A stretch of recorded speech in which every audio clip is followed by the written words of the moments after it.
ได้หันตึงวันปรมัตถ์สัตธรรมพระพุทธยังหยุดโลกโคตรโมหันมาเตือนสติหูตันแล้วจะเบิกบานโสดชื่น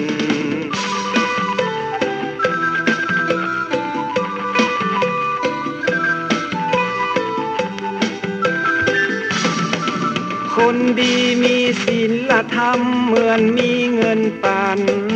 เงินหมื่นมีศีลบัตุกขมขืนมีทำใจบ่อ่อนแอ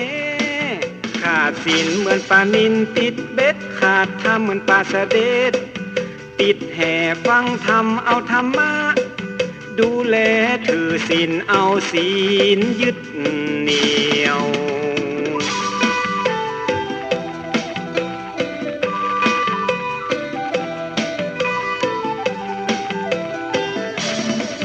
ถึงโลกนี้จะวุ่นวายจิตใจภายในบ่ห่อเหี่ยวมีศีลธรรมยึดเหนี่ยวจิตใจก็จะมันคงทุกข์นักจะกลายเป็นเบาถ้าเฮาฮู้จักปล่อยปลงธรรมะพระพุทธถ้าองค์ยืนยงเป็นยาขนานเอก10 นิ้วกราบนบนอบน้อมใบสาพระติรัตนเกลเจ้าตั้ง3 ประการอันมีพระพุทธพระธรรมพระสงฆ์อันเป็นสรณะที่เปิ่งที่เคารพนับถืออันสูงสุดในชีวิตขอน้อมใบสาปุญญาปรมีธรรมพระมหาเถรานุเถระเจ้าคณะพระสังฆาธิการจุตนจุองค์ตลอดจนครูบาอาจารย์ท่านเจ้าพระมหาเถรานุเถระเจ้าคณะพระสังฆาธิการภิกษุสงฆ์สามเณรเจ้าจุตนจุองค์ด้วยความเคารพเจริญสุขเจริญพรสวัสดียามเจ้าบรรดาปออกไม่ออกศรัทธานาบุญพุทธศาสนิกชนตินจองของวัดจุหนุ่มเท่าใจยิงก็ขอน้อมต้อนรับทุกท่านเข้าสู่รายการมรดกธรรมกำเมืองต่างสถานีวิทยุกระจายเสียงพระพุทธศาสนาแห่งชาติและสังคมคลื่นเพื่อการศึกษาพระพุทธศาสนาและวัฒนธรรมออกอากาศที่วัดฝ่ายหินตำบลสุเทพอำเภอเมืองจังหวัดเชียงใหม่และสถานีวิทยุเครือข่ายกัลยาณธรรมทุกคลื่นความถี่รายการนี้ดำเนินโดยอาตมาภาพพระครูวิสิตศรีลาภรณ์เจ้าคณะตำบลป่าแดดเจ้าอาวาสวัดวังสิงคำตำบลป่าแดดอำเภอเมืองจังหวัดเชียงใหม่ได้นำสารธรรมคำสอนแบบฉบับล้านนาเมืองเหนือเฮามาเทศนาให้ญาติโยมศรัทธานาบุญทั้งหลายได้สดับตรับฟังก็เจริญพร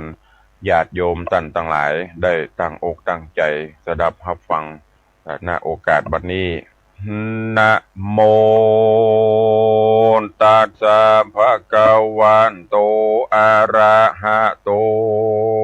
สัมมาสัมพุทธัสสะอิตังทุกขังอริยสัจจังจาติปิทุกขามรณัมปิภูคันติสัทธโวดูราสัพพุริสะตั้งหลายตั้งยิ่งใจมวลหมู่อันตั้งนาอยู่ดาฟังพุทธวจนังจงตั้งใจฟังคำสอนเฮือแจ้งเพื่อเฮือเป็นที่สอนใจจงตั้งโสตาในญาวิธีสอดส่องอย่าได้น้าวนองการงานเหมือนดังหาอาหารมาใส่ไว้ในใจตัวเก่าอันอาหารต่างกันนั้นเราก็ได้เสาะมาเมินการจัก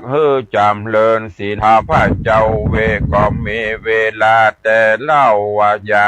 ได้เปล่าเสียสูญการกระทำบุญมันมีเวลาน้อยใจจ้องหอยไปต่างบาปล่วงลา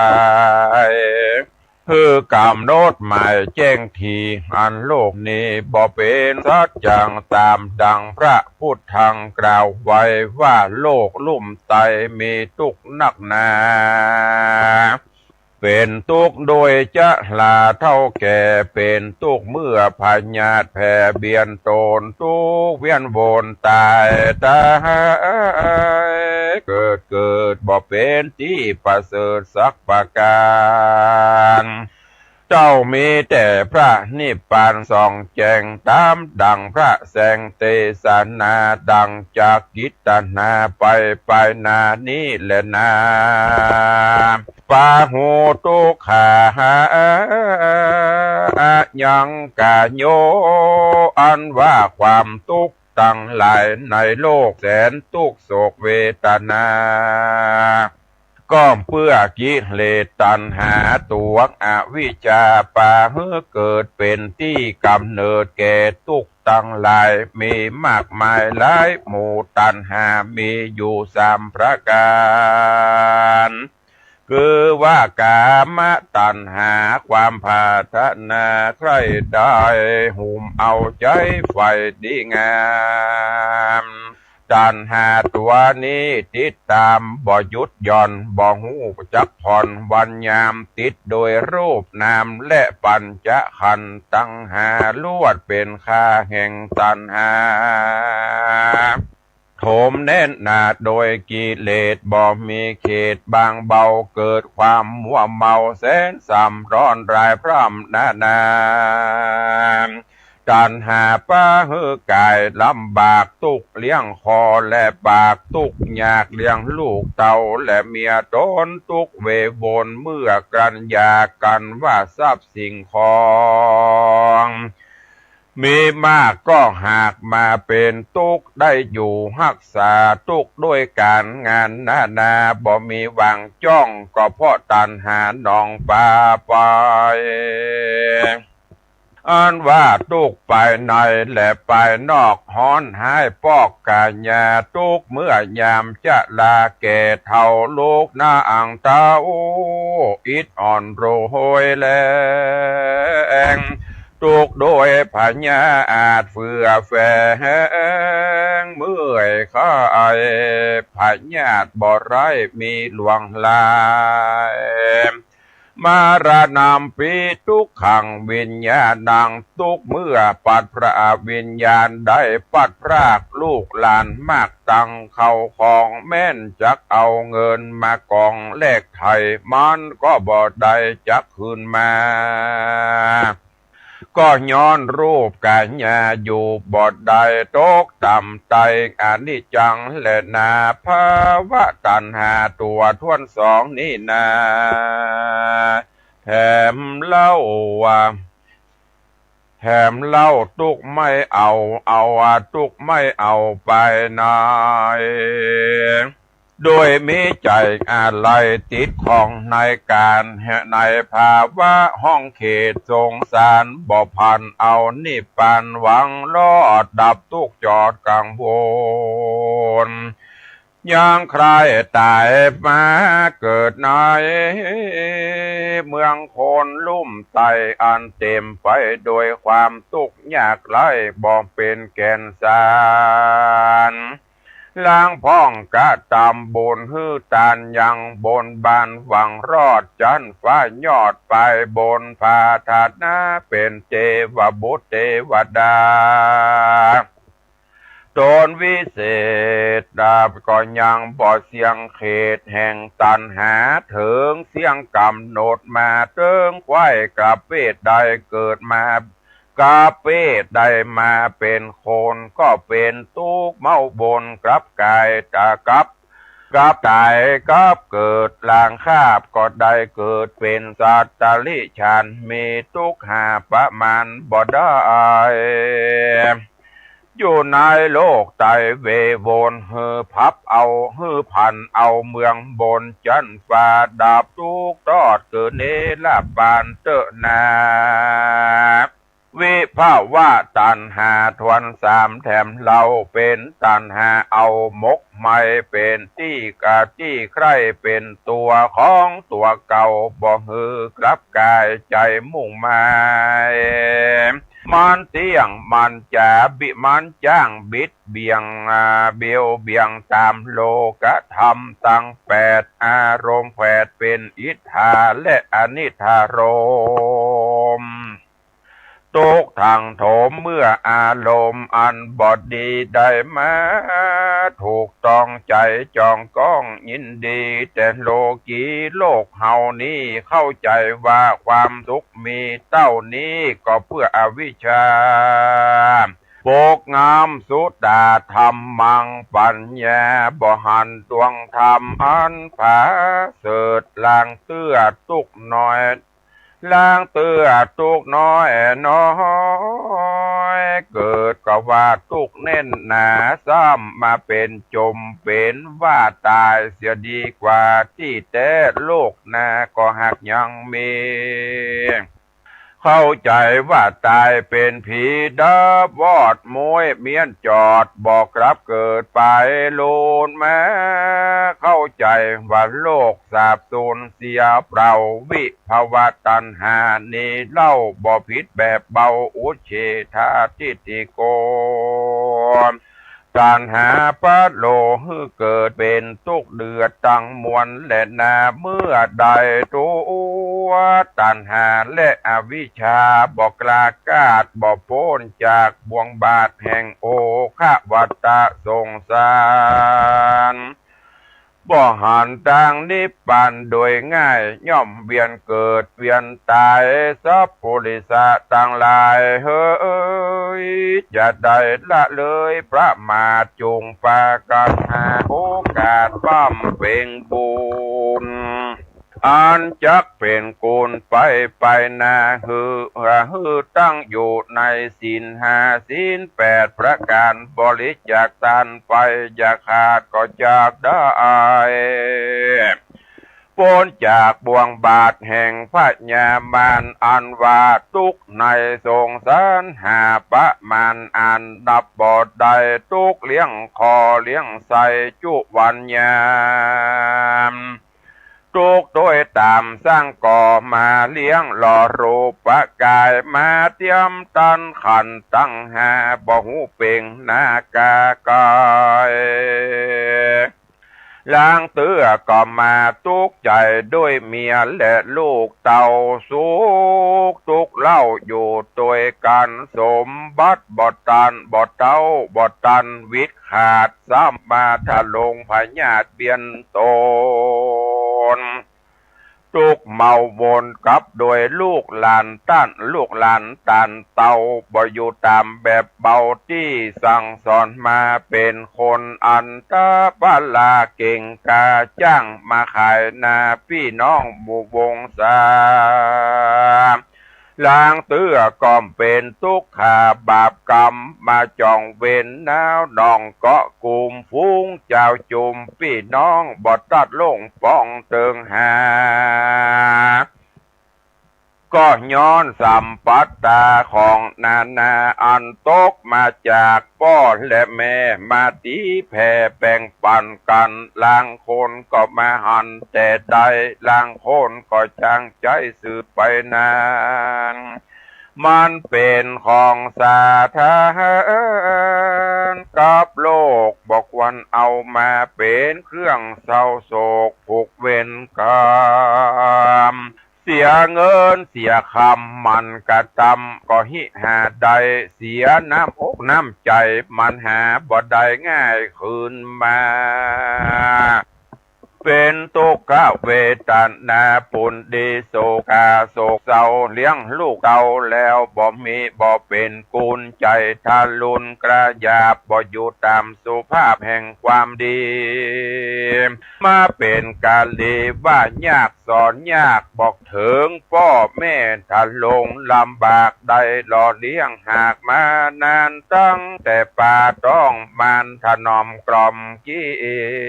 ยง ได้หล่อเลี้ยงปั้นกินอาบได้หล่อเลี้ยงปั้นกินนมพ่อแม่ได้เจยโจมเมื่อมีลูกน้อยใจจ่องหอยก็บานทุกเต้าร้อยเต้าปั่นแม่อดสาอยากกลั้นอันนี้ก็นับว่าเป็นวิบากกรรมเป็นตามกฎเกณฑ์ในโลก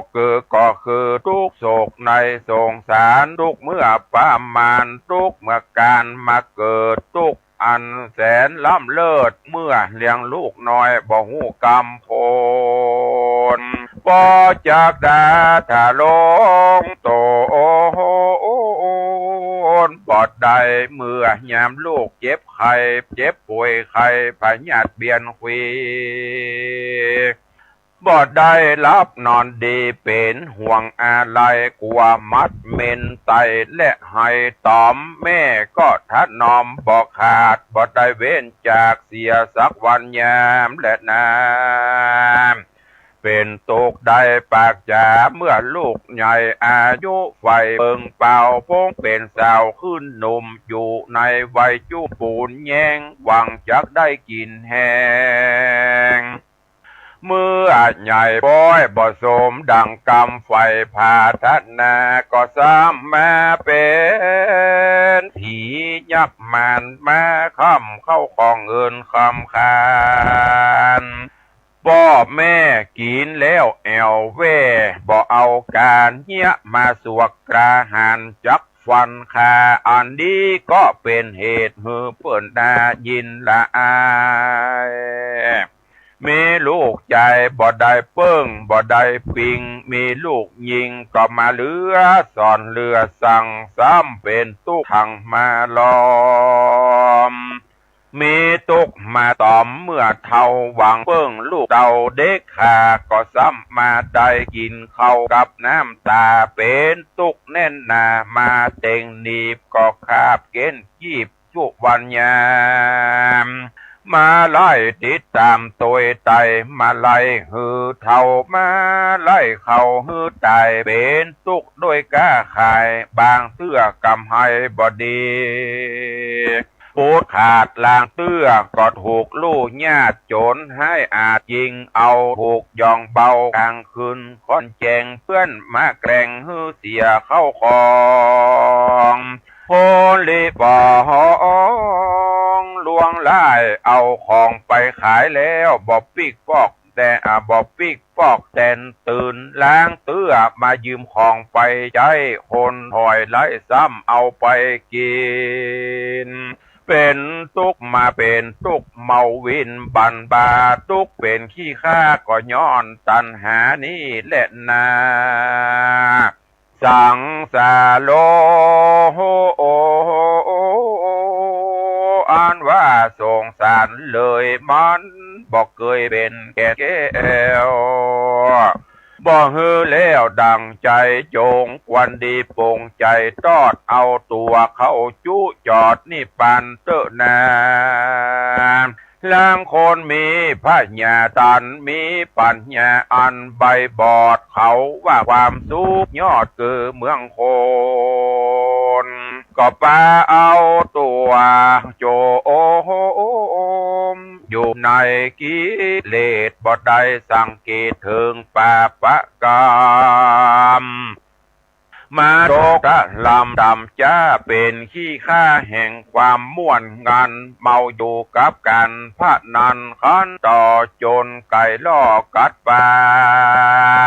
กินเงินถ้าลาเต้าใดก็ได้ตังเอาตังพายไม้พายตองต่อเล่นต่อลองให้โลบะแก้วมากินแอวบ่หูคืนวานย้อนว่าหันแต่ม่วนงานจุจ่อบ่ได้กึดฮอดลูกเต่าผัวเมียโตเอาใจเมาวนตัวเก่าฮ้อนให้เราถึงบันเด่นจองทรัพย์สิ่งของและเงินทองก็บ่ได้ป้องเรือไว้เอาจำนำ ฝากไว้ก็ซ้ำมากลายเป็นดอกไม้ดอกเบี้ยบานงามเขาขอเจ้าของตีตามตัวไตจัดอันไล่ดอกไม้บานโถมทองก่อกองเต็มเก้าไล่เหือเจ้ามันนี้สั่งมาทุกขีเหลือขนาดเป็นทุกด้วยนี่เปาะปอกอันนี้เป็นตุกในคอกสงสารบอกกวนเหือโปป่านป้าใส่จูงหลีกใดแสนบาทน้อยยะนึงนาแถมเล่าตุกไม่เอาก็กูมก็ย้อนเจ้าจุมปาก็ย้อนหมู่เจ้าจุมปากว่าแอวเล่นลากวนเก้ากินสุลาจะเมาตั้งฟินกินตั้งเฮโรอีนถอนยากยินไปแล้วหาบ่เป็นคนไปนานค่ำสังขารตัวเก่าเผาไม่เอารวยแรงเฮือดาเฮือรับแห่งวิปลาสเพราะเข้าอำนาจแห่งอวิชชาหามันหันมากาดังพิษเป็นจ้อปอประกอบการงานแอวลากผ่านเยาะยองเกาะน้าวนองกินแหงมาเป็นที่ละแวงเจ้าบ้านอันนี้เป็นทุกทวนดีกว่าก็เพื่อทะลำตัว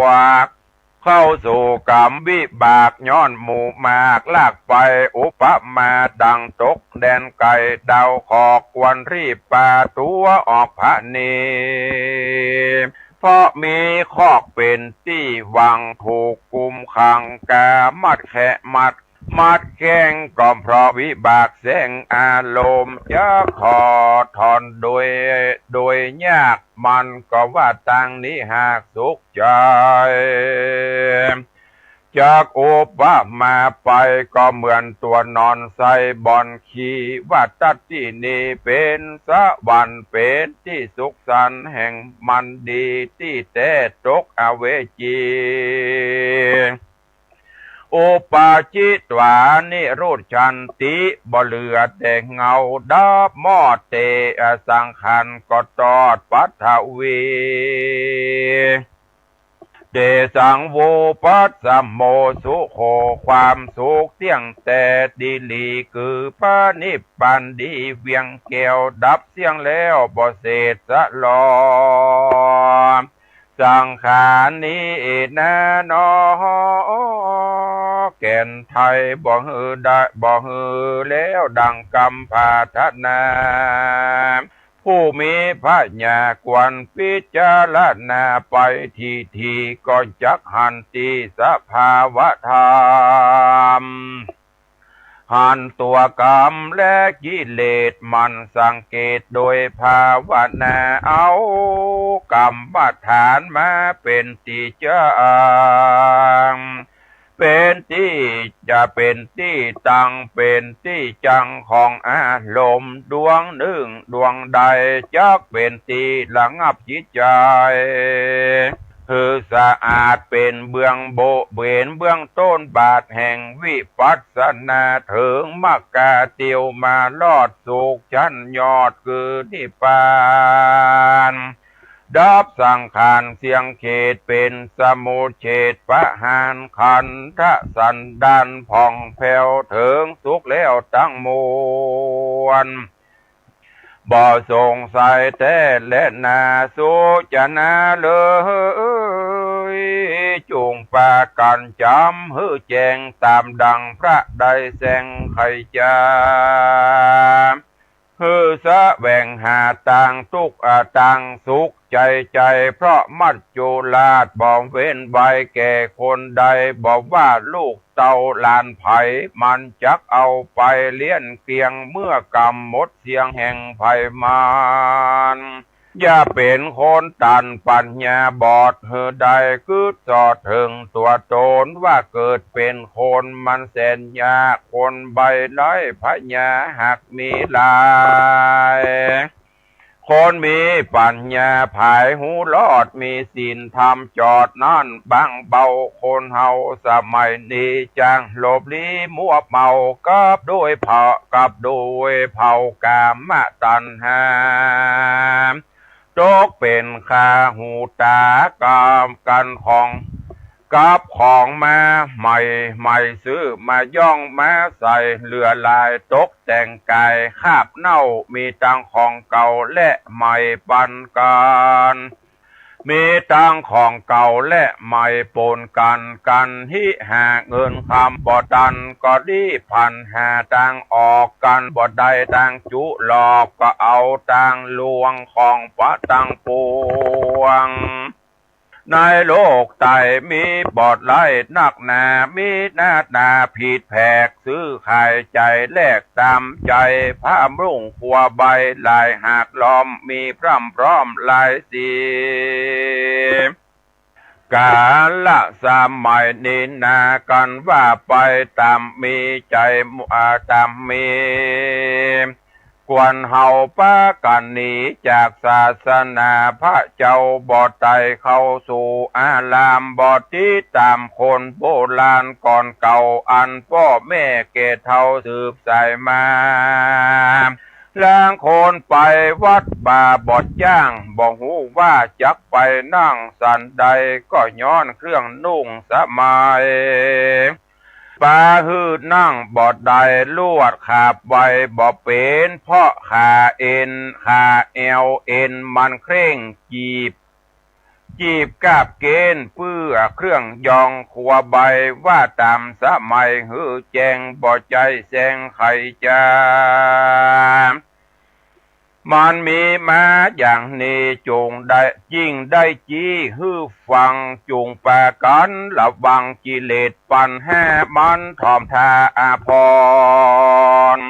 ทุกทางทอนบ่เหือดจังปาฮือฮ้อนเดือดตัวโตนเกิดมาเป็นคนลังจาดเพราะขัด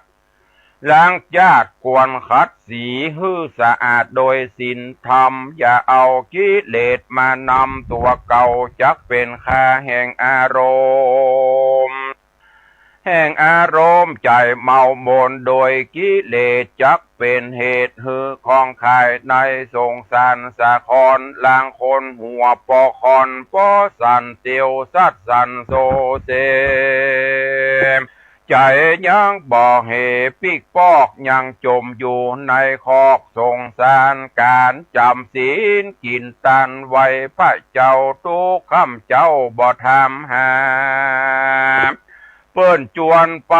วัดว่าศาสนาเพื่อไว้สาฟังธรรมพระเจ้าก็ยังว่าบ่ตุนเต้าปล่วยโภกาแล้วก็มาเนี่ยมายากล่าวอ้างจริงเปล่าวางอนาถาแอวไปมาโจรไก่เอาตังบ่อนไพ่ไฮโลตังถั่วโปบะเกียวจะเดินอูแอวเลิกงานกินสุลาบานต่างเขานี้และเรียกว่าเท่าแก่ได้บ่หูจักละอายหลานและลูกฮือเปิ้นดูถูกดูแควนแม่นว่าฮือเอาแก้วตั้งสามเฮานี้ใบก่อนจังประเสริฐมากหลวงลายตามต่างนิยายสอนไว้ว่ายังมียายสองคนเตียวดงโหนกลางป่าดงรีอันมีเสือมีละล่าไปมาส่วนสองใจส่วนใจสองขานั่นนาคนหนึ่งถือผีวิสาทแถมคนหนึ่งนั่นนามีปัญญายอดยิ่งได้ถือเอาแก้วมิ่งสามปราการเมื่อกาลละเตียวต่างไปนั่นก็เป็นกาลละเวลาอันค่ำมืดต่างคนก็ต่างเสาะหาที่นอนแห่งตนส่วนคนผู้ถือผีวิสาทก่อนเตียวไปหาตนไม้ใหญ่ตามมักไฟแห่งตนแล้วก็เวโวโหนขาบใบขอฮือผีอยู่ต้นไม้รักษาส่วนคนที่นับถือ ศาสนาก็ไปหาอย่างที่นอนอันบอกไกลกันแสวงหาใบไม้มาปูลาดเมื่อจักนอนก็นามัดสร้างการขาบไว้ก็ถึงกุลพระจันไลสัมปาการว่าอิติปิโสพระกาวาตามคบมาตามคบนบน้อมสวาคาโตสุปฏิปันโดพร้อมจูประการตกกลางคืนมาฮอดอันว่าหมูเสือหมีฝูงหมูป่าก็แอวล่าสะแวงหากินผลจะอาหารก็ไปพบปานใส่คนถือผีอันนอนอยู่ที่เก้าไม้ใหญ่ผีอาศัยอยู่ที่นั้นหันเสือจักมากาบกันผีตัวนั้นก็ครางผีตัวนั้นก็ครางว่าอย่าเอาไปเข้ามาอาสะไหลฝากตัวไว้กับข้าเสือก็กราดเกลียวหนีไป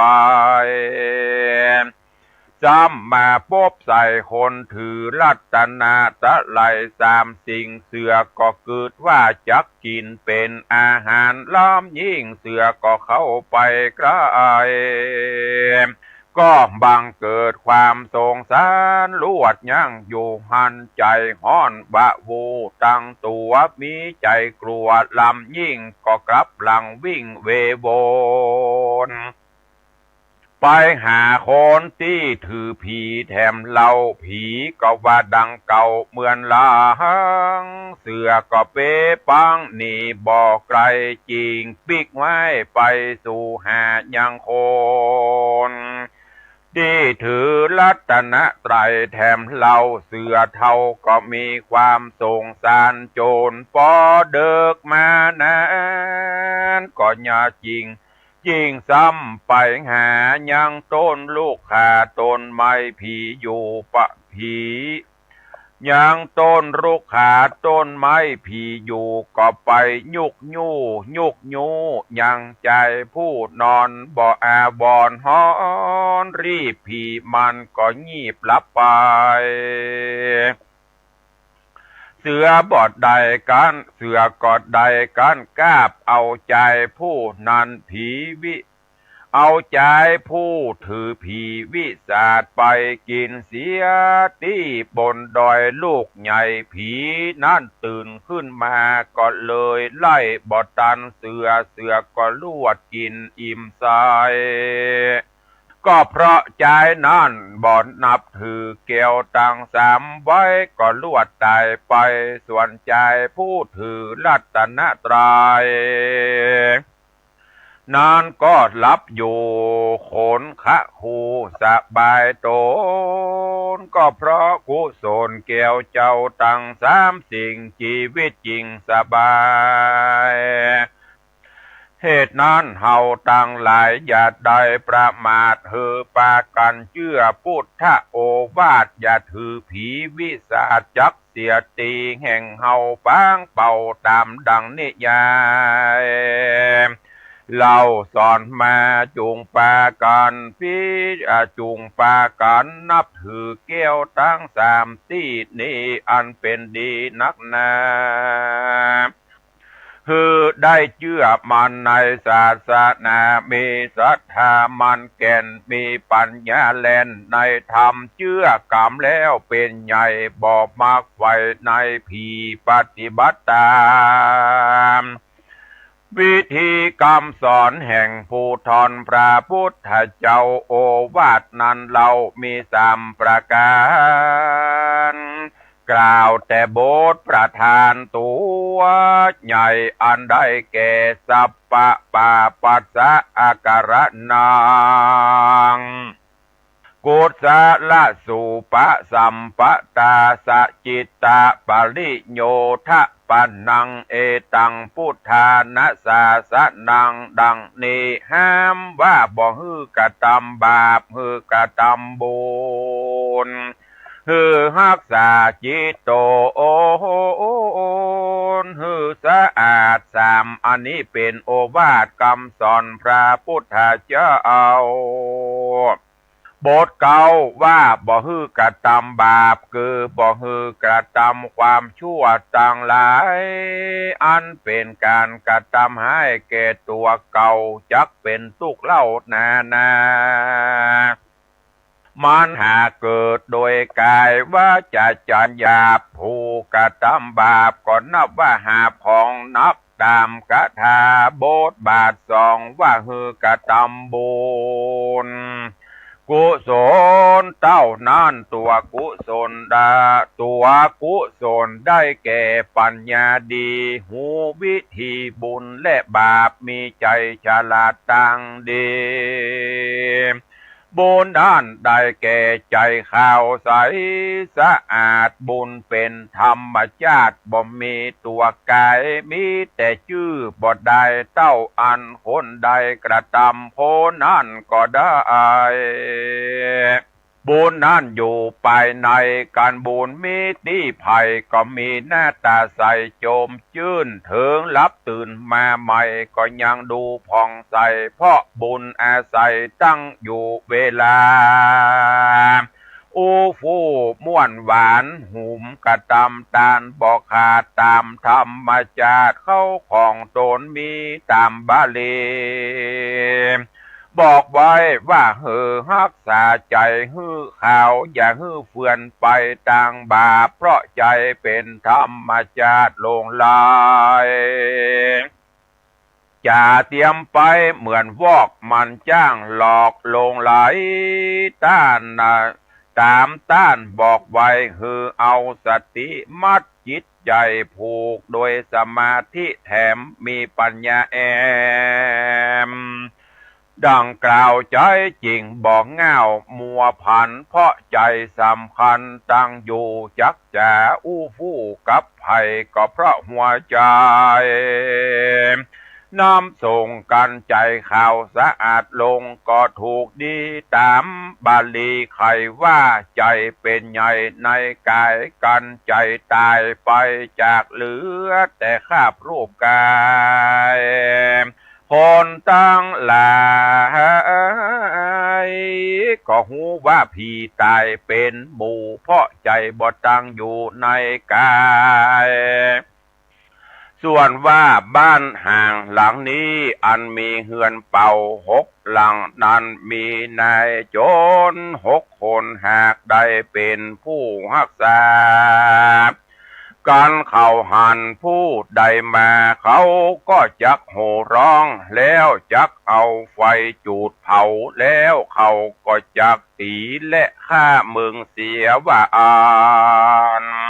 บ่อ่านเขาก็จักฟันฮือเจ็บบ่อ่านเขา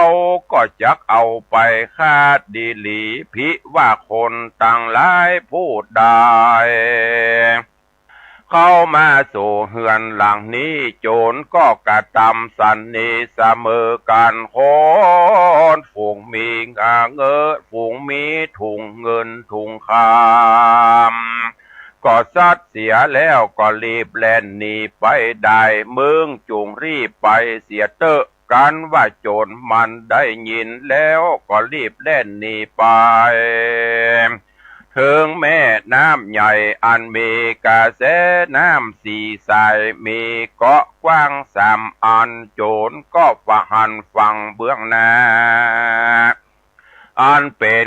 อันประกอบโดยเครื่องประดับอันแล้วโดยคำจูพระการก็เป็นต้นว่าเกิบตีนคำ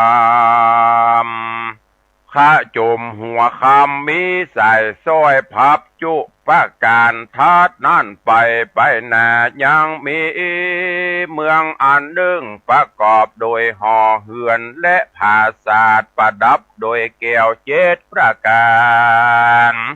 กวนสนุกถูกเนื้อเปิงใจมากนักมันก็มากานิ่งใจว่าฟังกรรมนี้ประกอบไปโดยโทษมากนักกวนกูข้ามไปสู่ฟังกรรมนาดีและนามันก็ซ้ำมากานิ่งใจว่าตีนกูก็บ่หัก มือแห่งกูก็บอกง่อยเปียที่อันใดก็บ่มีแก่กูจะก้อยไหว้ข้ามฮื้อรอดแต่ดีหลีแล้วมันก็คงควายหาไม้สร้าง8 เล่มแล้วนำมาคาดแปลงแปรก้อยทอไฟข้ามน้ำมาเบ็ดน้ำไปอันมีแควสีสายนั่นก็ไปลอดเถิงยังเกาะตั้ง3แล้วมันก็กระตำเปลี่ยนไปถึงฝั่งกำนามันก็เอาเครื่องงาปะนิมอาพรมาสบสอดนายตนแล้วก็ได้เข้าไปสู่เมืองอันสุขเกษมใจบ่มีภัยยะกังวลโอนตะลายก็อยู่สุขสำราญบานใจในนครใจเมืองที่นั่นก็มีหันแลนะศรัทธาอาหาลิตว่าพระพุทธเจ้าเป็นตนเป็นเก้าการเทศนาธรรมนี่แล้วพระตนเกี่ยวยังอัตตะในหือแจงพระจริงแสงเทศนาไขอุปมาเตรียมแตกว่าเตรียมมาแผกอุปมาพระจริงไขจากะถาว่าพิขเวดูราภิกขุต่างหลายตนเปตนถ้าลงศีลใสสะอาดส่วนนาว่าเต้าราชพญาตนเลี้ยงอัตตาสัตตาไว้ดูอันว่างูก็คือหากมาได้ คือว่าหมู่งูก็คือปิดตัง4 ตัวคือหากมาได้กุศลผลบุญและอกุศลได้กุศลบาปและอกุศลบาปอันฝูงหัวสัตว์ญาติต่างหลายจังยิ่งใจมวลมากฝูงอันใดหอมยับมานี้แลส่วนว่างูปิดตัง4 ตัวนั่นคือหากมาได้จตุธาตุตัง4คือปัต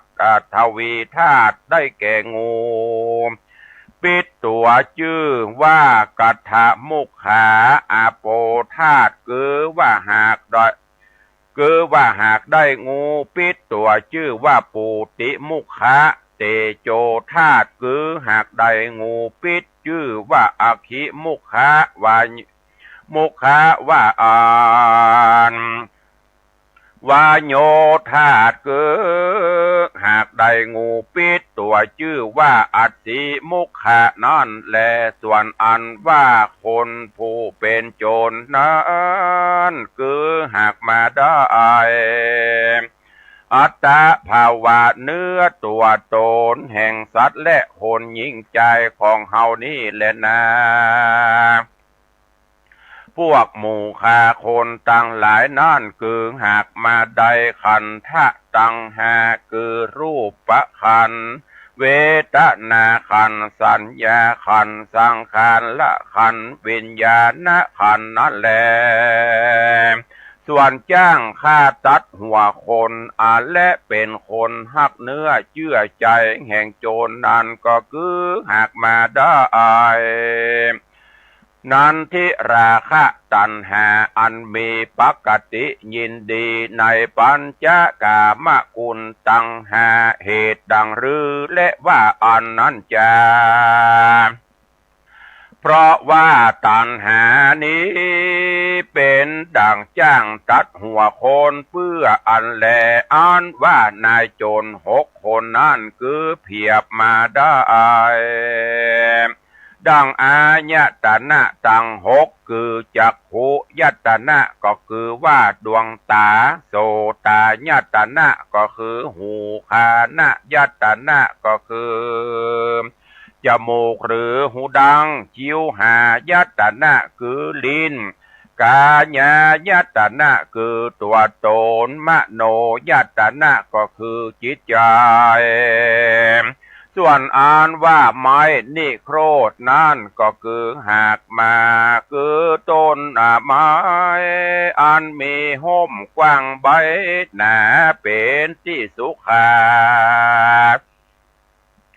เย็นใจคือหากมาได้พระพุทธศาสนาแห่งองค์สัทธาพุทธเจ้าเป็นเก้าไม้อันใหญ่เป็นที่อาสะลายแก่คนและเทวดาตนรุกขานิโครธคือมะก็คือไม้คือได้สมาธิมาเป็นสายลมได้ปัดฮือคนได้อยู่เย็นเป็นแดนสุขเกษมใจรับอยู่สบายใจคือหักมาได้ศีลห้าศีลแปดและจตุปาริสุทธศีลส่วนปาจตุปาริสุทธศีลและนาส่วนพรามนามปาโลหิตาโจรโหดลองแล่นเข้ามานั่นคือหากมาได้คือหากคือว่าใดผู้หญิงแลป่อใจอันเลงดูอันเลงแลดูกันสนุกม่วนงานย่อย้ายกันไปมา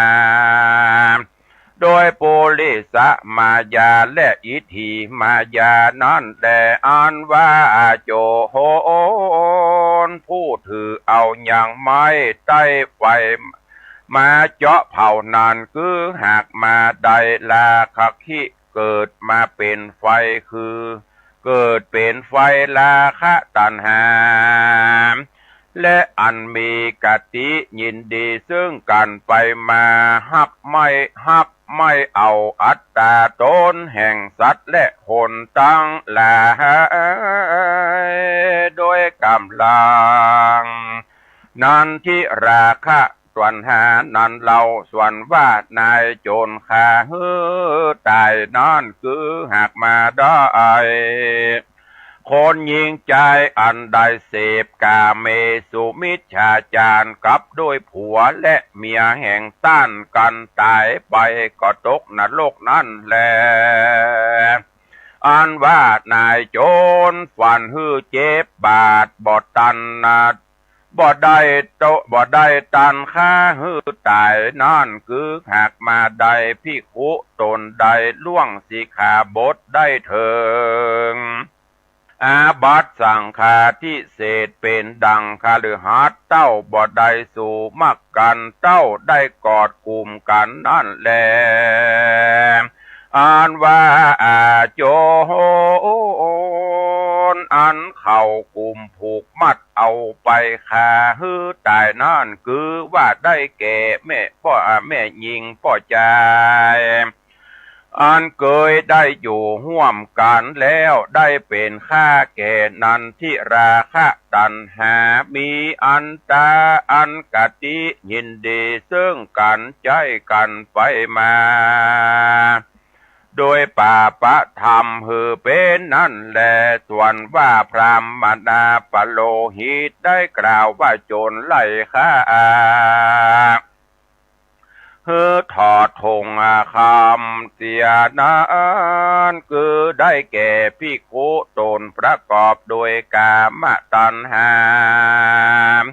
บ่บันเตาเอาเสียใดแล้วสิกออกมานั่นแหละส่วนว่าฮือละหงเงินเสียนั้นคือว่าได้สามเณรละสิกขาออกจากศาสนานั่นแลก็คือละธงเบี้ยเสียนั่นคือได้คฤหัสถ์ผู้มีศีลห้าศีลแปดแล้วปฏิบัติผิดนายศีลนั่นแลเมื่อป่อใจลุกและแล่นไปถึงฝั่งแม่น้ำนั่นคือได้แก่ภาวะสงสารนี่แลเมื่อป่อใจข้านิ่งว่ากูอยู่ในฝั่งกรรมนี้ประกอบไปโดยโทษมากนักกูก็ใคร่ปล้นไปสู่ฝั่งกรรมนะเ คือได้แก่พระญาชื่อมนจิตตุกามตากามตะญาณเกิดมักบาพญาอ่อนเลิศนั้นใครโป้นจากวัฏฏาทุกเกิดมีหันและนาเมื่อป้อใจที่ว่าตีนกูบ่หักมือกูก็บ่กุดเปียที่อันใดก็บ่เกิดมีแก่กูว่าอ่านที่นั่นตีนนั่นก็คือได้แก่ศีลมือนั่นได้แก่สมาธิเปียที่บอกเข้าบอกเกิดนั่นคือได้แก่วิริยะความเพียรนั่นไม้สร้างแปดลำนั้นได้แก่อัตถังคิกะมักแปดเสนมีสัมมาทิฏฐิเป็นตนนั่นแลกระแสน้ำแม่น้ำสี่แง่นั่นได้แก่โอคะตั้งสี่คือกามโอคะพะโวคะทิโถคะอวิโชคะนั่นแลก็สามอันนอนาก็คือว่าได้โสตาปฏิมัคคะภละสกิตาคามัคคะภละอนาคามีมัคคะภละนั่นแลฟังกรรมหน้าคือได้อละหันตามรรคผลเครื่องประดับที่คือหากใดอภิญญาตั้งหกนั่นแลเมืองใหญ่อันเป็นที่สุขเกษมใจคือหากใดอมตะมหาเนรปานเจ้าอันมีสุขเกษมนั้นเล่ามากนักโป้นจากญาติจลาเปียที่มรณาบ่หูเท่าบ่หูตายหายห่างจากทุกตังมวลอยู่เป็นสุขเย็นนักนั่นแลในเมื่อแล้วธรรมเทศนาแห่งพระพุทธเจ้าอันประกอบไปโดยสัจธรรมตั้งสี่ประการและปริษัทสี่จำพวกก็ได้ถึงธรรมวิเศษมีพระเภทปโสตาปฏิภละตามบุญสมปานแห่งตนก็มีวันนั้นแลอาสิวิสุทตังนิทธิตังขีญะอันกล่าวยังหมอกมุงเมืองผูกสามอันมีมาในอัสิวิสูตรกบังคมสมเลสเดช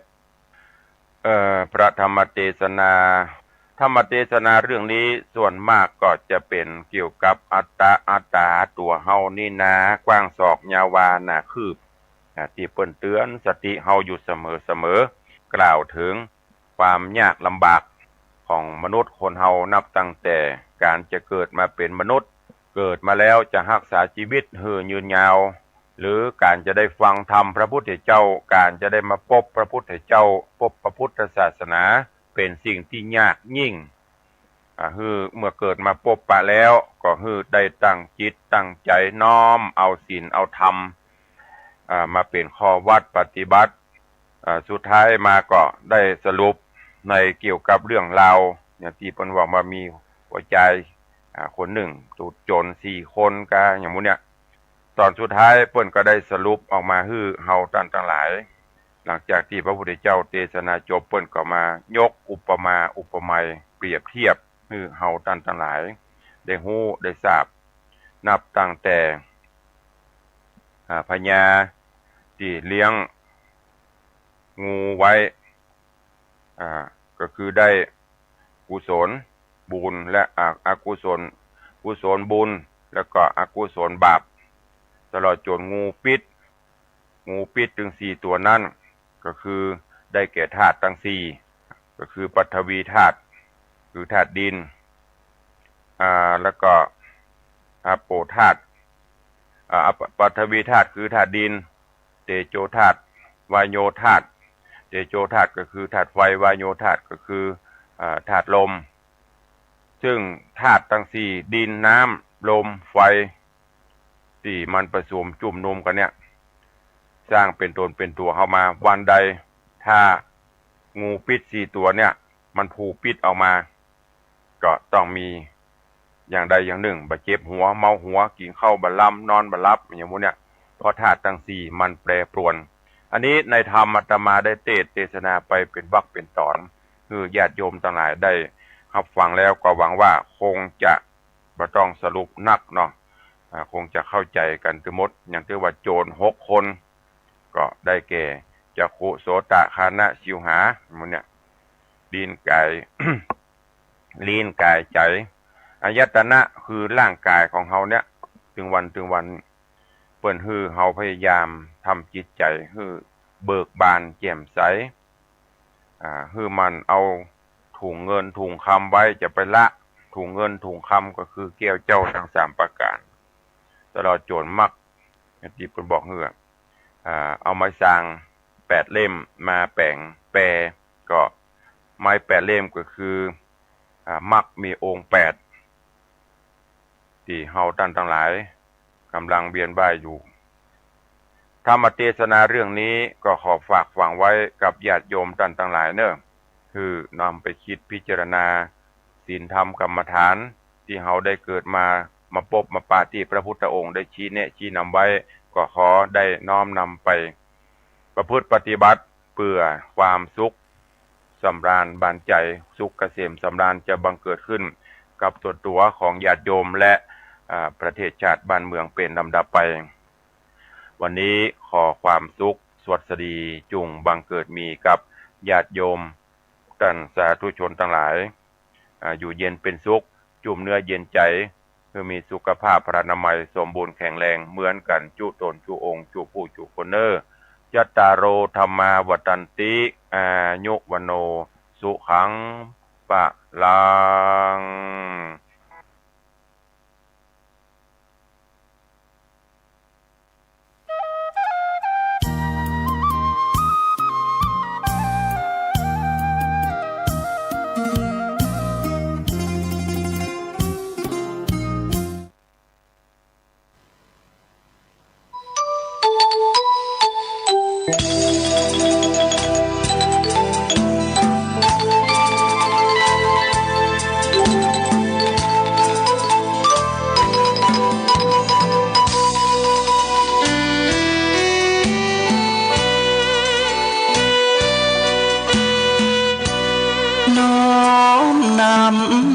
ตำนานผ่านทุกรุ่นองค์บุญหลวงพ่อแก้วทันตะจิตโตมีบุญญาบารมีมากโขมีพุทโธเป็นที่นำทาง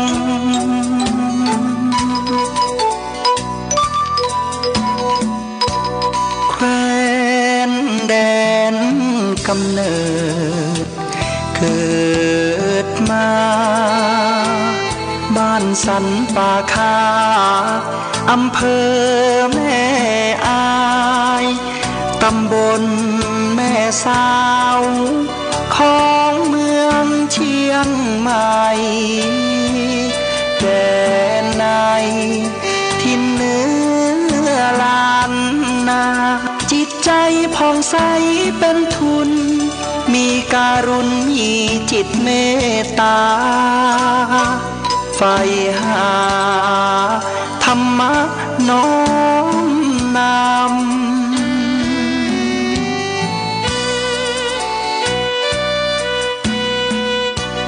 โยมพ่ออุ่นแม่ปอมหิงสาบิดามารดาผู้เลี้ยงดู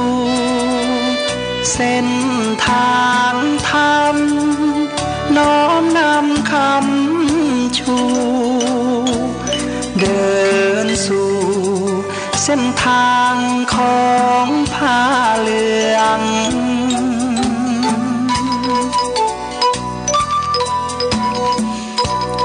เป็นเจ้าอาวาสวัดพระบาทอุดม น้ำบ่อสาวาน้ำนี้ลือเลืองเป็นเจ้าคณะอำเภอพัฒนารุ่งเรืองฟูเฟืองเทศธรรมปทักกถาหยิบยกอุปมาเมตตาชื่นชีวาญาติโยมผู้ฟังพร้อมพรังญาติโยมศรัทธา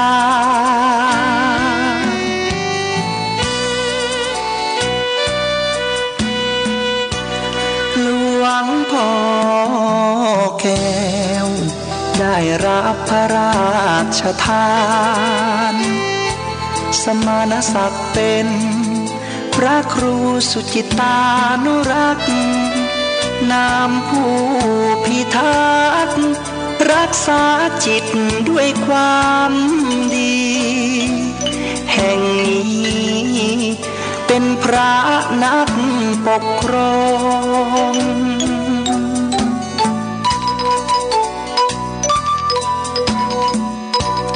พรหมวิหารธรรมน้อมนำเป็นหลักยึดมาเมตตากรุณามุทิตาอุเบกขานำฉายาเรื่องลือเรื่องรอง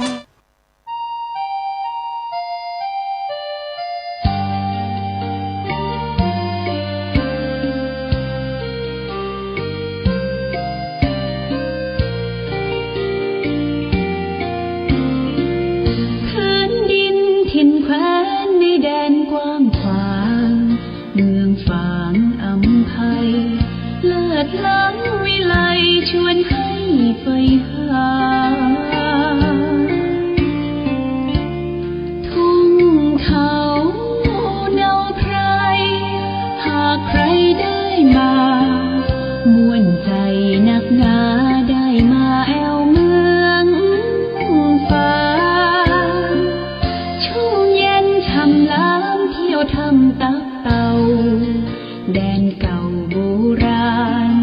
เรียบล้อลำธารเที่ยวดอยอ่างขาง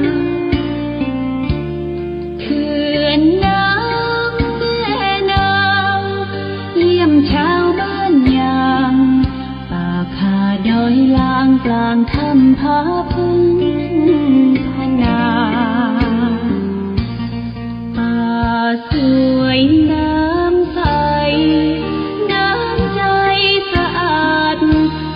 ความธรรมชาติเสกสรรปันมาหลากพื้นเผ่าพันธุ์ร่วมกันพร้อมหน้าเสน่ห์นำพายมาเมืองฟ้าดอยดงหน้าแดนแห่งนี้มีชื่อเมืองปางท่ามกลางลมหนาวทุ่งท้องกวาวชวนให้ลุ่มลงหากแม้นใครยืนสักครั้งก็คงอยากแท้ลืมลงเมืองฟ้าฝังใจ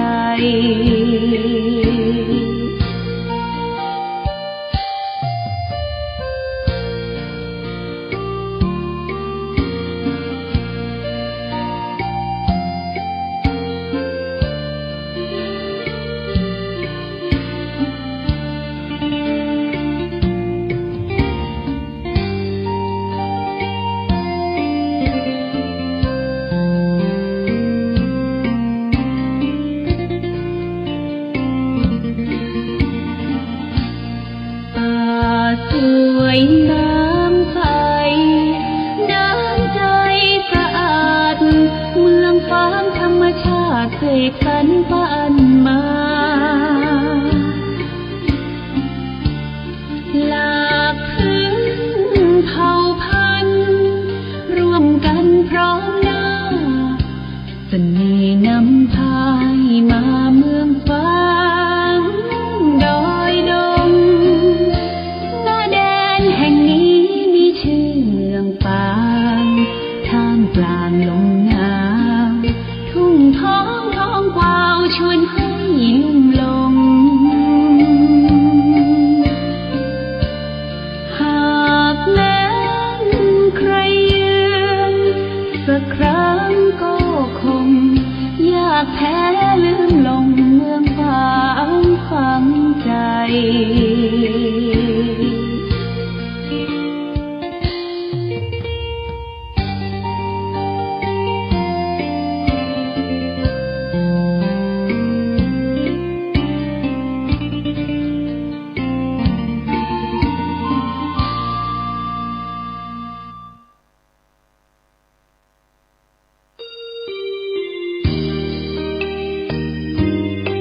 เวียงฟ้างเมืองบุญอุ่นไอ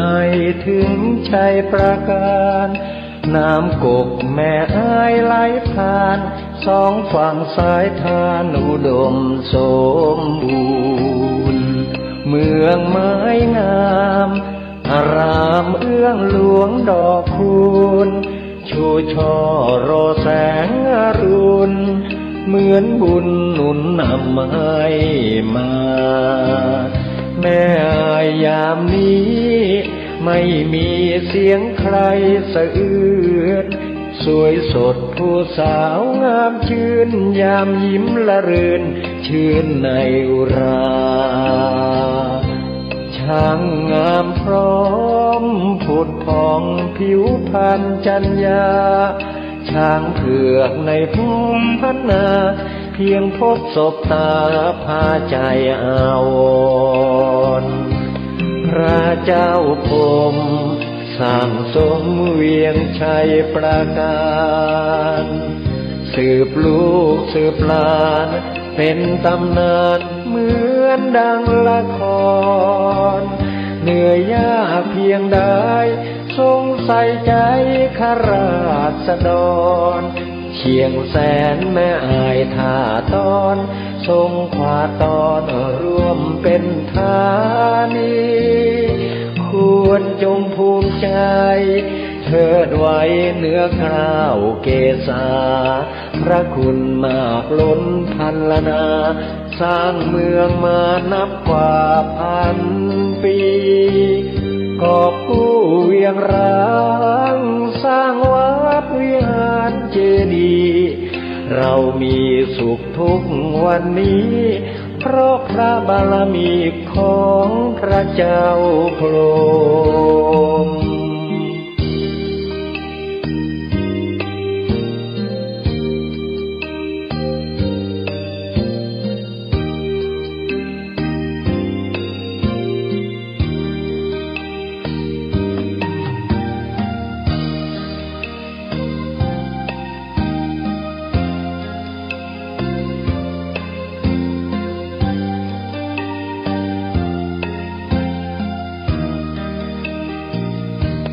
พระเจ้าพรหม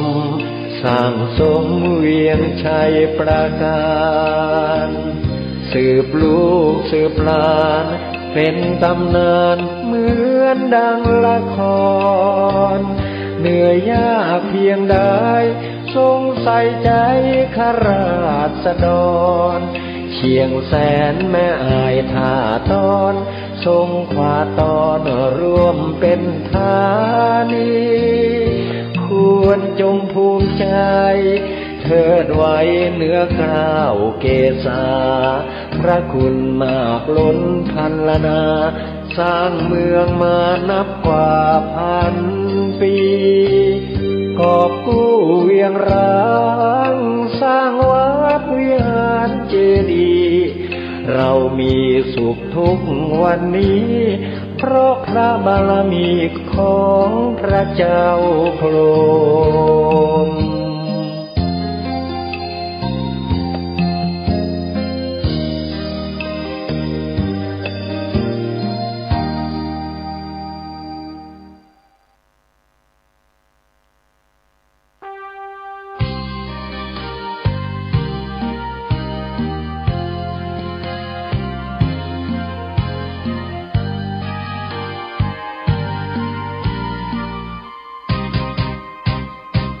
กำเนิดองค์บุญแห่งล้านนาไทย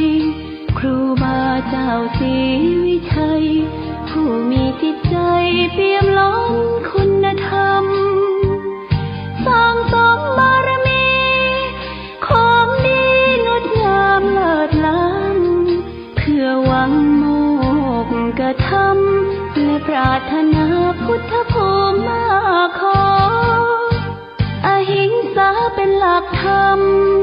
น้อมนำมาปฏิบัติมักน้อยสันโดษเด่นชัดไม่เกลียดไม่โกรธและไม่โมโหเจริญรอยตามทางเดินหลักของพุทโธนะโมพุทธายะสิ้นชีพสรีรัมผู้คนกราบไหว้องค์บุญผู้เฟื่องแห่งเมืองล้านนายึดใจเรื่อยมาองค์ครูบาศรีวิชัยผู้คนทั่วทิศทั่วแคว้นในดินแดนไทยขอพรกราบไหว้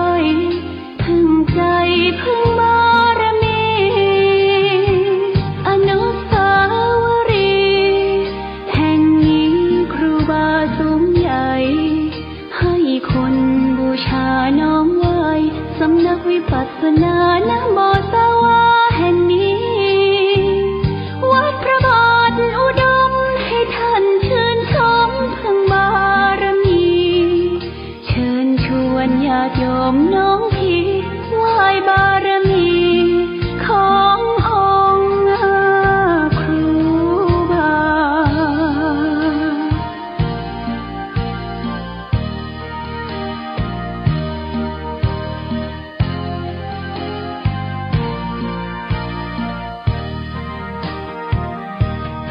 องค์บุญ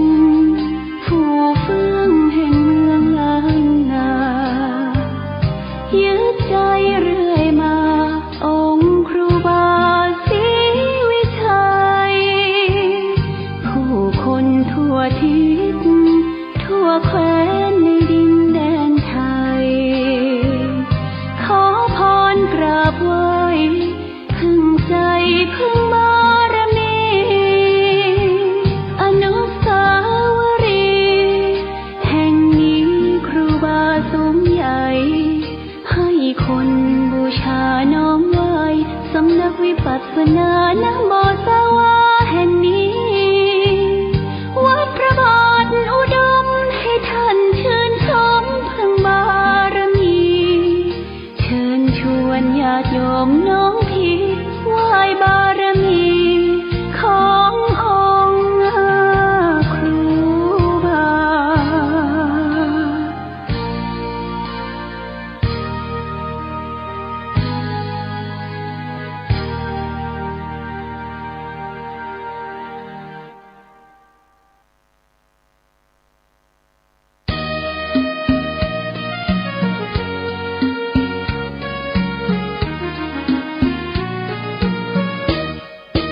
วัดวา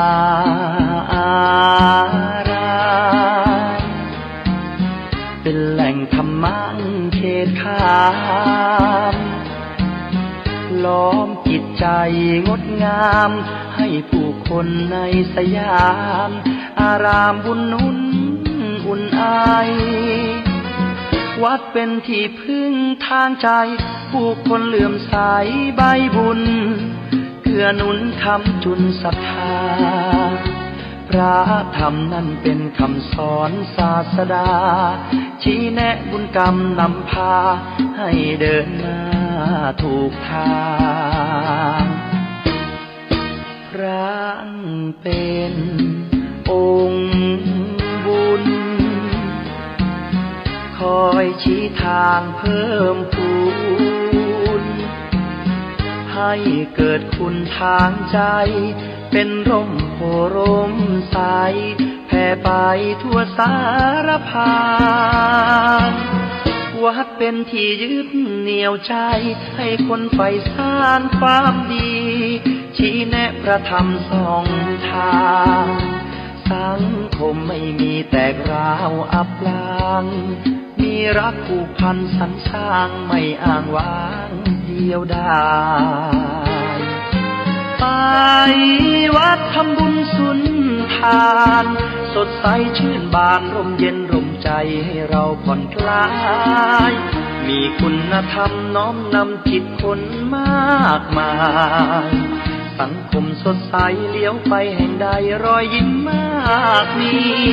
ในสังคมไทยมีพระนำใจมีมิตรไมตรีมีธรรมะช่วยนำชี้ทำดีแล้วมีคุณค่าคนภัยไร้ทุกข์สุขใจจริงนะมีน้ำใจดีทั่วลาใต้แผ่นฟ้าเมืองไทย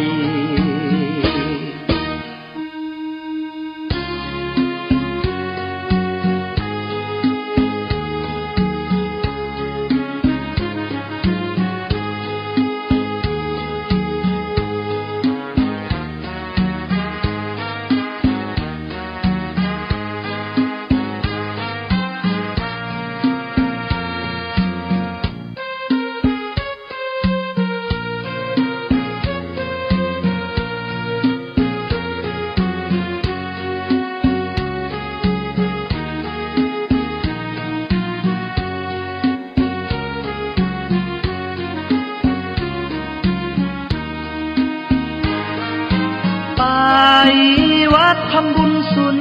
ทานสดใสชื่นบานร่มเย็นร่มใจให้เราผ่อนคลายมีคุณธรรมน้อมนำจิตคนมากมายสังคมสดใสเลี้ยวไปแห่งใดรอยยิ้มมากมี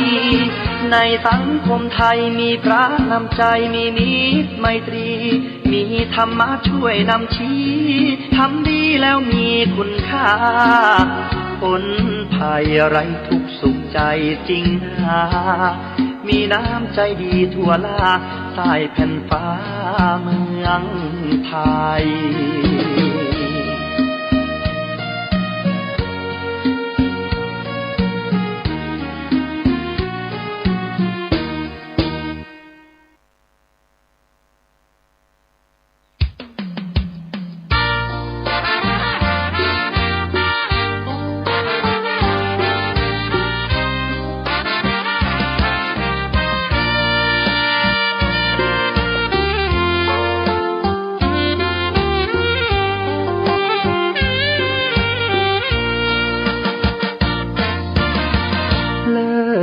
ฟ้านภาลัยก้องไปทั่วเขตสยามน้ำสามผิวงดงามยามได้มาโยนยินมเหสีแห่งเมืองฝางน้ำผิวสวยทั่วถิ่นร่ำลือทั่วท้องทานโสภินยิ่งกว่านางใดสามกาลเวลาสีผิวนางเปลี่ยนแปลไปในทุกช่วงยามเลิศล้ำอำไพเปรนพิษไทยไหลงดงามหนึ่งในสยามพระนางสามผิวยิ่งใหญ่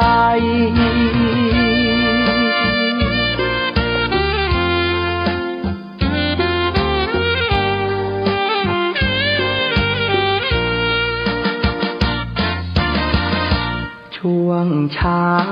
เงางามผิวขาวนวลชวนพักษาพอถึงตอนสายมาช่วงเที่ยงผิวนางเหลืองผ่องติดตราตรึงใจแม้นใครได้มองงามเหมือนดังรูปทองมองแล้วสุขอุราค่ำลงเปลี่ยนแปลงผิวแดงระเรื่องามตาพาให้ชวนชมองค์พระเจ้าฝางแม่นางสามผิวผู้สม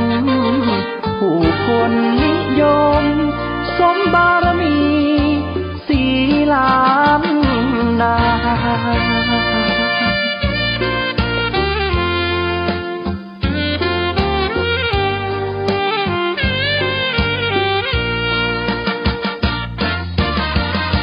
กษัตริย์กรุงอังวะใส่แล้วอยากยนโชมสุดโทธรรมราชาหรือไทยตรงระดมยกทัพชิงนางแม่นางสามผิวและองค์พระเจ้าฟางรันทดใจหมดทางพลางรักเกียรติศักดิ์ศรีจึงพากันโดดน้ำปลีชีพชีวิตแห่งนี้คือสุสานบ่อน้ำสวาจารึกมาตำนานสืบลูกสืบหลานไปชั่วกาลนาน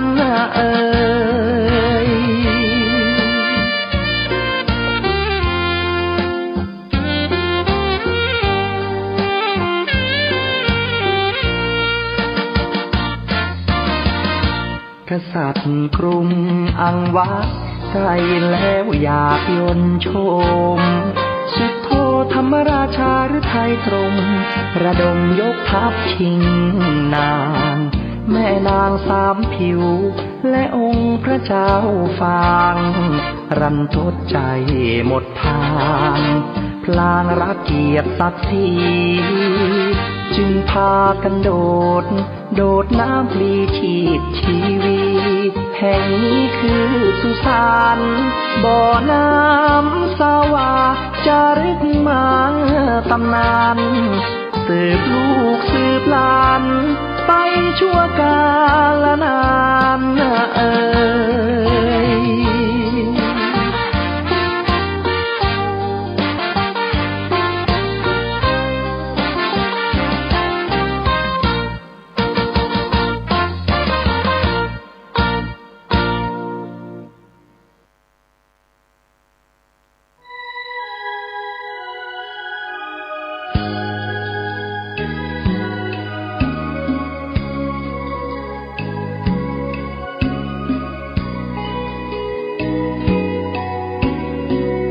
พื้นดินถิ่นแคว้นในแดนกว้างขวางเมืองฝางอำไพเลิศล้ำวิไลชวนให้ใฝ่หาทุ่งขาวเนาไพรหากใครได้มามวนใจหนักหนาได้มาแอวเมืองฝางชุ่มเย็นช่ำล้ำเที่ยวทำตับเต่าแดนเก่าโบราณเรียบเลาะลำธารเที่ยวดอยอ่างคางเขื่อนน้ำแม่เมาเยี่ยมชาวบ้านอย่างป่าคาดอยลางกลางถ้ำผาพึ่งพันนาป่าสวยน้ำใสน้ำใจสะอาดเมืองฟางธรรมชาติเสกสรรปั้นมาหลากพื้นเผ่าพันธุ์ร่วมกันพร้อมหน้าเสน่ห์นำพายมาเมืองฟางดอยดงหน้าแดนแห่งนี้มีชื่อเมืองฟางท่ามกลางลมหนาวทุ่งท้องฟ้าชวนให้ลุ่มหลงหากแม้นใครเยือนสักครั้งก็คงยากแท้ลืมหลงเมืองฝางฝังใจ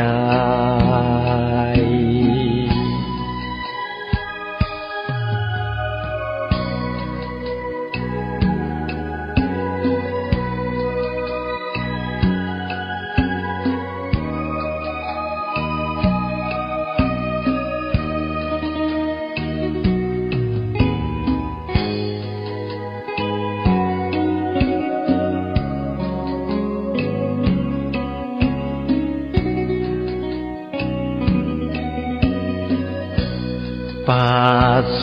วยน้ำใส น้ำใจสะอ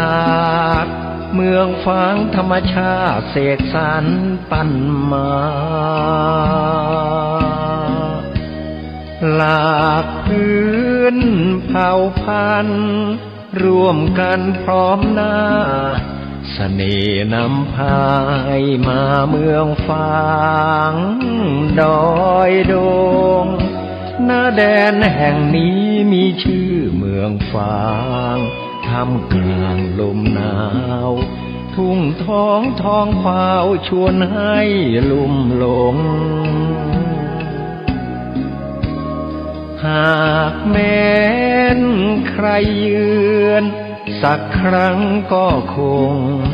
ยากแท้ลืมหลงเมืองฟางฝังใจ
จำลองของพระสัมมาองค์พระศาสดาพุทธบูชากราบไหว้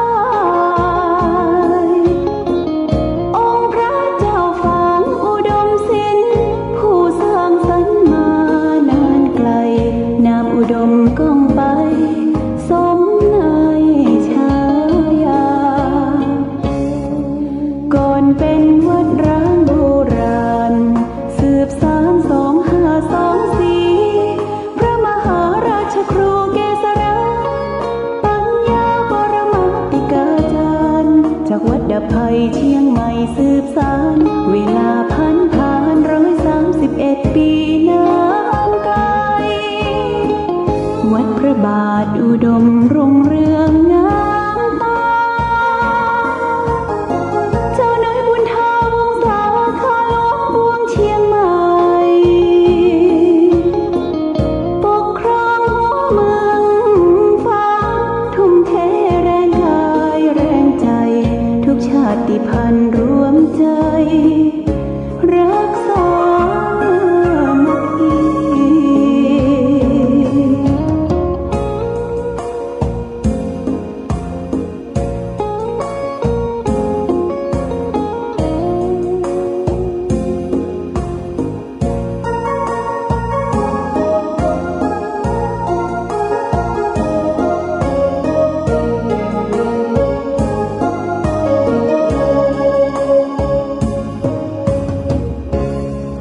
ก่อนเป็นวัดร้างโบราณสืบสาน2524พระมหาราชครูเกษราปัญญาปรมาติกาจารย์จากวัดดับภัยเชียงใหม่สืบสานเวลาผ่าน131 ปีนานไกลวัดพระบาทอุดมรุ่งเรืองงามตาเจ้าน้อยบุญธาวงศาคาหลวงปวงเชียงใหม่ปกครองหัวเมืองฟ้าทุ่มเทแรงกายแรงใจทุกชาติพันธุ์รวมใจ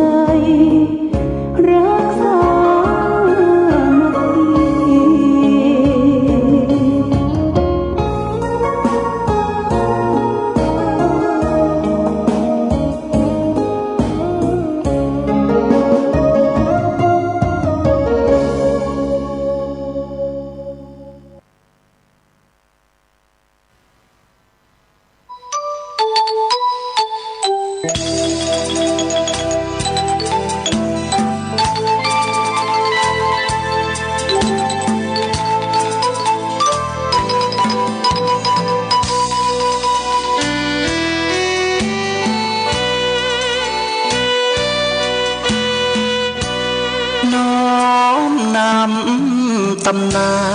นผ่านทุกรุ่นองค์บุญหลวงพ่อแก้วทันตะจิตโตมี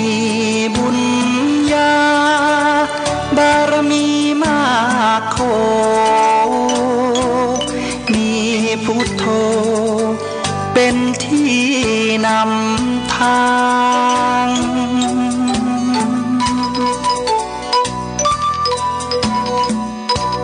แคว้นแดนกำเนิดเกิดมาบ้านสันป่าคาอำเภอแม่อายตำบลแม่สาวของเมืองเชียงใหม่แดนในทินเนื้อลานนาจิตใจผ่องใสเป็นทุนมีการุณมีจิตเมตตาใฝ่หาธรรมะน้อมนำ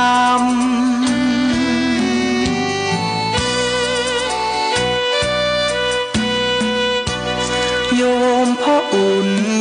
แม่ปอมาหิงสาบิดามารดาผู้เลี้ยงดูเส้นทางธรรมน้อมนำคำชูเดินสู่เส้นทางของผ้าเหลือง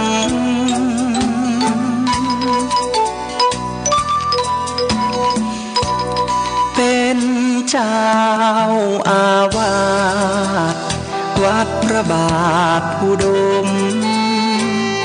น้ำบ่อสาวาน้ำนี้ลือเลืองเป็นเจ้าคณะอำเภอ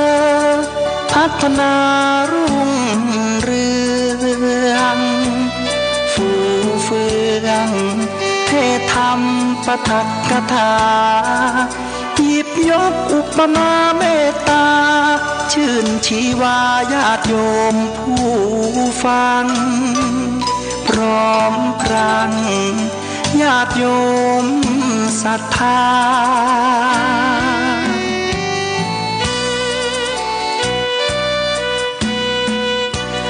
หลวงพ่อแก้ว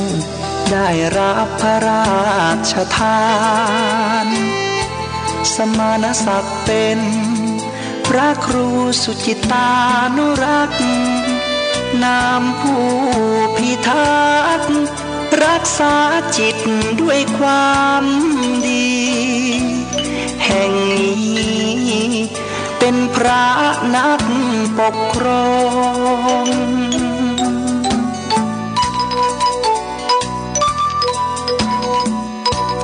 พรหมวิหารธรรมน้อมนำเป็นหลักยึดมาเมตตากรุณามุทิตาอุเบกขานำฉายาเรื่องลือเรื่องรอง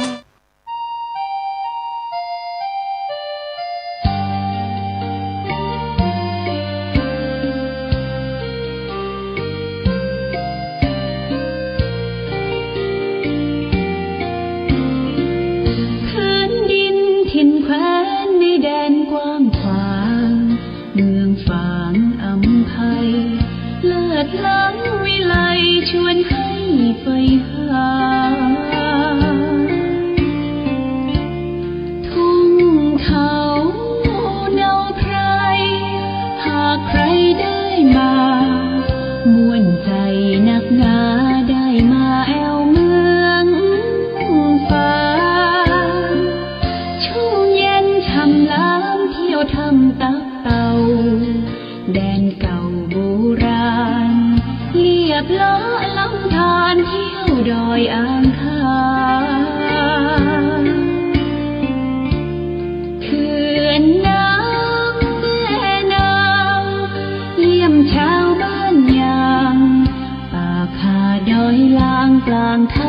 าพึ่งพนาป่าสวยน้ำใสน้ำใจสะอาดเมืองฟ้าธรรมชาติเคยกันบ้านมาหลากพื้นเผ่าพันธุ์ร่วมกันพร้อมหน้าเสน่ห์นำพายมาเมืองฟ้าดอยดงหน้าแดนแห่งนี้มีชื่อเมืองปางท่ามกลางลมหนาวทุ่งท้องกวาวชวนให้ลุ่มหลงหากแม้นใครยืนสักครั้งก็คงยากแท้ลืมลงเมืองฝางฝังใจ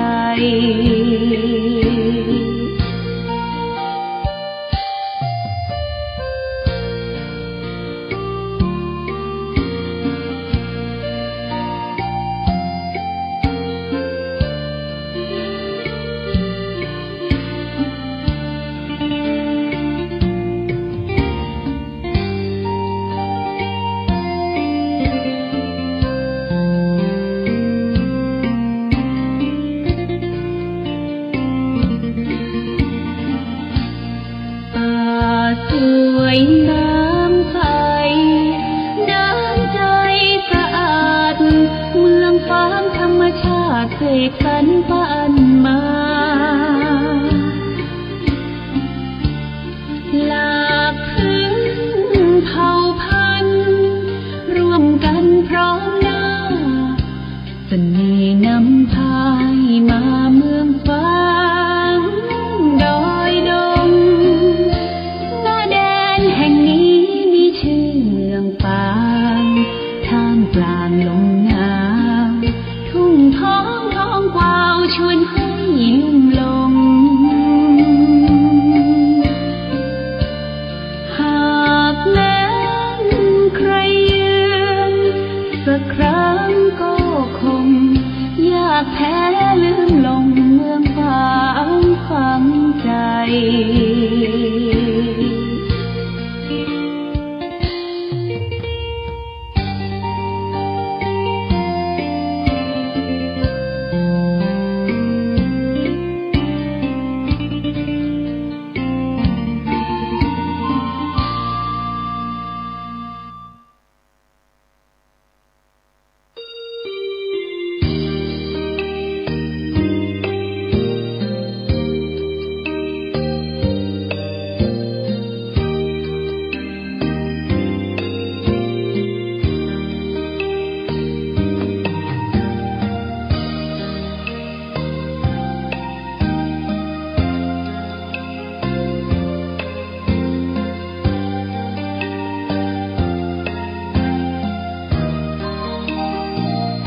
เวียงฟ้างเมืองบุญอุ่นไอถึงชัยประการน้ำกกแม่อายไหลผ่านสองฝั่งสายทานอุดมสมบูรณ์เมืองไม้งามอารามเอื้องหลวงดอกคูณชูช่อรอแสงอรุณเหมือนบุญหนุนนำให้มาแม่อายยามนี้ไม่มีเสียงใครสะอื้นสวยสดผู้สาวงามชื่นยามยิ้มละรื่นชื่นในอุราช่างงามพร้อมผุดผ่องผิวพรรณจัญญาช้างเผือกในภูมิพัฒนาเพียงพบศพตาพาใจอาวรณ์พระเจ้าพรหมสร้างสมเวียงชัยประการสืบลูกสืบหลานเป็นตำนานเหมือนดังละครเหนื่อยยากเพียงใดทรงใส่ใจข้าราษฎร เชียงแสนแม่อายท่าตอนทรงขวาตอนร่วมเป็นธานีควรจงภูมิใจเทิดไว้เนื้อกล้าวเกษาพระคุณมากล้นพันละนาสร้างเมืองมานับกว่าพันปี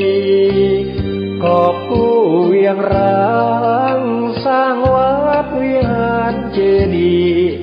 เรามีสุขทุกวันนี้เพราะพระบารมีของพระเจ้าพรหม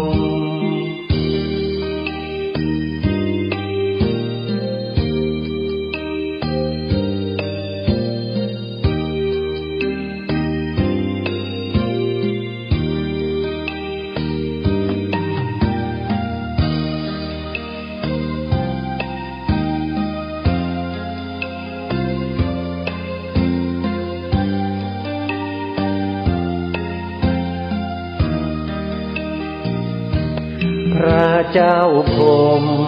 สร้างสมเวียงชัยประการสืบลูกสืบหลานเป็นตำนานเหมือนดังละครเหนื่อยยากเพียงใดทรงใส่ใจข้าราษฎรเชียงแสนแม่อายท่าตอนทรงขวาตอนร่วมเป็นธานีควรจงภูมิใจเทิดไว้เนื้อกล้าวเกษา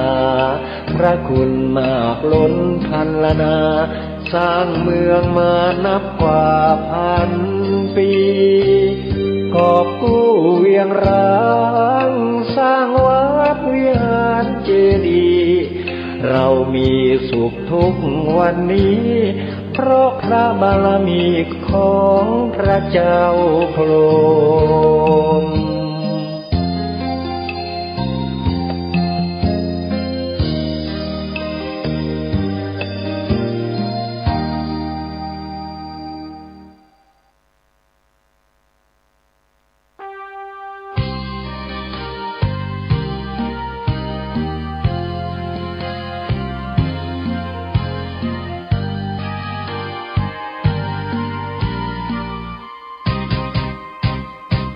กำเนิดองค์บุญแห่งล้านนาไทยครูบาเจ้าศรีวิชัยผู้มีจิตใจเปี่ยมล้นคุณธรรมสร้างสมบารมีของดีงดงามเลิศล้ำเพื่อหวังโมกขธรรมและปรารถนาพุทธภูมิมาขออหิงสาเป็นหลักธรรมน้อมนำมาปฏิบัติมักน้อยสันโดษเด่นชัดไม่เกลียดไม่โกรธและไม่โมโหเจริญรอยตามทางเดินหลักของพุทโธนะโมพุทธายะสิ้นชีพสรีรัมผู้คนกราบไหว้องค์บุญผู้เฟื่องแห่งเมืองล้านนายึดใจเรื่อยมาองค์ครูบาศรีวิชัยผู้คนทั่วทิศทั่วแคว้นในดินแดนไทยขอพรกราบไหว้พึ่งใจพึ่งบารมีอนุสาวรีย์แห่งนี้ครูบาสูงใหญ่ให้คนบูชาน้อมไหว้สำนักวิปัสสนานะโมสวาแห่งนี้วัดพระบาทอุดมให้ท่านชื่นชมพึ่งบารมีเชิญชวนญาติโยมน้องพี่ไหว้บารมีขององค์ครูบา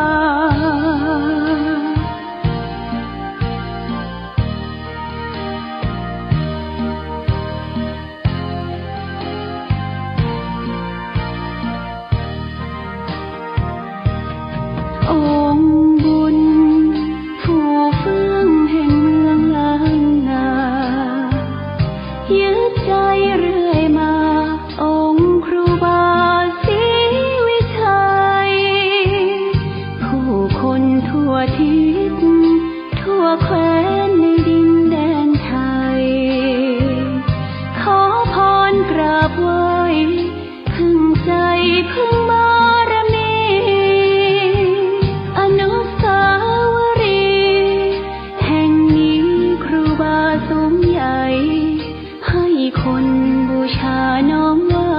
สำนักวิปัสสนานะโมสวาแห่งนี้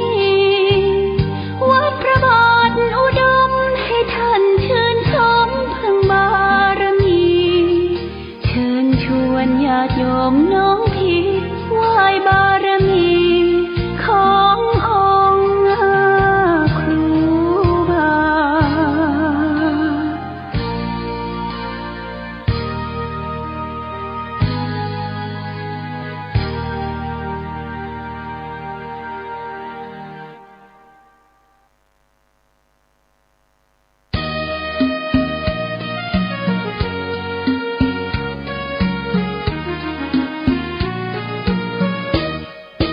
วัดวาอารามเป็นแหล่งธรรมะเขตขามล้อมจิตใจงดงามให้ผู้คนในสยามอารามบุญนุ่นอุ่นไอวัดเป็นที่พึ่งทางใจผู้คนเลื่อมใสใบบุญเพื่อหนุนคำจุนศรัทธาพระธรรมนั้นเป็นคำสอนศาสดาชี้แนะบุญกรรมนำพาให้เดินหน้าถูกทางพระเป็นองค์บุญคอยชี้ทางเพิ่มพูนให้เกิดคุณทางใจเป็นร่มโพร่มใสแผ่ไปทั่วสารพางวัดเป็นที่ยึดเหนี่ยวใจให้คนใฝ่สร้างความดีชี้แนะพระธรรมส่องทางสังคมไม่มีแตกร้าวอับปางมีรักผูกพันสรรสร้างไม่อ้างว้างเดียวดายไปวัดทำบุญสุนทานสดใสชื่นบานร่มเย็นร่มใจให้เราผ่อนคลาย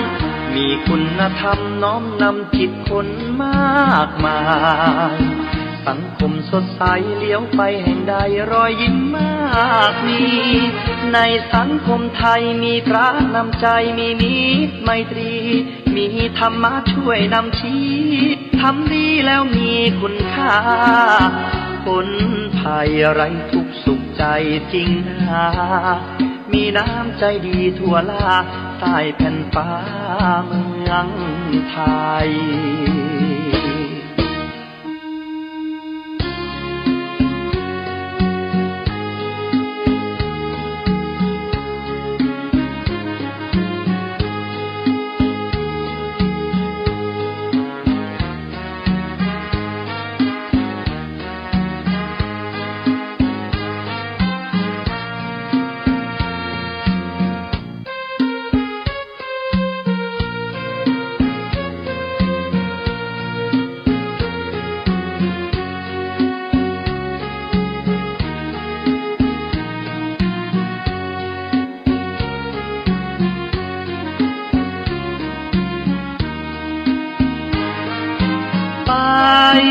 วัดทำบุญสุนทานสดใสชื่นบานร่มเย็นร่มใจให้เราผ่อนคลา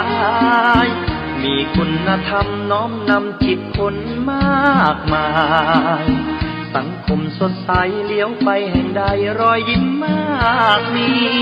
ในสังคมไทยมีพระนำใจมีมิตรไมตรีมีธรรมะช่วยนำชี้ทำดีแล้วมีคุณค่าผลภัยไร้ทุกข์สุขใจจริงนามีน้ำใจดีทั่วลาใต้แผ่นฟ้าเมืองไทย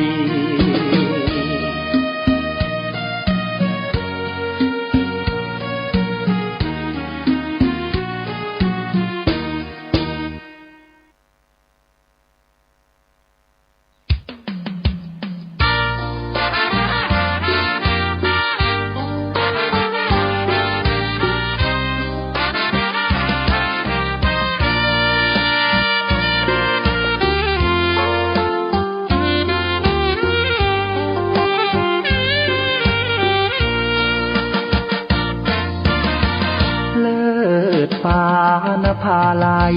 ก้องไปทั่วเขตสยามนามสามผิวงดงามยามได้มาโยนยินมเหสีแห่งเมืองฝางนามผิวสวยทั่วถิ่นร่ำลือทั่วท้องทันโสภินยิ่งกว่านางใดสามกาลเวลาสีผิวนางเปลี่ยนแปลไปในทุกช่วงยามเลิศล้ำอำไพเปรนพิษใช้ไหลงดงามหนึ่งในสยามพระนางสามผิวยิ่งใหญ่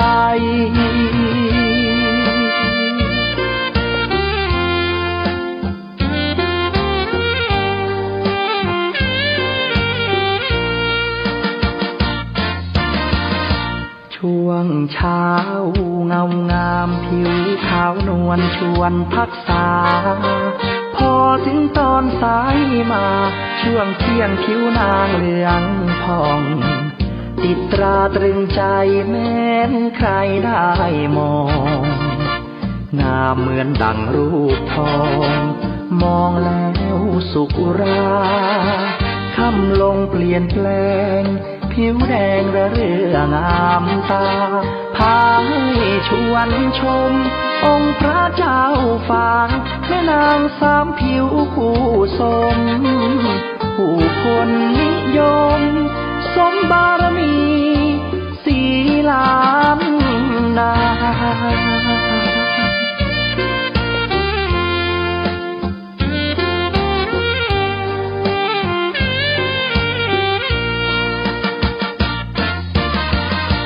กษัตริย์กรุง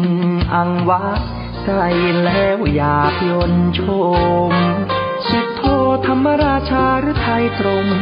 ระดมยกทัพชิงนางแม่นางสามผิวและองค์พระเจ้าฟางรันทดใจหมดทางพลางรักเกียรติศักดิ์ศรีจึงพากันโดด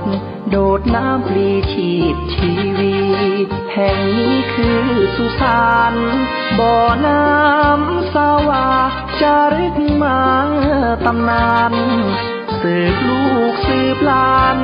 ไปชั่วกาลนาน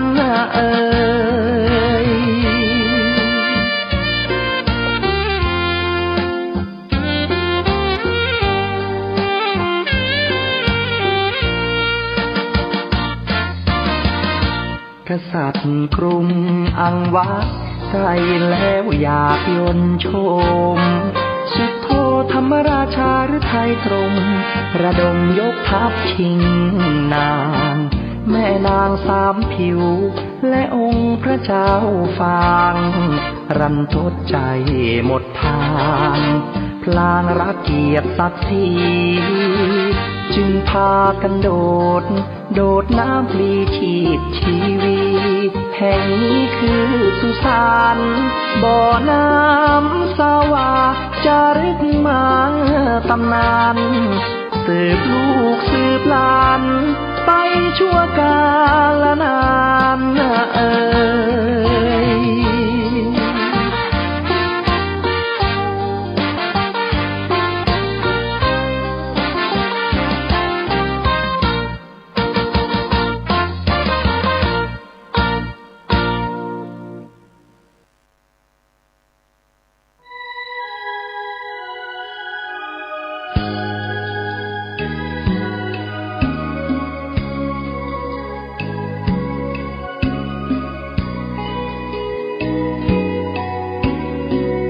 พื้นดินถิ่นแคว้นในแดนกว้างขวาง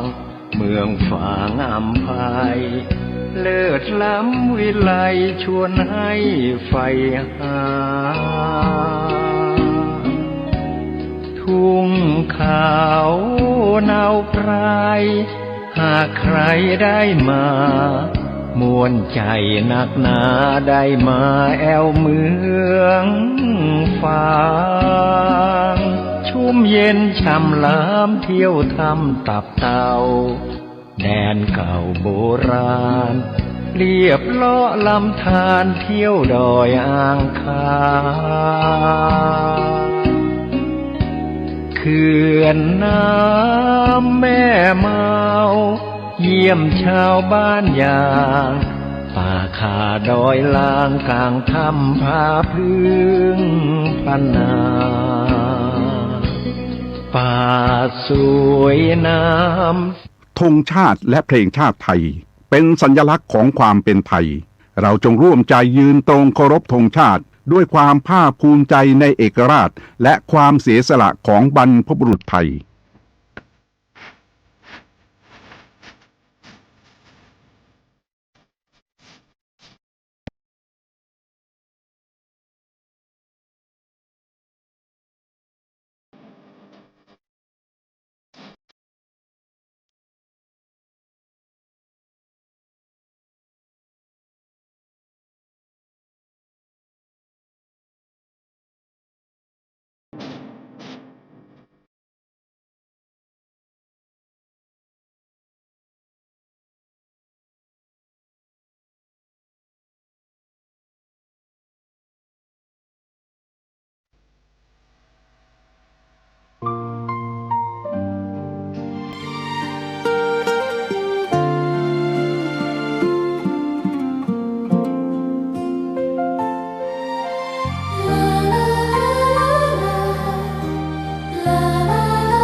อุตสายังเห็นพระเมตตาอยู่ทุกแห่งหนน้ำพระทัยฉโลมใจคนทั่วพื้นแผ่นดินยังอบอุ่นรอยยิ้มพระพักตร์ยังส่องแสงในดวงใจไทยไม่ลืมเสียงสายลมแผ่วเบาเหมือนเอ่ยคำปลอบว่าพระองค์ยังอยู่ใกล้ขอกราบแทบบาทด้วยรักนิรันดร์น้ำตาหลั่งพลันจากใจคนไทยแม้เสด็จสู่ฟ้าไกลแต่พระหฤทัยอยู่ในแผ่นดินนี้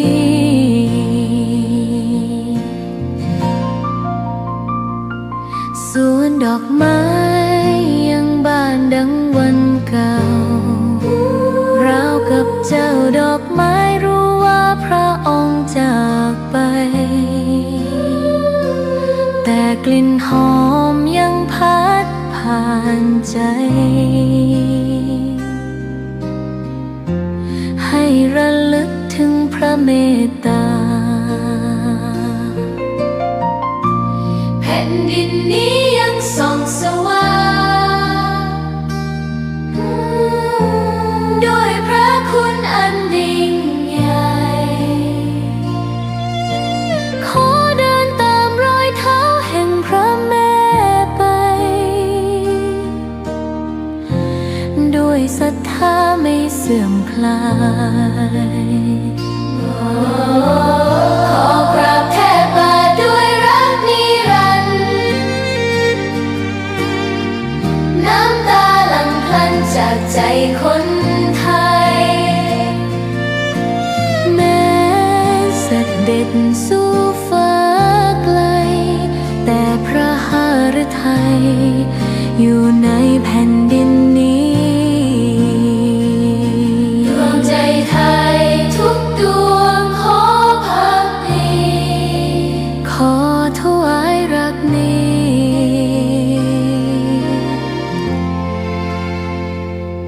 นิรันดร์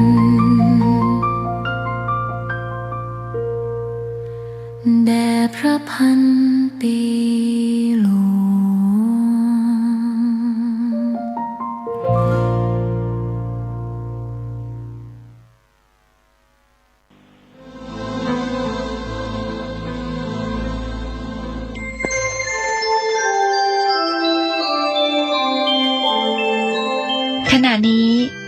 กำลังฟังสถานีวิทยุกระจายเสียง FM 104.5 เมกะเฮิรตซ์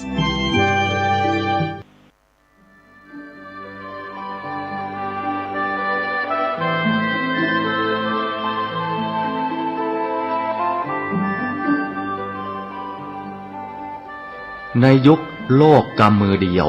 นักเผยแผ่ควรฝึกใช้สื่อให้เป็นประโยชน์ภายในประเทศควรจะมีรายการวิทยุเผยแผ่พระพุทธศาสนาประจำจังหวัดอย่างน้อย1 ชั่วโมงต่อ1 วันเพื่อประชาสัมพันธ์หรือเทศนาอบรมสั่งสอนประชาชน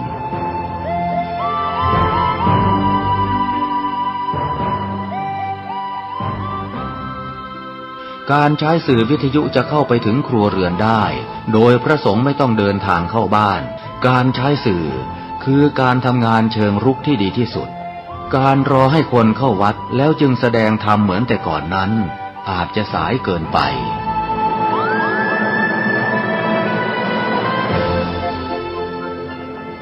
เราควรใช้สื่อนำธรรมะเข้าไปให้ถึงภายในบ้านโรงเรียนองค์กรต่างๆให้มากที่สุดการใช้สื่อจะทำให้ผ่อนแรงและประหยัดทั้งคนและเวลาเทศนาผ่านสื่อเพียงคนเดียวเสมือนเราเนรมิตนักเผยแผ่ได้เป็นหมื่นเป็นแสนนักเผยแผ่นั้นนอกจากอบรมตามหลักสูตรธรรมดาเพื่อให้ได้วุฒิบัตรรับรองแล้วพึงอบรมเรื่องการเทศนาการเขียนการค้นคว้าซึ่งอาจจะเป็นเรื่องเฉพาะตัวแต่ก็สามารถฝึกขึ้นมาได้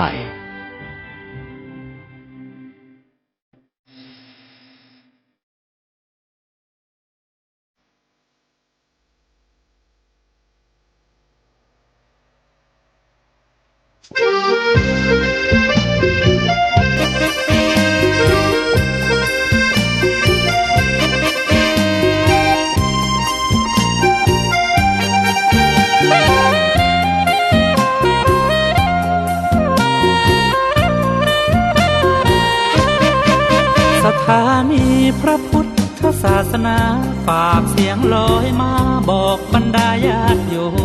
มที่มีใจใช้ธรรมฉโลม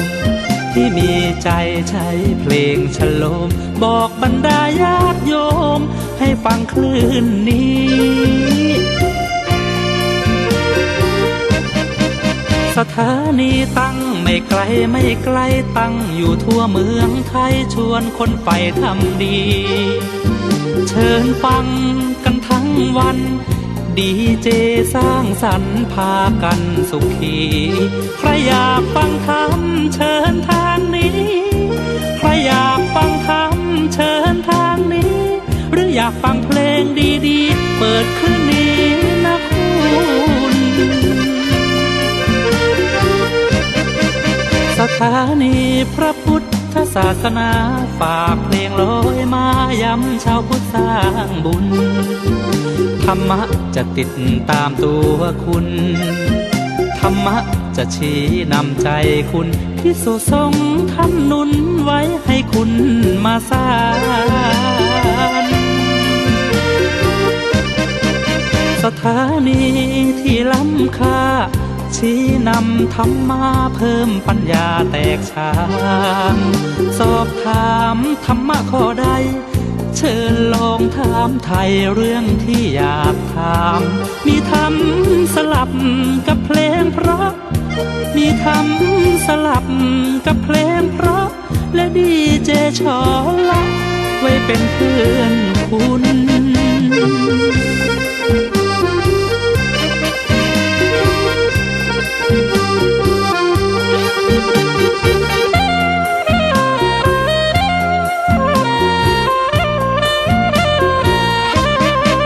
สถานีที่ล้ำค่าชี้นำธรรมะเพิ่มปัญญาแตกฉานสอบถามธรรมะข้อใดเชิญลองถามไทยเรื่องที่อยากถามมีธรรมสลับกับเพลงเพราะมีธรรมสลับกับเพลงเพราะและดีเจชอละไว้เป็นเพื่อนคุณ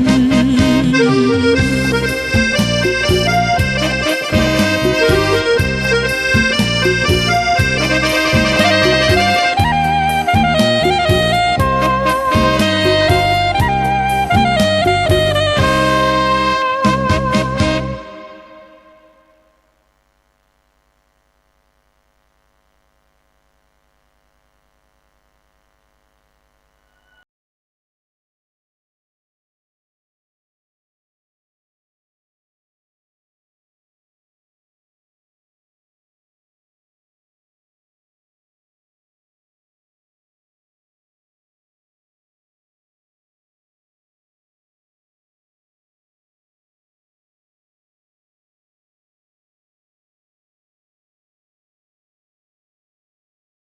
แผ่คืองานทำความเข้าใจกับคน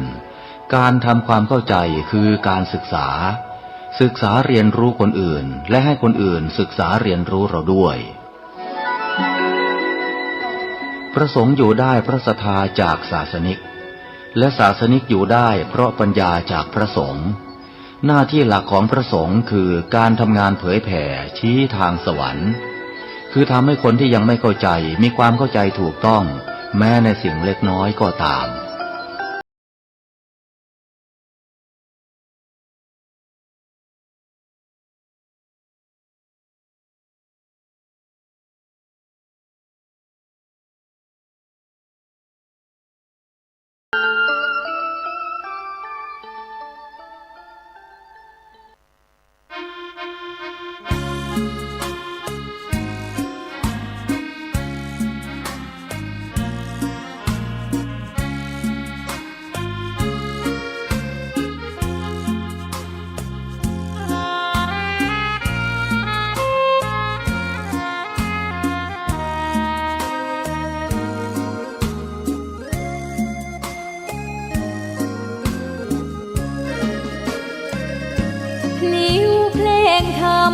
ถูกถ้อยคำเข้าถึงจิตใจ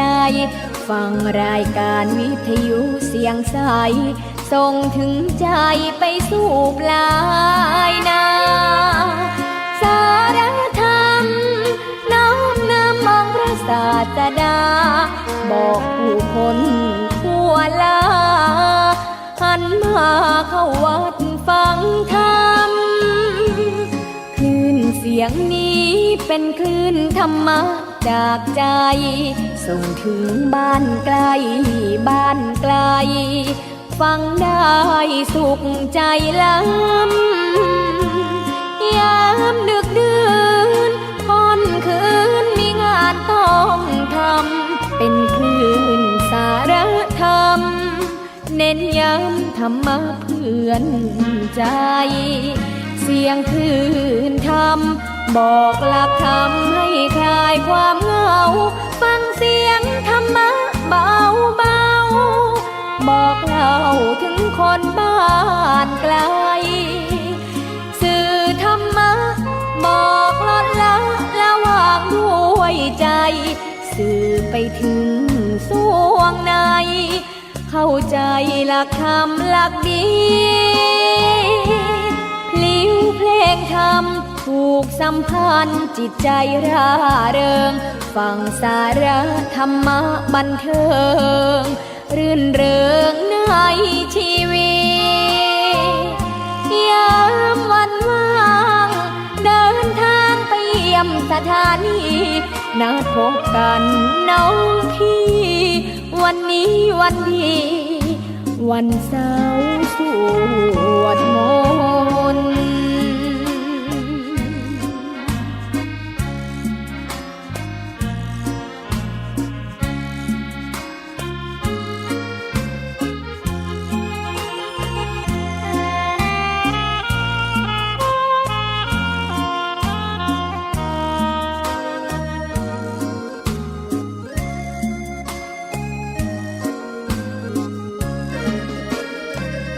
เสียงคลื่นธรรมบอกหลักธรรมให้คลายความเหงาฟังเสียงธรรมะเบาเบาบอกเล่าถึงคนบ้านไกลสื่อธรรมะบอกลดละละวางด้วยใจสื่อไปถึงสวงในเข้าใจหลักธรรมหลักดีพลิ้วเพลงธรรมผูกสัมพันธ์จิตใจร่าเริงฟังสาระธรรมะบันเทิงรื่นเริงในชีวิตยามวันว่างเดินทางไปเยี่ยมสถานีนัดพบกันน้องพี่วันนี้วันดีวันเสาร์สวดมนต์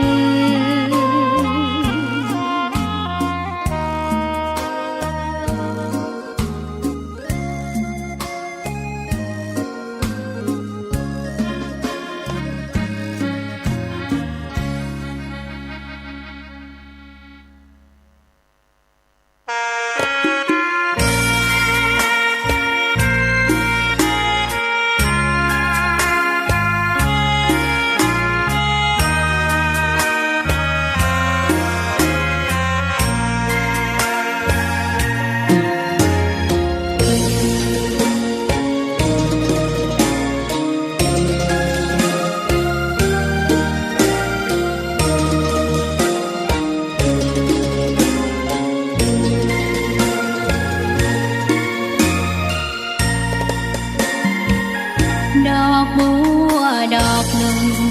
พึงใจไว้เพื่อบูชาแด่องค์พระศาสดาสัมมาสัมพุทธเจ้ามีความงามเงียบไม่เปรียบเทียบเขาเทียบเราใครมองไม่งามช่างเขาแต่เจ้าก็คือดอกบัวด้วยความสัตย์ซื่อยึดถือความดีเป็นหลักใครรักไม่รักก็ไม่จมปลักมองมัวเมื่อโผล่พ้นน้ำก็เห็นความงามในตัวไม่ยึดติดในตมชั่วขอเป็นดอกบัวดอกดีใครไม่มองว่าบัวงามเด่นแต่บัวก็เป็นดอกบัวทุกวันอย่างนี้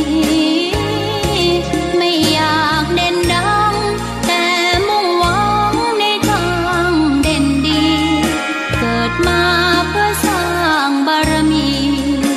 ถวายชีพนี้บูชาดอกบัวดอกน้อยเฝ้าคอยคนที่ใจบุญมาโอบเอื้อเกื้อกูลรู้ค่าของบุญเก็บบัวขึ้นมาเพื่อสร้างความดีและเสริมบารมีดังว่าใช้ดอกบัวนี้บูชาพระสัมมาสัมพุทธองค์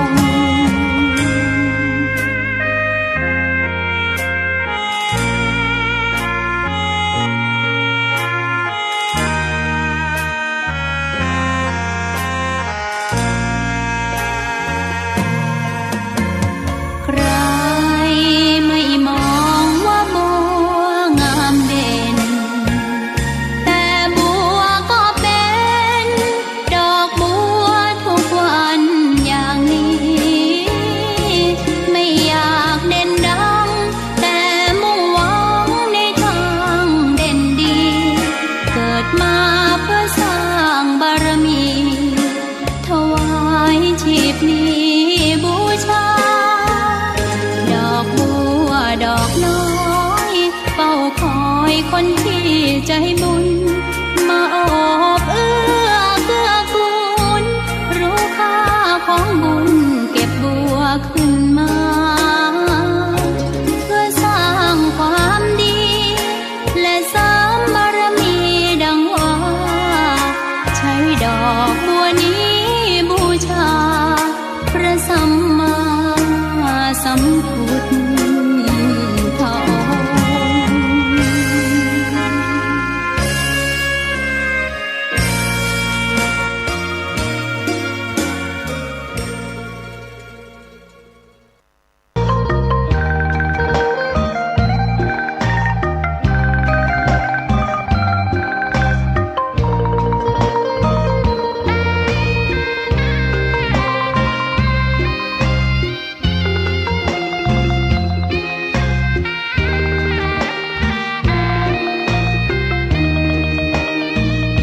ชะตา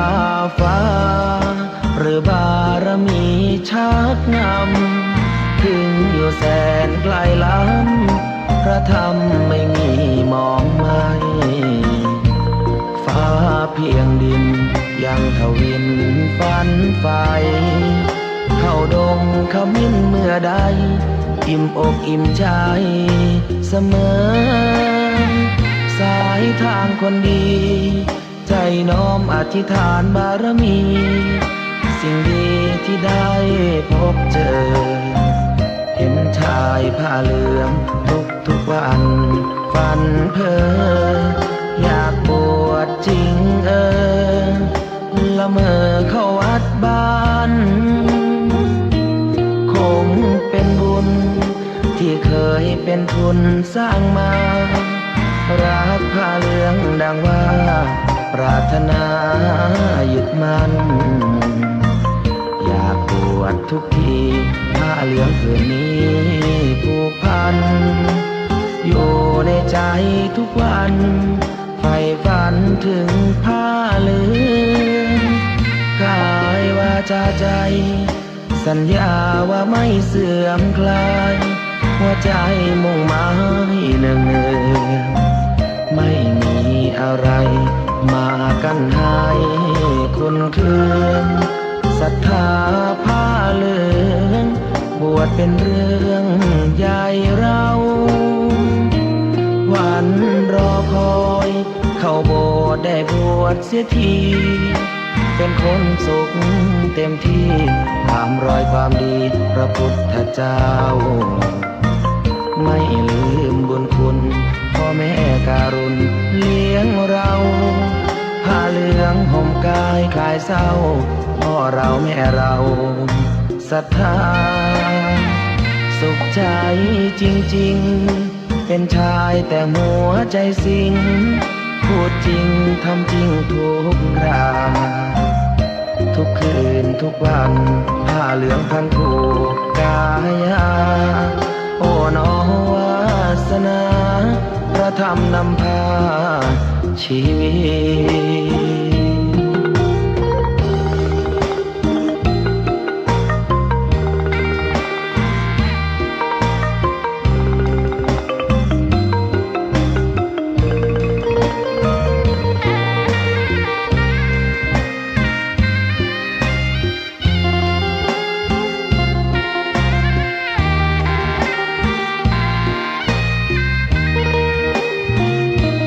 วันรอคอยเข้าโบสถ์ได้บวชเสียทีเป็นคนสุขเต็มที่ตามรอยความดีพระพุทธเจ้าไม่ลืมบุญคุณพ่อแม่การุณเลี้ยงเราผ้าเหลืองห่มกายคลายเศร้าพ่อเราแม่เราศรัทธาสุขใจจริงๆเป็นชายแต่หัวใจสิงพูดจริงทำจริงทุกราทุกคืนทุกวัน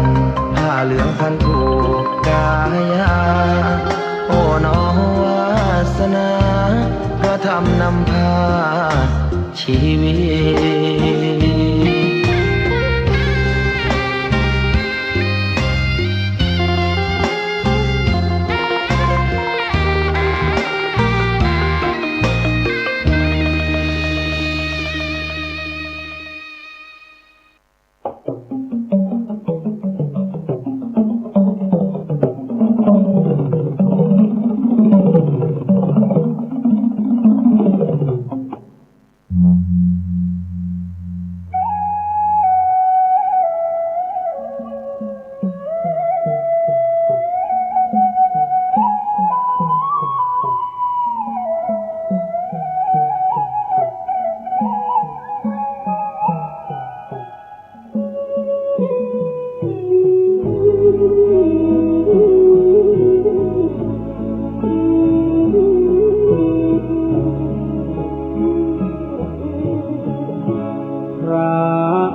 านนท์นี้จากผู้อาจทั้งคือบาทจีวรถวายน้ำทรงพระพักหลังพระกรบวนพระโอษฐ์อีกตามจรผู้ใดใครหนอภายหน้าโอ้เราดังนกหัดบินแม่นกมาทิ้งสูญชีวาปีกนั้นยังไม่กล้าขาไม่แข็งแรงพอ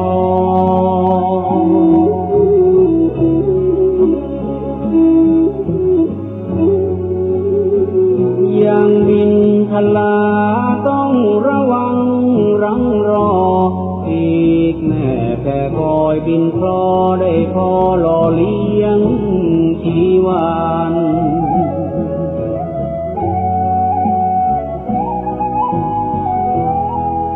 เรียกเป็นเช่นเราได้เพียงพระโสดาบันยังไม่ทันสำเร็จเป็นพระอรหันต์พระศาสดาก็จะมาปรินิพพานในราตรีนี้ไม่นานผ่านเลยลาลับลวงไป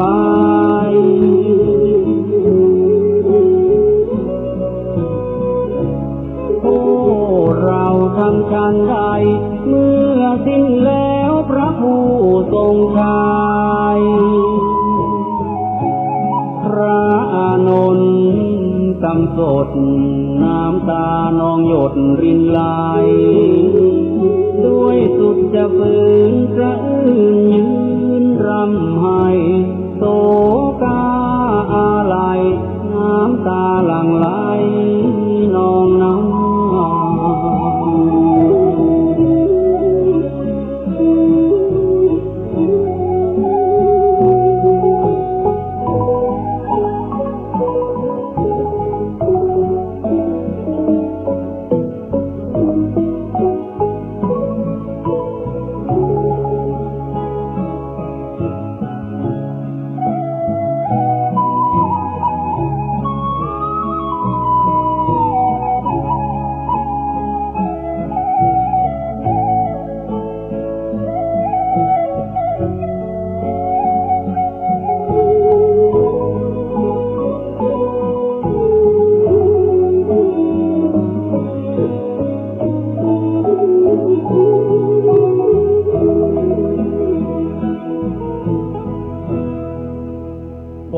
พระโท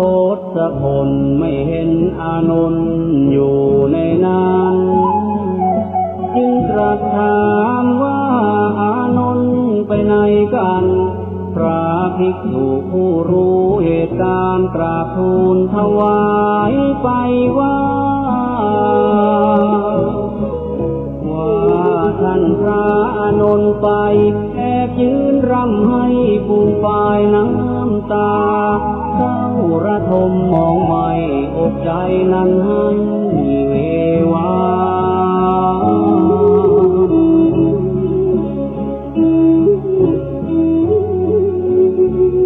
ยามใดสิ้นสูญพระดุลยศาสดา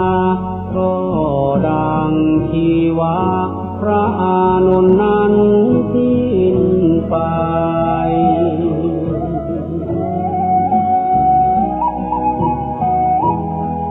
ทราบความดังนั้นพลันองค์พระทรงชัยให้ตามพระอานนท์มาใกล้แล้วย้ำทำให้ปลอบโยน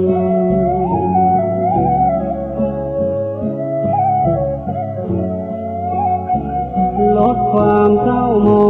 งที่เข้าครองในกมลแก่พระอานนท์ให้คลายทุกข์วิญญา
ทุกวันฉันมีความสุขหัวใจไม่อยากจะคิดอะไรมีหัวใจเหมือนท้องว่างเปล่าไม่โกรธไม่แค้นไม่เกลียดใครให้ใจมองเศร้าใครว่าอย่างไรช่างเขาตัวของเรารู้ตัวเราดีท่องไปเที่ยวไปให้หมดสิ้นวันชาติหนึ่งชีวิตแสนสั้นขอฉันมันให้ช่างชีวิตพืชค่ำห่วงเหงาสู่กายเข้าถ้าพอมีที่ถ้าหากเจ้าของเขามีต้องขอโทษที่มิได้ตั้งใจจะเป็นชีวิตเสเพลแต่จิตใจไม่เคยเกเรหลอกลวงทำร้ายใจใครแต่เรื่องความรักใครรอต้องขอเสียใจฉันมอบถวายวัดไปพร้อมกับหญิงชายคู่นั้นนานแล้วนี่คือฉันเองที่อยู่ที่มีเรือนร่างอาจเลอะโลกีฉันก็มีหัวใจผ่องแผ้วเลิกไฟเพ้อฝันถึงวิมานชิมพีเมืองแก้วหลับได้คืนพอแล้วไม่เป็นนกแก้วในกรงของใคร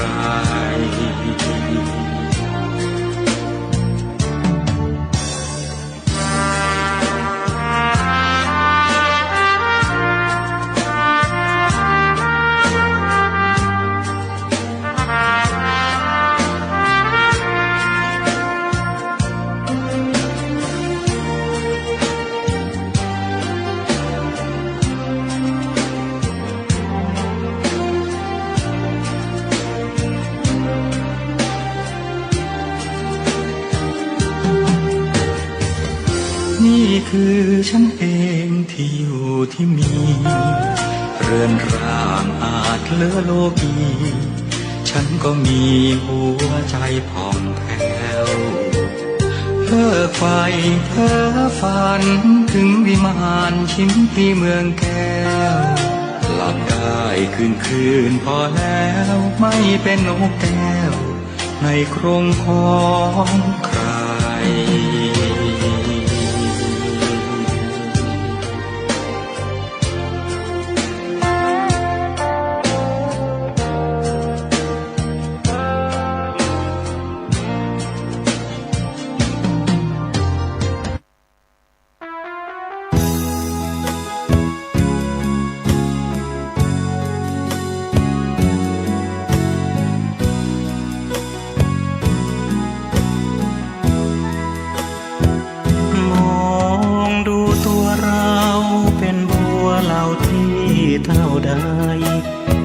ฟังธรรมะสอนใจ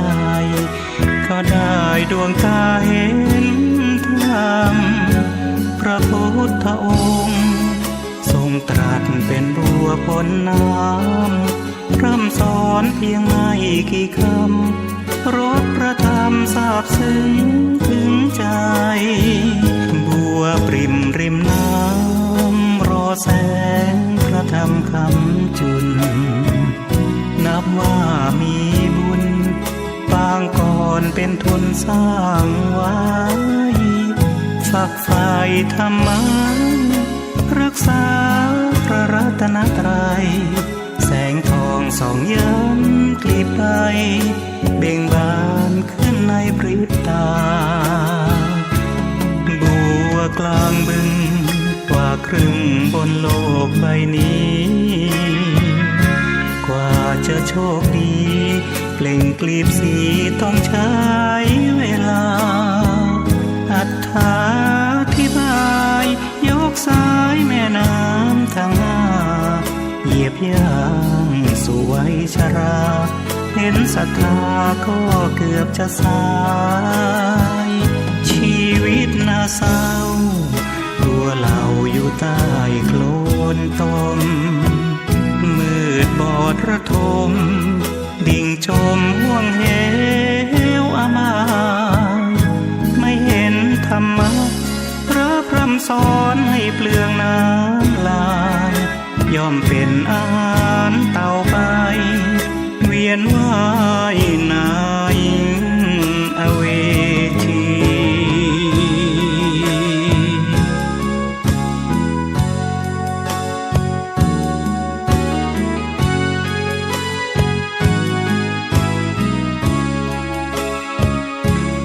บัวกลางบึง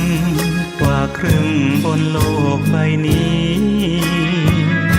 กว่าจะโชคดีเปล่งกลีบสีต้องใช้เวลาอธิบายยกสายแม่น้ำทั้งห้าเหยียบย่างสู่วัยชราเห็นศรัทธาก็เกือบจะสายชีวิตน่าเศร้าตัวเราอยู่ใต้โคลนตมมืดบอดระทมดิ่งจมห่วงเหวอามายไม่เห็นธรรมะพระพร่ำสอนให้เปลืองน้ำลายย่อมเป็นอาหารเต่าไปเวียนว่ายนายอเวจี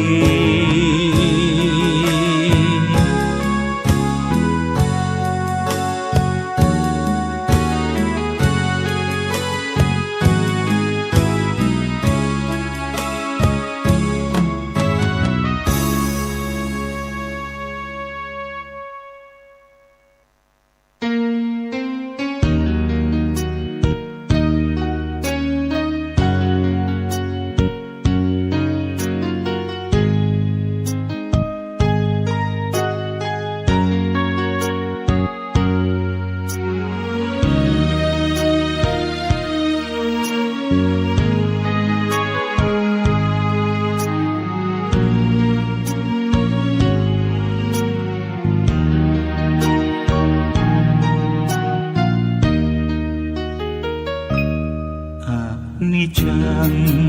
ความไม่เที่ยงแท้แน่นอน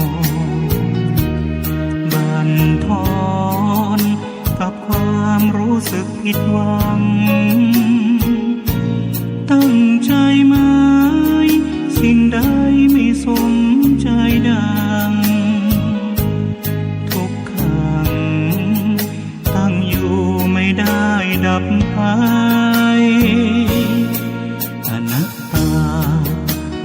ความไม่มีตัวตนหลุดพ้นด้วยความสงบทางใจธรรมะพระโพธิญาณฝากไว้อยากหาใครฝันใฝ่ในอนัตตานี่คือไตรลักษณ์ของเพื่อนมนุษย์ไม่มีสิ้นสุดเพราะกิเลสตัณหาสมไว้ในใจให้ทุกข์ทรอุรากลับเสน่หาไขว่คว้าช่างน่าเสียดายใกล้หลุดพ้นต้องมันฝึกฝนทนเอาช่วยให้เราพ้นการเกิดแก่เจ็บตายพระพุทธองค์ทรงตรัสพระธรรมบรรยายไตรลักษณ์ให้นายอนิจจังทุกขังอนัตตา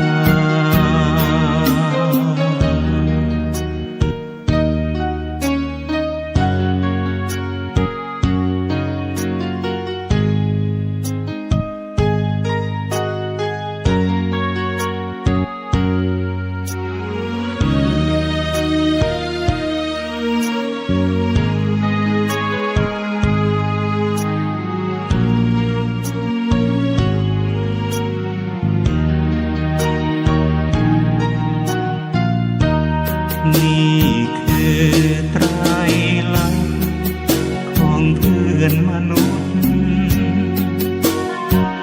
ไม่มีสิ้นสุดเพราะกิเลสตัณหา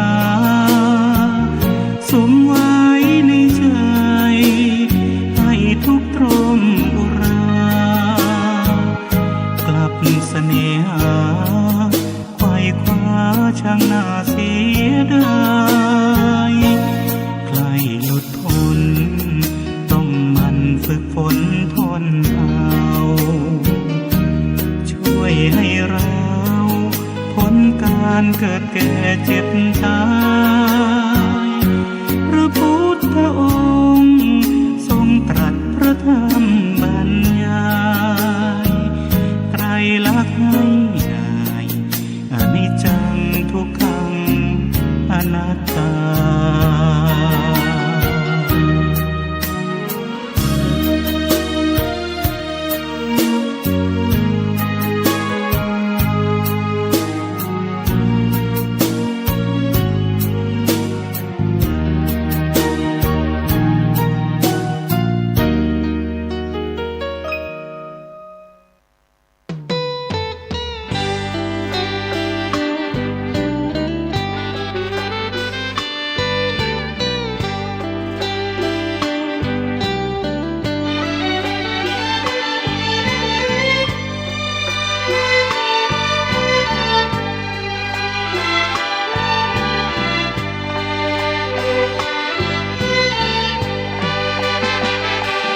ธรรมบรรเลงเป็นเพลงเพื่อชาวมวลชนชีวิตมืดมนสับสนจงมาฟังเพลงสิ่งร้ายๆในใจอย่าได้กลัวเกรงพุทธธรรมบรรเลงกำราบปราบให้ดับสูญขอยกพุทธธรรมน้อมนำใส่ในบทเพลงเศร้าเหงาวังเวงเอาเพลงสร้างสรรค์คำจุนฟังกันแล้วอย่ารอบอกต่อเป็นบุญขอให้ท่านคุณพุนทั้งหลายบอกไปเถิดนาคำสอนพระองค์84,000 พระธรรมขันธ์ได้ทรงสร้างสรรค์เตือนใจไว้ทุกเวลาอย่าหลงมัวเมาจิตเฝ้าแต่ปรารถนารูปเวทนาสัญญาสังขารวิญญาณเห็นชัดพุทธคุณเหมือนบุญที่มาชวนเชิญสาระพาเพลินชวนเชิญให้ทำเป็นทางฟังเอาไว้สดใสอุ่นใจเบิกบานพุทธธรรมตำนานท่องพุทธของพุทธองค์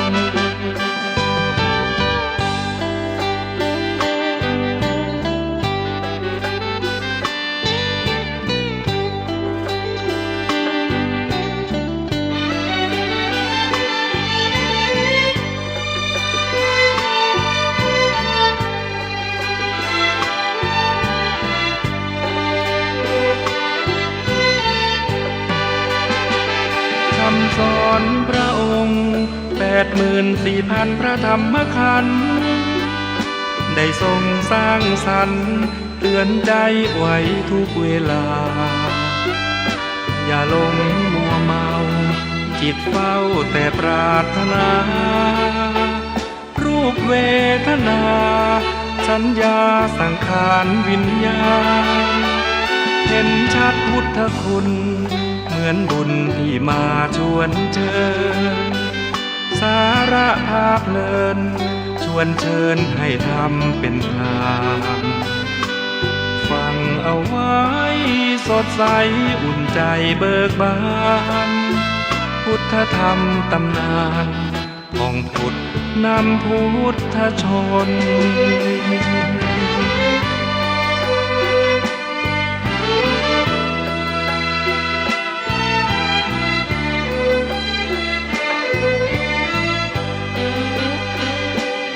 ค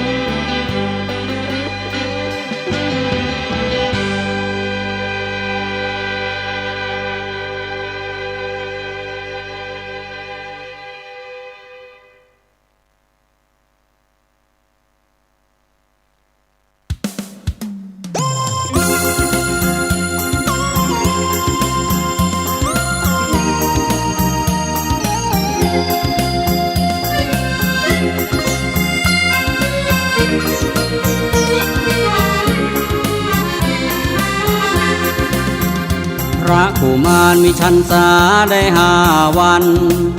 พระราชบิดาสั่งการดังพระประสงค์ให้เชิญพร้อม108 คนมาเสริมทรงให้ทำนายองค์ลักษณะพระกุมาร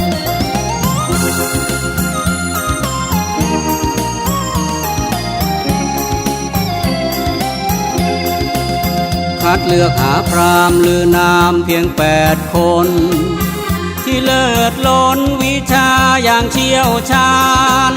ทั้ง7 พราหมณ์ทูลความนั้น2 ประการหากอยู่ครองบ้านเมืองนั้นจะเดชา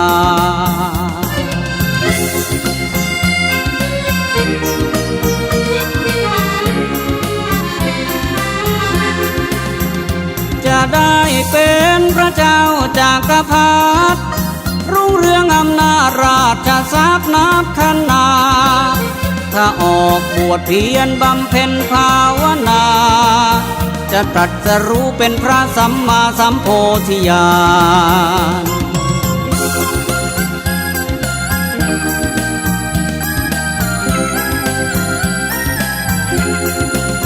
แต่โกนทัญญาพรามณะได้ทำนา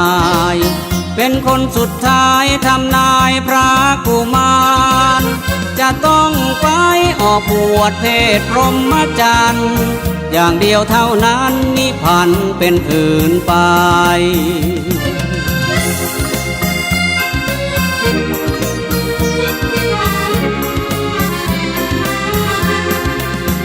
กษัตริย์เจ้าจึงตรัสถามพราหมณ์ทั้ง8 คน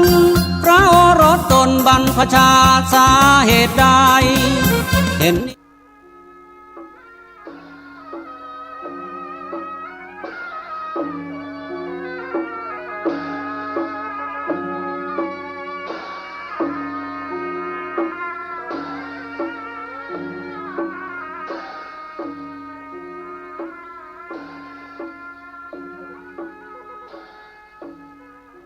ขอความเจริญในธรรม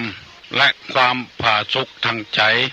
จงได้บังเกิดมีกับพ่อแม่พี่น้อง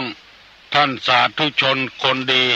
ผู้เจริญในศีลในธรรมทุกท่านพร้อมกันนี้ขอยกมือ10 นิ้วกราบอาราธนาเอาคุณพระแก้วเจ้าทั้ง3 ประการบุญศีลบุญทานที่ท่านทั้งหลายได้กระทำปั้มเป่งมาเสื้อวัดเสื้อวาเสื้อบ้านเสื้อเมืองพระสยามเทวาธิราชคุณพ่อคุณแม่ผู้ให้กำเนิดคุณครูบาอาจารย์ผู้ประสิทธิ์ประสาทวิชาความรู้สิ่งศักดิ์สิทธิ์ทั้งหลายอันมีพระบรมธาตุเจ้าดอยสุเทพและครูบาเจ้าศรีวิจัยเป็นต้นขออาราธนาและเชิญชวนมาปกปักรักษาพ่อแม่พี่น้องลูกหลานเหลนวงศาคณาญาติปู่ป้าน้าอาคุณตาคุณยายมิตรแก้วสหายญาติธรรมทุกคนขอให้มีความสุขกายสุขใจเหมือนกันทุกคู่ทุกคนมาแล้วเนอะเสียงก้องเสียงก้องเสียงมองต่ำเข้าเสียงตุเจ้าเทศนาธรรมเป็นเสียงที่มงคลเข้าหูเข้าใจเพื่อนำธรรมไปปฏิบัติก่อนที่จะได้นำเอาธรรมะมาเสนอให้พี่น้องวงศาคณาญาติจะชวนท่านทั้งหลายได้ไหว้พระพุทธพระธรรมพระสงฆ์ให้เกิดความเป็นสิริมงคลก่อนอยู่ที่นอนไหว้ก็ได้นั่งอยู่ไหว้ก็ได้ทำการทำงานก็ยกมือไหว้เนี่ยการไปโดยไหว้พระเจ้าไปโดยก็ได้ทำเมื่อเกิดสมาธิคือความตั้งใจมั่นว่าพร้อมกันเนอะอะระหังสัมมาสัมพุทโธภควาพุทธังภวันตังอภิวาเทมิกราบสวากขาโตภควตาธัมโมธัมมังนัมมัสสามิกราบสุปฏิปันโนภควโตสาวกสังโฆสังฆังนะมามิก กราบหันธรรมยังพุทธัสสะภะคะวะโตบุพาภคณะมะกะลังกะโลมาเสนะโมตัสสะภะคะวะโตอะระหะโตสัมมาสัมพุทธัสสะนะโมตัสสะภะคะวะโตอะระหะโตสัมมาสัมพุทธัสสะนะโมตัสสะภะคะวะโตอะระหะโตสัมมาสัมพุทธัสสะพุทธังสรณังกัจฉามิธัมมังสรณังกัจฉามิสังฆังสรณังกัจฉามิตุติยัมปิพุทธังสรณังกัจฉามิตุติยัมปิธัมมังสรณังกัจฉามิตุติยัมปิสังฆังสรณังกัจฉามิตติยัมปิพุทธังสรณังกัจฉามิตติยัมปิธัมมังสรณังกัจฉามิตติยัมปิสังฆังสรณังกัจฉามิอิติปิโสภะคะวาอะระหังสัมมาสัมพุทโธวิชชาจารณะสัมปันโนสุขโตโลกวิทูอนุตตโรปุริสะธรรมสารถิสัทธาเทวะมนุษย์สานังพุทโธภควาติสวากขาโตภควตาธัมโมสันติติโกอากาลิโกเอหิปัสสิโกโอปนะยิโก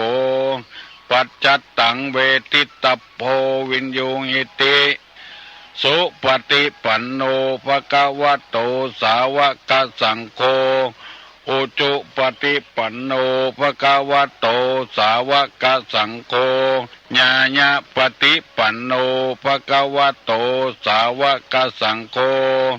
สามิจิปฏิปันโนภควโตสาวกสังโฆญาติตังจัตตาลิปุริสายุคานิอัฏฐาปุริสะปุคาราเอสะภะคะวะโตสาวกสังโฆอาหุไนโยปาหุไนโยทักขิไนโยอัญจลิกาลนิโยอนุตตรังปุญญเขตังโลกัสสติกราบหนึ่งกราบสองกราบสามท่านสาธุชนทั้งหลายได้รับฟังธรรมะกุเจ้าเป็นอาหารทางใจเพราะว่าใจนี่เป็นผู้บงการให้คนปากให้คนเนี่ยการถ้าใจบักกำกับปากผิดปากถูกบางทีอาจจะเผลอเลอไปติไปเตียนไปแจ้งไปด่าเปิ้นเพราะใจบักกำกับไว้การทำงานก็เช่นเดียวกันใจบักกำกับไว้ขับรถก็ประมาทเมาเหล้าเมายาพ่องเหงาลับพ่องเพราะใจบ่ควบคุมถ้าใจยังควบคุมอยู่ไปก็ปลอดภัยมาก็ปลอดภัยเขาจะสังเกตได้ง่ายว่าใจเนี่ยมีความสำคัญมากทีเดียวจักดอกอยู่ดีๆเนี่ยกำเดียวมีดเข้ามือละเพราะใจบ่ควบคุมไว้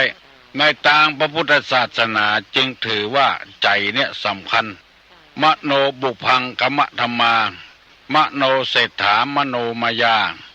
ธรรมทั้งหลายมีใจเป็นใหญ่ใจเป็นประธานสำเร็จที่ใจยุติที่ใจเริ่มที่ใจคนเสียผู้เสียคนไปหลายคนเพราะว่าใจบ่ควบคุมเลยทำไปเลยเงียบไปเลยเปิ้นมาจุมาสุยใจบ่ได้รอบคอบตุลุงได้นำเอาธรรมะมาเสนอเฮือปี้เฮือน้องเฮือลูกเฮือหลานฟังกูเจ้าเพื่อจะได้นำเอาธรรมเนี่ยมาควบคุมจิตใจเนี่ยหยังก็เฮือทุกข์ใจคนอื่นบ่ทุกข์ใจตัวพ่องก็บ่เป็นหยังเพราะว่าเฮากับเฮาเหมือนเตากับน้ำแห้งก็เตาตายถ้าไปถูกบ่ถูกใจคนอื่นนี่มันยุ่งเ เฮานี่แก้ตัวเก่าแก้ไขตัวเก่าได้ไปแก้ไขคนอื่นเปิ้นโคตรไปแล้วเปิ้นเจ็บใจไปแล้วเนี่ยจะได้คืนก็ตึงบ่คืนเพราะฉะนั้นธรรมะกูเจ้านี่จึงเป็นเรื่องของทางจิตทางใจโดยตรงถ้าตัวเฮาบ่สอนตัวเฮาแล้วเทวดาก็สอนบ่ได้เทวบุตรก็สอนบ่ได้มีกรรมบักเก่าบทหนึ่งว่าตามีหน้าพ่อหน้าบ่หันวันนี้ได้นำเอากรรมโบราณกรรมบักเก่าสุภาษิตของคนโบราณเพิ่นว่าไว้ว่าตามีหน้าพ่อหน้าบ่หันเอามาเสนอให้พี่น้องทั้งหลายฟังหมายความว่าจะได้ตาของคนทุกคนบอกว่าของสิ่งสารสัตว์อยู่ที่ใบหน้าบนหน้าถ้าอยู่ทางลุ่มอันนั้นเป็นตาตินพ่อบ่หัน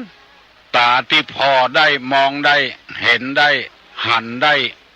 เป็นตาที่อยู่ทางหน้าทุกคนมีตาอยู่ที่หน้าแต่พอหน้าตัวเก่าบ่หันนอกจากไปส่องกระจกหรือแยงแว่นจึงจะหันสิวมีที่ไหนหนวดมีอยู่เส้นใดอยู่ตัดใดคิ้วเป็นจะใดตาเป็นจะใดบ่หันอันเนี้ยเป็นสุภาษิตเต็มบอกว่าคนเอานี่บ่ฮู้จักตัวเก่าคือบ่หันตัวเก่าไปหันคนอื่นคนอื่นดีจะได้ชั่วจะได้เป็นคนรวยจะได้เป็นหนี้เป็นสินไผเท่าใดหูหมดไผบ่ฮู้จักบุญคุณพ่อบ่ฮู้จักคุณแม่หูหมดไผบ่ไปวัดไปวาบ่ไปจำศีลภาวนาหูหมดไผเนี่ยไอ้อย่างที่ไหนหูหมดแต่ตัวเก่าบ่ฮู้จักตัวเก่าอันนี้เรียกว่าตามีหน้าพอหน้าบ่หันหน้าตัวเก่ากรรมนี้เปิ้นบอกว่าพยายามได้หันหน้าตัวเก่าว่าตัวเก่าเป็นจะได้พ้องแล้วเขาจะได้ว่าเปิ้นตามนั้นที่พระพุทธเจ้าเปิ้นเทศมานั้นเพราะเปิ้นหันหน้าตัวเก่าละเปิ้นถึงกล้าว่าคนอื่นได้เฮาถึงวันที่สุ่มสี่สุ่มห้าว่ากันแต่ตัวเองบ่มองหน้าตัวเก่าและมีแถมกรรมหนึ่งว่าเปิ้นบ่สวมง่อนตัวเก่าว่าเปิ้นง่อนงอกว่าเปิ้นหัวปูดว่าตัวเองก็งอกเหมือนกันแต่ไปว่าเปิ้นตัวเองบอกว่าตัวเองงอกอันนี้เป็นสุภาษิตกรรมโบราณเปิ้นกล่าวไว้ว่า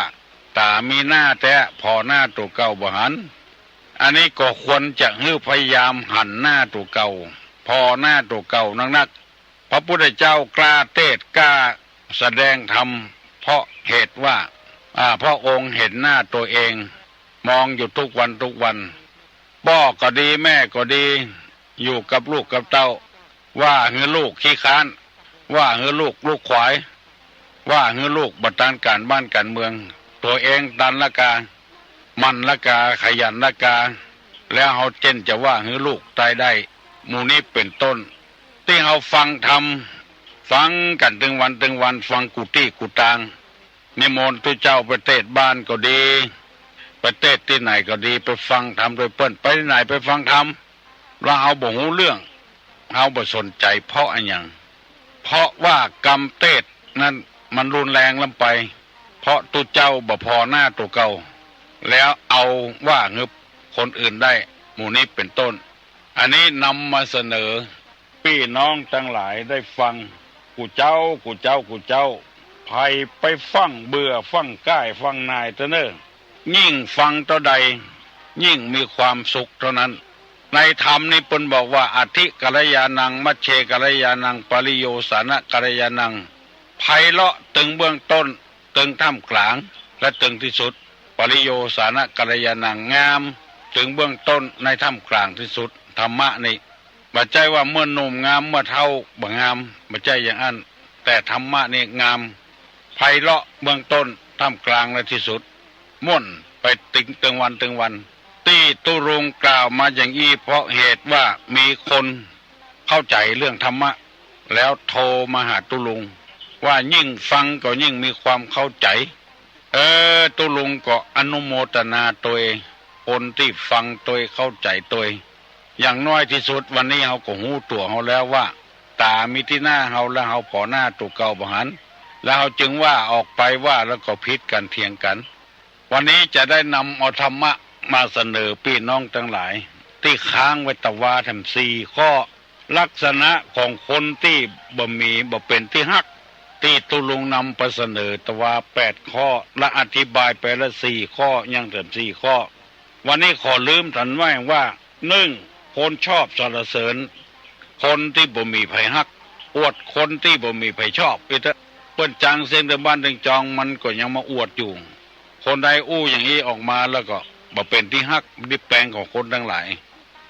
พยายามหลีกเลี่ยงจะไปอวดไปอ้างคนที่บ่ดีคนที่บ่มีไผฮักบ่มีไผชอบ2ชอบตำหนิคนที่น่ารักคนใดเป็นอย่างอี้ก็ตำหนิคนที่เปิ้นเคารพสักการะบูชาที่น่าฮักแล้วเอาไปติไปเตียนเปิ้นคนอย่างอี้ก็บ่มีไผฮักมันน่าฮักเปิ้นว่ายกย่องคนดีตีคนชั่วต้องเป็นไปอย่างอี้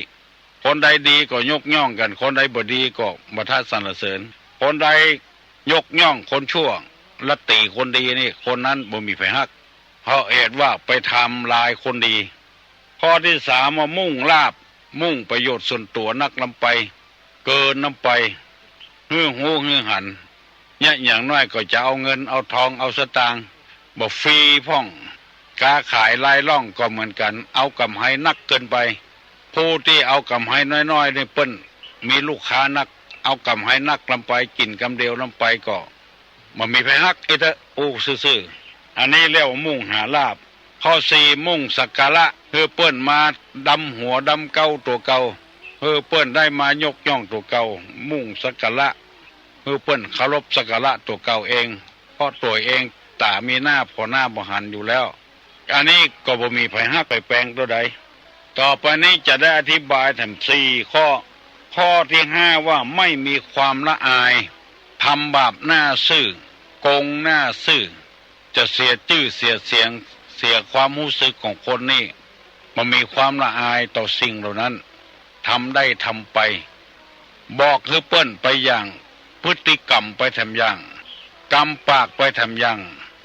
แล้วก็การกระทำของตัวเองไปทำอย่างเหมือนกับติดตุลุงจังว่าอยู่บนเฮือนตบมือเฮือเปิ้นไล่หมาวอเนื้อเฮือเปิ้นไล่ตัวเองบ่หลงตะเปิ้นหมู่นี้เป็นต้นอันนี้เป็นตัวอย่างที่หันง่ายๆว่าบ่มีความละอายเอาตบมือตัวเขาก็ต้องไล่ตัวกันตายก็ตายด้วยกันเจ็บก็เจ็บด้วยกันอันนี้ตัวบ่เจ็บบ่ตาย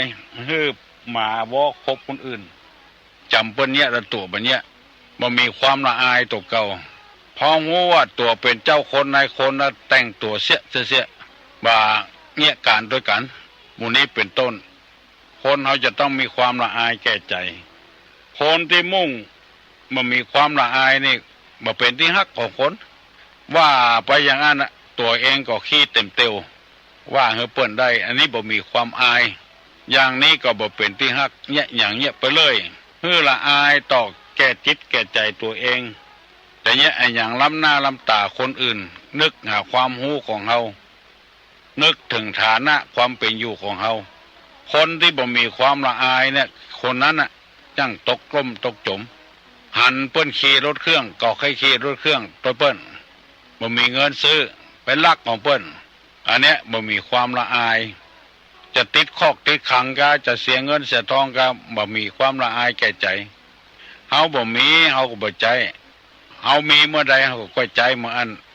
ไปกู้ไปยืมของเปิ้นดอกเบี้ยออกสดเหมือนเข้าดอกเบี้ยก็บ่ได้ใจต้นทุนก็บ่ได้ใจเปิ้นเอาดอกเบี้ยมาทบเป็นต้นทุนทำยืมของเปิ้น10,000จะต้องเสียดอกเบี้ยในระยะ10,000นะได้เสีย 2,000 ปีนึง 2,000ก็บ่ฮื้อ10,000ก็บ่ฮื้อเปิ้นเอา 2,000 นั้นมาเป็นต้นแถมคิดเปิดปอกหางหมูบ่ละอายแก่ใจข้อที่6บ่มีความเก่งกลัวต่อบาปกลัวต่อโทษกลัวต่อเวรกลัวกรรมมันจะมาสนองเมื่อรุนมีความอายแล้วก็บ่มีความอายแล้วบ่มีความกลัวซะอย่างกลัวติดคอกกลัวติดขังกลัวเปิ้นเล่าหัวกลัวเสียชื่อกลัวเสียเสียงกลัวเสียปี้กลัวเสียน้องคนใดที่บ่กลัวอย่างอื่นก็บ่เป็นที่น่าฮักมาว่าสองหน้าไผอย่างไผเนี้ยไปเลย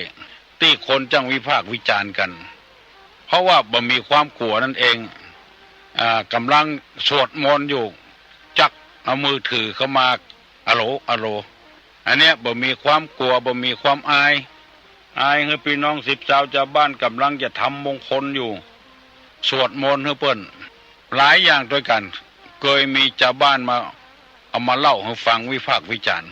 กันเถอะปั่นปอนอยู่แต่คนที่ฮับปอนก็ตั้งอกตั้งใจแต่ไปฮับโทรศัพท์เนี่ยปล่อยให้คนที่จะเอาปอนน่ะเก้ออยู่หั่นน่ะไว้บ่ได้อันนี้คือบ่มีความกลัวไผติไผเตียนบ่มีความอายว่าตัวเป็นเพศอะไรหยังหมู่นี้เป็นต้นบางเตื้อก็ของหมู่นี้มันเรื่องของไผของมันคือความกลัวคนเดียวอายคนเดียวมีความอายมีความกลัวแล้วก็เป็นที่น่าฮักเน้อจะนั่งจะอยู่อย่างใดจะได้พอก่อนตัวอายุนักแต่พรรษาน้อยก็คือมีความกลัวต่อบาปต่อกรรมตัวอายุนักแต่ฐานะความเป็นอยู่น้อยก็คืออยู่ไปตามน้ำทำไปตามตัวอันนี้นำมาเสนอให้ลูกให้หลานให้พี่ให้น้องทั้งหลายฟังว่าคนที่บ่น่าฮักเนี่ยมันเป็นอย่างนี้อยู่บ่ได้เปิ้นก็บ่ฮักละเปิ้นหันนิสัยใจคอละกำอู้กำจ่านี่มากลัวไผส่องหน้าคนหลายอู้เสียงดังเกินไปหมู่นี้ก็บ่เก่งบ่กลัวไผส่องหน้าตุเจ้าพนายกา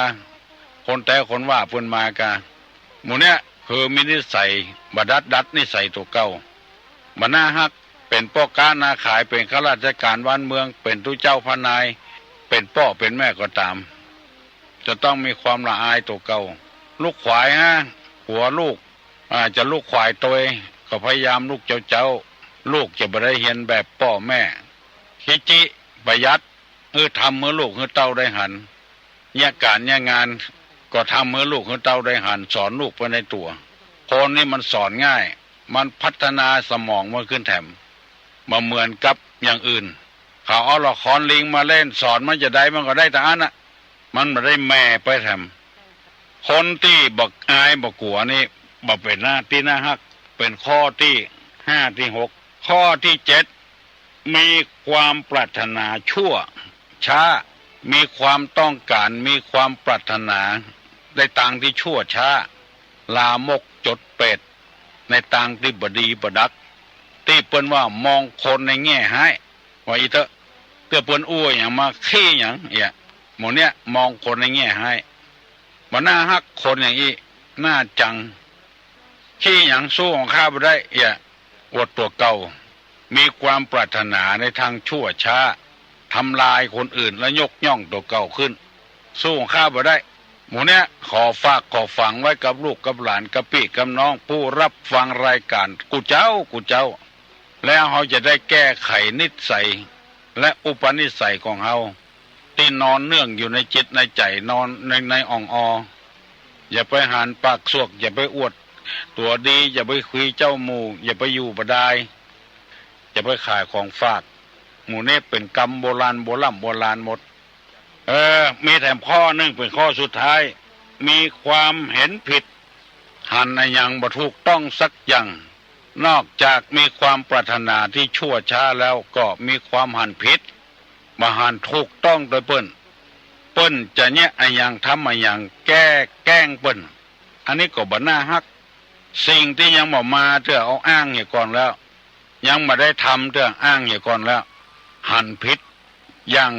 บ้านเมืองผู้หลักผู้ใหญ่ผิดต่อกันถึงวันนี้ก็เพราะว่าหันผิดเปิ้นยังบ่ตันได้เงี้ยเตื้อเปิ้นเสนอโครงการมาเอาไปเห็นแล้วเอาตังที่ผิดไปเห็นแล้วบาทดลองเนี่ยก่อนมาให้เปิ้นได้เงี้ยอย่างสิอย่างคัดเปิ้นง้างเปิ้นต้องพิจารณาอย่างก่อนแล้วเอาก้อยคัดก้อยง้างไปในนับคัดนับง้างปีนี้อย่าแปลงปล่อยหลวงนอกเดือน8นอกเดือน8นี่ก็ดีฟ้าฝนก็ยังมีเตื้อมันจะมีเดือน9เดือน10โอ้มันฮ้อนปล่อยหลวงปซาละเปิ้นมีเดือน5เดือน6เปิ้นเฮามาแปลงเดือน8ไปตันไปอย่าได้ว่าอย่าได้หมู่เฮาสตางค์ก็เขียมเนาะอันเนี้ยบ่น่าฮักซะหน่อยคนอย่างอีกมันบ่ใช่ว่าเฮาคนเดียวลงแปลงคนถึงบ้านตกลงกันแต่เปิ้นเฮาคนเดียวเนี่ยนี่ก็น่าจะแกล้งก็ เ ปิ้นบ่ใจเฮาคนเดียวเอาทั้งหมู่เนี่ยฟ้อนก็ฟ้อนด้วยกันล้ำก็ล้ำด้วยกันเอาไม้มาแปลงปลาล้ำเนาะแปลงผามเนาะเอาแบบโบราณนะเนี่ยไปเอาไม้ที่หันที่นี่โอ้ไม้บ่เดียวมันเข็มไปหาที่ไหนเอาเต็นท์ดีกว่าเนาะว่าย้ายหมู่เฮาเนี่ยหั่นผิดไปเห็นแล้วกรรมว่าเอาไม้มาแปลงถึงแปลงเสานี่มันสามัคคีกันพร้อมเพียงเอียงหน้ากันกลางเต็นท์มัน2 คน3 คนเนี่ยแต่แปลงปลาล้ำแปลงผามแบบโบราณมันคนทั้งบ้านโน่จะได้เจ้ยกันมีความสามัคคีพร้อมเพียงเอียงหน้ากันยังมีแถมอยู่เนอะเรื่องคนบ่หน้าเป็นที่หน้าฮักนี่นะมีทำร้ายมีทำอยู่วันพุกตุลงจะนำมาเสนอให้พี่น้องทั้งหลายฟังพอลืมทำกรรมเนอะ1ชอบสรรเสริญคนที่บดีคนที่บ่หน้าฮัก2ชอบตำหนิติเตียนคนที่เปิ้นนับถือคนที่หน้าฮัก3มุ่งหาลาภ4มุ่งสักการะ5บ่มีความละอาย6บ่มีความเก่งกลัว7มีความปรารถนาชั่วช้า8มีความหันผิดถึงหมดกันเนี่ย8ข้อเนี่ยถ้ามีกับจิตกับใจภัยคนใดก็คือพยายามหลีกเลี่ยงแล้วคนเปิ้นจะฮักตัวเก่าบ่ว่าผัวบ่ว่าเมียอยู่ด้วยกันก็อย่างเดียวตุลุงก็อู้หลายเตื้อแล้วว่าเป็นจะได้เปิ้นบ่ฮือเมียตานกันเข้าฮือผัวเพราะว่าผัวใหม่มันขางมันจังแล้วเฮาก็ไปโอ้ผัวเก่าที่มันตายไปแล้วเนี่ยอย่างเก่ามาอ้างผัวใหม่มันโคตรอีหยะหมู่นี้เป็นต้นไปยกย่องกันนำมาเสนอยังมีแถมนักอยู่ไผไปฟังเบื่อฟังนายฟังก้ายตุลุงเด้อเด้อก้ายเมื่อใดนายเมื่อใดก็บอกให้ตุลุงมาแล้วยังมีแถมอยู่วันพุกจะนำมาเสนอว่าโดยเรื่องของคนที่บ่มีไผฮักมันจะซ้ำกันพ่องเป็นต้นว่ามุ่งหาลาภมุ่งสักการะนี่มันจะซ้ำกันแต่มีแถมไม่ว่ามุ่งมีชื่อเสียงแล้วก็บ่ฮู้จักการเวลาบ่ฮู้จักประมาณบอกว่ามีความบ่สะอาดแล้วก็อู้นักแล้วก็ข้อสุดท้ายว่าชอบช่วยชอบบริชอบด่าชอบบริพาทเปื้อนร่มพรหมจรรย์เปื้อนที่ทำบุญทำทานเนี่ยด้วยกันวันพุกตุลุงจะนำมาเสนอเพื่อพี่น้องทั้งหลายได้สดับได้ฟังแล้วแก้ไขนิสัยอุปนิสัยตัวเก่าเมื่อได้อยู่กับร่วมกันมันมีความสุขบานหวานใจเมื่อได้อยู่กันมีความสุขบานหวานใจคือดัดนิสัยตัวเก่าเพราะว่าตามีหน้าแต่พอหน้าบ่หันตามีที่หน้าเฮาแต่มันพอหน้าตัวเก่าบ่หันที่ตุลุงนำมาเสนอนี่ก็คือส่องแว่นส่องกระจกเพื่อหันหน้าตัวเก่าแล้วเฮาจะได้เป็นอย่างอี้ได้สบายใจจะไปมีอคติอย่างกับตุลุงก็มีอคติอย่างกับไผ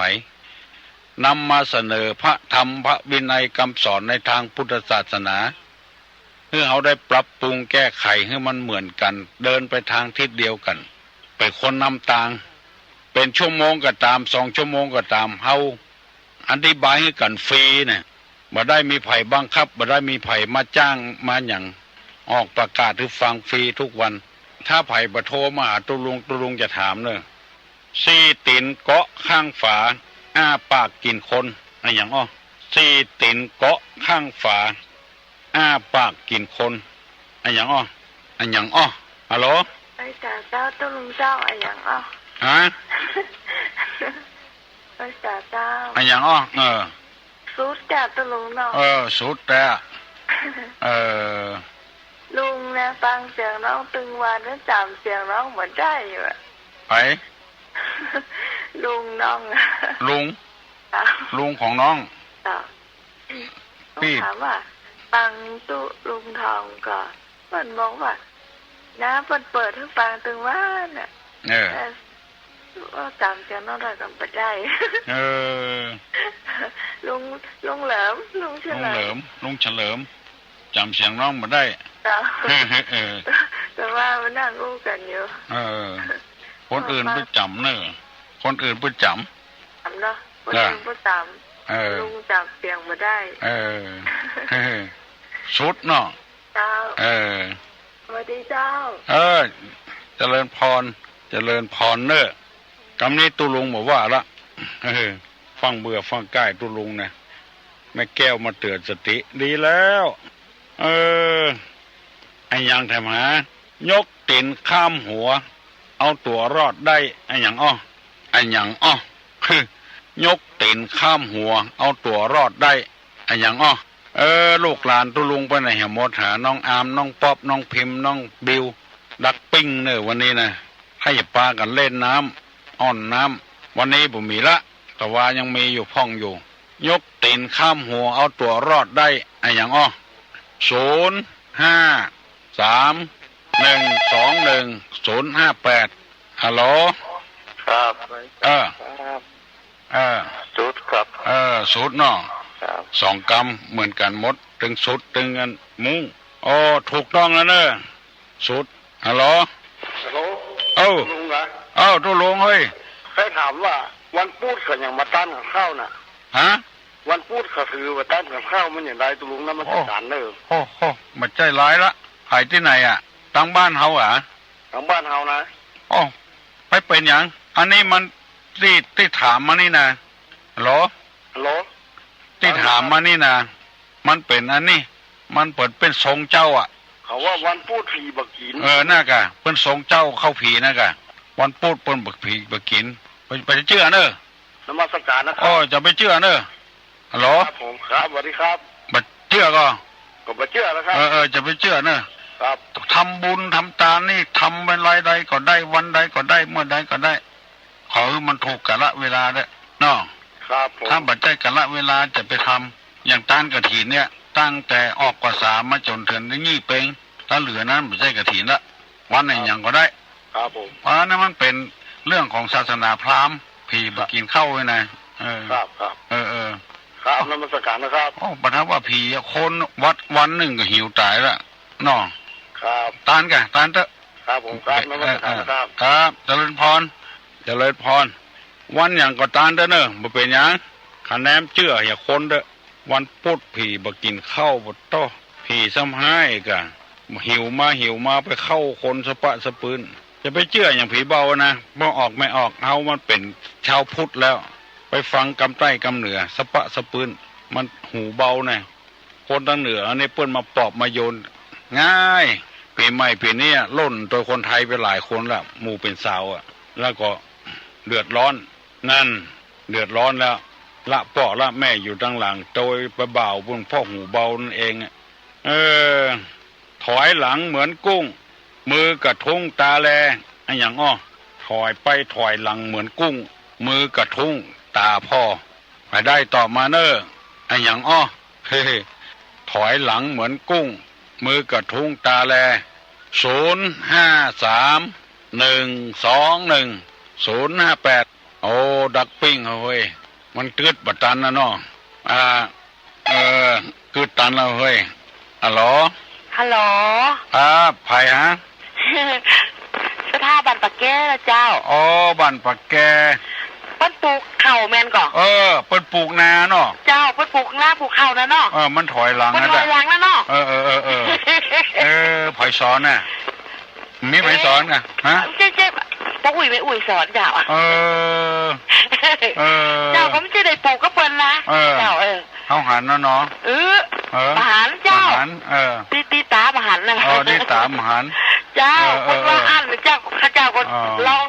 งตอบไปได้เจ้าหลังงอเหมือนกุ้งเนาะเจ้ามือกระทุ้งคนกลุ่มหน้าอีวะกลุ่มหน้าแล้วก็เอากาปลูกก็ถอยหลังอีวะถอยหลังเจ้าแมนอยู่ตุลุงก็แทมเกิดเยนาก็หาน่ะเกยกาอยู่กับนาเนาะอยู่กับตุงอะก็ได้ว่าเกยเล่งโง่เล่งควายนะครับได้เล่งมดกันเขาลกกาเยะมดวันนี้พิจูพิเจ้าเนี่ยได้ยังสักอย่างฮะวันนี้พิจูพิผ่าเนี่ยได้ยังสักอย่างมันน้อยกะอยู่กับพ่อกับแม่กะพ่อแม่เยะให้เยะนาโรเยะโซนสุมาเด้อตุลุงเขามีกับกันกี่คนมี6 คนเจ้าตายไป4 คนเลย2 คนเหลือกับตุลุงกับอีหลานน่ะอีโตลาน่ะนะเจ้าอีโตลามันมีเหลนของมันล่ะลูกของหลานน่ะถ้ากับตุลุงถ้าปีนั้นส ธรรมดาก็มีเลนนะเนาะตุลุงก็เป็นเลนนะกะเป็นตุมอนแล้วเดี๋ยวนี่นะเจ้าเป็นอุ้ยมอนนะเนาะอุ้ยมอนแล้วเจ้าโชคดีเนอะเจ้าเป็นลูกโตนเจ้าลูกโตนไงเจ้าต้องลูกคนเดียวพ่อแม่ตายละโม่เราก็สับประหารในตัวเว้ยเปิ้นโอเจ้าเปิ้นโอลูกเปิ้นเจ้าโชคดีเนอะไหวสาเจ้าไหวสาเจ้าดีมากเปิ้นปลูกนะรับไผ่จะอู้ตะตุลุงนะมาอู้เนอเด็กแดงแฝงอู้อีก่อนเนาะฮัลโหลครับผมโดยสเก็ตนะครับโดยสเก็ตผมเคยทำว่าตุ๊กเจ้าประเดี๋ยวนี้เข้าซุงนี่มันหมาเหมาะครับไปเหมาะอย่าได้เหมาะเต้นได้เจนเบามาแล้วมันยังมีอยู่อ่ะเปิ้นหากินตั้งคณะสูงเป็นยังบังคับมันยังไปบังคับได้มีในมันมีอยู่แล้วเขาบอกปฏิบัติอ่ะมันหากินผมว่าผมเคยไม่มีศรัทธานะครับทุลุงจะไปใจอ่อนนะครับจะไปใจอ่อนใจอ่อนจะได้เปิ้นเพราะว่าหากินคนเดียวเปิ้นรับจ้างชาวบ้านเปิ้นมาอายอย่างที่เขาว่าน่ะหน้าฮักก่อผมมันหน้าฮักหน้ากะที่ตุลุงอธิบายมาเกี่ยครับเนี่ยไม่ใช่เรื่องจะเล่าอ่ะเนี่ยเป็นเรื่องจะเล่ามันไม่เคยมีศรัทธาเนี่ยมาใช่ศรัทธาล่ำไปรับตามบ้านสูบแล้วบักกินเข้าดิกะ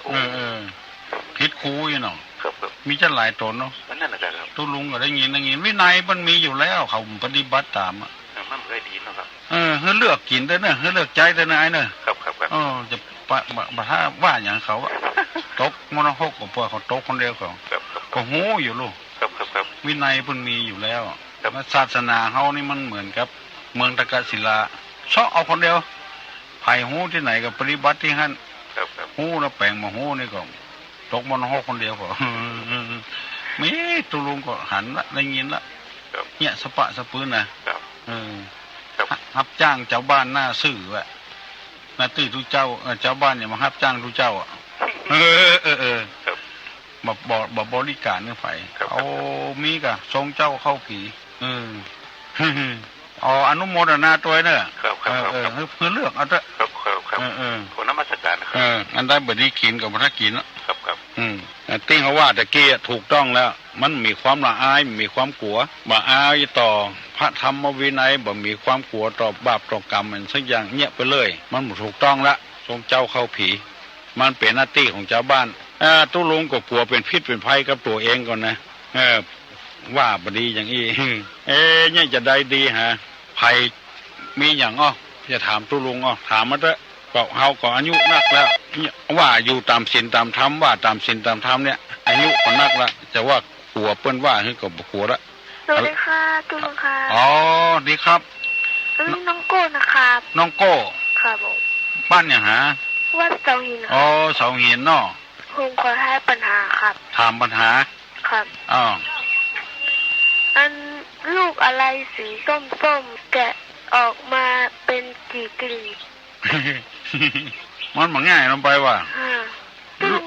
ตอบก็ได้เหรอครับก็น่ากะมันง่ายลงไปอ่ะก็ส้มเขียวหวานน่ะกะครับผมไม่น่ากะง่ายลงไปเนาะครับเอาใหม่ครับ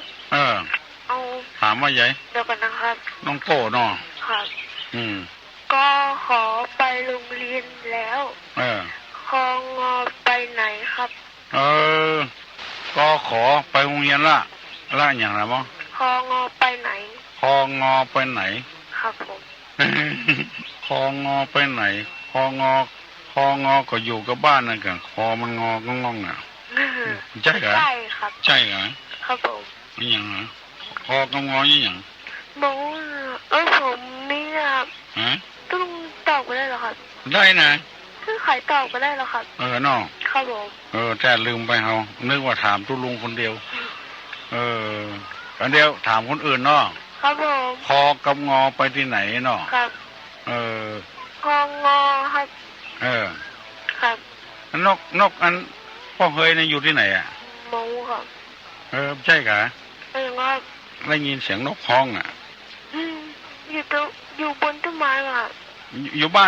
นน้องอ่ะครับผมว่าเสียงดังหมดเท่านก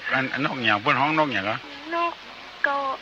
นกอะไรอย่างงู้นถูกงู พอเฮ้ยอ่ะยินดีนะครับครับอันนั้นมาสักการครับเอาใครต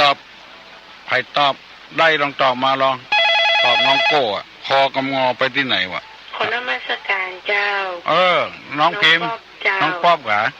เจ้าเสียงหายเสียงมาดีเลยเมาเล่นน้ำน่ะน้ำว่านะคองอไปโรงพยาบาลเจ้าแต่เนาะคอมันงอเนาะเจ้าแล้วก็ไปหาหมอไว้เนาะเจ้าแม่นว่า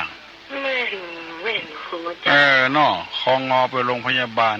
แต่เขาจ้างถามน้องเจ้าอันกะเจ้ายินดีเนอะเจ้าน้องป๊อบตอบว่าคองอน้องโก้ว่าอย่าใดน้องโก้ถูกก่ออีกะเลยเอ็กละอ่อนลูกหลานเลนปู่กับตุอุ้ยตุลุงพ่องม่วนอกม่วนใจมันถูกก่อเหรอถูกครับถูกแล้วครับถูกแล้วเนาะครับผมคองอไปโรงพยาบาลเนาะครับมีอย่างถามตุลุงทำเนอะครับม่วนแต่เว้ยอู้กับคนใหญ่พ่องอู้กับละอ่อนพ่องสบายอกสบายใจปีใหม่นี่คิดใหม่ทำใหม่เด้อคิดใหม่ทำใหม่อันใดที่มันบดีบดักเอาออกไปให้หมดอันใดดีๆก็เอาเข้ามาฮัลโหลต้องไปถามว่าปีใหม่เนี่ยตามเข้าก่อนฝนก็ผมนะครับตามใช่ไหมเจ้าไม่เชื่อนะ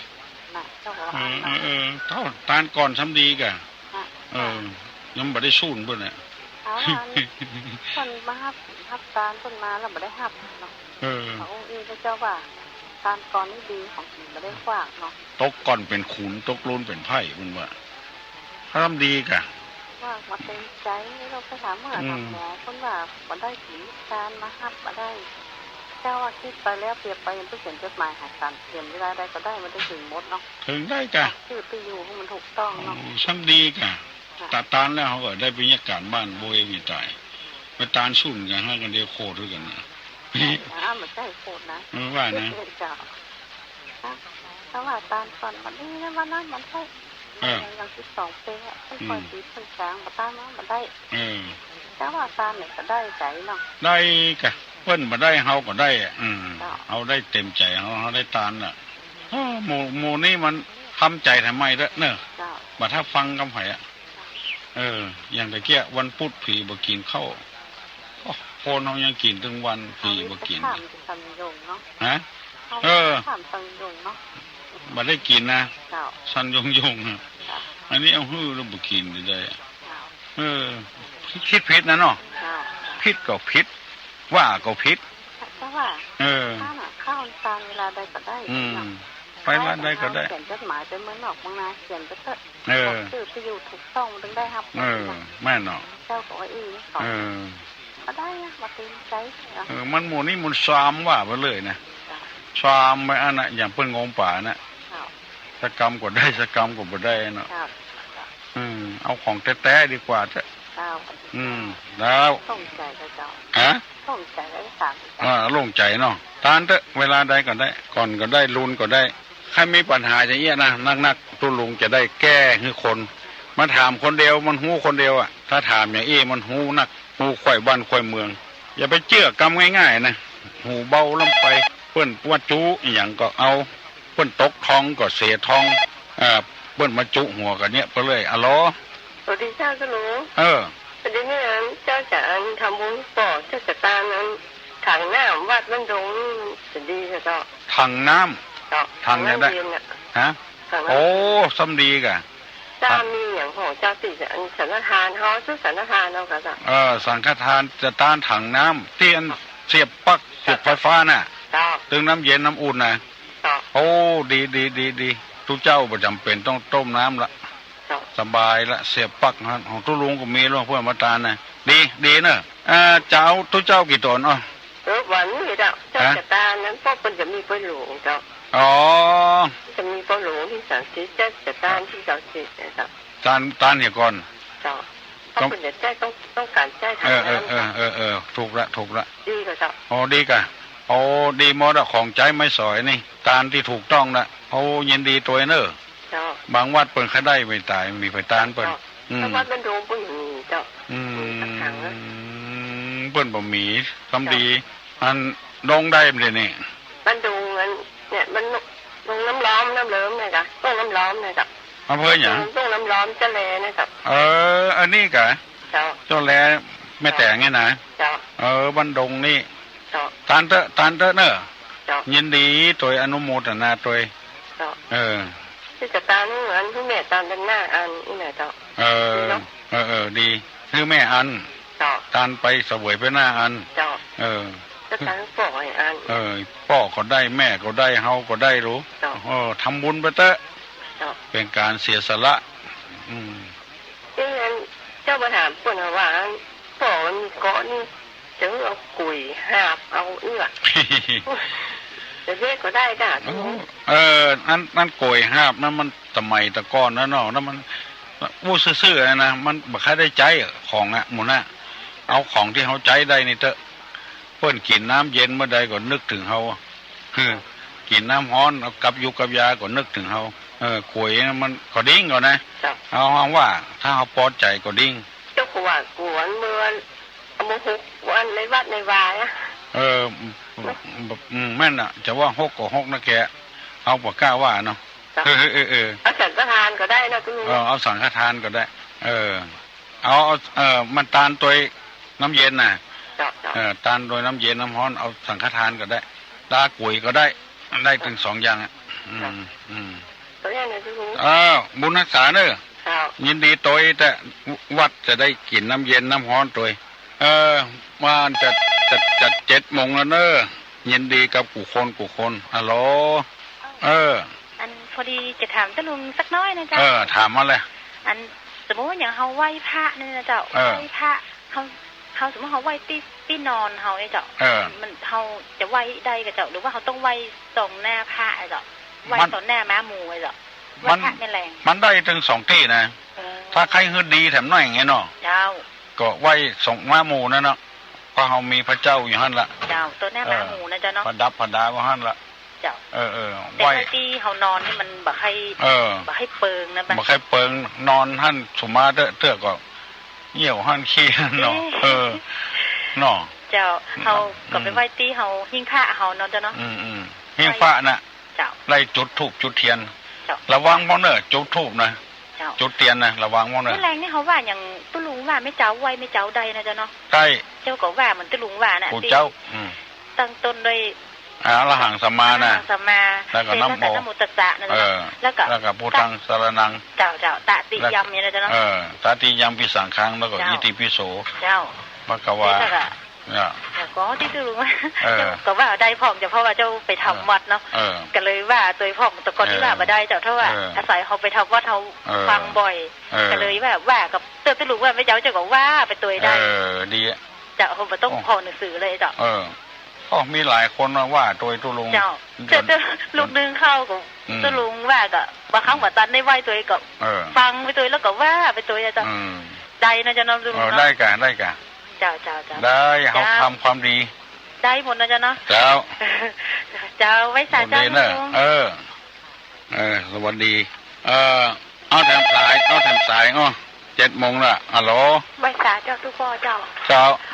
ไว้พวกของคือทุกพ่อเอาเรื่องนั้นมาอู้ได้ก็จ้ะเรื่องอย่างอันที่เก่าไฟไหม้เนี่ยต้นแปลงบ้านมันจะดีก็จ้ะที่เก่าไฟไหม้เจ้าที่เก่าไฟไหม้คนอื่นอ่ะแล้วเอาไปแปลงบ้านถ้าใครสบายใจนะเจ้านิมนต์ด้วยเจ้า4 ตนไปถอนเพิ่นสืบถอนกันหลายเตื้ออะไรถอนหลายเตื้อแล้วเป็นอย่างละจ้าถอนก็บอกต้องอันนี้เนาะมาลูกกวนทุกพ่อเจ้าต้องอู้ก็ได้กระทั่งหูอีก็ดีเนาะแต่มันบ่ให้อยู่นะมันเป็นอย่างไรบ่ฮู้มันเมาไปทางมันเมาไปทางหน้าเจ้าเมาไปทางหน้าไม่เป็นอย่างเมื่อเท่ามาดึงอยู่คนเดียวมันแม่นแล้วจ้าเมื่อหนุ่มเมื่อกำนี่เขาอยู่ได้ยังไงต้องเหี้ยต้องหาแม่นแต่มันก็ม่วนนะมันเป็นอยู่สักอย่างบางวันแค่บางวันยังเงินทองก็มีเนาะท่านได้ข้าเจ้าบรรลุกวนทุกพ่อแล้วเจ้าไว้สาเจ้าร้านสนามบินเนี่ยเจ้าแบบนี้อีผิวมาไปเยี่ยมเน้นน้อยว่าเจ๊หยอดเจ้าอากาศเจ้าบางก่อนกับไปกวาดใบไม้ช่วยเปิดเนาะไม่เลยเจ็บตัวหมดอ่ะกวาดเพี้ยวเอาละอารามของแก้วเนาะเจ้าไว้เจ้าสบายล้ำกวาดวัดอะไรก็เจ็บเอวขอให้อยู่ดีมีสุขอายุมันยืน มาก็ขึ้นมีโชคมีลาภกุคนฮัลโหลไปสาธุลุงเจ้า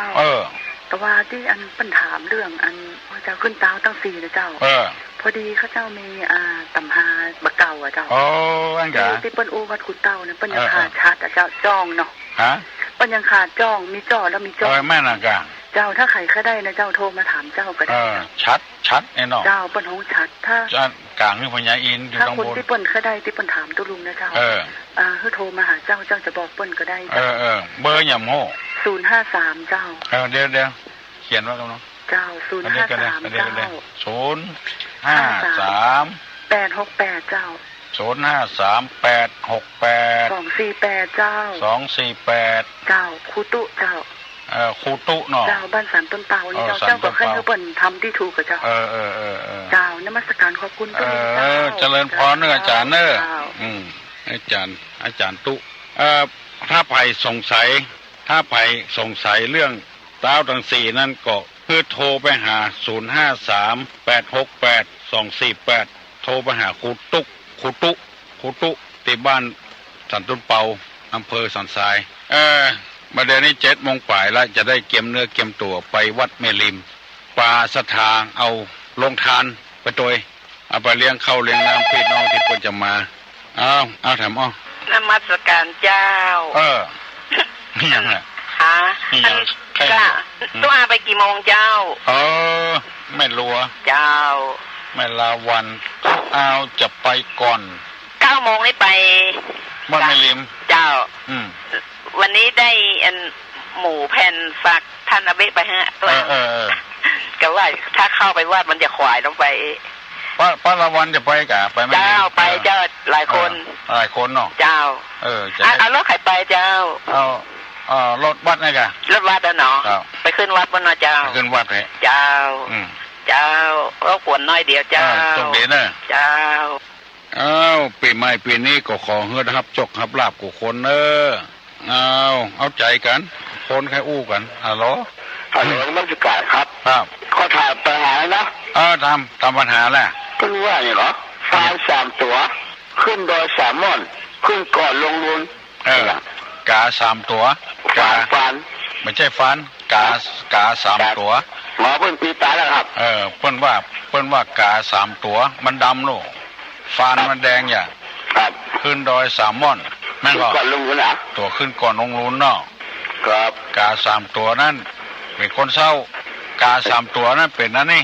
เป็นหม้อนึ่งไอ้เข้ากับฝาเจิบแล้วก็โดย3 ม่อนนั้นเป็นคนเศร้าหม้อนึ่งขึ้นก่อนแล้วก็ลงลุนถูกเนาะครับผมกาไม่ใช่ฟานเอาน้ำไอ้ว่าอันเหรอเอาน้ำผมน้ำเอาน้ำ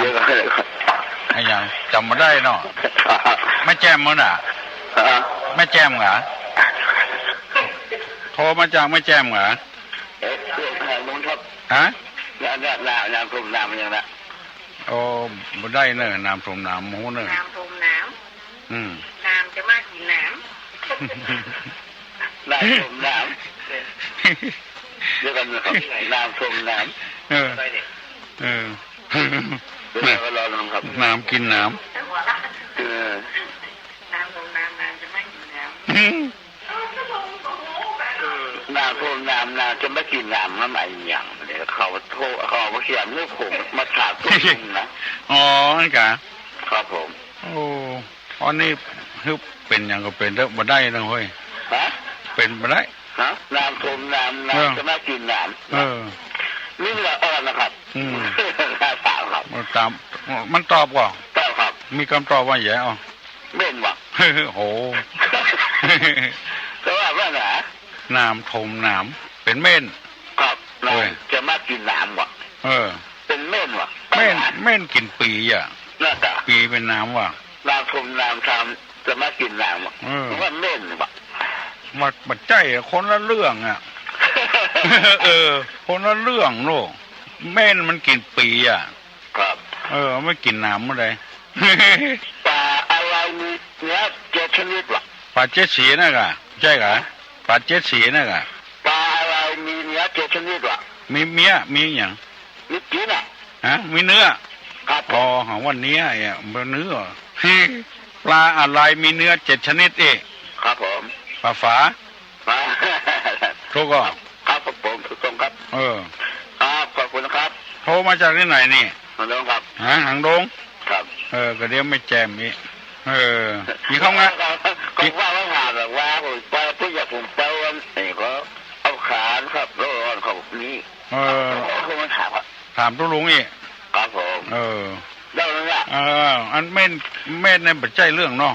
ครับเพื่อมันถามมาทำไมเด้อน้ำถมน้ำครับขอบคุณครับโชคดีนะ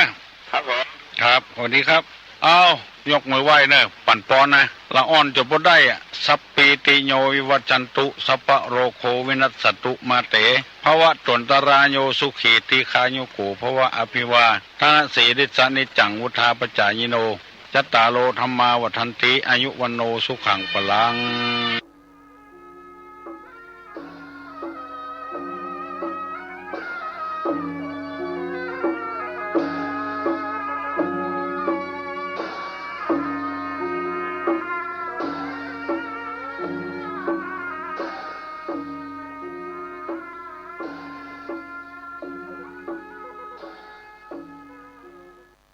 ธงชาติและเพลงชาติไทยเป็นสัญลักษณ์ของความเป็นไทย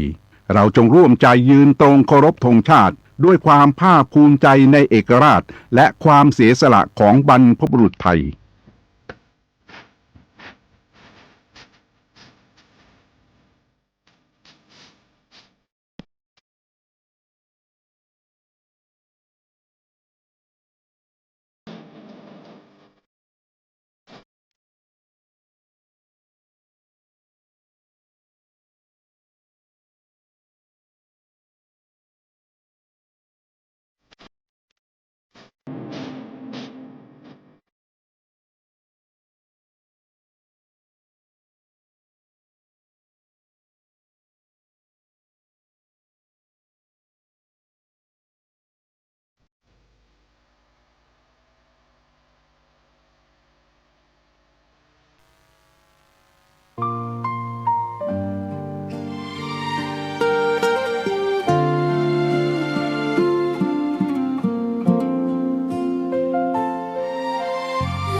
ยังเห็นพระเมตตาอยู่ทุกแห่งหนน้ำพระทัยฉโลมใจคนทั่วพื้นแผ่นดินยังอบอุ่นรอยยิ้มพระพักตร์ยังส่องแสงในดวงใจไทยไม่ลืมเสียงสายลมแผ่วเบาเหมือนเอ่ยคำปลอบว่าพระองค์ยังอยู่ใกล้ขอกราบแทบบาทด้วยรักนิรันดร์น้ำตาหลั่งพลันจากใจคนไทยแม้เสด็จสู่ฟ้าไกลแต่พระหฤทัยอยู่ในแผ่นดินนี้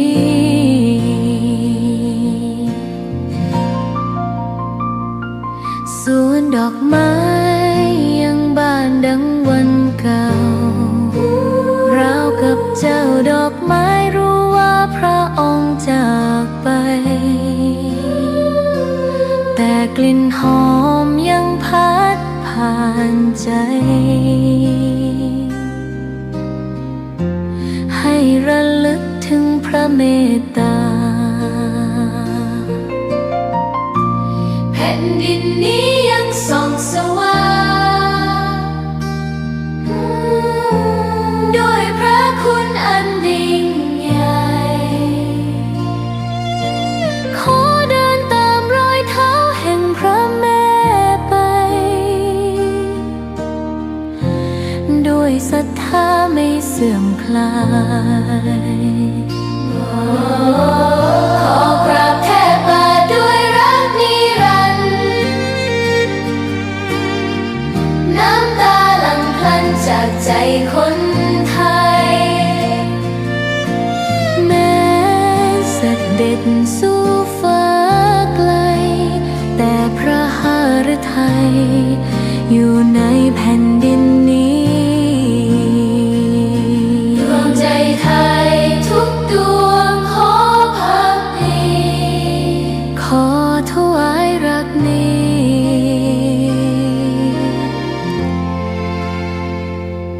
นิรันดร์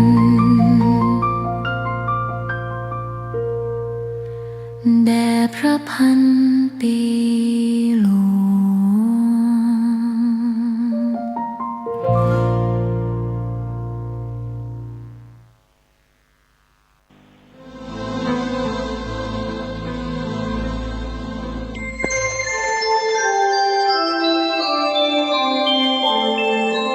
ขณะนี้ท่านกำลังฟังสถานีวิทยุกระจายเสียง FM 104.5 เมกะเฮิรตซ์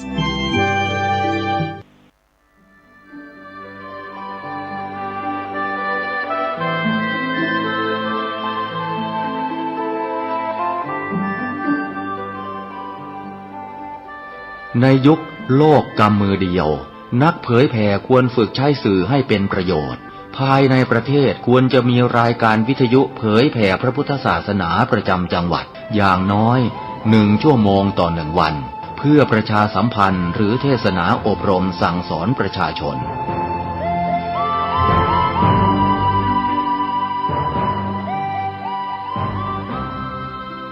การใช้สื่อวิทยุจะเข้าไปถึงครัวเรือนได้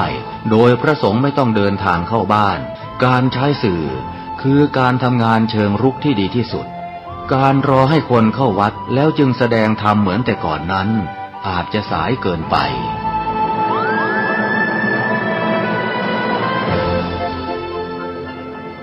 เราควรใช้สื่อนำธรรมะเข้าไปให้ถึงภายในบ้านโรงเรียนองค์กรต่างๆให้มากที่สุดการใช้สื่อจะทำให้ผ่อนแรงและประหยัดทั้งคนและเวลาเทศนาผ่านสื่อเพียงคนเดียวเสมือนเราเนรมิตนักเผยแผ่ได้เป็นหมื่นเป็นแสนนักเผยแผ่นั้นนอกจากอบรมตามหลักสูตรธรรมดาเพื่อให้ได้วุฒิบัตรรับรองแล้วพึงอบรมเรื่องการเทศนาการเขียนการค้นคว้าซึ่งอาจจะเป็นเรื่องเฉพาะตัวแต่ก็สามารถฝึกขึ้นมาได้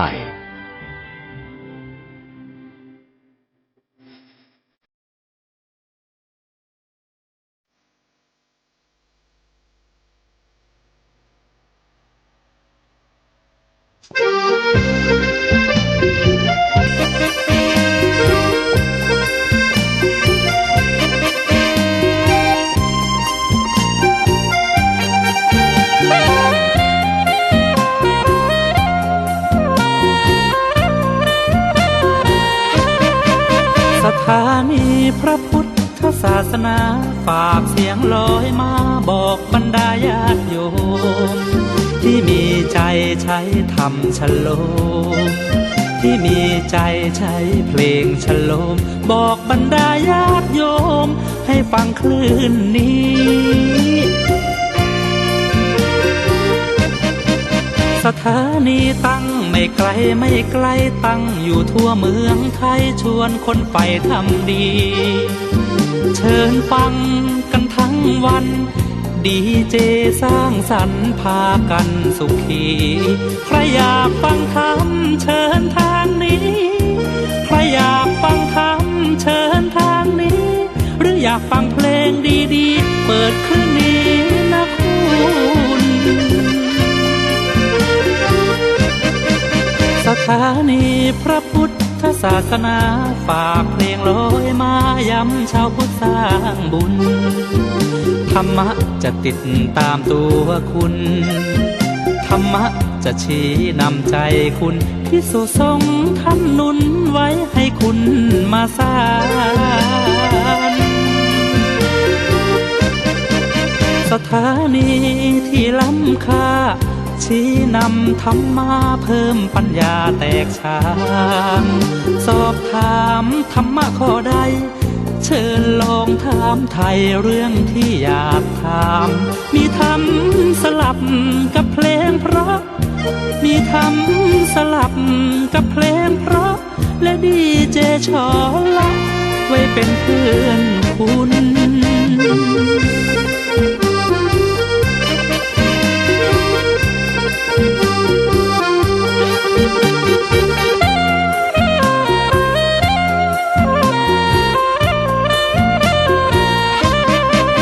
สถานี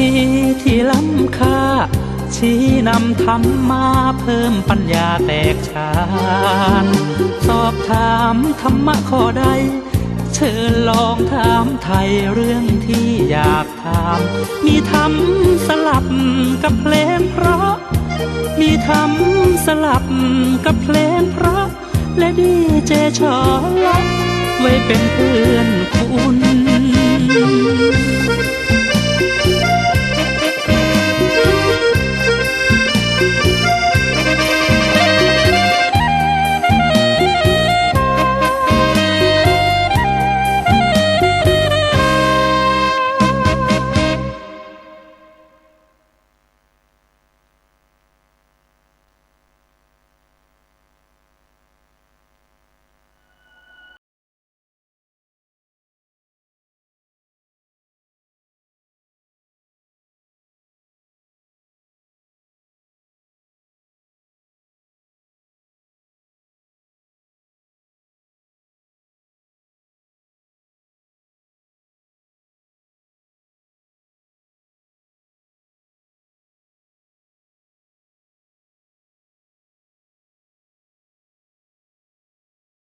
การทำความเข้าใจคือการศึกษาเรียนรู้คนอื่นและให้คนอื่นศึกษาเรียนรู้เราด้วยพระสงฆ์อยู่ได้เพราะศรัทธาจากศาสนิกและศาสนิกอยู่ได้เพราะปัญญาจากพระสงฆ์หน้าที่หลักของพระสงฆ์คือการทำงานเผยแผ่ชี้ทางสวรรค์คือทำให้คนที่ยังไม่เข้าใจมีความเข้าใจถูกต้องแม้ในสิ่งเล็กน้อยก็ตาม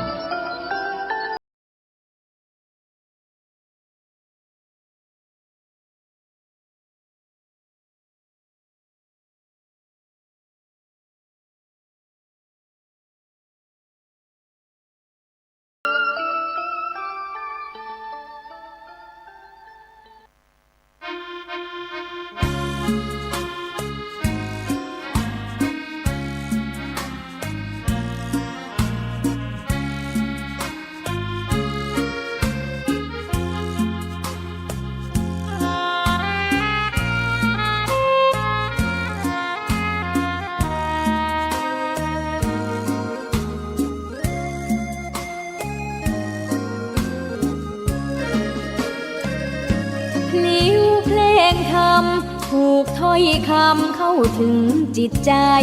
ฟังรายการวิทยุเสียงใสส่งถึงใจไปสู่ปลายนาสารธรรมน้อมนำมองพระศาสดาบอกผู้คนทั่วลาหันมาเข้าวัดฟังธรรมคลื่นเสียงนี้เป็นคลื่นธรรมะจากใจส่งถึงบ้านไกลบ้านไกลฟังได้สุขใจล้ำยามดึกดื่นค่ำคืนมีงานต้องทำเป็นคลื่นสารธรรมเน้นย้ำธรรมะเพื่อนใจเสียงคลื่นธรรมบอกหลักธรรมให้คลายความเหงาฟังเสียงธรรมะเบาเบาบอกเล่าถึงคนบ้านไกลสื่อธรรมะบอกลดละละวางด้วยใจสื่อไปถึงสวงในเข้าใจหลักธรรมหลักดีพลิ้วเพลงธรรมผูกสัมพันธ์จิตใจร่าเริง ฟังสาระธรรมะบันเทิงรื่นเริงในชีวิตยามวันว่างเดินทางไปเยี่ยมสถานีนัดพบกันน้องพี่วันนี้วันดีวันเสาร์สวดมนต์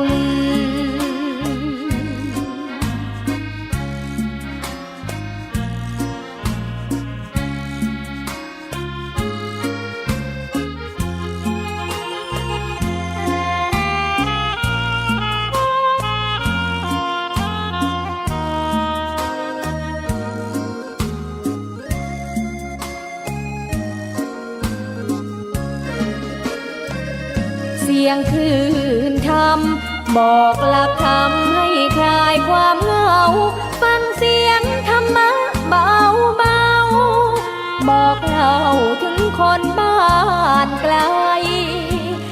สื่อธรรมะบอกลดละละวางด้วยใจสื่อไปถึงสวงในเข้าใจหลักธรรมหลักดีเพลงธรรมผูกสัมพันธ์จิตใจร่าเริงฟังสาระธรรมะบันเทิงรื่นเริงในชีวิตยามวันว่างเดินทางไปเยี่ยมสถานีนัดพบกันน้องพี่วันนี้วันดีวันเสาร์สวดมนต์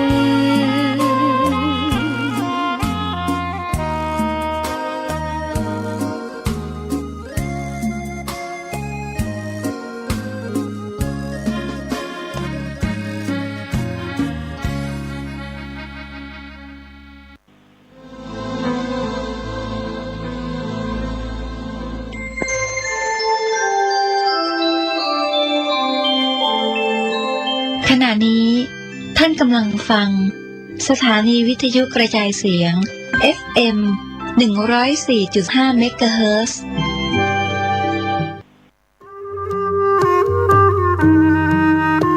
ขอเชิญร่วมอนุโมทนาบุญใหญ่กับก้าวสำคัญของการเผยแพร่ธรรมะสู่ชุมชนสถานีวิทยุเครือข่ายคลื่นสีขาวเพื่อชาวประชาวัดบรรพตสถิตจังหวัดลำปางได้จะตั้งสถานีวิทยุคลื่น FM 106.50 เมกะเฮิรตซ์ณวัดบรรพตสถิตตำบลพระบาทอำเภอเมืองจังหวัดลำปางเพื่อเป็นกระบอกเสียงแห่งธรรมข่าวสารงานบุญและสนับสนุนกิจการคณะสงฆ์มาตั้งแต่วันที่ 1 มีนาคม 2569 บัดนี้ถึงเวลาอันเป็นมงคลขอเชิญร่วมงานทำบุญเปิดสถานีวิทยุวัดบรรพตสถิตและพิธีสามีจิกรรมสุมาคารวะสะเกล้าดำหัวครูบาอาจารย์พระนักเผยแผ่เครือข่ายคลื่นสีขาวประจำปี 2569 พบกันในวันเสาร์ที่ 25 เมษายน 2569 นี้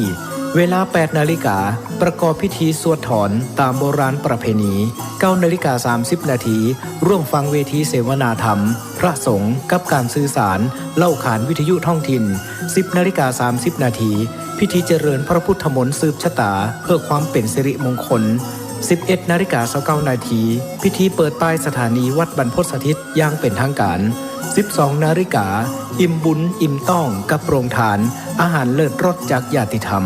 13 นาฬิการ่วมพิธีสามีจิกรรมสะเกล้าดำหัวพระสงฆ์ครูบาอาจารย์พระนักเผยแผ่จำนวน 50 รูป 14 นาฬิกาพิเศษกิจกรรมจับสลากมอบของขวัญรางวัลแทนใจให้แก่ญาติโยมขอเชิญคณะศรัทธาท่านผู้ฟังร่วมเป็นเจ้าภาพปัจจัยถวายพระสงฆ์50 รูปละ 1,500 บาทหรือตามเจตนาศรัทธาบริจาคได้ที่ธนาคารกรุงไทยสาขาลำปางชื่อบัญชีกองทุนสนับสนุนการเผยแผ่พระพุทธศาสนาวัดบรรพตสถิตเลขที่บัญชี 503-3-15564-4 สอบถามรายละเอียดเพิ่มเติมโทร 086-586-7540 หรือ 098-005-2515 25 เมษายนนี้ เฮามาห่วมสะเกราดำหัวร่วมสืบสารประเวณีปีใหม่เมืองณวัดบรรพตสถิตลำปางคลื่น 106.50 เมกะเฮิรตซ์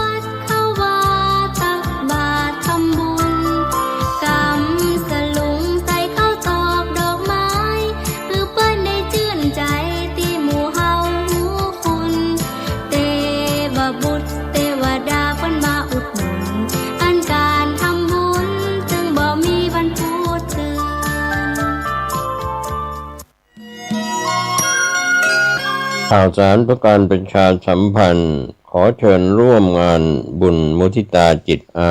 ยุวัฒนมงคลพระครูวินัยธรนันทวัฒน์อิสระยาโนผู้ช่วยเจ้าวาดวัดดอนตันอำเภอแม่ริมจังหวัดเชียงใหม่ฉลองสมโภชครบรอบวัดดอนตัน288 ปีรับเป็นเจ้าภาพโรงทานเจ้าภาพจตุปัจจัยทายธรรมถวายสังฆทานรวมไปถึงถวายโรงศพติดต่อสอบถามได้ณวัดดอนตันตำบลเมืองแก้วอำเภอแม่ริมจังหวัดเชียงใหม่วันเสาร์ที่9 พฤษภาคม 2569ได้บุญได้กุศลได้ความดีโดยทั่วหน้ากัน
ผมก็ได้เดินทางมา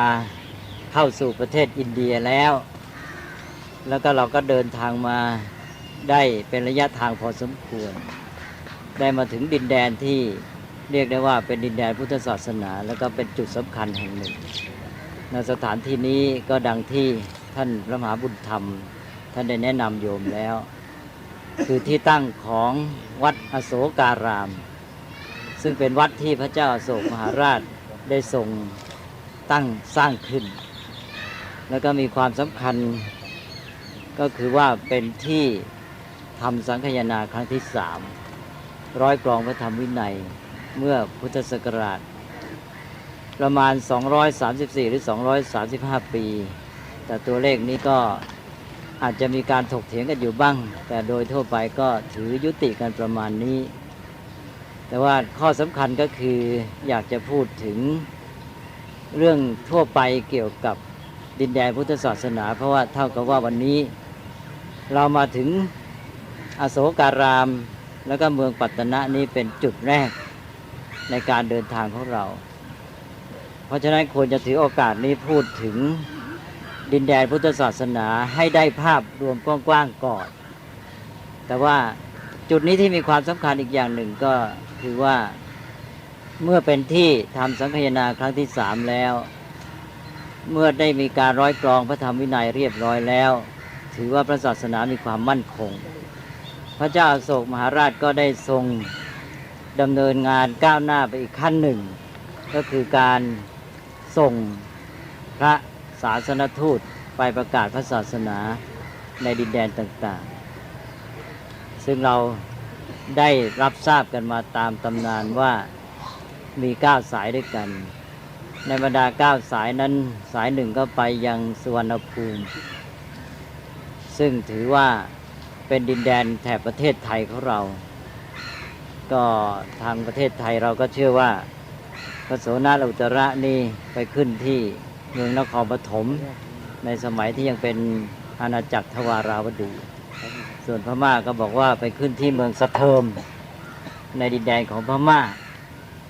แ แต่ว่าเรื่องอย่างนี้ก็หาหลักฐานมาพิสูจน์กันยากอยู่แต่อย่างที่ท่านมหาบุญธรรมว่าไว้แล้วก็ถือว่าสุวรรณภูมิก็เป็นดินแดนทางด้านอาเซียตะวันออกเฉียงใต้นั่นแหละแล้วข้อสำคัญก็คือว่าพระพุทธศาสนาได้เข้าไปสู่ประเทศไทยของเราโดยเริ่มต้นไปจากจุดนี้เองก็ถือว่าอโศการามนี่เป็นที่ทำสังฆนาแล้วก็เป็นศูนย์กลางที่ได้ส่งภาษาวกหรือภาษาสันตทูตไปประกาศพระศาสนาเพราะฉะนั้นประเทศไทยของเราก็ถือว่าได้รับพุทธศาสนาจากที่นี้เรามาถึงที่นี้ก็จึงเป็นจุดสำคัญเป็นจุดที่เชื่อมต่อระหว่างพุทธศาสนาของประเทศอินเดียกับประเทศไทยจึงถือว่ามีความสำคัญ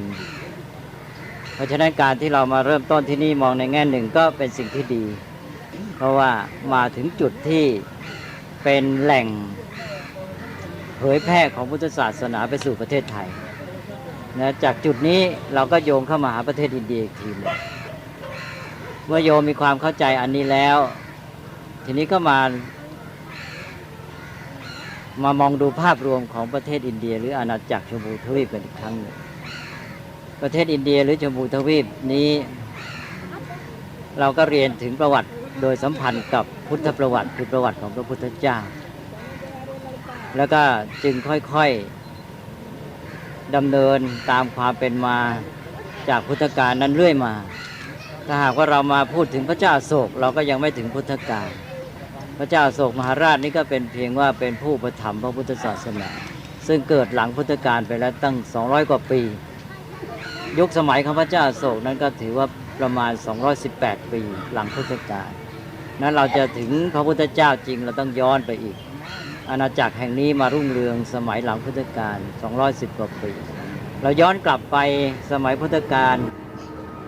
เมื่อพุทธศักราชล่วงไปแล้ว 2,500 กว่าปีตอนนั้นประเทศอินเดียก็อยู่ในสภาพที่เราเรียกกันว่าเป็นชมพูทวีป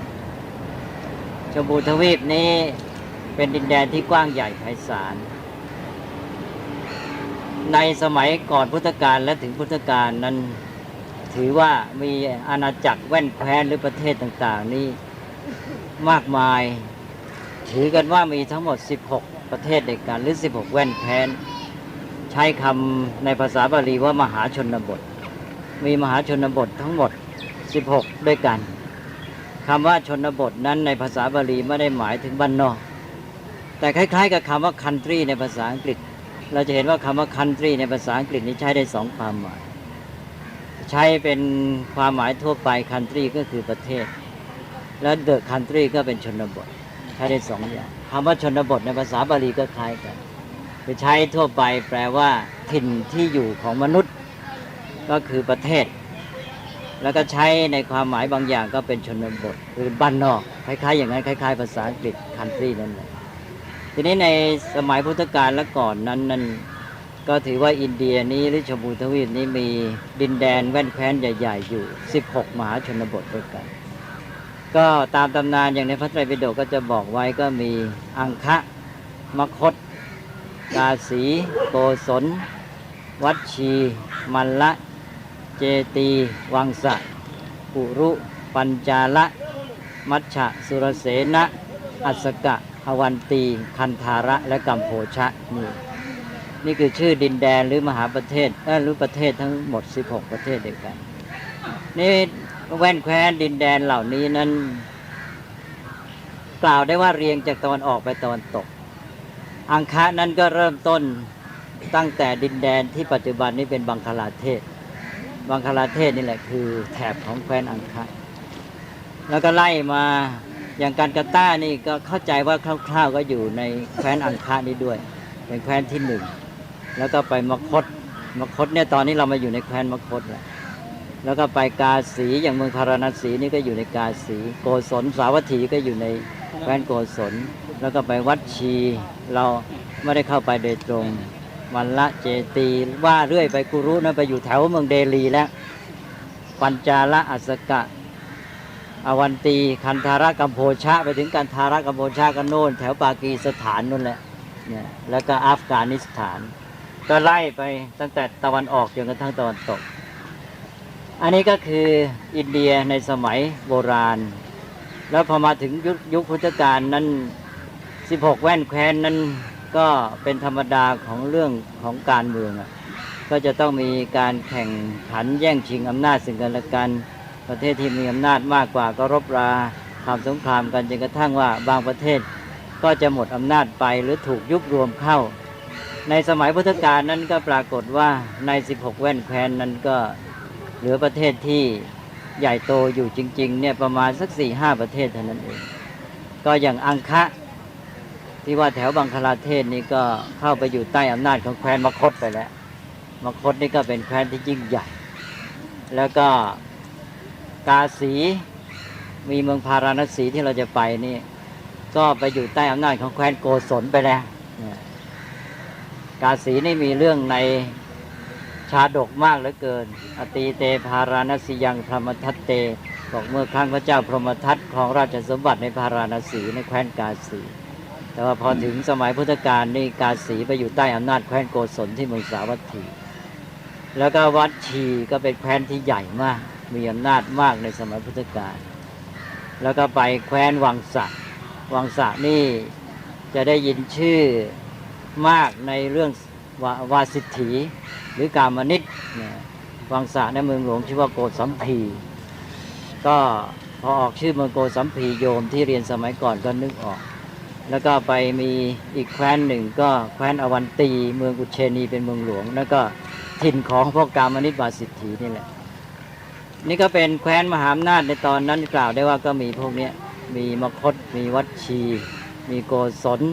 แล้วก็มีวังสะมีอวันตีแต่ว่าแคว้นที่เกี่ยวข้องกับทางพุทธศาสนาในยุคพุทธกาลมากก็จะอยู่ทางด้านนี้ด้านที่เรามาถึงก่อนคือภาคตะวันออกเฉียงเหนือของอินเดียก็มีแคว้นมคธเนี่ยแล้วก็แคว้นวัดชีแล้วก็แคว้นโกศลนี่จะมีชื่อเสียงกล่าวบ่อยที่สุดนี้กล่าวถึงแคว้นมคธแคว้นมคธนี่จะเป็นแคว้นที่มีชื่ออยู่ยั่งยืนที่สุดแคว้นอื่นๆที่ว่าใหญ่อยู่ในสมัยพุทธกาลนี้ต่อมาหลังพุทธกาลก็ค่อยๆหมดไปตอนสมัยพุทธกาลเน้นเราจะเห็นว่ามีแคว้นมคธนี่กับแคว้นวัดชีนี่แข่งอำนาจกันมากแล้วก็แคว้นโกศลก็รบกับแคว้นมคธแต่ว่าต่อมาโกศลก็หายไปวัดชีก็หายไปแต่ว่าที่น่าสังเกตก็คือแคว้นที่เป็นมีการปกครองแบบที่ต่างกันก็คือแคว้นมคธกับแคว้นวัดชีอันนี้เป็นเรื่องที่น่าสนใจแคว้นมคธก็เป็นแคว้นที่ปกครองแบบราชาธิปไตยแล้วก็อยู่ติดกันกับแคว้นวัดชีแคว้นวัดชีนี่ปกครองแบบที่เขาเรียกกันว่าสามัคคีธรรมฝรั่งเขาเรียกว่าปกครองแบบริพับลิกหรือสาธารณรัฐปกครองแบบสามัคคีธรรมก็คือว่าไม่ใช่เป็นผู้ปกครองเด็ดขาดผู้เดียวแต่ใช้วิธีที่ว่ามีชนชั้นปกครองจำนวนหนึ่งจำนวนมากทีเดียวซึ่งอาจจะถึง 7,707 องค์มีการหมุนเวียนกันขึ้นมาปกครองเวลาจะบริหารราชการแผ่นดินก็ต้องมีการประชุมในสภานี่หอประชุมเขาเรียกว่าสันถาคารระบบการปกครองแบบนี้มีหอประชุมสันถาคารนี่เป็นที่ที่ว่าพอถึงโอกาสที่มีเรื่องราวที่จะต้องตัดสินกันเช่นว่าจะรบหรือไม่รบกับต่างประเทศเกิดเรื่องเกิดราวกันขึ้นหรือว่ามีราชการอะไรกันต่างที่สำคัญที่จะต้องตัดสินวินิจฉัยอย่างที่เมื่อพระพุทธเจ้าเสด็จดับขันธปรินิพพานกษัตริย์มัลละซึ่งปกครองแบบเดียวกันนี้ก็ต้องประชุมกันในสันถาคารว่าจะปฏิบัติ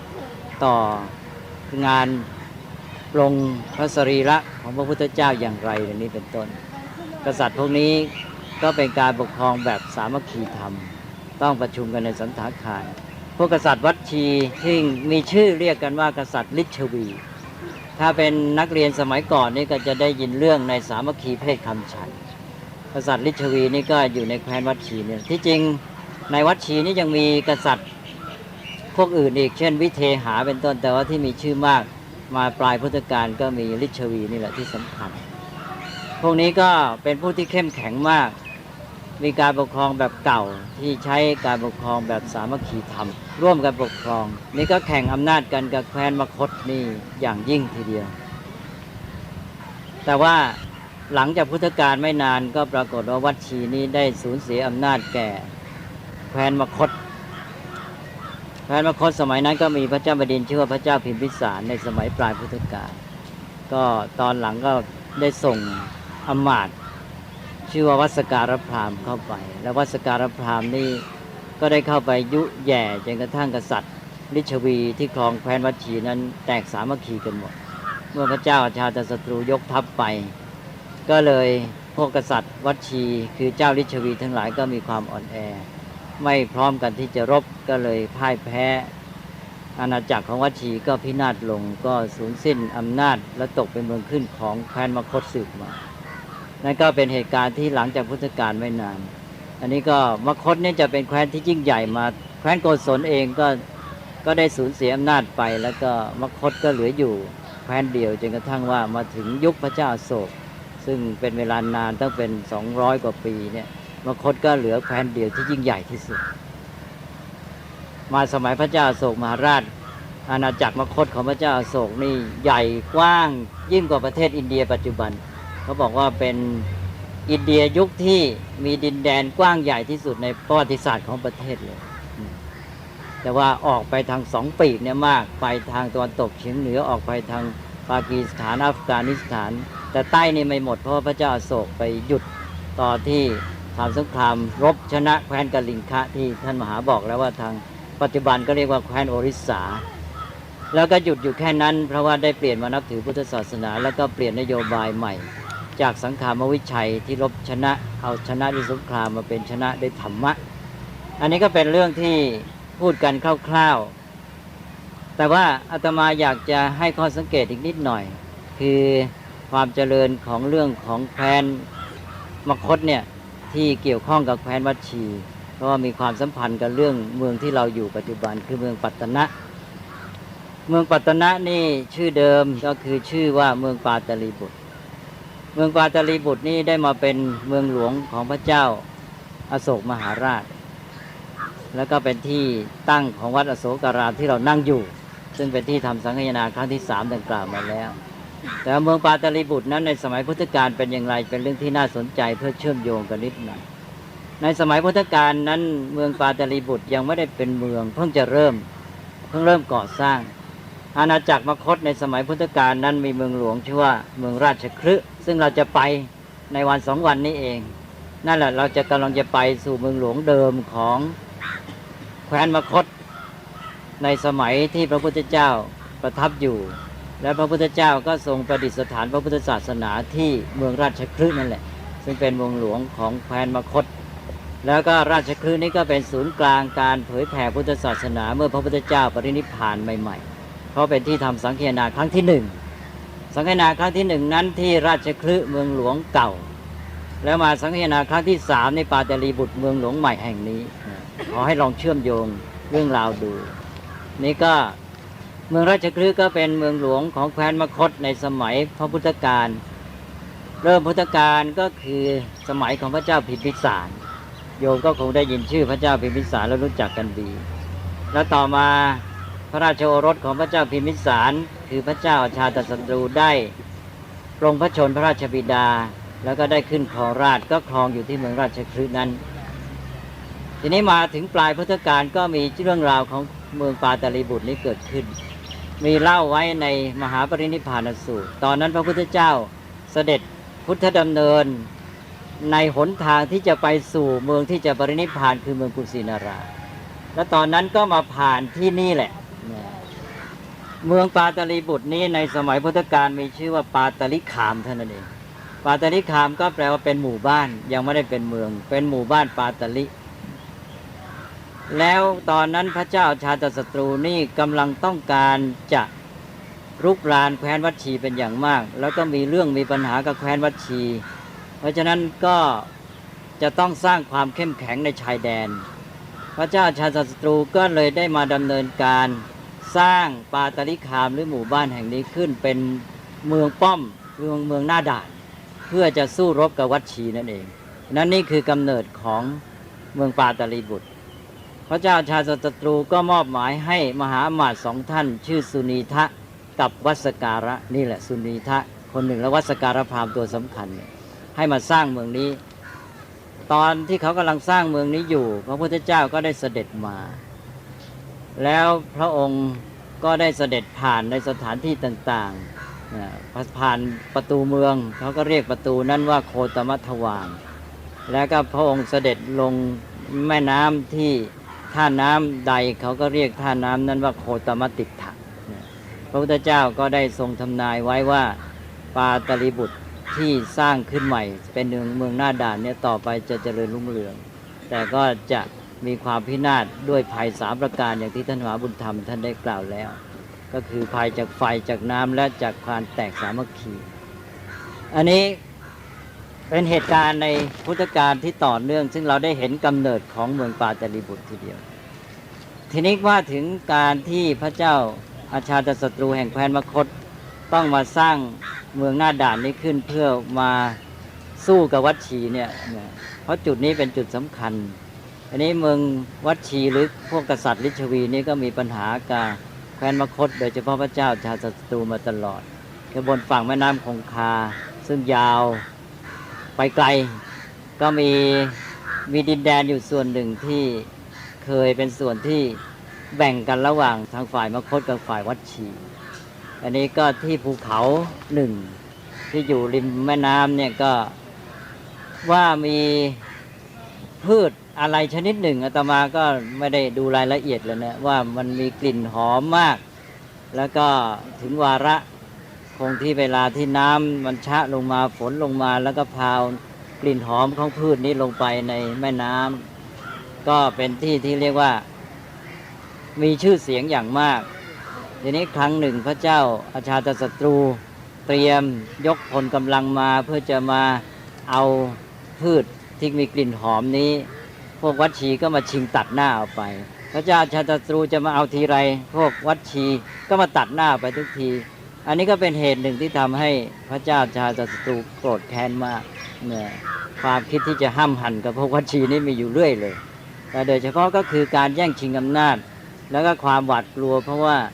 พวกวัดชีนั้นก็เป็นอำนาจแบบเก่าการปกครองแบบเดิมซึ่งเมื่อมีความเข้มแข็งก็เป็นภัยอันตรายคุกคามต่ออาณาจักรมคธอยู่ตลอดเวลานั่นก็เป็นธรรมดาที่ว่าพวกที่หวังอำนาจก็จะต้องพยายามที่จะรุกรานหรือว่าปราบปรามกันลงไปให้ได้โดยเฉพาะก็เพื่อความยิ่งใหญ่ของตนเองนี่ก็เป็นสภาพเหตุการณ์ในสมัยพุทธกาลนะก่อนที่จะสิ้นพุทธกาลและต่อจากเมื่อสิ้นพุทธกาลแล้วเรื่องการพิพาทกันระหว่างแคว้นวัดชีกับมคธนี่ก็จะปรากฏในพุทธประวัติที่เราจะเห็นได้จากเรื่องของอปริหานิยธรรมพระเจ้าชาตศัตรูนี่เคยส่งวัสการพราหมณ์นี่เข้าไปเฝ้าพระพุทธเจ้าลองไปหยั่งดูว่าจะยกทัพไปปราบพวกวัดชีนี่พระพุทธเจ้าจะตรัสว่าอย่างไรพระพุทธเจ้าก็เคยตรัสบอกว่าเนี่ยนะคือพระองค์ก็ไม่ได้ตรัสตรงๆวัสการพราหมณ์ก็เข้าไปพูดทำนองว่าพระเจ้าชาตศัตรูเนี่ยคิดว่าจะยกทัพไปปราบพวกแคว้นวัดชีพระพุทธเจ้าก็ตรัสโดยวิธีหันไปทรงถามพระอานนท์ก็อานนท์นะสมัยหนึ่งเราเคยได้แสดงหลักอปริหานิยธรรม7 ประการเอาไว้แก่พวกเจ้าฤชวีทั้งหลายเวลานี้พวกกษัตริย์ฤชวียังได้รักษาอปริหานิยธรรมกันดีอยู่หรือพระอานนท์ท่านก็ทูลรับนะพระพุทธเจ้าก็ตรัสว่าตราบใดที่กษัตริย์ฤชวีแห่งวัดชียังประพฤติปฏิบัติมั่นอยู่ในอปริหานิยธรรม7 ประการแล้ว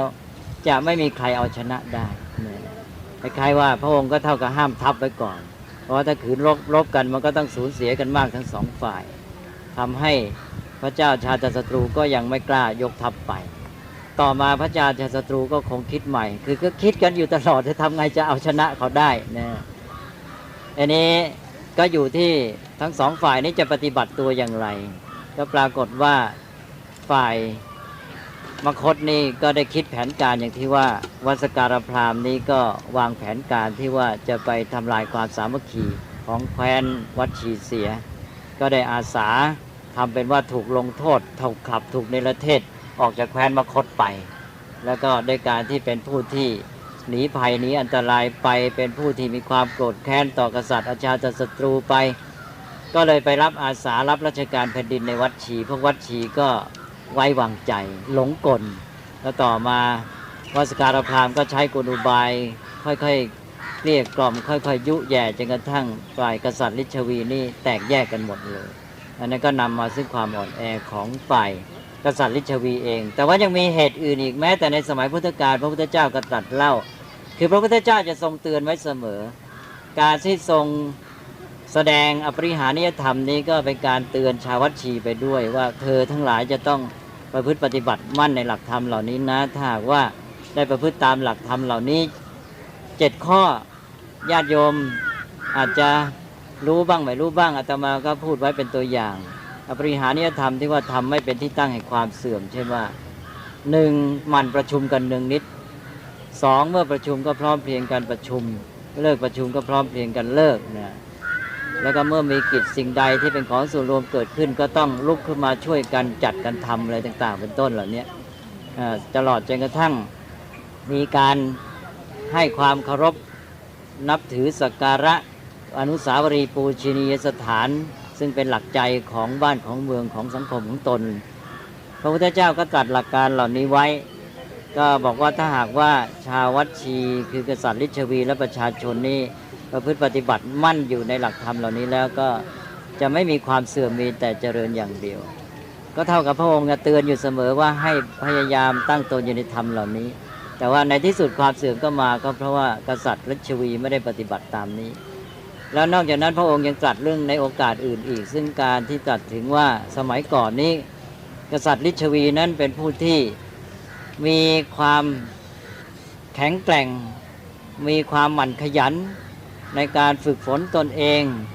เป็นอยู่ด้วยความไม่ประมาทสมัยก่อนในพวกกษัตริย์ลิชวีจะไม่เห็นแก่ความสุขสำราญจะนอนหมอนไม้หมั่นฝึกการรบตลอดเวลาอะไรต่างๆต่อมาพวกกษัตริย์ลิชวีพออาณาจักรของตนเข้มแข็งมั่นคงขึ้นก็ชักจะเพลิดเพลินหลงมัวเมาในความสุขต่างๆแล้วก็นอนหาความสุขจากการเป็นอยู่ต่างๆที่ฟุ่มเฟือยหรูหราความเสื่อมก็คืบคลานเข้ามาอันนี้ก็เป็นเรื่องราวต่างๆที่น่าศึกษาถึงความเสื่อมความเจริญของบ้านเมืองของสังคมต่างๆเป็นคติสอนใจพุทธศาสนิกชนจากเรื่องราวที่เป็นมาในประวัติศาสตร์อันนี้อาตมาก็จะไม่พูดยืดยาวที่พ่อพูดมานี่ก็เยอะแล้วนะคือให้เห็นภาพกว้างๆเกี่ยวกับความเป็นไปของอดีตเนี่ยว่าดินแดนที่นี้มีความสำคัญอย่างไรแล้วตกลงว่าปาตาลิคามที่พระเจ้าชาติศัตรูได้เริ่มให้มหาอมาตย์มาสร้างขึ้นในตอนท้ายพุทธกาลนั้นได้เป็นเมืองหน้าด่านแล้วก็มามีชื่อเป็นปาตาลีบุตรแล้วต่อมาก็ไม่นานหลังจากพุทธกาลมาสมัยลูกหลานพระเจ้าอาชาติศัตรูเขาก็ย้ายเมืองหลวงจากราชคฤห์มาอยู่ที่ปาตาลีบุตรนี้ซึ่งตอนนั้นก็เป็นเวลาที่แคว้นวัดชีได้สิ้นอำนาจไปแล้วปาตาลีบุตรก็กลายเป็นเมืองหลวงของพระเจ้าอโศกไปแล้วพระเจ้าอโศกมหาราชตอนนั้นก็ยังไกลคือปาตาลีบุตรมาเป็นเมืองหลวงของแคว้นมคธก่อนพระเจ้าอโศกตั้งนานพอหลังพุทธกาลไม่นานก็เป็นแล้วก็เป็นสืบต่อมาพระเจ้าอโศกนี่ก็ไม่ได้เป็นวงของพระเจ้าอาชาติศัตรูหรือพระเจ้าพิมพิสารหรอกที่อยู่แคว้นมคธครองแคว้นมคธก็จริงแต่เป็นกษัตริย์วงอื่นคือกษัตริย์วงของพระเจ้าพิมพิสารอาชาติศัตรูที่ครองแคว้นมคธนั้นอยู่มาได้สัก7 ชั่วคนพอถึงรุ่นอะไรล่ะ7 ชั่วคนนี่จะเรียกกันเหลนก็ไม่ถูกแล้วมันเลยเหลนแล้วเลยพอคือในกษัตริย์ราชวงศ์นี้นั้นลูกฆ่าพ่อตลอดลูกฆ่าพ่อตามกันมาพระเจ้าอาชาติศัตรูฆ่าพระเจ้าพิมพิสารพอลูกพระเจ้าอาชาติศัตรูชื่ออุทัยพัฒน์ก็ฆ่าพ่ออีกพอลูกของอุทัยพัฒน์ก็ฆ่าพ่ออีกก็ฆ่ากันมาจนกระทั่งว่าพวกอมาตย์ทั้งหลายทนไม่ไหวก็เลยยึดอำนาจก็ตั้งราชวงศ์ใหม่ราชวงศ์ใหม่นี่ก็ปกครองกันมามีอำนาจกว้างขวางขึ้นมาอย่างที่บอกเมื่อกี้ว่าต่อมาในอินเดียเนี่ยแคว้นต่างๆก็ค่อยๆหมดอำนาจจนกระทั่งเหลือแต่แคว้นมคธเนี่ยยิ่งใหญ่อันนี้ตอนที่พวกกษัตริย์ยุคหลังๆนี่ครองกันอยู่เนี่ย ฝ่ายกษัตริย์วงหนึ่งซึ่งชื่อว่าวงโมริยะเนี่ยนะซึ่งเป็นเจ้าเผ่าหนึ่งนั่นเองในสมัยนั้นในสมัยที่หลังพุทธกาลประมาณสัก100 กว่าปีแล้วมีเจ้าเผ่าโมริยะเนี่ยโมริยะนี่ก็ถือว่าเป็นสายของญาติของพระพุทธเจ้าเหมือนกันนะเขาถือว่าพระเจ้าอโศกนี่เป็นวงญาติของพระพุทธเจ้าก็อาจจะเป็นได้ว่าตอนที่สักยะถูกล้างเผ่าโยมถ้าพูดอย่างนี้อาจจะงงแต่ว่าเรื่องราวก็มีอยู่นะต้องโยงไปหาเรื่องในสมัยพุทธกาลว่าวงของพระพุทธเจ้าเนี่ยคือวงสักยะวงสักยะนี่ตอนท้ายเนี่ยก็ได้ถูกพวกกษัตริย์แคว้นโกศลเนี่ยยกทัพไปปราบทำลายหมดกษัตริย์โกศลตอนนั้นชื่อพระเจ้าวิทูธพะเป็นลูกของพระเจ้าปเสนทิโกศลนี่ตอนท้ายพุทธกาลพระเจ้าวิทูธพะนี่ยกทัพไปปราบแคว้นสักยะแล้วก็ทำลายแคว้นสักยะหมดนี่ก็มีเรื่องว่ากษัตริย์สายสักยะที่หลงเหลือหนีไปอาจจะไปอยู่ตามเชิงเขาหิมาลัยเนี่ยก็ต่อมาก็ค่อยๆได้รวบรวมลูกหลานมีกำลังมากขึ้นจนกระทั่งราวพ.ศ. 161ก็ได้มีคนสำคัญในวงโมริยะเกิดขึ้นชื่อว่าจันทรคุปจันทรคุปนี่ก็ได้พยายามที่จะรวบรวมอำนาจแล้วก็พยายามที่จะชิงแคว้นมคธนี่เลยตอนนั้นแคว้นมคธใหญ่มากโมริยะนี่เป็นเพียงเผ่าหนึ่งเท่านั้นเองนะโมริยะโดยจันทรคุปเป็นหัวหน้าในพยายามที่จะเข้ามายึดอำนาจแคว้นมคธก็ยังทำการไม่สำเร็จนี่ก็ตอนนั้นพอดีถึงยุคของพระเจ้าอเล็กซานเดอร์มหาราชนี่เชื่อมไปทางกรีกด้วยนะพระเจ้าอเล็กซานเดอร์มหาราชก็มีอำนาจยิ่งใหญ่ขึ้นมาทางกรีกโน้นก็ต้องการจะแผ่อำนาจไปทั่วโลกก็ได้กรีธาทัพมาตามลำดับรบชนะมาตามลำดับมาถึงชายแดนประเทศอินเดียก็คิดว่าจะต้องเข้าตีประเทศอินเดียด้วยก็มาหยุดพักกำลังพลอยู่ที่ชายแดนประเทศอินเดียตอนนั้นก็เตรียมวางแผนที่จะมาทำสงครามกับชมพูทวีปกับแคว้นมคธนี่แหละซึ่งกำลังเป็นแคว้นมหาอำนาจอยู่เพราะพอดีประจวบเวลาเดียวกันกับปู่พระเจ้าอโศกคือพระเจ้าจันทรคุปเนี่ยกำลังพยายามที่จะเข้ายึดอำนาจแคว้นมคธอยู่ก็มีเรื่องเกิดขึ้นว่าทั้งสองฝ่ายนี้ก็เห็นว่าถ้ามาร่วมเป็นสัมพันธไมตรีกันและจะช่วยกันรบเอาชนะมคธได้ทั้งสองฝ่ายก็มีผลประโยชน์ร่วมกันก็พระเจ้าอเล็กซานเดอร์มหาราชก็คิดว่าถ้าได้อาศัยคนอินเดียเองมาช่วยการรบก็จะมีกำลังทำได้สำเร็จดีขึ้นฝ่ายจันทรคุปก็เช่นเดียวกันว่าถ้าได้อาศัยอเล็กซานเดอร์มหาราชมาช่วยตัวเองก็จะสามารถรบชนะได้เพราะตัวเองก็ยังมีกำลังไม่พอสองฝ่ายมีความคิดร่วมกันอย่างนี้ก็เลยนัดพบกันพอนัดพบกันเกิดมีปัญหาว่าใครจะเคารพใครก่อนทั้งสองฝ่ายต่างก็ถือตัวไม่ยอมเคารพก่อนพอไม่ยอมฝ่ายจันทรคุปนี่เข้าไปในเขตอำนาจของอเล็กซานเดอร์เพราะเข้าไปพบในถิ่นของเขาก็เลยอเล็กซานเดอร์ก็สั่งจับเลยจับจันทรคุปขังแล้วต่อมาก็มีเรื่องว่าจันทรคุปก็หนีออกมาได้มีก็เป็นเรื่องนิยายอะไรต่ออะไรประกอบประวัติศาสตร์ไปจันทรคุปหนีออกได้แล้วต่อมาพระเจ้าอเล็กซานเดอร์เองก็คิดไปคิดมายังไงก็ไม่ทราบก็ยกทัพกลับไปแล้วก็ไปสวรรคตกลางทางแล้วดินแดนที่พระเจ้าอเล็กซานเดอร์มหาราชตีได้พระองค์ก็ทิ้งแม่ทัพในกองไว้ให้ปกครองแล้วพวกทัพในกองเหล่านั้นก็ต่อมาก็ยกตัวขึ้นเป็นพระเจ้าแผ่นดินเป็นแคว้นหลายแคว้นซึ่งแคว้นหนึ่งที่มีชื่อเสียงต่อมาก็คือแคว้นของพระเจ้าเมนันเดอร์ที่เรียกเป็นภาษาบาลีว่าพระเจ้ามิลินต่อมาก็เป็นกษัตริย์ที่มีชื่อเสียงมานับถือพระพุทธศาสนาในสมัยพ.ศ. ประมาณ500 ปีพระเจ้ามิลินทะนี่แหละก็เป็นกษัตริย์เชื้อชาติกรีกคือเป็นพวกราชวงศ์ของแม่ทัพกรีกที่พระเจ้าอเล็กซานเดอร์มาทิ้งไว้นี่ก็เป็นเรื่องโยงกันไปหมดทีนี้กล่าวฝ่ายพระเจ้าจันทรคุปมาหนีออกมาจากเงื้อมมือพระเจ้าอเล็กซานเดอร์มหาราชได้แล้วก็ต้องมาหาทางที่จะยึดอำนาจของแคว้นมคธด้วยตนเองต่อไปก็มีเรื่องมีราวมากมายใช่ว่าครั้งหนึ่งนี่เคยนึกว่าตัวเองมีกำลังมากพอแล้วก็ยกทัพเข้าตีแคว้นมคธปรากฏว่าพ่ายแพ้ ตัวอาจารย์ธนคุปเองหนีเอาชีวิตแทบไม่รอดแล้วก็หนีซอกซอนไปในหมู่บ้านแห่งหนึ่งไปในหมู่บ้านแห่งนั้นก็พอดียายกำลังทำขนมเบื้องให้หลานกินขนมเบื้องอินเดียนี่อาตมาก็ไม่ค่อยทราบนะท่านมหาบุญธรรมนั้นท่านคงทราบดีเราแปลกันเป็นไทยก็เรียกว่าขนมเบื้องมันจะขนมเบื้องแบบไหนก็ไม่ทราบทีนี้พอเอาลงจากเตาหรือว่าทอดอะไรเสร็จใหม่ๆก็ให้หลาน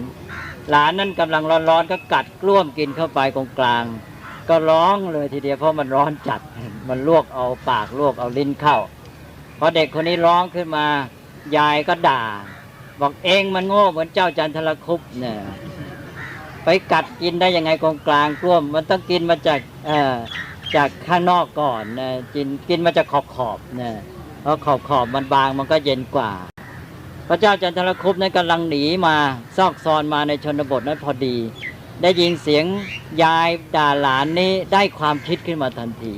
เปลี่ยนแผนการรบใหม่บอกว่าเราจะซ่องสุมกำลังแล้วก็ไปรบโดยตรงนี้คงไม่ไหวเพราะกำลังเราน้อยกว่าก็ต้องใช้วิธีที่ว่าทำแบบกินขนมเบื้อง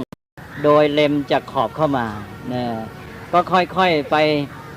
ซ่องสุมกำลังใหม่แล้วก็ทำสัมพันธไมตรีกับพวกเผ่าเล็กเผ่าน้อยแล้วก็ตีอาณาจักรมคธนี่ล้อมเข้ามาจากรอบนอกตามลำดับและในที่สุดพระเจ้าจันทรคุปก็รบชนะแคว้นมคธแล้วก็เลยเข้าครองแผ่นดินมคธตั้งตัวเป็นกษัตริย์ในราชวงศ์ใหม่คือราชวงศ์โมริยะเป็นภาษาบาลีและสันสกฤตเรียกว่าเมาระยะครองแผ่นดินที่เมืองปาตลีบุตรนี้สืบมาแล้วก็ลูกของพระเจ้าจันทรคุปนั้นก็มีพระนามว่าพระเจ้าพินทุสารแล้วก็ลูกของพระเจ้าพินทุสารก็มีพระนามว่าอโศกก็คือพระเจ้าอโศกมหาราชนี่แหละอโศกตอนแรกก็เป็นกษัตริย์ที่ดุร้ายมาก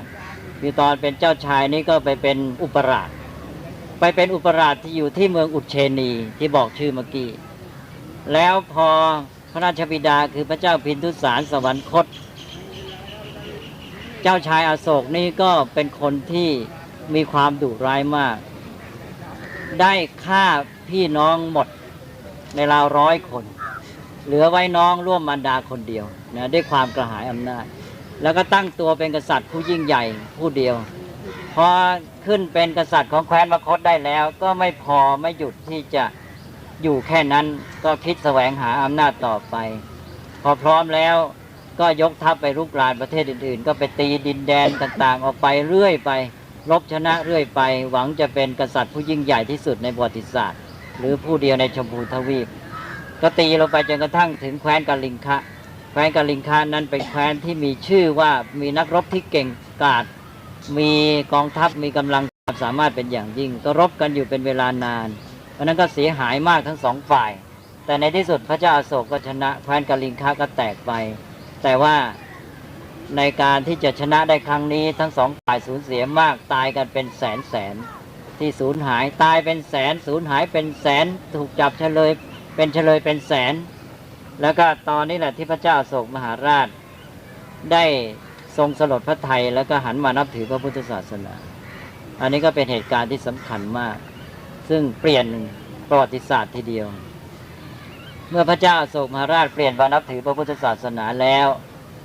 ก็ได้เปลี่ยนนโยบายใหม่จากสังฆามวิชัยการชนะได้สงครามมาสู่ธรรมวิชัยเอาชนะได้ธรรมะคือเอาชนะใจกันด้วยความดีด้วยธรรมะก็เลยสร้างสรรค์ความดีเป็นการใหญ่และตอนนี้ก็มีการทำประโยชน์ให้แก่ประชาชนเรียกว่าทำงานเพื่อสร้างสรรค์ประโยชน์สุขแก่ประชาชนเป็นอันมากแต่ว่ามีข้อสังเกตอันหนึ่งก็คือว่าคติเกี่ยวกับการปฏิบัติต่อทรัพย์สินเงินทองคือตามปกติพระเจ้าอโศกนี่ก็เช่นเดียวกับกษัตริย์ในสมัยโบราณจำนวนมากที่มุ่งหวังที่จะหาความยิ่งใหญ่ให้แก่ตนเองแล้วก็ต้องการบำรุงบำเรอความสุขส่วนตนเราเรียกว่าแสวงหาโภคะและอำนาจหรือทรัพย์และอำนาจ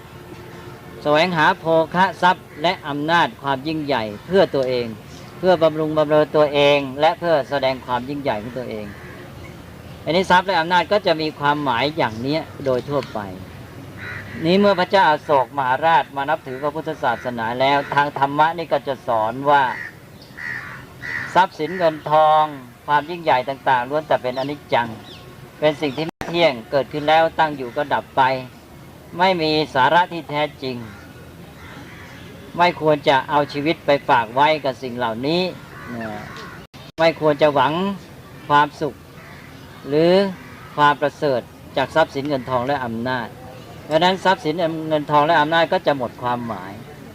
มองในแง่หนึ่งก็จะทำให้เกิดความเบื่อหน่ายเมื่อมองไม่เห็นว่าทรัพย์สินเงินทองและอำนาจมีความหมายอย่างไรแล้วเป็นเพียงสิ่งนอกกายเกิดขึ้นแล้วก็ดับไปเป็นอนิจจังไม่มีคุณค่าที่แท้จริงถ้าอย่างนี้เราก็ไม่เอาใจใส่ก็ทิ้งนี่ก็คือความหมายอย่างหนึ่งของทรัพย์สมบัติถ้าพระเจ้าอโศกมหาราชทำอย่างนั้นก็หมายความพระองค์ก็ไม่เอาใจใส่กับพระราชทรัพย์และอำนาจต่อไปอันนั้นก็จะเป็นวิถีปฏิบัติอย่างหนึ่งซึ่งจะต้องตั้งเป็นคำถามว่าจะเป็นการปฏิบัติที่ถูกต้องหรือไม่แต่ปรากฏว่าพระเจ้าอโศกได้ทำสิ่งหนึ่งที่ถือว่าเป็นแบบอย่างแก่ชาวพุทธที่สำคัญก็คือว่าพระเจ้าอโศกมหาราชนี้ไม่ได้ทรงทิ้งทรัพย์และอำนาจแต่ว่าได้ทรงเปลี่ยนความหมายของทรัพย์และอำนาจเสียใหม่อย่างที่กล่าวเมื่อกี้ว่าทรัพย์และอำนาจนั้นความหมายสำหรับปุถุชนคือเป็นเครื่องบำรุงบำเรอความสุขของตนและแสดงความยิ่งใหญ่ในนี้พระเจ้าอโศกได้เปลี่ยนความหมายของทรัพย์และอำนาจใหม่มาเป็นว่าทรัพย์และอำนาจนั้นสามารถใช้เป็นเครื่องมือแห่งธรรมะได้คือสามารถใช้เป็นเครื่องมือในการสร้างสรรค์ความดีงามและประโยชน์สุขให้แก่ประชาชนด้วยความคิดเช่นนี้พระเจ้าอโศกก็เอาทรัพย์และอำนาจที่พระองค์เคยมีนั่นแหละแต่เปลี่ยนใหม่แทนที่จะเอามาบำรุงบำเรอตนเองก็มาใช้สร้างสรรค์ความดีงามและประโยชน์สุขอย่างที่ว่าก็ได้สร้างโรงพยาบาลคนโรงพยาบาลสัตว์ทั่วพระราชอาณาจักรแล้วก็สร้างถนนหนทางเชื่อมต่อไปให้กว้างขวางทั่วถึงให้การศึกษาแก่ประชาชนทำศิลาจารึกประกาศธรรมะแล้วก็แสดงสิ่งที่เป็นนโยบายของรัฐในทางธรรมะที่จะให้พวกคนผู้บริหารปกครองในท้องถิ่นนั้นนำไปสั่งสอนประชาชนตลอดจนกระทั่งอุปถัมภ์ศาสนาพระเจ้าอโศกมหาราชทรงทราบว่าพระธรรมวินัยของพระพุทธเจ้านี้มีทั้งหมด 84,000 พระธรรมขันธ์ก็ได้สร้างวัดขึ้นทั้งหมด 84,000 วัดเรียกว่ามหาวิหารทั่วอาณาจักรของพระองค์โดยเฉพาะก็คือในแคว้นมคธนี่แหละแคว้นมคธนี่เป็นศูนย์กลางของมหาอาณาจักรของพระเจ้าอโศกมคธเดิมเนี่ยก็คือบริเวณแถบนี้ไปที่เรากำลังจะไปเนี่ยเป็นศูนย์กลางในแคว้นมคธนี้ก็จะมีวัดจำนวนมากมายเหลือเกินวัดก็คือวิหารมหาวิหารวัดใหญ่ถ้าเรียกแค่วัดก็วิหารคำว่าวิหารนี่ถ้าแผงวอเป็นพอก็จะเป็นพิหารในสมัยต่อมาและอย่างในประเทศไทยเรานิยมแปลงวอเป็นพอเยอะแยะไปในอินเดียก็วอเป็นพอก็แผงกันได้วิหารก็เป็นพิหารวิหารแปลว่าวัดต่อมาเมื่ออาณาจักรของพระเจ้าอโศกได้เสื่อมสลายลงไปแล้วก็มีซากวัดวาอารามมากมายเหลือเกินเพราะพระเจ้าอโศกสร้างไปมากในแคว้นมคธนี่เป็นดินแดนที่เต็มไปด้วยซากของวัดคือวิหารหรือพิหารเพราะฉะนั้นต่อมาก็เลยเรียกชื่อดินแดนแถบนี้ตั้งชื่อเป็นแคว้นเป็นรัฐหนึ่งเรียกว่ารัฐพิหารหรือแคว้นพิหารอย่างที่เรารู้จักกันในปัจจุบันนะแถบนี้เขาเรียกแคว้นพิหารนี่เป็นชื่อปัจจุบัน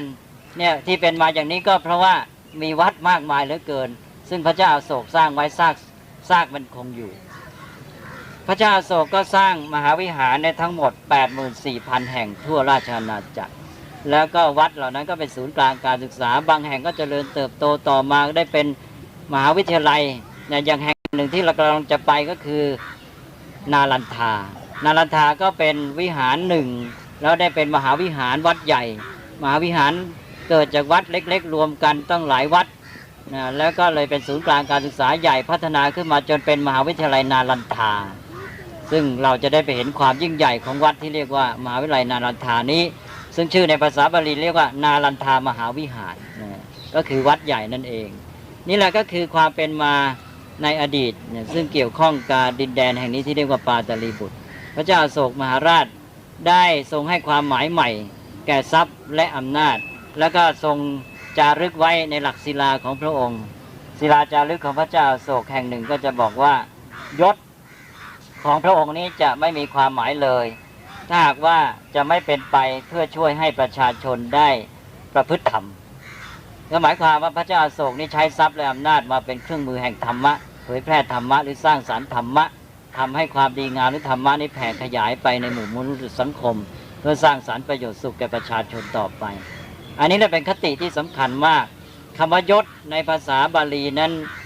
ก็แปลง่ายๆว่าความยิ่งใหญ่ยศนั้นว่ากันง่ายๆก็มี3อย่างคือ1เกียรติยศยศคือเกียรติคือความมีชื่อเสียงเกียรติคุณ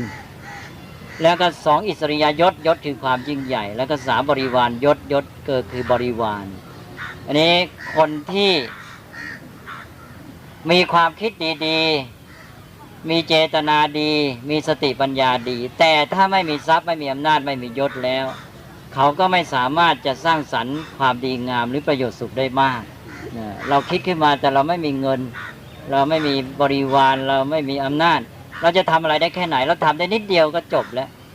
แต่นี้ถ้าหากว่ามีทรัพย์มีอำนาจมีบริวารนี่ความคิดดีงามสติปัญญาที่ดีก็สามารถออกผลได้กระจายกว้างขวางเหมือนพระเจ้าอโศกเพราะนั้นพระเจ้าอโศกนี่ก็เป็นคติแบบอย่างที่ดีอย่างน้อยก็ให้ธรรมะแก่เราเรื่องการปฏิบัติต่อเรื่องทรัพย์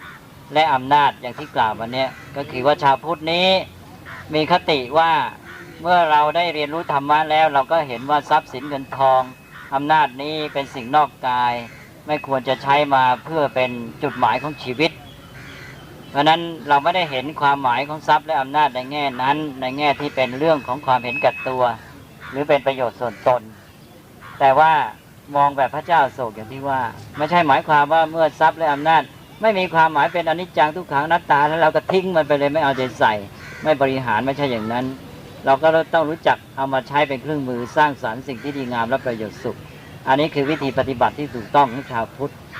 แต่ถ้าหากว่าไม่เห็นคุณค่าประโยชน์เลยไม่อยากเกี่ยวข้องก็ออกบวชไปเลยออกบวชไปเลยก็ไปทำหน้าที่ทางธรรมะอีกแบบหนึ่งคือนำธรรมะที่เป็นตัวนามธรรมคือตัวสติปัญญาเนี่ยไปแจกจ่ายแก่ประชาชนเพื่อให้ประชาชนคนทั่วไปนี้รู้จักดำเนินชีวิตให้ถูกต้องเพราะฉะนั้นก็มีคติ2อย่างถ้าอยู่เป็นคฤหัสถ์ก็ใช้ทรัพย์และอำนาจนี้ให้เป็นประโยชน์ในการสร้างสรรค์ความดีงามและประโยชน์สุขถ้าไม่ฉะนั้นแล้วจะเป็นคนครึ่งๆกลางๆนะมีทรัพย์และอำนาจแล้วบอกว่าเบื่อหน่ายเลยไม่เอาเรื่องเอาราวนะจะทำไงก็ไม่ทำแล้วก็ไม่รับผิดชอบทรัพย์และอำนาจนั้นไม่ได้รับการบริหารไม่มีคนรับผิดชอบก็เสียหายไปหมดไม่เกิดประโยชน์แก่ตนเองและไม่เกิดประโยชน์แก่สังคมฉะนั้นอันนี้เรื่องพระเจ้าอโศกอย่างน้อยก็ให้คติกับเราอย่างนี้แต่นอกจากนั้นแล้วยังมีคติที่สำคัญก็คือเรื่องของสถานที่นี้เองก็คือวัดอโศการามที่ว่าเป็นที่กระทำสังฆยนาก็ขอพูดอีกนิดเดียวเลยพอเรื่องของการสังฆยนานั้นสังฆยนาคือสังฆยนาอะไรสังฆยนาทางพระท่านเรียกว่าสังฆายนาพระธรรมวินัยธรรมวินัยคืออะไรก็คือคำสั่งสอนของพระพุทธเจ้าสังฆยนาเพื่ออะไรก็เพื่อให้คำสั่งสอนของพระพุทธเจ้านี้ได้อยู่เป็นหมวดเป็นหมู่เป็นหลักเป็นฐานจะได้เจริญมั่นคงต่อไปคนรุ่นหลังจะได้รู้ว่าหลักคำสอนที่แท้จริงของพระพุทธเจ้าคืออะไรแล้วจะได้ประพฤติปฏิบัติถูกต้องอันนี้เมื่อหลักธรรมวินัยอยู่เรียบร้อยบริสุทธิ์บริบูรณ์แล้วพระศาสนาก็เจริญมั่นคงต่อไปแต่วัตถุประสงค์ของการสังฆยนานั้นท่านบอกว่าพหูชนะหิตายะพหูชนะสุขายะโลกานุกัมปายะแปลว่าเพื่อประโยชน์เกื้อกูลและความสุขแก่ชนจำนวนมากเพื่อเกื้อกูลต่อชาวโลกหมายความว่าที่ท่านทำสังฆยนาอะไรต่างๆเหล่านี้ที่ให้พระศาสนาเจริญมั่นคงนั้นวัตถุประสงค์นั้นไม่อยู่ที่ตัวพระศาสนาเองพระศาสนานั้นไม่ได้มีอยู่เพื่อตัวเองพระศาสนานั้นมีอยู่เพื่อประโยชน์สุขแก่ชนจำนวนมากและเพื่อชาวโลกเพราะนั้นนี่เป็นจุดหมายของพระศาสนาอันนี้ในการปฏิบัติของพุทธศาสนิกชนเราทนุบำรุงพุทธศาสนานี้เราทนุบำรุงพระศาสนาก็เพื่อให้พระศาสนานี้อยู่ยั่งยืนจะได้เป็นประโยชน์สุขแก่ประชาชนจำนวนมากและชาวโลกสืบต่อไปตลอดกาลนานและคติอีกอย่างหนึ่งก็คือตัวธรรมวินัยเองซึ่งประกอบด้วย2ส่วนคือธรรมวินัยอันนี้เป็นเรื่องที่เราจะต้องทำความเข้าใจกันต่อไป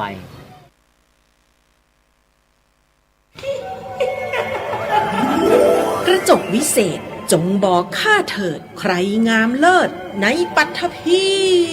ก็พระนางน่ะสิราชินีผู้เลอโฉมดูสิตั้งแต่ท่านพาชาวประชางดเผาป่าและขยะในครัวเรือนชาวไร่ชาวนาก็งดเผาตอสั่งข้าวฟางข้าวหันไปไถกลบทำปุ๋ยหมักแปรรูปเป็นอาหารสัตว์หรือเอาไปอัดเป็นก้อนแทนอากาศก็ดีไม่มีฝุ่น PM 2.5 คอยกวนใจหน้าตาท่านก็สดใสผิวพรรณผุดผ่องเป็นที่สุดพะยะค่ะ ต้องแบบนี้สิเจ้าพูดถูกใจข้ายิ่งนักเพราะทุกการเผานั่นคือการสะสมฝุ่นแต่ถ้าทุกคนร่วมใจกันหยุดเผาเราก็จะมีแต่อากาศบริสุทธิ์ไว้หายใจห่างไกลมะเร็งปอดสุขภาพก็ดีมันคือที่สุดแล้วราชินีจงเป็นอมตะราชินีจงเป็นอมตะข้าขอบูชาท่านพะยะค่ะไปเอาธูปมาแต่ไม่ต้องจุดแล้วนะเดี๋ยวนี้ข้าเปลี่ยนมาใช้ธูปไฟฟ้าแล้วมันจึ้งมากไม่มีฝุ่นเลย wow. คุณภาพอากาศดีด้วยการร่วมมือของทุกภาคส่วนปรารถนาดีจากสำนักงานประชาสัมพันธ์ที่ 3 กรมประชาสัมพันธ์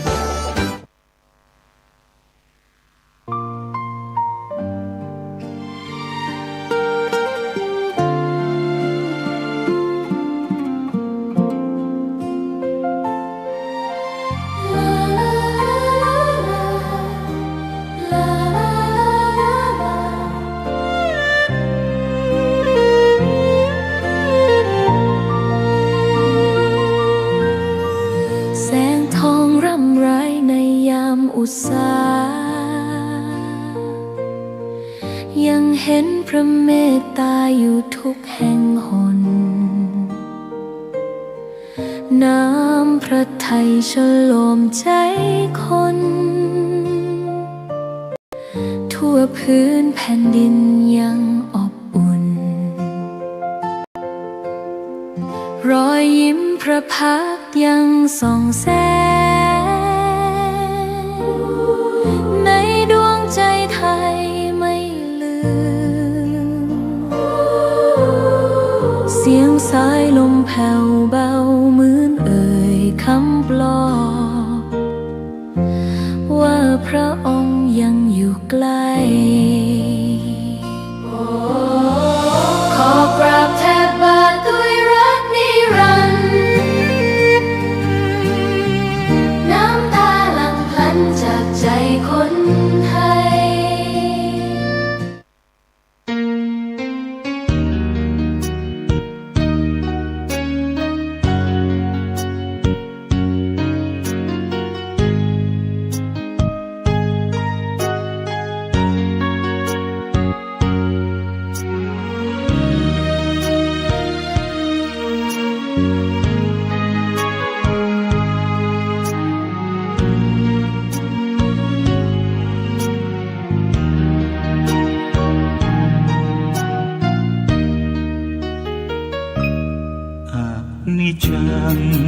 ความไม่เที่ยงแท้แน่นอนบั่นทอนกับความรู้สึกผิดหวังตั้งใจไหมสิ่งใดไม่สมใจดังทุกขังตั้งอยู่ไม่ได้ดับไป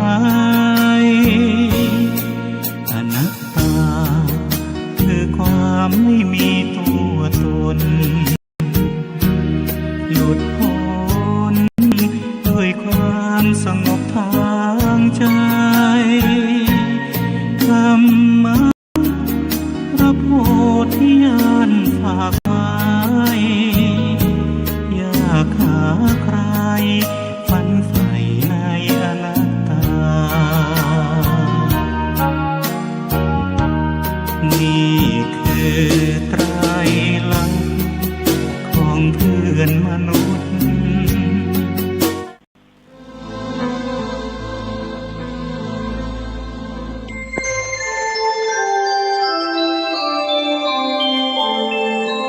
ขณะนี้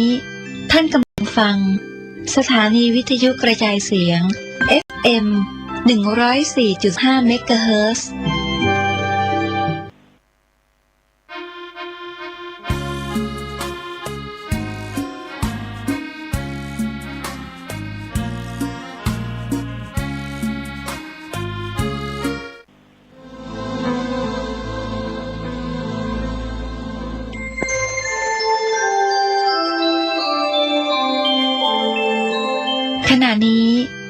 กำลังฟัง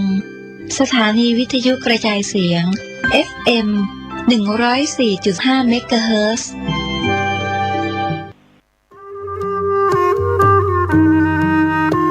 ขอเชิญร่วมอนุโมทนาบุญใหญ่กับก้าวสำคัญของการเผยแพร่ธรรมะสู่ชุมชนสถานีวิทยุเครือข่ายคลื่นสีขาวเพื่อชาวประชาวัดบรรพตสถิตจังหวัดลำปางได้จะตั้งสถานีวิทยุคลื่น FM 106.50 เมกะเฮิรตซ์ณวัดบรรพตสถิตตำบลพระบาทอำเภอเมืองจังหวัดลำปางเพื่อเป็นกระบอกเสียงแห่งธรรมข่าวสารงานบุญและสนับสนุนกิจการคณะสงฆ์มาตั้งแต่วันที่ 1 มีนาคม 2569 บัดนี้ถึงเวลาอันเป็นมงคลขอเชิญร่วมงานทำบุญเปิดสถานีวิทยุวัดบรรพตสถิตและพิธีสามีจิกรรมสุมาคารวะสะเกลาดำหัวครูบาอาจารย์พระนักเผยแผ่เครือข่ายคลื่นสีขาวประจำปี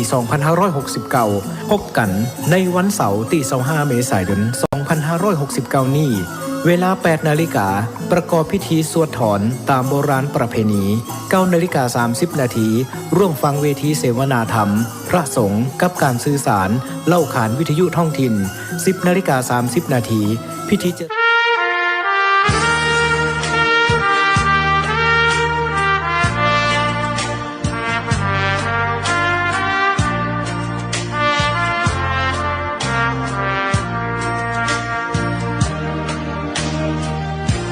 ทุกวันฉันมีความสุขหัวใจ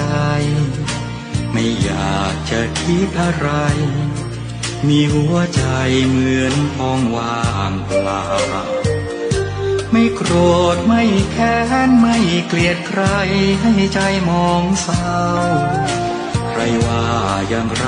ช่างเขาตัวของเรารู้ตัวเราดีท่องไปเที่ยวไปให้หมดสิ้นวันชาติหนึ่งชีวิตแสนสั้นขอใช้มันให้ช่ำชีวิตพืชค่ำห่วงเหงาสู่กายเข้าถ้าพอมีที่ถ้าหากเจ้าของเขามีต้องขอโทษที่มิได้ตั้งใจจะเป็นชีวิตเสเพลแต่จิตใจไม่เคยเกเร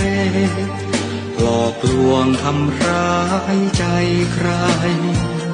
แต่เรื่องความรักใครรอต้องขอเสียใจฉันมอบถวายวัดไปพร้อมกับหญิงชายคู่นั้นนานแล้วนี่คือฉันเองที่อยู่ที่มีเรือนร่างอาจเลอะโลกีฉันก็มีหัวใจผ่องแผ้วเลิกไฟเพ้อฝันถึงวิมานชิมพีเมืองแก้วหลับได้คืนพอแล้วไม่เป็นนกแก้วในโครงของใคร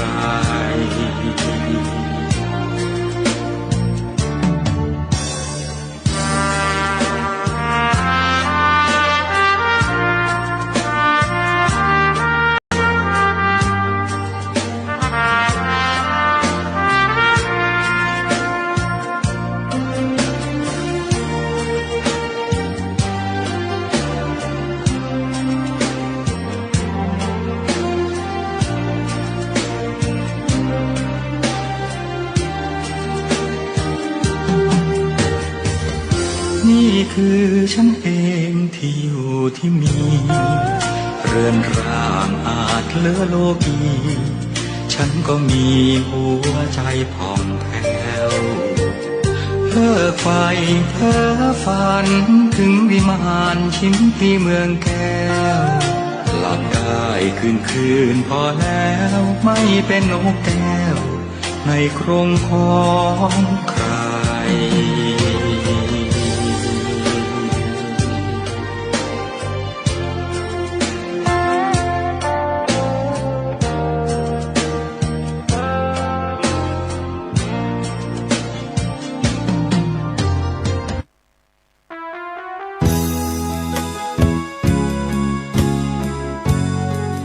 นีวิทยุพระพุทธศาสนาแห่งชาติเสนอข่าว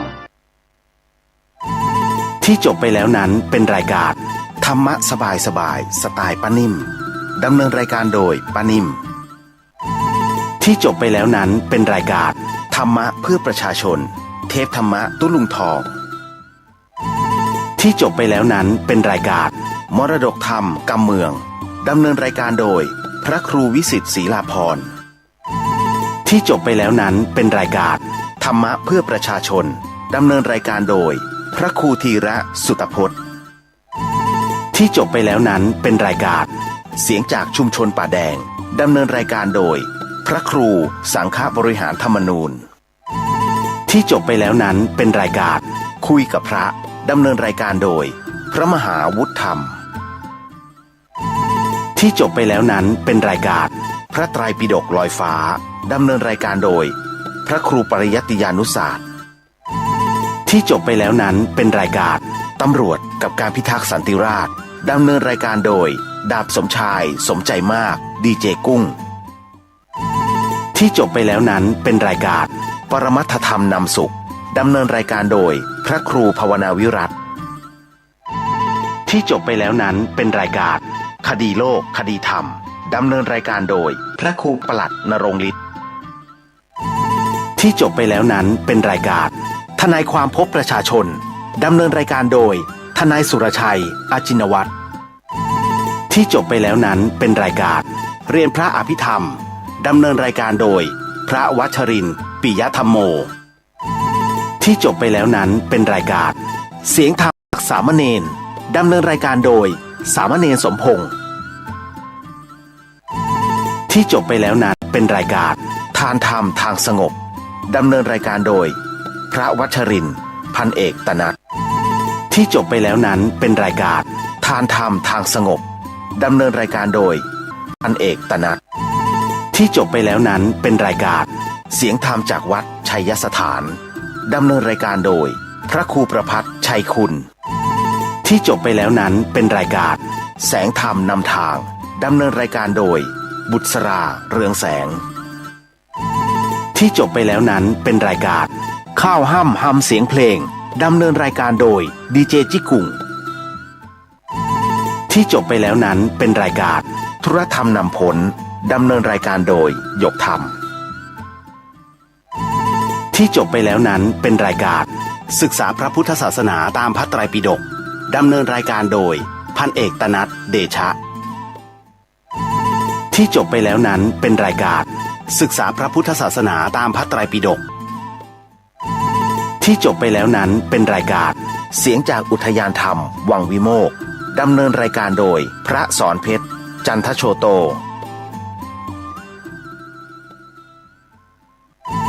ที่จบไปแล้วนั้นเป็นรายการพลังแห่งชีวิตดำเนินรายการโดยอาจารย์สุนัยเล่าหาวิวัฒน์ที่จบไปแล้วนั้นเป็นรายการข่าวบ้านวัดราชการดำเนินรายการโดยเกษตรเพชรสำริดที่จบไปแล้วนั้นเป็นรายการเสียงธรรมจากวัดศรีโสดาที่จบไปแล้วนั้นเป็นรายการที่พึ่งทางใจดำเนินรายการโดย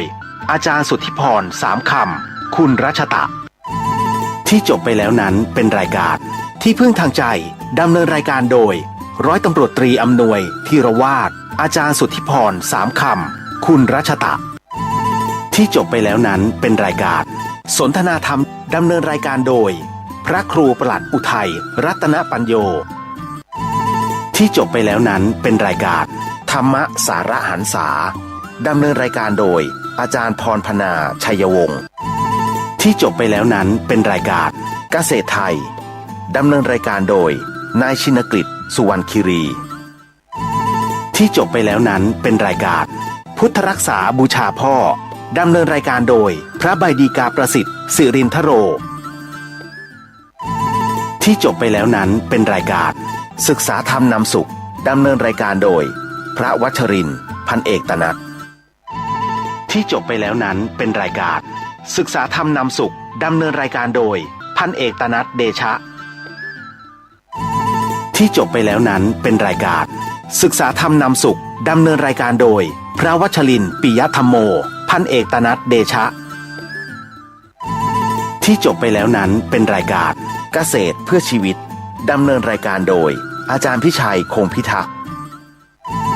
ที่จบไปแล้วนั้นเป็นรายการ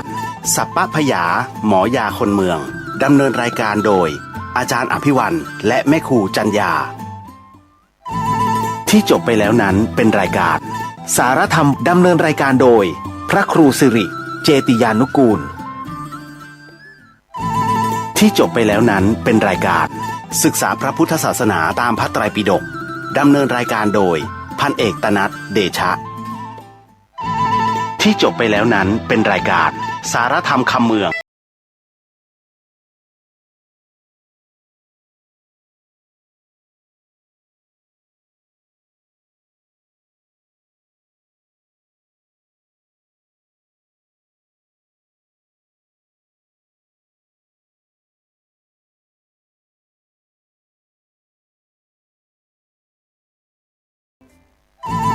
ที่จบไปแล้วนั้นเป็นรายการไกด์ไลน์สไตล์หมอตุ่งดำเนินรายการโดยดีเจลูกติ่ง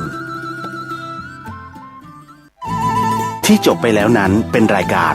สารธรรมวันหยุดดำเนินรายการโดยพระครูสิริเจติยานุกูลที่จบไปแล้วนั้นเป็นรายการสารธรรมคำเมืองดำเนินรายการโดยผู้ช่วยศาสตราจารย์ดร.วิโรจน์อิน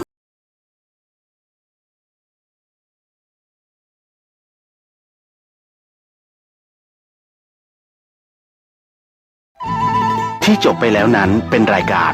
สปะสาระล้านนาดำเนินรายการโดยพ่อหนานไกรสอนที่จบไปแล้วนั้นเป็นรายการเสียงหวานความไต่ดำเนินรายการโดยดีเจปรีชาที่จบไปแล้วนั้นเป็นรายการเสียงหวานความไต่ดำเนินรายการโดยดีเจเหือนคำที่จบไปแล้วนั้นเป็นรายการเรียนพระอภิธรรมดำเนินรายการโดยพระวัชรินทร์ปิยธรรมโม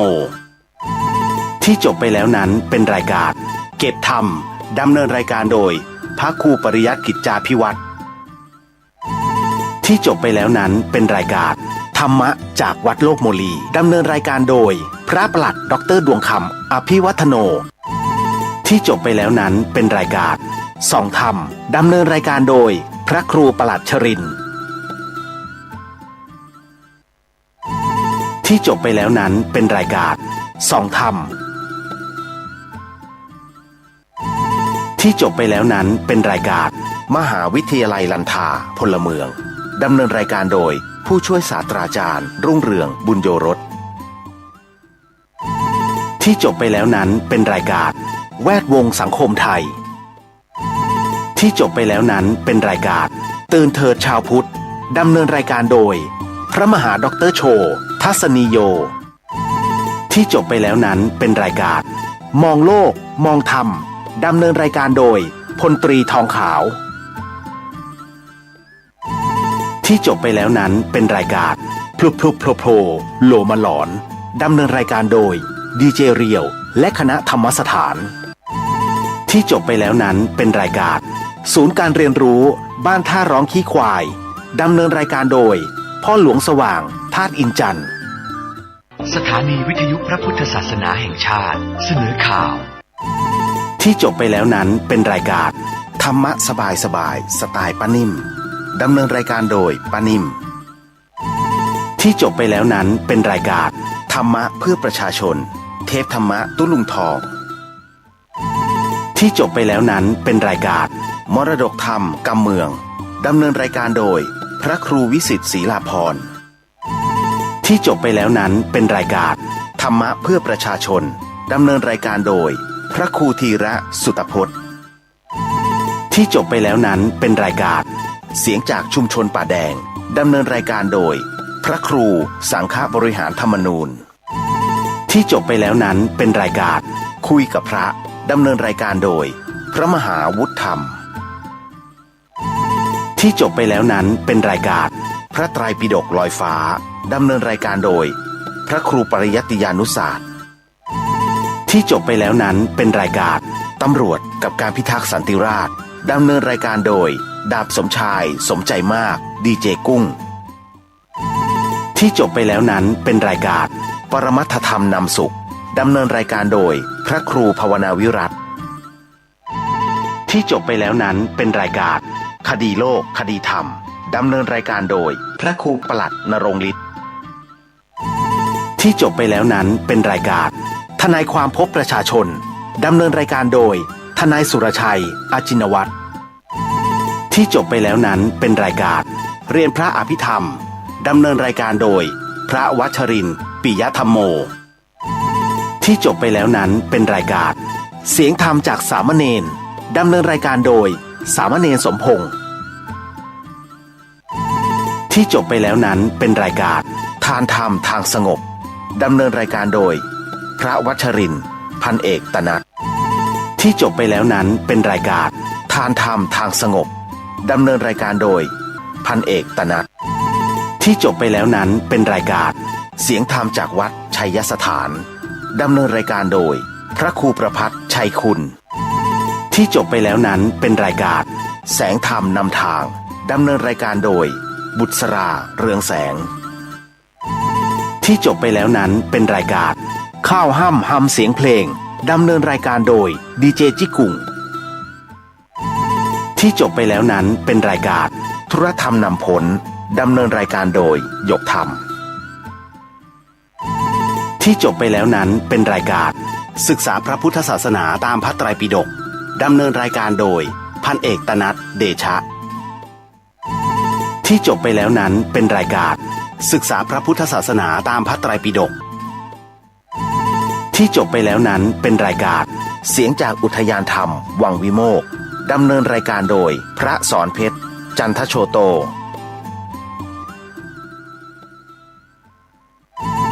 ที่จบไปแล้วนั้นเป็นรายการพลังแห่งชีวิตดำเนินรายการโดยอาจารย์สุนัยเล่าหาวิวัฒน์ที่จบไปแล้วนั้นเป็นรายการข่าวบ้านวัดราชการดำเนินรายการโดยเกษตรเพชรสำริดที่จบไปแล้วนั้นเป็นรายการเสียงธรรมจากวัดศรีโสดาที่จบไปแล้วนั้นเป็นรายการที่พึ่งทางใจดำเนินรายการโดยอาจารย์สุทธิพรสามคำคุณรัชตะที่จบไปแล้วนั้นเป็นรายการที่พึ่งทางใจดำเนินรายการโดยร้อยตำรวจตรีอำนวยธีรวาทอาจารย์สุทธิพรสามคำคุณรัชตะที่จบไปแล้วนั้นเป็นรายการสนทนาธรรมดำเนินรายการโดยพระครูปลัดอุทัยรัตนปัญโยที่จบไปแล้วนั้นเป็นรายการธรรมสาระหันษาดำเนินรายการโดยอาจารย์พรพนาชัยวงศ์ที่จบไปแล้วนั้นเป็นรายการเกษตรไทยดำเนินรายการโดยนายชินกฤษสุวรรณคิรีที่จบไปแล้วนั้นเป็นรายการพุทธรักษาบูชาพ่อดำเนินรายการโดยพระใบดีกาประสิทธิ์สิรินทโร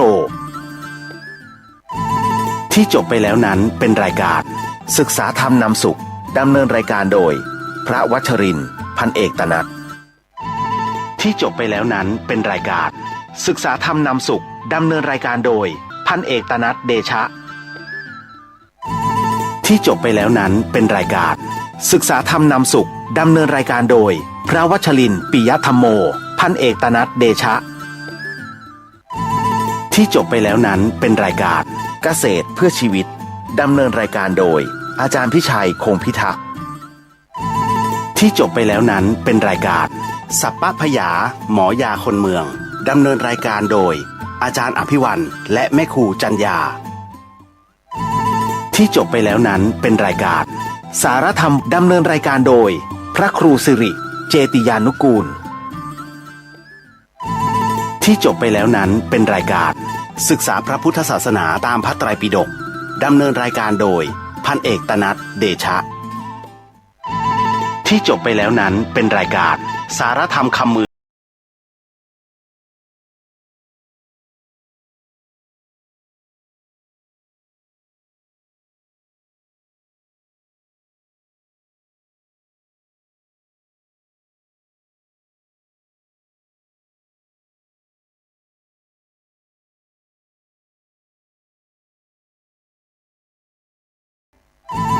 ที่จบไปแล้วนั้นเป็นรายการไกด์ไลน์สไตล์หมอตุ่มดำเนินรายการโดยดีเจลูกติ่ง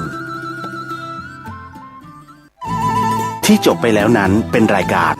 สารธรรมวันหยุดดำเนินรายการโดยพระครูสิริเจติยานุกูลที่จบไปแล้วนั้นเป็นรายการสารธรรมคำเมืองดำเนินรายการโดยผู้ช่วยศาสตราจารย์ดร.วิโรจน์ อินทนนท์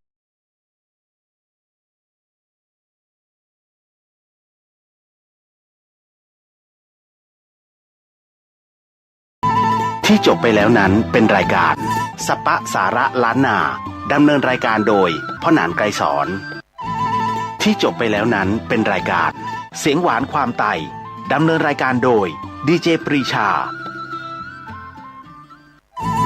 ที่จบไปแล้วนั้นเป็นรายการเสียงหวานความไต่ดำเนินรายการโดยดีเจเหือนค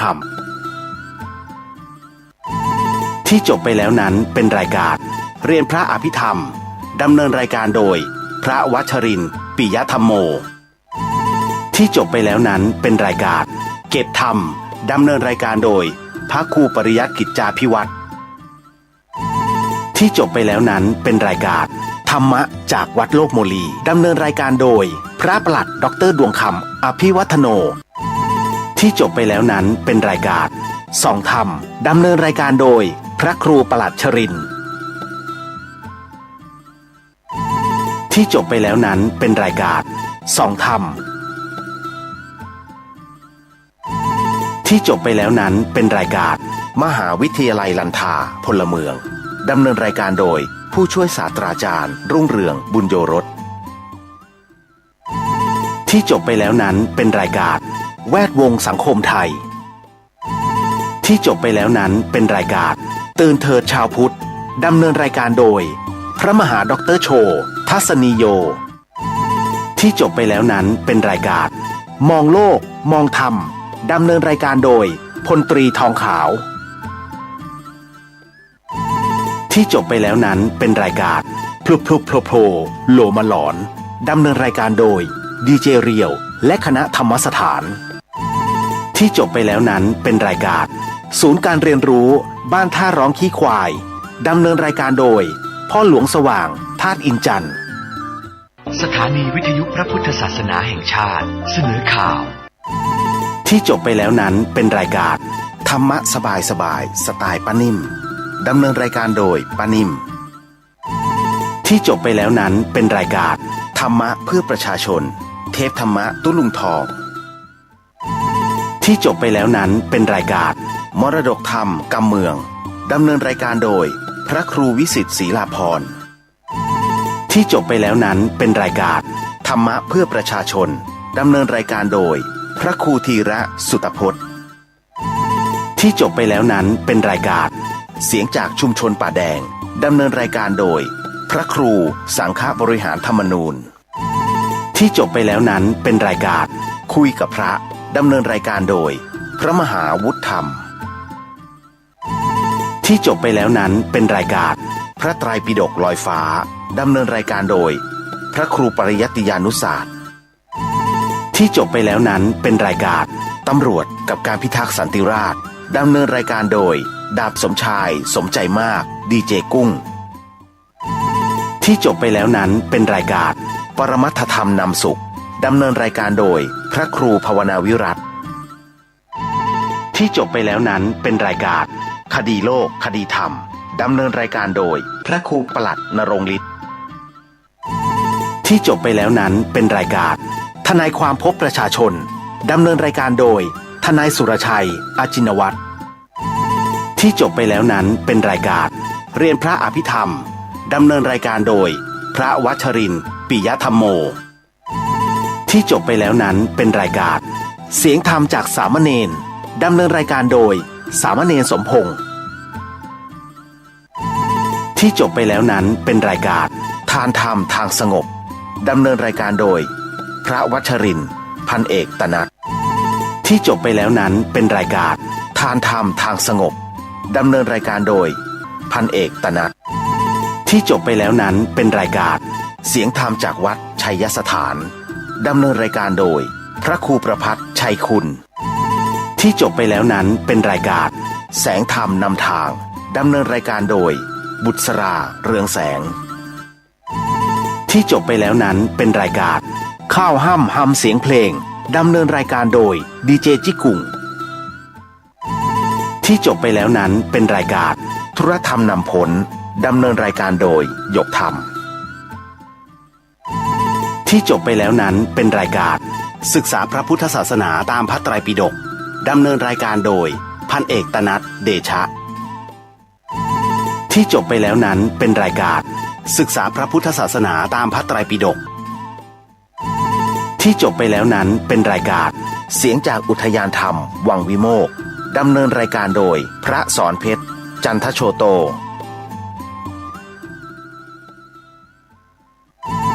ที่จบไปแล้วนั้นเป็นรายการพลังแห่งชีวิตดำเนินรายการโดยอาจารย์สุนัยเล่าหาวิวัฒน์ที่จบไปแล้วนั้นเป็นรายการข่าวบ้านวัดราชการดำเนินรายการโดยเกษตรเพชรสำริดที่จบไปแล้วนั้นเป็นรายการเสียงธรรมจากวัดศรีโสดาที่จบไปแล้วนั้นเป็นรายการที่พึ่งทางใจดำเนินรายการโดยอาจารย์สุทธิพรสามคำคุณรัชตะที่จบไปแล้วนั้นเป็นรายการที่พึ่งทางใจดำเนินรายการโดยร้อยตำรวจตรีอำนวยธีรวาทอาจารย์สุทธิพรสามคำคุณรัชตะที่จบไปแล้วนั้นเป็นรายการสนทนาธรรมดำเนินรายการโดยพระครูประหลัดอุทัยรัตนปัญโยที่จบไปแล้วนั้นเป็นรายการธรรมะสาระหันษาดำเนินรายการโดยอาจารย์พรพนาชัยวงศ์ที่จบไปแล้วนั้นเป็นรายการเกษตรไทยดำเนินรายการโดยนายชินกฤษสุวรรณคีรีที่จบไปแล้วนั้นเป็นรายการพุทธรักษาบูชาพ่อดำเนินรายการโดยพระใบดีกาประสิทธิ์สิรินทโรที่จบไปแล้วนั้นเป็นรายการศึกษาธรรมนำสุขดำเนินรายการโดยพระวัชรินทร์พันเอกตนัสที่จบไปแล้วนั้นเป็นรายการศึกษาธรรมนำสุขดำเนินรายการโดยพันเอกตนัสเดชะที่จบไปแล้วนั้นเป็นรายการศึกษาธรรมนำสุขดำเนินรายการโดยพระวัชรินทร์ปิยธรรมโมพันเอกตนัสเดชะที่จบไปแล้วนั้นเป็นรายการเกษตรเพื่อชีวิตดำเนินรายการโดยอาจารย์พิชัยคงพิทักษ์ที่จบไปแล้วนั้นเป็นรายการสัปปะพยาหมอยาคนเมืองดำเนินรายการโดยอาจารย์อภิวันและแม่ครูจันยาที่จบไปแล้วนั้นเป็นรายการสารธรรมดำเนินรายการโดยพระครูสิริเจติยานุกูลที่จบไปแล้วนั้นเป็นรายการศึกษาพระพุทธศาสนาตามพระไตรปิฎกดำเนินรายการโดยพันเอกตนัสเดชะ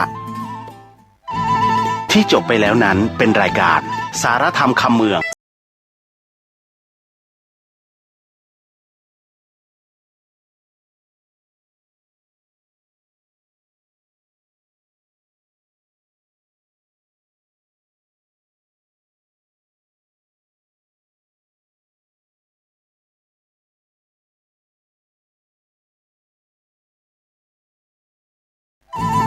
ที่จบไปแล้วนั้นเป็นรายการไกด์ไลน์สไตล์หมอตุ่มดำเนินรายการโดยดีเจลูกติ่งที่จบไปแล้วนั้นเป็นรายการสารธรรมวันหยุดดำเนินรายการโดยพระครูสิริเจติยานุกูลที่จบไปแล้วนั้นเป็นรายการสารธรรมคำเมืองดำเนินรายการโดยผู้ช่วยศาสตราจารย์ดร.วิโรจน์อินทนนท์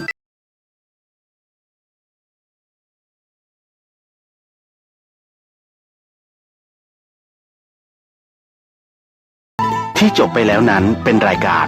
สัปปะสาระล้านนาดำเนินรายการโดยพ่อหนานไกรสอนที่จบไปแล้วนั้นเป็นรายการเสียงหวานความไต่ดำเนินรายการโดยดีเจปรีชาที่จบไปแล้วนั้นเป็นรายการเสียงหวานความไต่ดำเนินรายการโดยดีเจเหือนคำที่จบไปแล้วนั้นเป็นรายการเรียนพระอภิธรรมดำเนินรายการโดยพระวัชรินทร์ปิยธรรมโมที่จบไปแล้วนั้นเป็นรายการเก็บธรรมดำเนินรายการโดยพระครูปริยัติกิจจาภิวัตร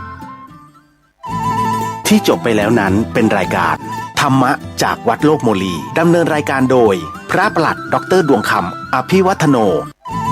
ที่จบไปแล้วนั้นเป็นรายการส่องธรรมดำเนินรายการโดยพระครูประหลัดชรินทร์ที่จบไปแล้วนั้นเป็นรายการส่องธรรมที่จบไปแล้วนั้นเป็นรายการมหาวิทยาลัยลันทาพลเมืองดำเนินรายการโดยผู้ช่วยศาสตราจารย์รุ่งเรืองบุญโยรส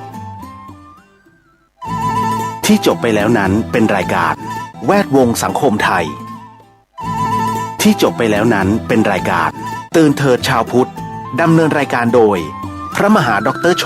ทัศนีโยที่จบไปแล้วนั้นเป็นรายการมองโลกมองธรรมดำเนินรายการโดยพลตรีทองขาวที่จบไปแล้วนั้นเป็นรายการพลุบพลุบโผล่โผล่โลมาหลอนดำเนินรายการโดยดีเจเรียวและคณะธรรมสถานที่จบไปแล้วนั้นเป็นรายการศูนย์การเรียนรู้บ้านท่าร้องขี้ควายดำเนินรายการโดยพ่อหลวงสว่างธาตุอินจันทร์ สถานีวิทยุพระพุทธศาสนาแห่งชาติเสนอข่าวที่จบไปแล้วนั้นเป็นรายการธรรมะสบายสบายสไตล์ป้านิ่มดำเนินรายการโดยป้านิ่มที่จบไปแล้วนั้นเป็นรายการธรรมะเพื่อประชาชนเทพธรรมะตุ้ลุงทองที่จบไปแล้วนั้นเป็นรายการมรดกธรรมกำเมืองดำเนินรายการโดยพระครูวิสิทธิ์ศรีลาภรณ์ที่จบไปแล้วนั้นเป็นรายการธรรมะเพื่อประชาชนดำเนินรายการโดยพระครูธีระสุตพจน์ที่จบไปแล้วนั้นเป็นรายการเสียงจากชุมชนป่าแดงดำเนินรายการโดยพระครูสังฆบริหารธรรมนูญ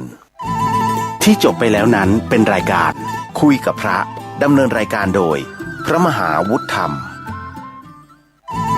ที่จบไปแล้วนั้นเป็นรายการพระไตรปิฎกลอยฟ้าดำเนินรายการโดยพระครูปริยัติยานุศาสตร์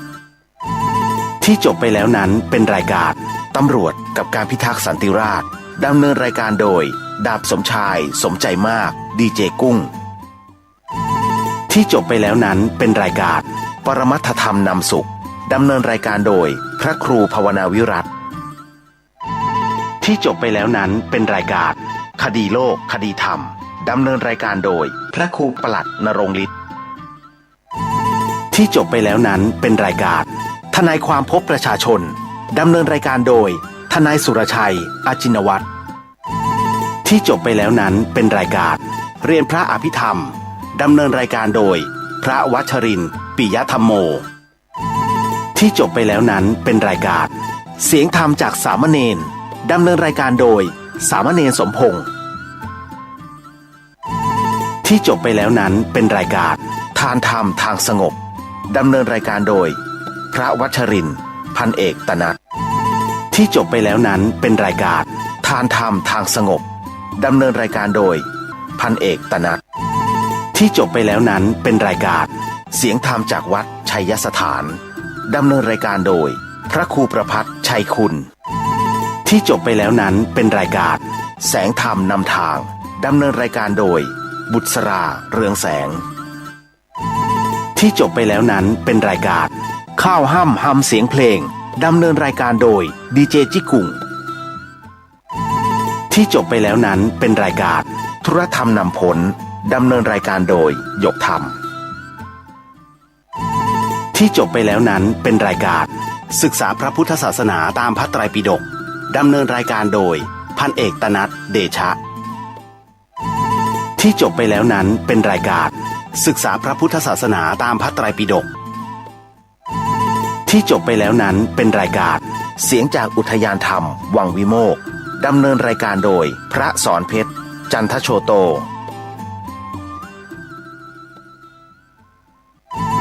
ที่จบไปแล้วนั้นเป็นรายการ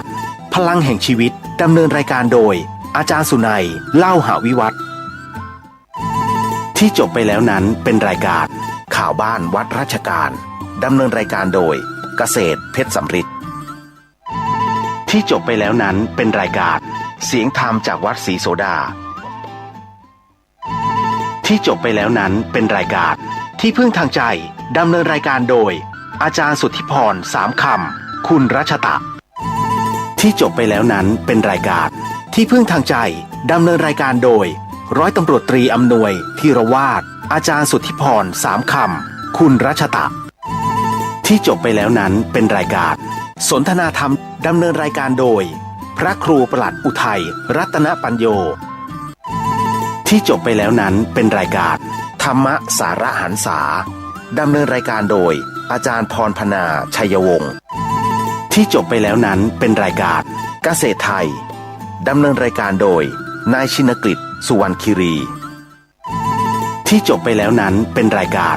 พุทธรักษาบูชาพ่อดำเนินรายการโดยพระใบดีกาประสิทธิ์สิรินทโรที่จบไปแล้วนั้นเป็นรายการศึกษาธรรมนำสุขดำเนินรายการโดยพระวัชรินทร์พันเอกตนัทที่จบไปแล้วนั้นเป็นรายการศึกษาธรรมนำสุขดำเนินรายการโดยพันเอกตนัทเดชะที่จบไปแล้วนั้นเป็นรายการศึกษาธรรมนำสุขดำเนินรายการโดยพระวัชรินทร์ปิยธรรมโมพันเอกตนัทเดชะที่จบไปแล้วนั้นเป็นรายการเกษตรเพื่อชีวิตดำเนินรายการโดยอาจารย์พิชัยคงพิทักษ์ที่จบไปแล้วนั้นเป็นรายการสัปปะพยาหมอยาคนเมืองดำเนินรายการโดยอาจารย์อภิวันและแม่ครูจัญญาที่จบไปแล้วนั้นเป็นรายการ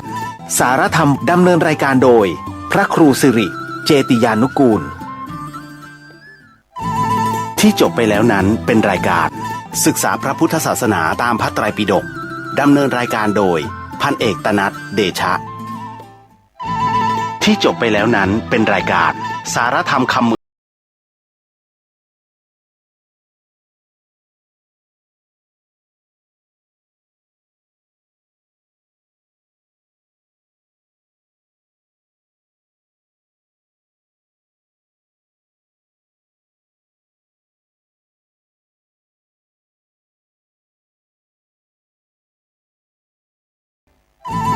ที่จบไปแล้วนั้นเป็นรายการไกด์ไลน์สไตล์หมอตุ่มดำเนินรายการโดยดีเจลูกติ่ง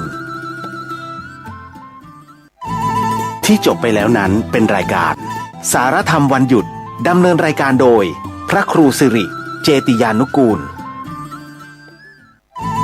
ที่จบไปแล้วนั้นเป็นรายการสารธรรมคำเมืองดำเนินรายการโดยผู้ช่วยศาสตราจารย์ดร.วิโรจน์อินทน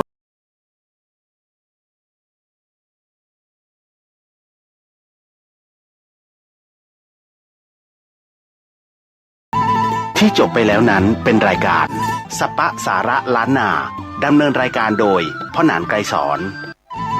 ที่จบไปแล้วนั้นเป็นรายการเสียงหวานความไต่ดำเนินรายการโดยดีเจปรีชาที่จบไปแล้วนั้นเป็นรายการเสียงหวานความไต่ดำเนินรายการโดยดีเจเหือนคำที่จบไปแล้วนั้นเป็นรายการเรียนพระอภิธรรมดำเนินรายการโดยพระวัชรินทร์ปิยธรรมโมที่จบไปแล้วนั้นเป็นรายการเก็บธรรมดำเนินรายการโดยพระครูปริยัติกิจจาภิวัตรที่จบไปแล้วนั้นเป็นรายการธรรมะจากวัดโลกโมลีดำเนินรายการโดยพระประหลัดดร.ดวงคำอภิวัฒโนที่จบไปแล้วนั้นเป็นรายการส่องธรรมดำเนินรายการโดยพระครูประหลัดชรินทร์ที่จบไปแล้วนั้นเป็นรายการส่องธรรมที่จบไปแล้วนั้นเป็นรายการมหาวิทยาลัยลันทาพลเมืองดำเนินรายการโดยผู้ช่วยศาสตราจารย์รุ่งเรืองบุญโยรสที่จบไปแล้วนั้นเป็นรายการแวดวงสังคมไทยที่จบไปแล้วนั้นเป็นรายการตื่นเถิดชาวพุทธดำเนินรายการโดยพระมหาดร.โชทัศนีโยที่จบไปแล้วนั้นเป็นรายการมองโลกมองธรรมดำเนินรายการโดยพลตรีทองขาวที่จบไปแล้วนั้นเป็นรายการพลุพโผล่โลมาหลอนดำเนินรายการโดยดีเจเรียวและคณะธรรมสถานที่จบไปแล้วนั้นเป็นรายการศูนย์การเรียนรู้บ้านท่าร้องขี้ควายดำเนินรายการโดยพ่อหลวงสว่าง ธาตุอินจันทร์ สถานีวิทยุพระพุทธศาสนาแห่งชาติเสนอข่าว ที่จบไปแล้วนั้นเป็นรายการธรรมะสบายสบายสไตล์ป้านิ่มดำเนินรายการโดยป้านิ่มที่จบไปแล้วนั้นเป็นรายการธรรมะเพื่อประชาชนเทพธรรมะตุลุงทองที่จบไปแล้วนั้นเป็นรายการมรดกธรรมกำเมืองดำเนินรายการโดยพระครูวิสิทธิ์ศรีลาภรณ์ที่จบไปแล้วนั้นเป็นรายการธรรมะเพื่อประชาชนดำเนินรายการโดยพระครูธีระสุตพจน์ที่จบไปแล้วนั้นเป็นรายการเสียงจากชุมชนป่าแดงดำเนินรายการโดยพระครูสังฆบริหารธรรมนูญที่จบไปแล้วนั้นเป็นรายการคุยกับพระดำเนินรายการโดยพระมหาวุฒิธรรมที่จบไปแล้วนั้นเป็นรายการพระไตรปิฎกลอยฟ้าดำเนินรายการโดยพระครูปริยัติยานุศาสตร์ที่จบไปแล้วนั้นเป็นรายการตำรวจกับการพิทักษ์สันติราษฎร์ดำเนินรายการโดยดาบสมชายสมใจมากดีเจกุ้งที่จบไปแล้วนั้นเป็นรายการปรมัตถธรรมนำสุขดำเนินรายการโดยพระครูภาวนาวิรัติที่จบไปแล้วนั้นเป็นรายการคดีโลกคดีธรรมดำเนินรายการโดยพระครูปลัดนรงฤทธิ์ที่จบไปแล้วนั้นเป็นรายการทนายความพบประชาชนดำเนินรายการโดยทนายสุรชัยอาจินวัตรที่จบไปแล้วนั้นเป็นรายการเรียนพระอภิธรรมดำเนินรายการโดยพระวัชรินทร์ปิยธรรมโมที่จบไปแล้วนั้นเป็นรายการเสียงธรรมจากสามเณรดำเนินรายการโดยสามเณรสมพงษ์ที่จบไปแล้วนั้นเป็นรายการทานธรรมทางสงบดำเนินรายการโดยพระวัชรินทร์พันเอกตนัทที่จบไปแล้วนั้นเป็นรายการทานธรรมทางสงบดำเนินรายการโดยพันเอกตนัทที่จบไปแล้วนั้นเป็นรายการเสียงธรรมจากวัดชัยสถานดำเนินรายการโดยพระครูประภัสชัยคุณที่จบไปแล้วนั้นเป็นรายการแสงธรรมนำทางดำเนินรายการโดยบุษราเรืองแสงที่จบไปแล้วนั้นเป็นรายการข้าวห้ำฮำเสียงเพลงดำเนินรายการโดยดีเจจิกุ่งที่จบไปแล้วนั้นเป็นรายการธุรธรรมนำผลดำเนินรายการโดยหยกธรรมที่จบไปแล้วนั้นเป็นรายการศึกษาพระพุทธศาสนาตามพระไตรปิฎกดำเนินรายการโดยพันเอกตนัทเดชะที่จบไปแล้วนั้นเป็นรายการศึกษาพระพุทธศาสนาตามพระไตรปิฎกที่จบไปแล้วนั้นเป็นรายการเสียงจากอุทยานธรรมวังวิโมกข์ดำเนินรายการโดยพระสอนเพชรจันทโชโต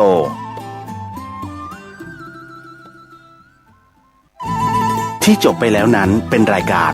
พลังแห่งชีวิตดำเนินรายการโดยอาจารย์สุนัยเล่าหาวิวัฒน์ที่จบไปแล้วนั้นเป็นรายการข่าวบ้านวัดราชการดำเนินรายการโดยเกษตรเพชรสำริดที่จบไปแล้วนั้นเป็นรายการเสียงธรรมจากวัดศรีโสดาที่จบไปแล้วนั้นเป็นรายการที่พึ่งทางใจดำเนินรายการโดยอาจารย์สุทธิพรสามคำคุณรัชตะที่จบไปแล้วนั้นเป็นรายการที่พึ่งทางใจดำเนินรายการโดยร้อยตำรวจตรีอำนวยธีรวาทอาจารย์สุทธิพรสามคำคุณรัชตะที่จบไปแล้วนั้นเป็นรายการสนทนาธรรมดำเนินรายการโดยพระครูปลัดอุทัยรัตนปัญโยที่จบไปแล้วนั้นเป็นรายการธรรมะสาระหันษาดำเนินรายการโดยอาจารย์พรพนาชัยวงศ์ที่จบไปแล้วนั้นเป็นรายการเกษตรไทยดำเนินรายการโดยนายชินกฤษสุวรรณคิรีที่จบไปแล้วนั้นเป็นรายการพุทธรักษาบูชาพ่อดำเนินรายการโดยพระใบดีกาประสิทธิ์สิรินทโรที่จบไปแล้วนั้นเป็นรายการศึกษาธรรมนำสุขดำเนินรายการโดยพระวัชรินทร์พันเอกตนัทที่จบไปแล้วนั้นเป็นรายการศึกษาธรรมนำสุขดำเนินรายการโดยพันเอกตนัทเดชะที่จบไปแล้วนั้นเป็นรายการศึกษาธรรมนำสุขดำเนินรายการโดยพระวัชรินทร์ปิยธรรมโม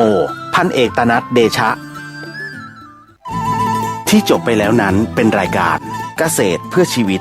ดำเนินรายการโดยอาจารย์พิชัยคงพิทักษ์ที่จบไปแล้วนั้นเป็นรายการสัปปะพยาหมอยาคนเมืองดำเนินรายการโดยอาจารย์อภิวันและแม่ครูจัญญาที่จบไปแล้วนั้นเป็นรายการสารธรรมดำเนินรายการโดยพระครูสิริเจติยานุกูลที่จบไปแล้วนั้นเป็นรายการศึกษาพระพุทธศาสนาตามพระไตรปิฎก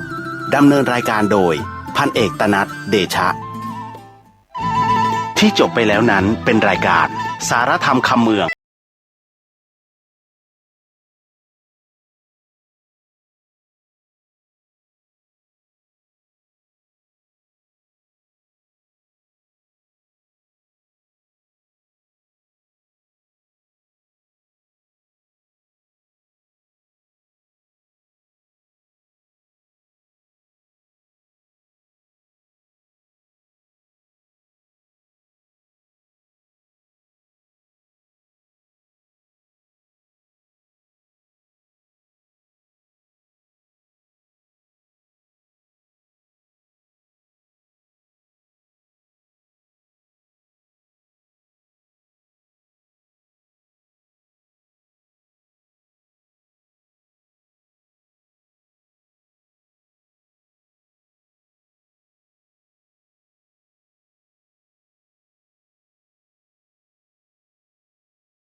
ที่จบไปแล้วนั้นเป็นรายการสัปปะสาระล้านนาดำเนินรายการโดยพ่อหนานไกรสอนที่จบไปแล้วนั้นเป็นรายการเสียงหวานความไต่ดำเนินรายการโดยดีเจปรีชาที่จบไปแล้วนั้นเป็นรายการเสียงหวานความไต่ดำเนินรายการโดยดีเจเหือนคำที่จบไปแล้วนั้นเป็นรายการเรียนพระอภิธรรมดำเนินรายการโดยพระวัชรินทร์ปิยธรรมโมที่จบไปแล้วนั้นเป็นรายการเก็บธรรมดำเนินรายการโดยพระครูปริยัติกิจจาภิวัตรที่จบไปแล้วนั้นเป็นรายการธรรมะจากวัดโลกโมลีดำเนินรายการโดยพระปลัดดร.ดวงคำอภิวัฒโนที่จบไปแล้วนั้นเป็นรายการส่องธรรมดำเนินรายการโดยพระครูปลัดชรินทร์ที่จบไปแล้วนั้นเป็นรายการส่องธรรมที่จบไปแล้วนั้นเป็นรายการมหาวิทยาลัยลันทาพลเมืองดำเนินรายการโดยผู้ช่วยศาสตราจารย์รุ่งเรืองบุญโยรสที่จบไปแล้วนั้นเป็นรายการแวดวงสังคมไทยที่จบไปแล้วนั้นเป็นรายการตื่นเถิดชาวพุทธดำเนินรายการโดยพระมหาดร.โชทัศนีโยที่จบไปแล้วนั้นเป็นรายการมองโลกมองธรรมดำเนินรายการโดยพลตรีทองขาวที่จบไปแล้วนั้นเป็นรายการพลุโผล่โลมาหลอนดำเนินรายการโดยดีเจเรียวและคณะธรรมสถานที่จบไปแล้วนั้นเป็นรายการศูนย์การเรียนรู้บ้านท่าร้องขี้ควายดำเนินรายการโดยพ่อหลวงสว่างธาตุอินจันทร์สถานีวิทยุพระพุทธศาสนาแห่งชาติเสนอข่าวที่จบไปแล้วนั้นเป็นรายการธรรมะสบายสไตล์ป้านิ่มดำเนินรายการโดยป้านิ่มที่จบไปแล้วนั้นเป็นรายการธรรมะเพื่อประชาชนเทพธรรมะตุลุงทองที่จบไปแล้วนั้นเป็นรายการมรดกธรรมกำเมืองดำเนินรายการโดยพระครูวิสิทธิ์ศรีลาภรณ์ที่จบไปแล้วนั้นเป็นรายการธรรมะเพื่อประชาชนดำเนินรายการโดยพระครูธีระสุตพจน์ที่จบไปแล้วนั้นเป็นรายการเสียงจากชุมชนป่าแดงดำเนินรายการโดยพระครูสังฆบริหารธรรมนูญที่จบไปแล้วนั้นเป็นรายการคุยกับพระดำเนินรายการโดยพระมหาวุฒิธรรมที่จบไปแล้วนั้นเป็นรายการพระไตรปิฎกลอยฟ้าดำเนินรายการโดยพระครูปริยัติยานุศาสตร์ที่จบไปแล้วนั้นเป็นรายการตำรวจกับการพิทักษ์สันติราษฎร์ดำเนินรายการโดยดาบสมชายสมใจมากดีเจกุ้ง ที่จบไปแล้วนั้นเป็นรายการปรมัตถธรรมนำสุขดำเนินรายการโดยพระครูภาวนาวิรัติที่จบไปแล้วนั้นเป็นรายการคดีโลกคดีธรรม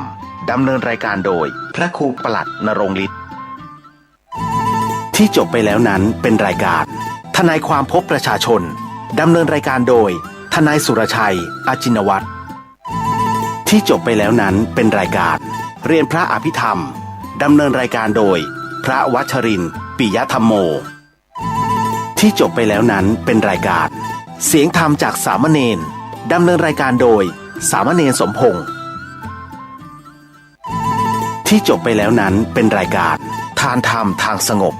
ดำเนินรายการโดยพระวัชรินทร์พันเอกตนัทที่จบไปแล้วนั้นเป็นรายการทานธรรมทางสงบดำเนินรายการโดยพันเอกตนัทที่จบไปแล้วนั้นเป็นรายการเสียงธรรมจากวัดชัยสถานดำเนินรายการโดยพระครูประภัสชัยคุณที่จบไปแล้วนั้นเป็นรายการแสงธรรมนำทางดำเนินรายการโดยบุษราเรืองแสงที่จบไปแล้วนั้นเป็นรายการ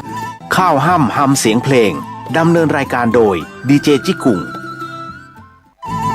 ที่จบไปแล้วนั้นเป็นรายการธุรธรรมนำผลดำเนินรายการโดยหยกธรรม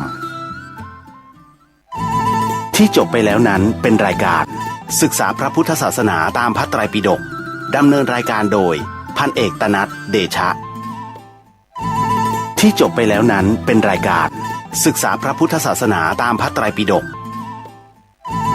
ที่จบไปแล้วนั้นเป็นรายการเสียงจากอุทยานธรรมวังวิโมกข์ดำเนินรายการโดยพระสอนเพชรจันทโชโต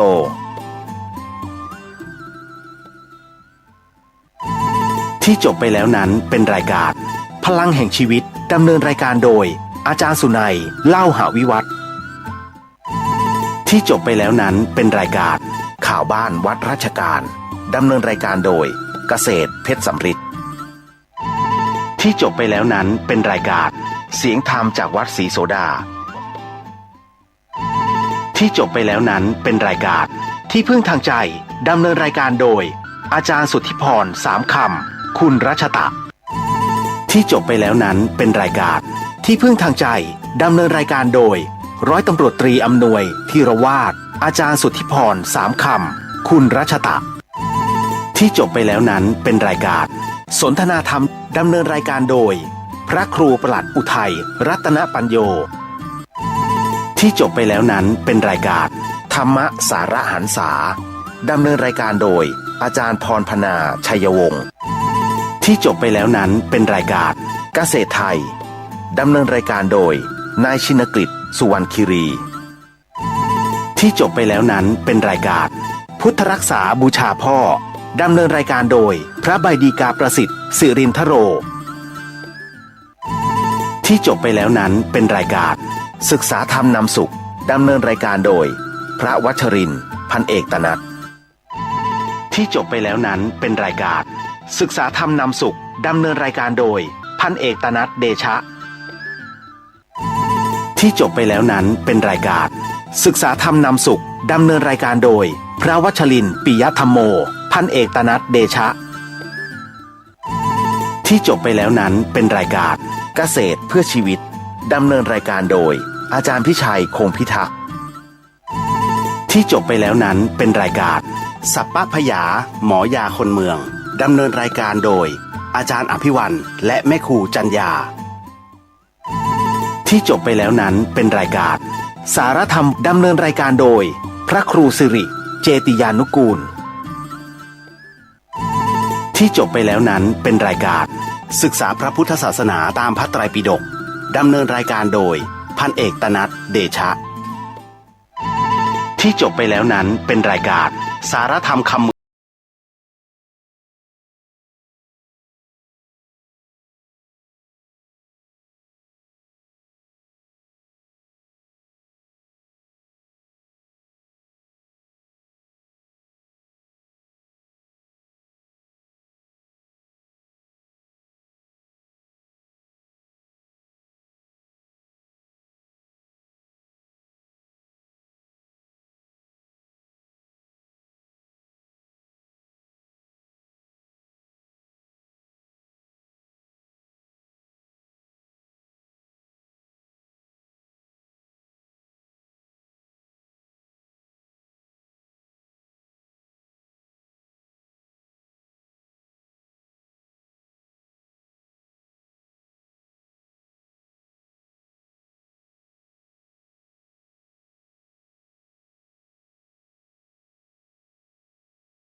ที่จบไปแล้วนั้นเป็นรายการสปะสาระล้านนาดำเนินรายการโดยพ่อหนานไกรสอนที่จบไปแล้วนั้นเป็นรายการเสียงหวานความไต่ดำเนินรายการโดยดีเจปรีชาที่จบไปแล้วนั้นเป็นรายการเสียงหวานความไต่ดำเนินรายการโดยดีเจเหือนคำที่จบไปแล้วนั้นเป็นรายการเรียนพระอภิธรรมดำเนินรายการโดยพระวัชรินทร์ปิยธรรมโมที่จบไปแล้วนั้นเป็นรายการเก็บธรรม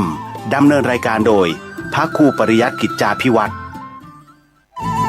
ที่จบไปแล้วนั้นเป็นรายการธรรมะจากวัดโลกโมลีดำเนินรายการโดยพระปลัดดร.ดวงคำอภิวัฒโนที่จบไปแล้วนั้นเป็นรายการส่องธรรมดำเนินรายการโดยพระครูปลัดชรินทร์ที่จบไปแล้วนั้นเป็นรายการส่องธรรมที่จบไปแล้วนั้นเป็นรายการมหาวิทยาลัยลันทาพลเมืองดำเนินรายการโดยผู้ช่วยศาสตราจารย์รุ่งเรืองบุญโยรสที่จบไปแล้วนั้นเป็นรายการแวดวงสังคมไทยที่จบไปแล้วนั้นเป็นรายการตื่นเถิดชาวพุทธดำเนินรายการโดยพระมหาดร.โชทัศนีโยที่จบไปแล้วนั้นเป็นรายการมองโลกมองธรรมดำเนินรายการโดยพลตรีทองขาวที่จบไปแล้วนั้นเป็นรายการพลุบพลุบโผล่โผล่โหลมาหลอนดำเนินรายการโดยดีเจเรียวและคณะธรรมสถานที่จบไปแล้วนั้นเป็นรายการ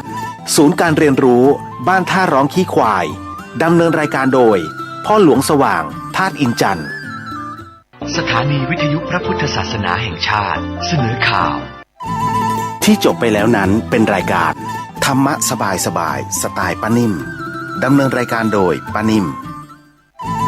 ที่จบไปแล้วนั้นเป็นรายการธรรมะเพื่อประชาชนเทพธรรมะตุ้ลุงทอง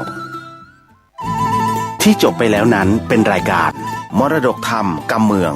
ดำเนินรายการโดยพระครูวิสิทธิ์ศรีลาภรณ์ที่จบไปแล้วนั้นเป็นรายการธรรมะเพื่อประชาชนดำเนินรายการโดยพระครูธีระสุตพจน์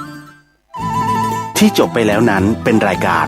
เสียงจากชุมชนป่าแดงดำเนินรายการโดยพระครูสังฆบริหารธรรมนูญที่จบไปแล้วนั้นเป็นรายการคุยกับพระดำเนินรายการโดยพระมหาวุฒิธรรมที่จบไปแล้วนั้นเป็นรายการพระไตรปิฎกลอยฟ้าดำเนินรายการโดยพระครูปริยัติยานุศาสตร์ที่จบไปแล้วนั้นเป็นรายการตำรวจกับการพิทักษ์สันติราษฎร์ดำเนินรายการโดยดาบสมชายสมใจมากดีเจกุ้งที่จบไปแล้วนั้นเป็นรายการปรมัตถธรรมนำสุขดำเนินรายการโดยพระครูภาวนาวิรัติที่จบไปแล้วนั้นเป็นรายการคดีโลกคดีธรรมดำเนินรายการโดยพระครูปลัดณรงค์ฤทธิ์ที่จบไปแล้วนั้นเป็นรายการทนายความพบประชาชนดำเนินรายการโดยทนายสุรชัยอาจินวัตรที่จบไปแล้วนั้นเป็นรายการเรียนพระอภิธรรมดำเนินรายการโดยพระวัชรินทร์ปิยธรรมโมที่จบไปแล้วนั้นเป็นรายการเสียงธรรมจากสามเณรดำเนินรายการโดยสามเณรสมพงษ์ที่จบไปแล้วนั้นเป็นรายการทานธรรมทางสงบดำเนินรายการโดยพระวัชรินทร์พันเอกตนัทที่จบไปแล้วนั้นเป็นรายการทานธรรมทางสงบดำเนินรายการโดยพันเอกตนัทที่จบไปแล้วนั้นเป็นรายการเสียงธรรมจากวัดชัยสถานดำเนินรายการโดยพระครูประภัสชัยคุณที่จบไปแล้วนั้นเป็นรายการแสงธรรมนำทางดำเนินรายการโดยบุษราเรืองแสงที่จบไปแล้วนั้นเป็นรายการข้าวห้ำฮำเสียงเพลงดำเนินรายการโดยดีเจจิกุ่งที่จบไปแล้วนั้นเป็นรายการธุรธรรมนำผลดำเนินรายการโดยหยกธรรมที่จบไปแล้วนั้นเป็นรายการศึกษาพระพุทธศาสนาตามพระไตรปิฎกดำเนินรายการโดยพันเอกตนัทเดชะที่จบไปแล้วนั้นเป็นรายการ ศึกษาพระพุทธศาสนาตามพระไตรปิฎกที่จบไปแล้วนั้นเป็นรายการเสียงจากอุทยานธรรมวังวิโมกข์ดำเนินรายการโดยพระสอนเพชรจันทโชโต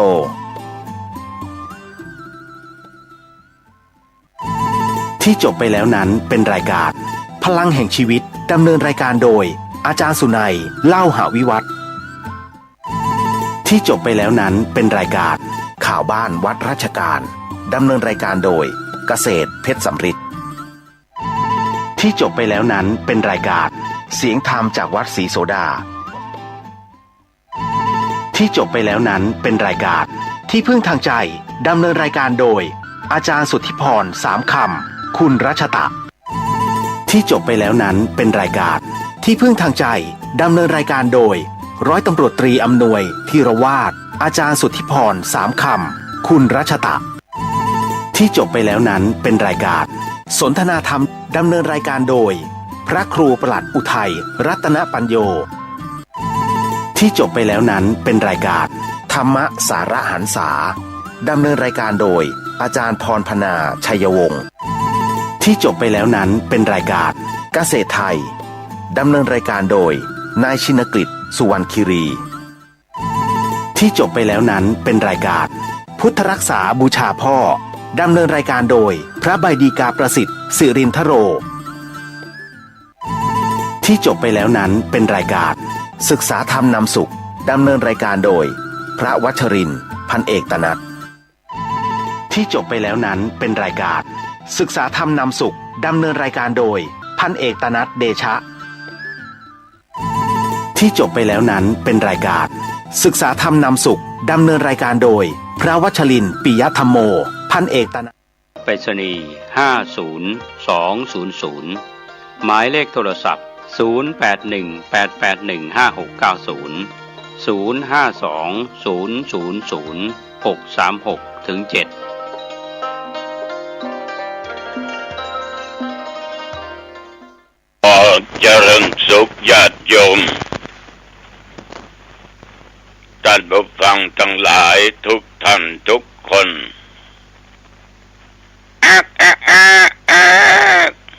ลุกได้แล้ว ลุกได้แล้ววันนี้มาปะกันอีกเช่นเคยในรายการปกิณกะแห่งธรรมะสเประปีใหม่ผ่านไปเพิ่งกินแกงโฮถึงโฮอังเลถึงโฮห่อหนึ่งนี่ปกิณกะแห่งธรรมะรวมทุกรสทุกชาติในธรรมะมาพบยมเป็นประจำทุกวันในเวลาเดียวกันนี้และก็ทางสถานีวิทยุแห่งนี้อาตมาต้องขออนุโมทนาขอบใจต่อเจ้าหน้าที่ทุกท่านทุกคนที่อำนวยความสะดวกในการเผยแพร่ธรรมะและต้องขอบใจต่อญาติต่อโยมที่ติดตามฟังรายการนี้มาโดยดีตลอดต่อไปเรามาไหว้พระสวดมนต์เพื่อเป็นมงคลต่อชีวิตกันต่อไปอะระหังสัมมาสัมพุทโธภะคะวาพุทธังภะคะวันตังอภิวาเทมิกราบพระพุทธสวากขาโตภะคะวะตาธัมโมธัมมังนัมมัสสามิกราบพระธรรมสุปฏิปันโน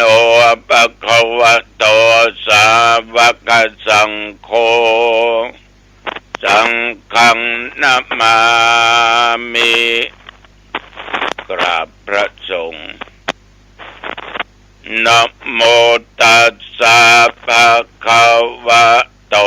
อะ ระหะโตสัมมาสัมพุทธัสสะนะโมตัสสะภะคะวะโตอะระหะโตสัมมาสัมพุทธัสสะนะโมตัสสะภะคะวะโตอะระหะโตสัมมาสัมพุทธัสสะพุทธังสรณังคัจฉามิธัมมังสร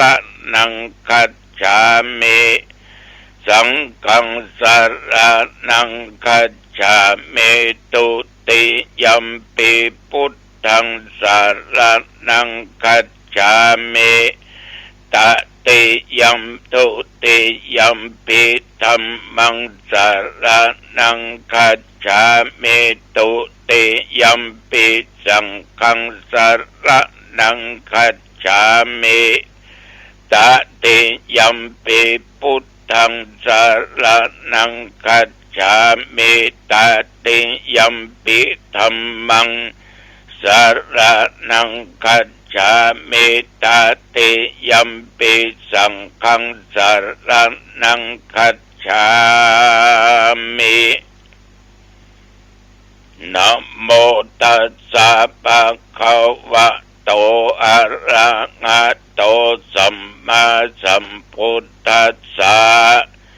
อิติปิโสภะคะวะอะระหังสัมมาสัมพุทโธวิชชาจารณะสัมปันโนสุขโตโล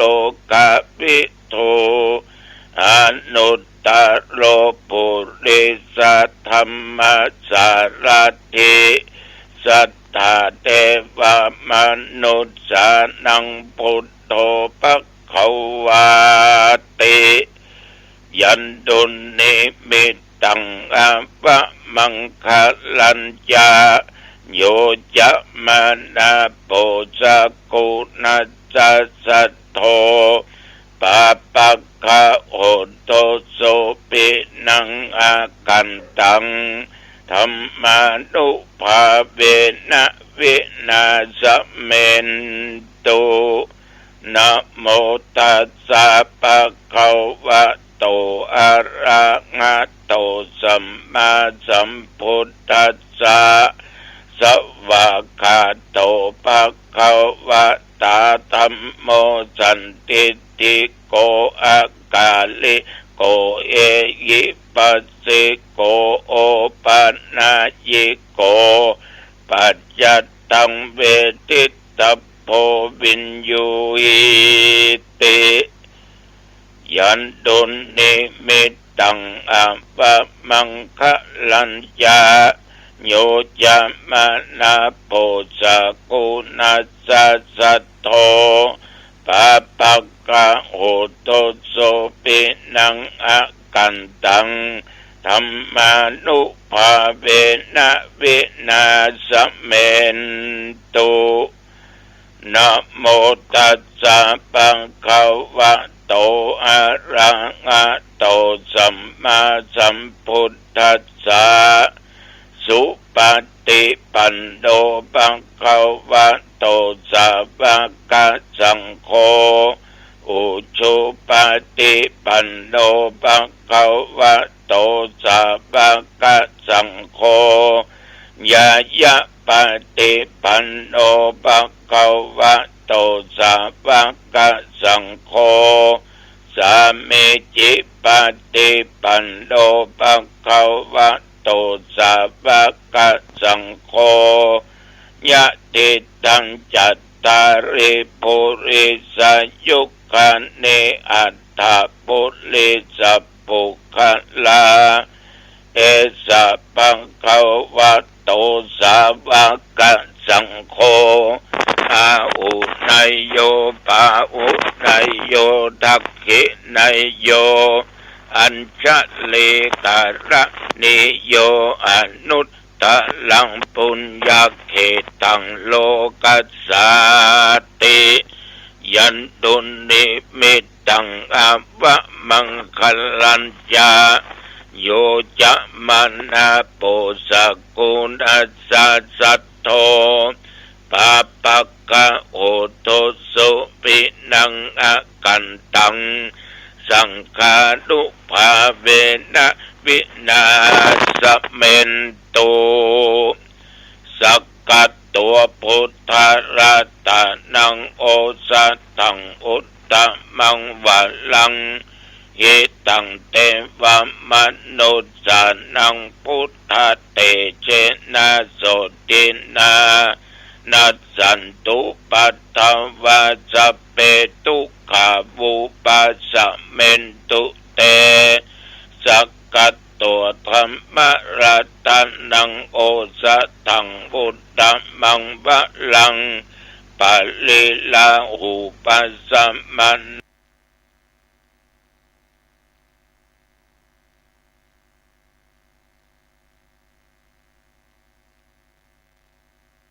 นังธัมมเตเชนะโสตินานัสสันตุปัตถวาสัพเพพยาบุปัสสะเมนตุเต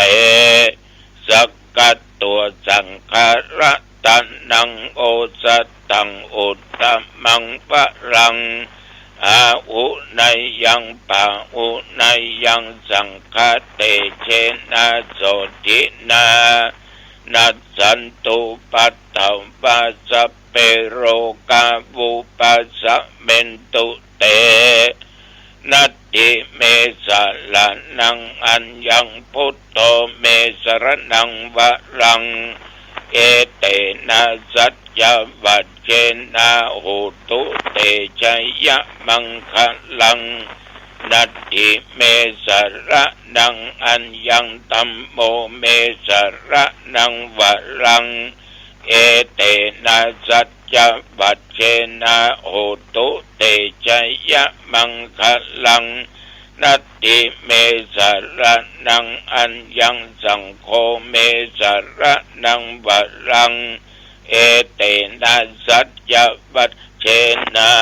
โหตุเตชัยยะมังคะลังโพชังโฆสัตติสังฆาโตธัมมานังวิจโยตถา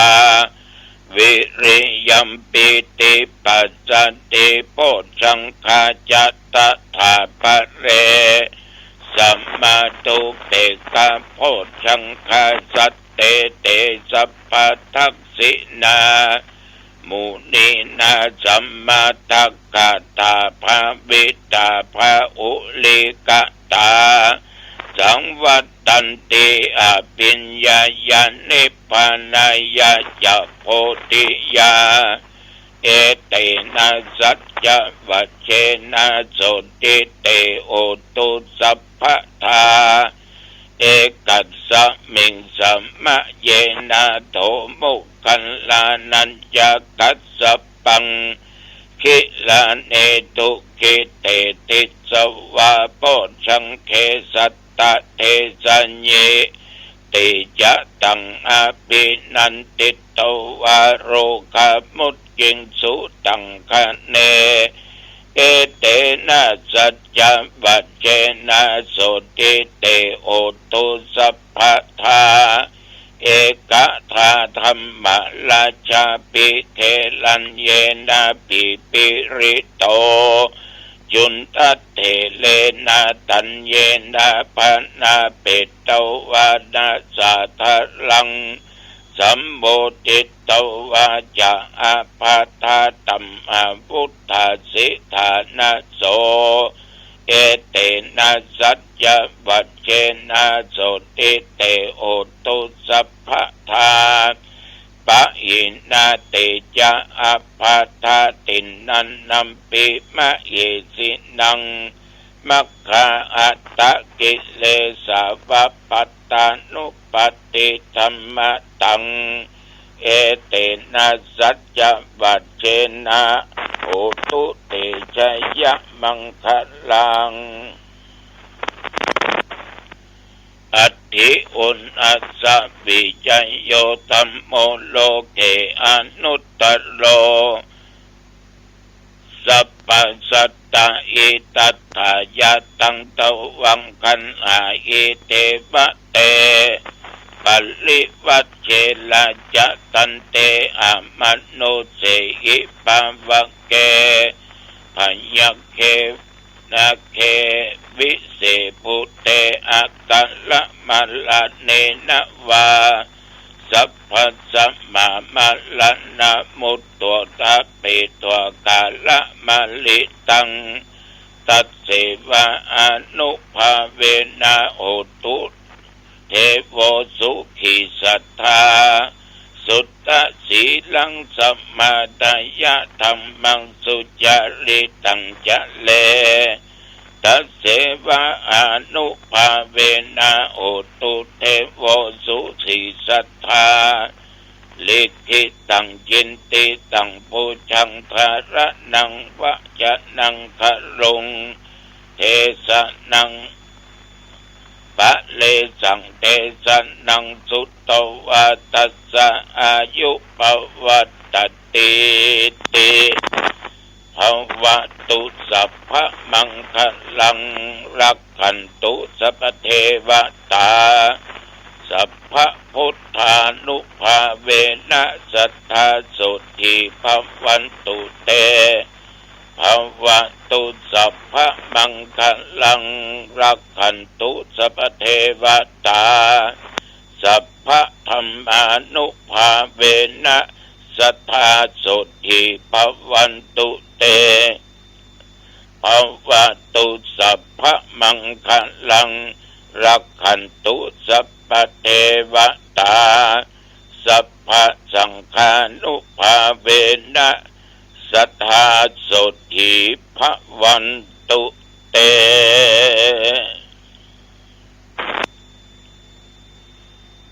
ขอพุทธานุภาพธรรมานุภาพสังฆานุภาพบทสาธยายมนต์อันศักดิ์สิทธิ์ยันตุนิมิตตังสักกัตตัวโพชังคะปริตอัตติอุณสะวิจัยโยมนต์เหล่านี้จงมาปกป้องคุ้มครองรักษายังตนตัวของข้าพเจ้าและญาติโยมหญิงใจทุกท่านทุกคนแม้นว่าได้ตะรงโลกาเปียติเจ็บหนักเจ็บร้ายอยู่นอกกายในกายกินยุกยาบหายหมอยาบหายขอคุณแห่งพระพุทธพระธรรมพระสงฆ์มนต์คาถาต่างๆจุงเป็นยามากำจัดยังโรคภัยไข้เจ็บโลกาต่างๆเปียติต่างๆอันเกิดนอกกายสรีระร่างกายภายในคืออันตรธานสัวหายคือมีสุขภาพกายใจแข็งแรงอย่าได้มากำมากายอีกแม่นว่าโถนข้าพเจ้าและญาติโยมจักเดินทางไปเหนือใต้ตกออกไกลและใกล้ขอเดินทางด้วยความปลอดภัยไปก็มีโชคไม่มาก็มีชัยชนะอยู่ปราศจากโลกาภัยอุทกภัยอคิภัยบาตภัยโอปัตติภัยอย่าได้มากำมากายอยู่สุขกายสบายใจคือมีสติปัญญาประตั้งตัวตนอยู่ในความประมาทญาติโยมจำเริญไปด้วยกิจการงานต่างๆสมปรารถนานับตั้งแต่เมื่อตะวันวามาจนถึงปัจจุบันบัดเดี๋ยวนี้24 ชั่วโมงผ่านไปบุญนักบุญหลายทุกคนไม่ว่าโยมและอาตมะก็ขอถึง120 ปี พื่อจักได้อุปถากอุปถัมภ์เผยแผ่พระธรรมในทางพุทธศาสนาต่อไปแต่ว่ากินเข้าง่ายแล้วก็ได้มีญาติมีโยมมีหัววัดหัววาต่างๆมาขอสุมาคารวะสะเก้าดำหัวปีใหม่จนถึงค่ำถึงมืดและมีผู้มีจิตศรัทธาร่วมบรรพชาอุปสมบทสามเณรปิดภาคฤดูร้อนของวัดหนองตองในวันที่25 เดือนเมษายน 2569 จะทำพิธีการบวชอยู่จำนวน 38-39 รูปบวชเน้นเวลา 10 โมงมาเจ้าเพราะตอนเช้าจะแห่นาคสำหรับเป็กเน้นเป็นตุเจ้าบ่ายโมงสถานที่วัดหนองตองตำบลหนองตองอำเภอหางดงจังหวัดเชียงใหม่จะไปลาสิกขาวันที่10 เดือนพฤษภาคมรวมอยู่ตึงเป็นเด็กตึงเป็นเน้นเป็นตุได้18 วันพอเด็กจะมาอยู่ในวัดวันที่22-23เป็นต้นไปมีผู้ใจบุญคุณอนันต์คุณอำพรบุญมีพร้อมผู้ใจบุญร่วม300 กล่องบุญมีสุมนและคุณนงนุชมณีคัดบ้านเอื้ออาทรเมืองง่าลำพูนอีก200 กล่องบุญมีผู้ใจบุญร่วมมาคุณยมกัลยามาพรหมมาร่วม40 กล่องบุญแล้วก็ยังได้มีญาติโยมผู้ใจบุญคุณพงษ์นรินทร์ใจพรหมมาคุณสมพรไวยโย200 กล่องบุญมีโยมชื่อว่าจันหอมใจพรหมมา40 กล่องบุญมีผู้ใจบุญชื่อว่าแม่นาบ้านเราหนองซ้อยหนองจ๊ะหนองจางอีก200 กล่องบุญขออนุโมทนาติดช่วยกันสร้างพระช่วยกันสร้างในนื้อว่าออกไม่ออกนอกจากนั้นก็มีญาติโยมมาสะเก้าดำหัวร่วมกับหัววัดหัวบาจนถึงเย็นแล้วก็อาตมาภาพก็พักผ่อนมาตราบเท่าปัจจุบันบัดเดี๋ยวนี้ญาติโยมท่านผู้ฟังทั้งหลายก็มีญาติโยมนะเวลามาที่วัดมักจะมาอู้กันคำที่เคยอู้สักการล่องวันหยังวันเน่าวันใดวันปัญญาวันที่หยังผลปรากฏว่าคำตอบเหล่านี้ฟังจากญาติโยมวันที่13 14 15นั้นมี99%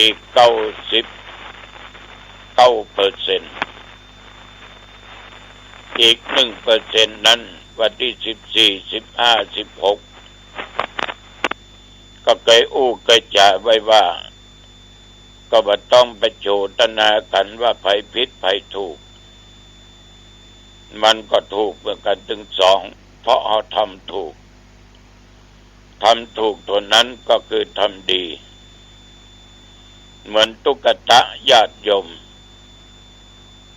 มีอาชีพหาหลัวหาพักหายังมาขายเลี้ยงชีวิตของตัวเองออกไปป่าถึงวันข้ามห้วยข้ามหนองไปก็มีวันหนึ่งก็ไปปะใส่ทรายขาวสะอาดเรียบวับก็เลยเอาทรายนั้นมาก่อเป็นเจดีย์ทราย แล้วก็ผ้าเขียนหัวปันหัวนั้นมาปักเป็นจ้อเป็นตุงตั้งจิตอธิษฐานว่าขอข้าเนี้ยได้เกิดมาเป็นสัพพัญญูพุทธเจ้าได้ตรัสรู้เป็นพระสัพพัญญูพุทธเจ้าผลปรากฏว่าชายคนนี้ตายแล้วด้วยอานิสงส์ไปเกิดบนสวรรค์ถึงเวลาลงมาปฏิสนธิก็ได้แก่ตัวกูตถาคตคือพระสัพพัญญูพุทธเจ้าฉะนั้นการที่เอาคนทรายเข้าวัดก็ดีญาติโยมท่านทั้งหลายในสมัยก่อนนั้นคนเฒ่าคนแก่ตุลุงทั้งหลายเพื่อก็หานโยบายได้ดีวัดตะกอนไม่ได้ปูตัวนอนไม่ได้เทคอนกรีตเหมือนยุคปัจจุบันมีแต่ดินแต่ทรายมีหญ้าออกจ่อยกระบกขุดหญ้าออกเวลาญาติโยมเข้าวัดออกวัดตอนออกไปอาจจะเหยียบย่ำเอาเม็ดทรายอย่างออกไปติดดินติดหยังคนเฒ่าเพื่อก็กลัวทรายมันหมดเนาะเนี่ยเอามาวัดมาว่าย่ำเอาทรายไปเหี้ยข้างนอกมันบดีเป็นบาป อันนั้นก็เลยขนทรายเข้าวัดกันนั่นเป็นคนที่ดีนโยบายที่ดีฉะนั้นญาติโยมท่านทั้งหลายทุกอย่างนั้นเกิดจากเจตนาเกิดจากศรัทธาถ้าทำด้วยจิตบริสุทธิ์การอธิษฐานนั้นมันเป็นบารมีข้อหนึ่งในบารมี10ที่พระพุทธเจ้าจุตนจุองค์จะต้องปั้มเป่งมาอธิษฐานบารมีแต่การอธิษฐานนั้นคือหลุดพ้นไม่ใช่ว่าสาธุสาธุสาธุงวดหน้าก็เจอกันเตอสักใบ2 ใบแม่จะไปสร้างจะไปทำบุญนักส่วนทางกันอันนั้นไม่ได้ปรารถนาเอาทางที่ว่าขอให้มีอายุมั่นยืนยาวก่อมได้ขอให้อยู่เย็นเป็นสุขอันนี้พอละได้อยู่กำจูบวรพุทธศาสนาขององค์สมเด็จสัมมาสัมพุทธเจ้าปรารถนาในสิ่งที่ดีๆจะไปเอาโลภะเข้ามาปะปนเอาความหลงเข้ามาปะปนด้านจิตใจเพราะมันอาจจะทำให้จิตใจมัวหมองเศร้าหมองได้เกิดมันผสมปรารถนาดังตั้งจิตอธิษฐานบางคนนี่โคตรตัวโลกเกียรติด้วยนะทำใบทำบอดมาถูกสักเตื้อทุกใบทุกบอดนี่เป็นล่ำเป็นเหลือต่อไปมันเนี้ยละเนี่ยเป็นบาปละพอทำจิตใจเศร้าหมองบัวหมองฉะนั้นตุน้องต้องอย่าฝากไว้เนอะจะลืมวันที่24เนี่ยปะกันนอนที่บ้านต้งกงจันทร์ตองนะ8 โมงเมื่อคืนเนอะขอบใจนักๆเอาละวันนี้เวลาพอสมควรอายุวันโนสุขังพลังพบกันใหม่โอกาสหน้าเจริญพรสวัสดีครับท่านผู้ฟังที่เคารพข่าวชาวบ้านผมเกษตรเพชรสำริดบรรณาธิการข่าวก้าวหน้านิวกับการทำหน้าที่สื่อสารมวลชนของพี่น้องสื่อมวลชนในส่วนกลางแล้วก็ท้องถิ่นข่าวภายในประเทศข่าวจากต่างประเทศข่าวชาวบ้านก็เป็นกระจกเงาของสังคมส่วนหนึ่งซึ่งทำหน้าที่สะท้อนรายงานเหตุการณ์ต่างๆในรอบ24 ชั่วโมงทั้งข่าวภายในประเทศและข่าวจากต่างประเทศท่านที่รับชมรับฟังผ่านเว็บไซต์ www.gawnahnew.com นะครับก็เป็นส่วนของเว็บไซต์ก้าวหน้านิว .com ก็มีทั้งวิทยุภาคปกติที่กระจายเสียงในคลื่นวิทยุกระจายเสียงแห่งนี้รวมไปถึงวิทยุออนไลน์แล้วก็ทีวีออนไลน์ข่าวภาพข่าวต่างๆนั้นก็เป็นส่วนหนึ่งของการกระจายข่าวที่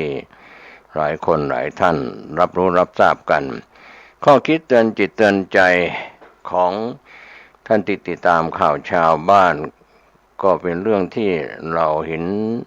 การเปลี่ยนแปลงของอากาศโดยเฉพาะในพื้นที่เชียงใหม่และก็ภาคเหนือที่มีค่า PM สูงแล้วก็ทำให้สุขภาพการรับ PM 2.5 ที่มีการสวมหน้ากากอนามัยหรือไม่ได้สวมก็ตามก็เกิดความเรียกว่าไม่มีผลดีต่อสุขภาพครับก็เป็นเรื่องราวที่ทางฝ่ายบ้านเมืองฝ่ายรัฐบาลก็กำลังแก้ไขปัญหานี้อยู่นะครับก็เป็นเหตุการณ์ที่เกิดขึ้นเป็นประจำทุกๆปีในช่วงเดือนมีนาคมเมษายนหรือเดือนพฤษภาคมในช่วงที่มีพายุฤดูร้อนมีฝนตกลงมาบ้างก็จะชะล้างฝุ่นละอองในอากาศไปได้บ้างส่วนหนึ่งนะครับก็ถือว่าปัญหาของค่า PM 2.5 ที่ทำลายบรรยากาศการท่องเที่ยวของประเทศไทยโดยเฉพาะพื้นที่จังหวัดเชียงใหม่วันนี้ข่าวที่น่าสนใจจากไทยรัฐออนไลน์ที่ได้รายงานข่าวก็เป็นส่วนที่เราได้รับรู้รับทราบกันนะครับว่ามีเรื่องราวเกิดขึ้นอย่างไรบ้างในเรื่องราวข่าวที่เกิดขึ้นครับในภาพรวมบรรยากาศของควันหลงช่วงวันสงกรานต์ก็เป็นช่วงของการกลับมาทำงานกันในภาคปกติแล้วไม่ว่าจะส่วนกลางกรุงเทพมหานครหรือต่างจังหวัดในหลายพื้นที่เราจะเห็นภาพข่าวของบรรยากาศในช่วงที่ได้รายงานข่าว 2-3 วันที่ผ่านมาคือ15เมษายนช่วงเย็นนั้นจะเห็นรถยนต์ส่วนบุคคลในสายถนนทางหลวงสายต่างๆไม่ว่าจะเป็นสายมิตรภาพถึงสาย304ช่วงบ่ายนั้นรถก็เริ่มทยอยกลับไปยังส่วนกลางกรุงเทพมหานครก็บรรยากาศที่ผ่านมาสงกรานต์วันสุดท้าย13 14 15นะครับที่ถือว่าเป็นวันหยุดติดต่อกันบวกวันเสาร์วันอาทิตย์15เมษายนสภาพการจราจรที่เป็นควันหลงผ่านมา 2-3 วันนั้นถนนมิตรภาพทางหลวงหมายเลข2ช่วงอำเภอโนนสูงจังหวัดนครราชสีมาก็พบว่าประชาชนเดินทางกลับเข้ากรุงเทพเป็นจำนวนมากนะครับก็เป็นส่วนที่ภาพข่าวปริมาณรถบนถนนมิตรภาพช่วงบัวลายอำเภอบัวลายผ่านแยกศรีดาอำเภอศรีดาผ่านแยกบ้านวัดอำเภอคงและช่วงต่างๆของอำเภอโนนสูงจังหวัดนครราชสีมาครับก็เป็นภาพที่ปรากฏผ่านไปแล้ว 2-3 วันแม้บรรยากาศถนนสาย304พื้นที่อำเภอนาดีอำเภอกบินบุรีอำเภอศรีมหาโพธิ์จังหวัดปราจีนบุรีก็พบว่ามีประชาชนเดินทางกลับไปแล้วบรรยากาศกลับไปสู่ภาคตะวันออกและก็กรุงเทพมหานครนะครับก็เป็นควันหลงเรื่องของเทศกาลสงกรานต์ผู้สื่อข่าวได้ตรวจสอบพื้นที่บริเวณปั๊มน้ำมันซึ่งเป็นปั๊มเส้นทางเขาโทนตำบลผ พามอำเภอนาดีพบว่ามีประชาชนที่เดินทางจากภูมิลำเนาในพื้นที่ตะวันออกเฉียงเหนือผ่านพื้นที่เขาโทนใน 2-3 วันที่ผ่านมาซึ่งเป็นทางลงเขาแล้วก็มักเกิดอุบัติเหตุเป็นจำนวนมากมีการแวะพักรถและเข้าห้องน้ำก่อนที่จะเดินทางต่อไปทำงานในภาคตะวันออกและจากการตรวจสอบข้อมูลกับตำรวจทางหลวงปราจีนบุรีที่ผ่านมา 2-3 วันนั้นช่วงเช้าการจราจรบนถนนสาย304มีปริมาณรถเบาบางและเริ่มมีปริมาณรถมากขึ้นในช่วงบ่ายก็เป็นการเดินทางกลับ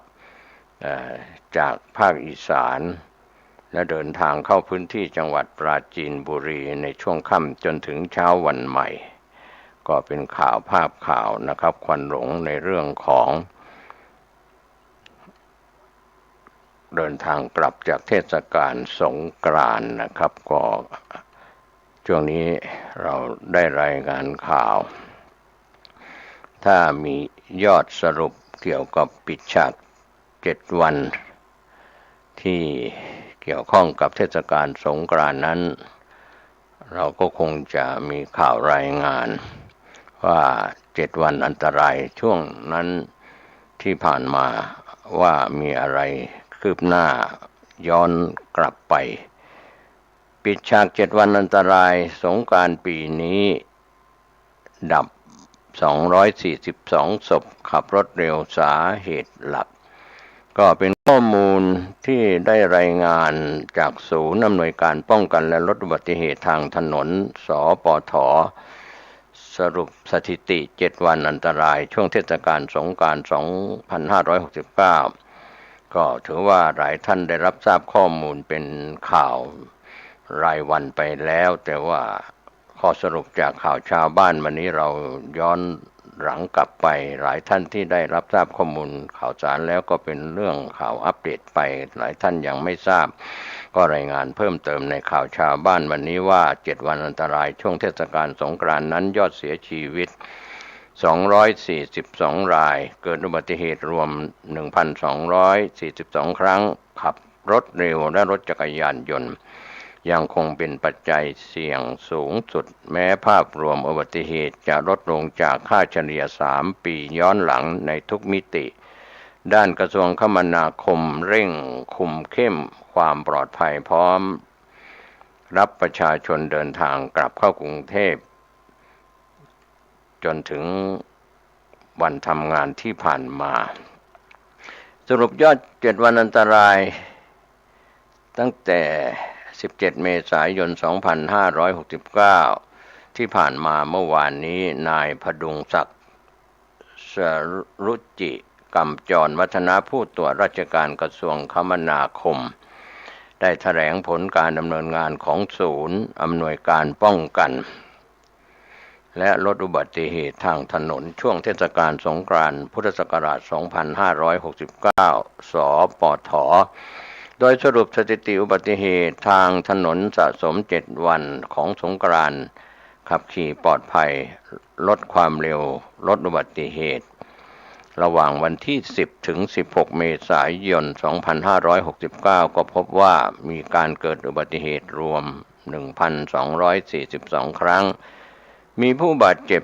1,200 คนและผู้เสียชีวิต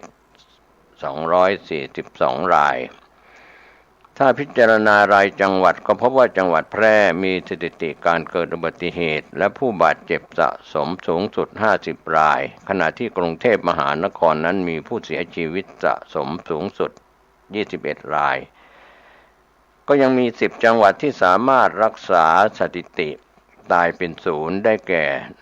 นครพนมบึงกาฬปัตตานีพังงาระยองสตูลสมุทรสงครามสิงห์บุรี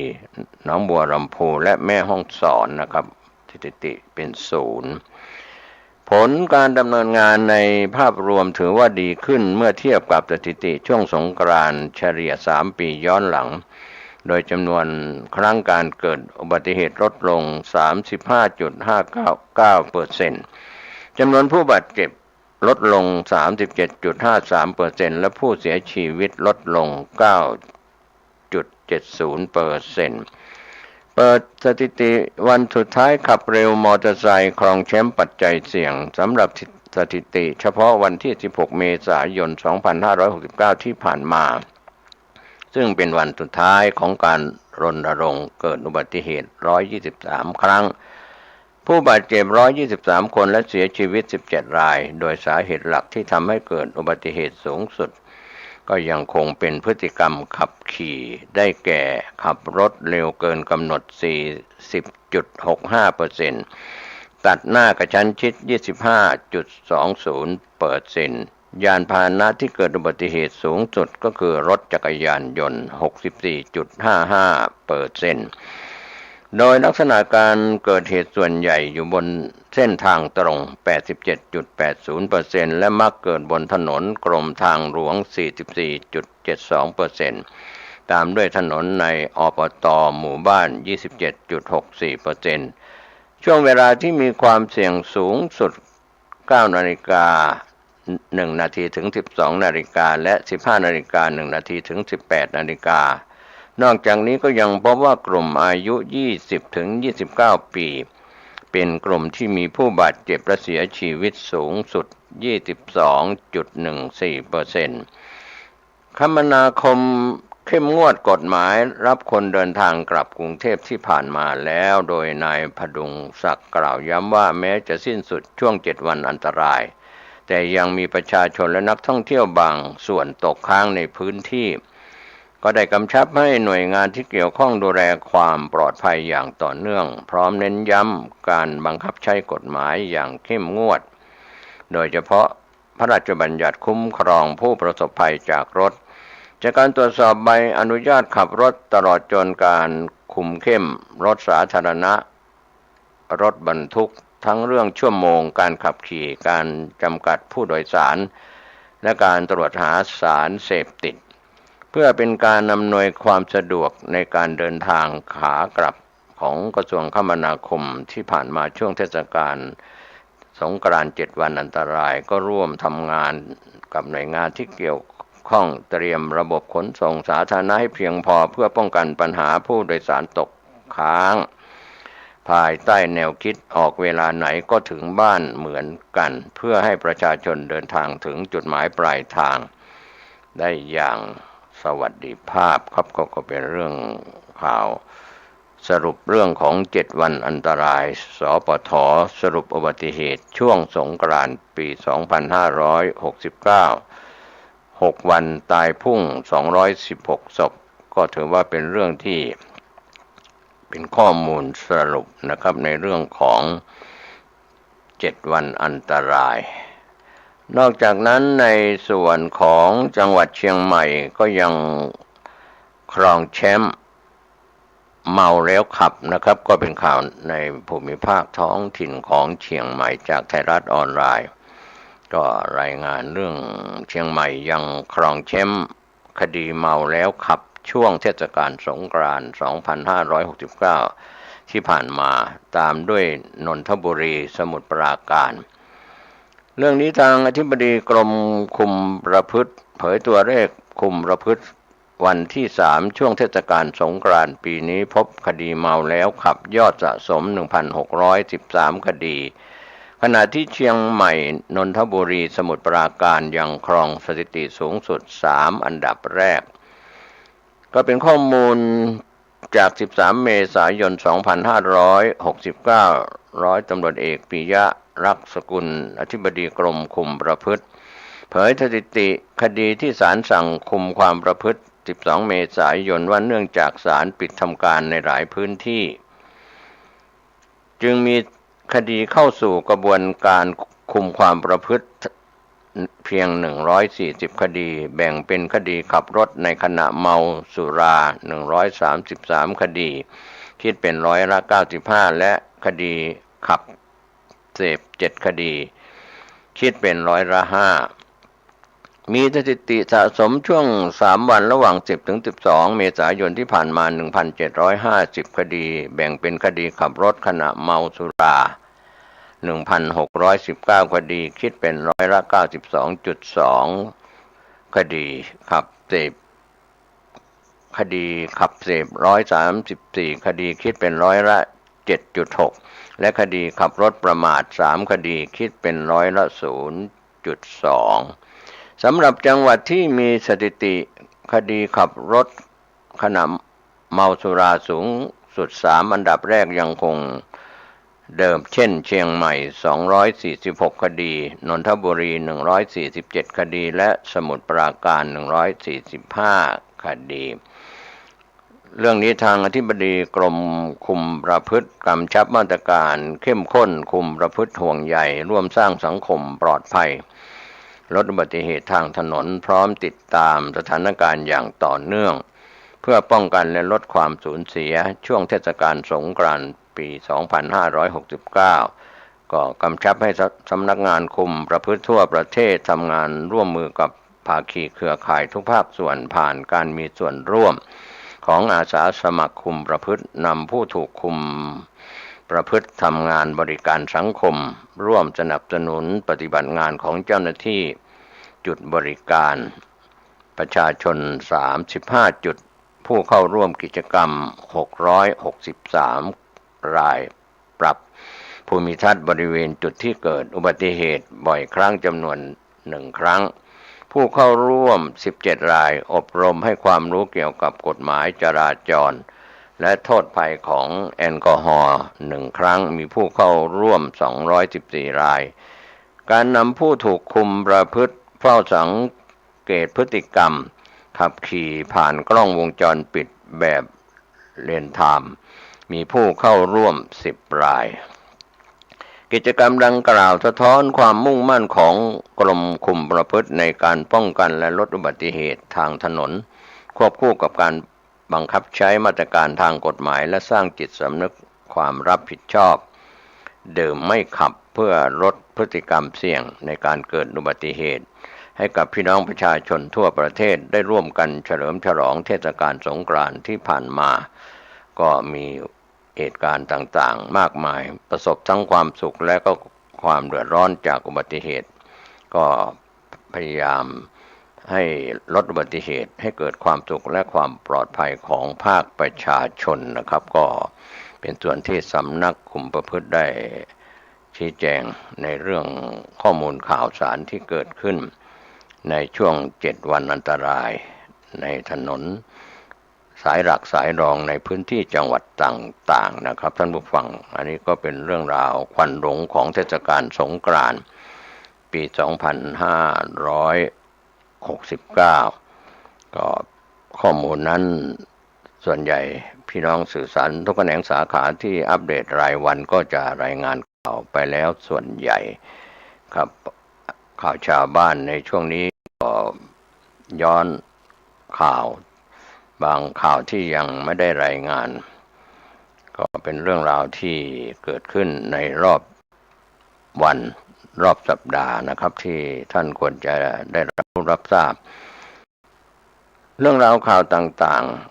ๆในช่วงของเดือนเมษายนนี้อากาศจะร้อนก็มีเรื่องราวที่เกี่ยวกับดัชนีความร้อนนะครับท่านผู้ฟังก็คงจะต้องติดตามเรื่องของอากาศที่ร้อนอบอ้าวใน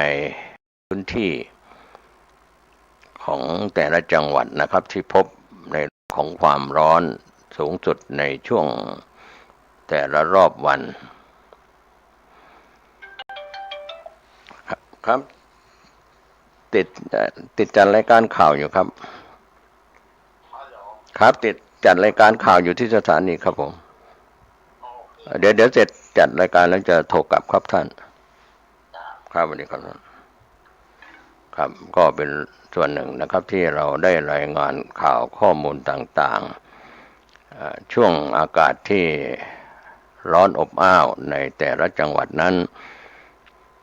ก็ขอให้ท่านดูแลสุขภาพตัวท่านเองและคนในครอบครัวหน่วยงานของท่านนะครับเป็นส่วนที่ข้อมูลข่าวสารนั้นก็มีอยู่นะครับที่เราได้รายงานข่าวกันไปไม่ว่าจะเป็นข่าวในพื้นที่หรือข่าวต่างจังหวัดก็ตาม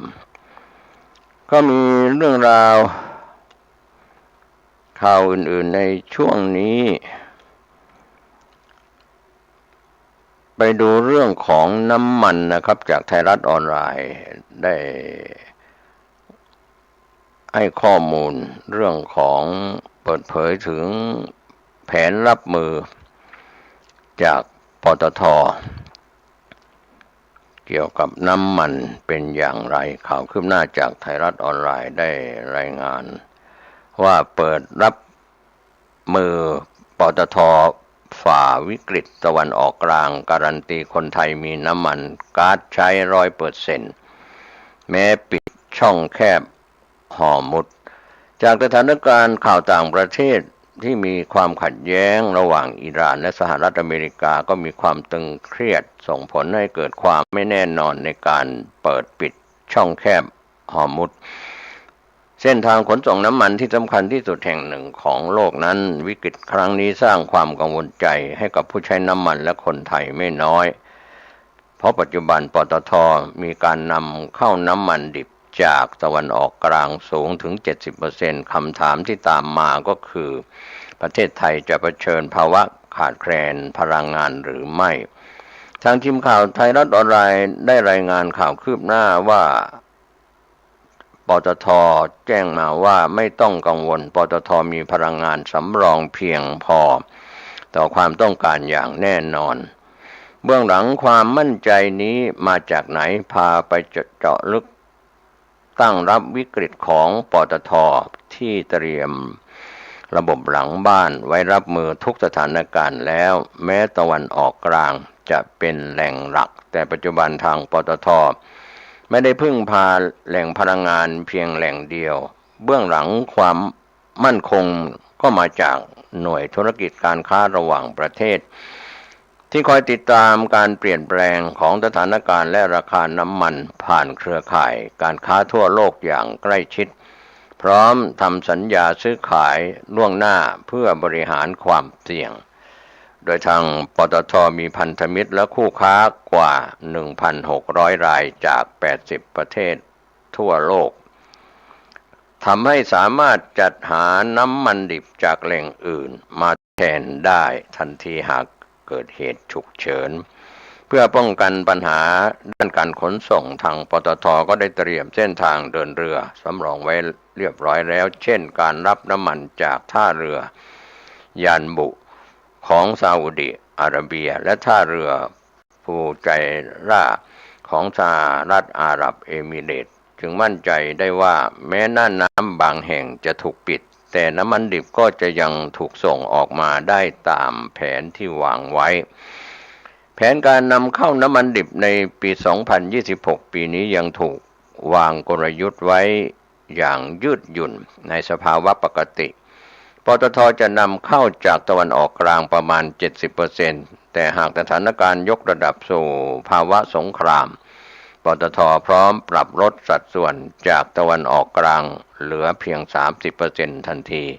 จะเร่งนำเข้าจากแหล่งระยะไกลอย่างสหรัฐอเมริกาใต้และแอฟริกาพร้อมให้มีมากขึ้นกว่า 60% เพื่ออุดช่องโหว่ทั้งหมดเพื่อความมั่นใจทางเทคโนโลยีล้ำสมัยติดตามเรือขนส่งแบบเรียนไทม์แล้วความมั่นคงทางพลังงานไม่ได้มีแค่แผนรับมือแต่ก็ยังรวมถึงการใช้เทคโนโลยีปัจจุบันทางปตท.ก็ได้ติดตามเรือขนส่งน้ำมันแบบเรียนไทม์ที่สามารถติดตามสถานะเรือขนส่งทุกลำได้ตลอดเวลาและหากมีเหตุฉุกเฉินเกิดขึ้นก็สามารถดำเนินการแก้ไขปัญหาได้อย่างทันท่วงทีเพื่อความมั่นใจว่าประเทศไทยมีน้ำมันและพลังงานเพียงพอนะครับก็เป็นข่าวคืบหน้าจากไทยรัฐออนไลน์รายงานข่าว17 เมษายน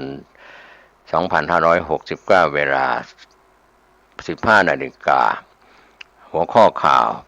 เปิดแผนรับมือปตท.ฝ่าวิกฤตตะวันออกกลางการันตีคนไทยมีน้ำมันก๊าซใช้ 100% แม้ปิดช่องแคบฮอร์มุซก็เป็นข่าว ที่ทางไทยรัฐออนไลน์รายงานข่าวนี้กันเข้ามาข่าวขึ้นหน้าจะได้รายงานเพิ่มเติมครับก็เป็นเรื่อง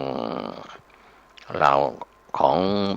เปิดแผนรับมือจากปตท.ส่วนข่าวรถไฟฟ้ามีควันใต้ท้องเหตุการณ์ที่ไทยรัฐออนไลน์ได้รายงานข่าวว่ารถยนต์ไฟฟ้ามีควันใต้ท้องต้องทำอย่างไรก็รายงานข่าวด้านเหตุการณ์นี้ว่าไม่ว่าจะจอดอยู่ตรงไหนเฉพาะการจอดในบ้านแล้วเกิดควันถือเป็นสถานการณ์ที่อันตรายและก็เร่งด่วนหากมีควันพุ่งออกมาจากใต้ท้องรถร่วมกับอาการรถเคลื่อนที่ไม่ได้สาเหตุส่วนใหญ่มักเกี่ยวกับระบบไฟฟ้าแรงสูงหรือระบบขับเคลื่อนหลักมักจะเกิดจากแบตเตอรี่อาจเคยกระแทกจนเกิดความเสียหายหรือเกิดจากการลัดวงจรของระบบไฟฟ้าภายในแบตเตอรี่เองหรือระบบระบายความร้อนของแบตเตอรี่ทำหน้าที่บกพร่องไม่ทำงานหรือทำงานแต่ไม่เต็มประสิทธิภาพก็เป็นส่วนที่ทำให้แบตเตอรี่ร้อนจัดจนเกิดควันนะครับก็เป็นข้อมูลเรื่องของแบตเตอรี่เกิดความร้อนสูงเกินพิกัดสาเหตุที่ทำให้เกิดควันที่มาจากใต้ท้องรถไฟฟ้านั้นเป็นที่ตั้งของแพ็คแบตเตอรี่อาจเกิดจากเซลล์แบตเตอรี่ภายในเสียหายจากการกระแทกหรือระบบในส่วนที่ระบายความร้อนขัดข้องนะครับท่านผู้ฟังก็เกิดจากปฏิกิริยาทางเคมีสร้างความร้อนสะสมก็มีคำถามว่าแล้วทำไมรถคันที่เกิดปัญหาถึงเคลื่อนที่ไม่ได้การขยับรถไม่ได้นั้นเกิดจากระบบจัดการแบตเตอรี่ที่คอยเฝ้าระวังการทำงานที่ผิดพลาดและเมื่อเกิดความผิดพลาดระบบจะสั่งตัดการทำงานของกระแสไฟฟ้าทั้งหมดทันทีเพื่อความปลอดภัยนะครับก็เป็นส่วนที่เราได้รับทราบกันในเรื่องของรถไฟฟ้าขอบคุณไทยรัฐออนไลน์ที่ได้รายงานข่าวนี้กันเข้ามาครับวันนี้ก็เป็นส่วนหนึ่งของการทำหน้าที่สื่อสารมวลชนของพี่น้องสื่อสารมวลชนรายงานข่าวในรอบวันรอบสัปดาห์ในช่วงเทศกาลสงกรานต์ที่ผ่านมาจนถึงวันนี้และข่าวคืบหน้าในข่าวต่างๆทั้งข่าวภายในประเทศและข่าวต่างประเทศด้วยความขอบคุณพี่น้องสื่อสารมวลชนทุกแขนงสาขาที่ทำหน้าที่เป็นกระจกเงาของสังคมข่าวชาวบ้านผมเกษตรเพชรสำริดในช่วงนี้ภาวะเรื่องของอากาศเชียงใหม่ยังไม่ดีเท่าที่ควรก็ทำให้แสบตาแล้วก็เจ็บคออยู่บ้างเสียงก็ยังไม่สมบูรณ์ในเรื่องของการทำหน้าที่รายงานข่าวก็ต้องดูแลสุขภาพตัวเองบางครั้งก็รายงานข่าวได้เป็นบางวันบางครั้งก็ต้องขออภัยท่านที่ติดตามข่าวชาวบ้านโดยเฉพาะพี่น้องสื่อสารมวลชนที่มีหน้าที่รายงานข่าวหรือติดตามข่าวจากข่าวชาวบ้านก็ต้องขออภัยที่อาจจะรายงานข่าวไม่ทันเหตุการณ์เพราะว่าไม่ได้รายงานข่าวประจำทุกวันก็มีการย้อนหลังแล้วก็มีการรายงานข่าวในปัจจุบันตามโอกาสวันเวลาขอบคุณท่านผู้ชมและท่านผู้ฟังที่ติดตามรับชมรับฟังผ่านเว็บไซต์ www.9hnanews.com ก็เป็นเว็บไซต์ของก้าวหน้านิวออนไลน์เป็นสื่อออนไลน์ที่ทำหน้าที่รายงานข่าวสารในรอบ24ชั่วโมงด้วยความขอบคุณสวัสดีครับ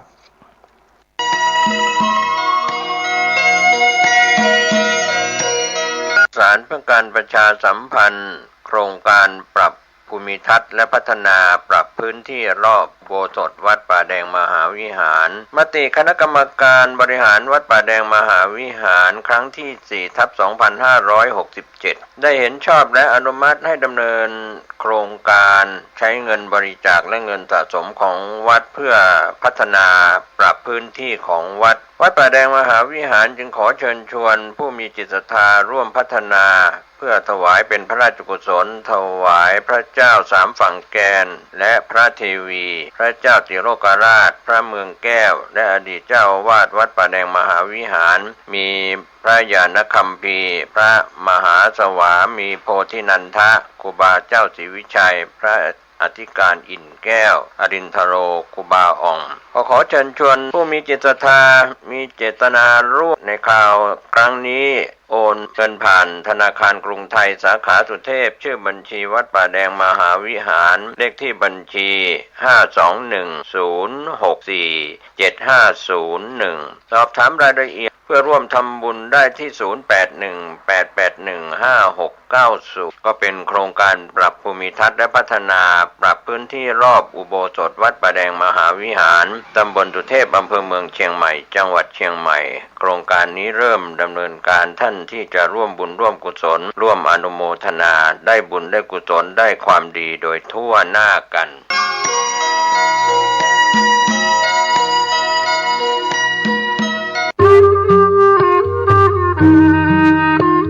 ขอเชิญร่วมอนุโมทนาบุญใหญ่กับก้าวสำคัญของการเผยแพร่ธรรมะสู่ชุมชนสถานีวิทยุเครือข่ายคลื่นสีขาวเพื่อชาวประชาวัดบรรพตสถิตจังหวัดลำปางได้จะตั้งสถานีวิทยุคลื่น FM 106.50 เมกะเฮิรตซ์ณวัดบรรพตสถิตตำบลพระบาทอำเภอเมืองจังหวัดลำปางเพื่อเป็นกระบอกเสียงแห่งธรรมข่าวสารงานบุญและสนับสนุนกิจการคณะสงฆ์มาตั้งแต่วันที่ 1 มีนาคม 2569 บัดนี้ถึงเวลาอันเป็นมงคลขอเชิญร่วมงานทำบุญเปิดสถานีวิทยุวัดบรรพตสถิตและพิธีสามีจิกรรมสุมาคารวะสะเกล้าดำหัวครูบาอาจารย์พระนักเผยแผ่เครือข่ายคลื่นสีขาวประจำปี 2569 พบกันในวันเสาร์ที่ 25 เมษายน 2569 นี้เวลา 8 นาฬิกาประกอบพิธีสวดถอนตามโบราณประเพณี 9 นาฬิกา 30 นาทีร่วมฟังเวทีเสวนาธรรมพระสงฆ์กับการสื่อสาร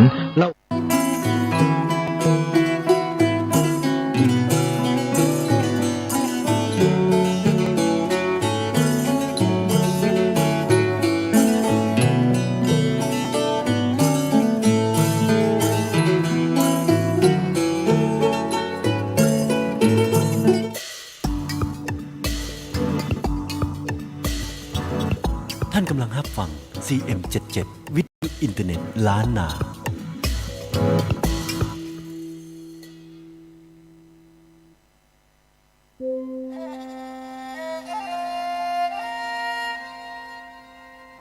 กำเมืองถ้าคนเมืองบอกอู้แล้วไผ่จะอู้เจ้า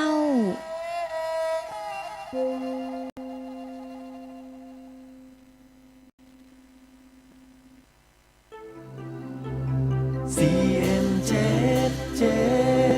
วิทยุอินเทอร์เน็ตล้านนา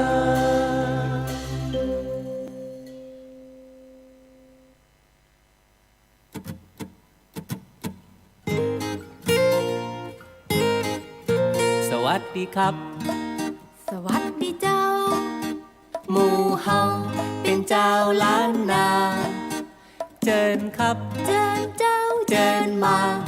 อู้มาจากภาษาล้านนากำเมืองลูกเจ้าคือตื่นเช้าขึ้นมากินข้าวแล้วกาคือกินข้าวแล้วหรือยังกินข้าวกินกับอะไรยังกินข้าวหรือยังแล้วกินกับอะไรแกงหกคือแกงรวมๆหลายอย่างใส่ผักต่างเก็บผักริมทางใส่ลงไปลำกระแตอร่อยจริงๆถูกใจมันกระตอกแต่ม่วนใจมันสุขใจจนอืดท้องสวัสดีครับสวัสดีเจ้าหมู่เฮาเป็นเจ้าล้านนาเจิญครับเจิญเจ้าเจิญมาอู้มาจากภาษาล้านนากำเมืองคนขี้จุคือมุสาวาทาไปไก่ตาไปไกลตาอย่ามาหา คนมีใจคือคนมีใจให้มา แปลใจเป็นภาษาบอกว่าฮักฉันรักเธอ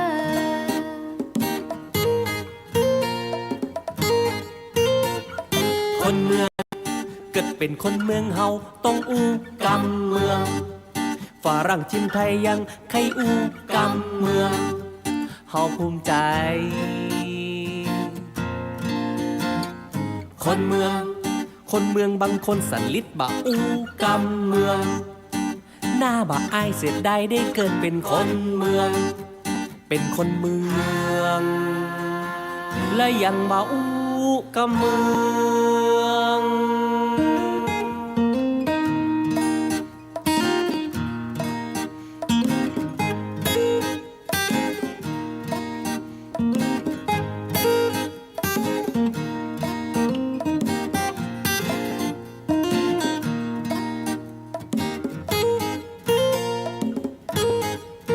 สวัสดีครับสวัสดีเจ้าหมู่เฮาเป็นเจ้าล้านนาเจิญครับเจิญเจ้าเจิญมาอู้มาจากภาษาล้านนากำเมืองคนขี้จุคือมุตาวาทาไปไก่ตาไปไกลตาอย่ามาหาคนมีใจคือคนมีใจให้มาแปลใจเป็นภาษาบอกว่าฮักฉันรักเธอ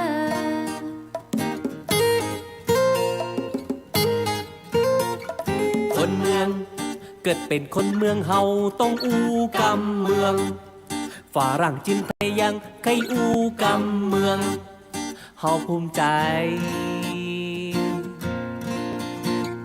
คนเมืองบางคนสันลิดบะอู้กำเมืองหน้าบะอายเสียดายได้เกิดเป็นคนเมืองเป็นคนเมืองเลยยังบะอู้กำเมืองสวัสดีครับสวัสดีเจ้าหมู่เฮาเป็นเจ้าล้านนาเจิญครับเจิญเจ้าเจิญมาอู้มาจากภาษาล้านนากำเมืองสวัสดีครับสวัสดีเจ้าหมู่เฮาเป็นเจ้าล้านนาเจิญครับเจิญเจ้าเจิญมาอู้มาจากภาษาล้านนากำเมืองมาอู้มาจากภาษาล้านนากำเมืองร่วมกันรักษาภาษาล้านนากำเมือง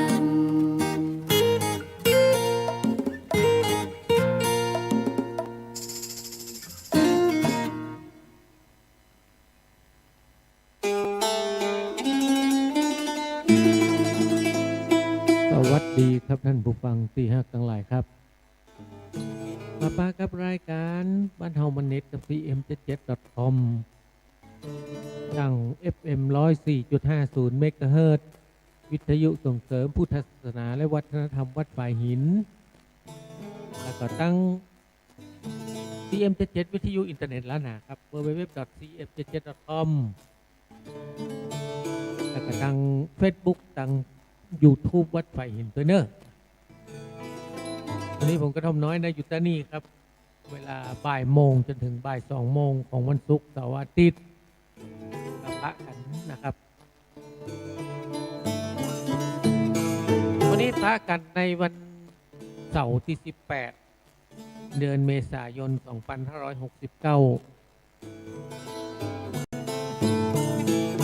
ถ้าเป็นปีใหม่เมืองกับวันปักเดือนเนาะ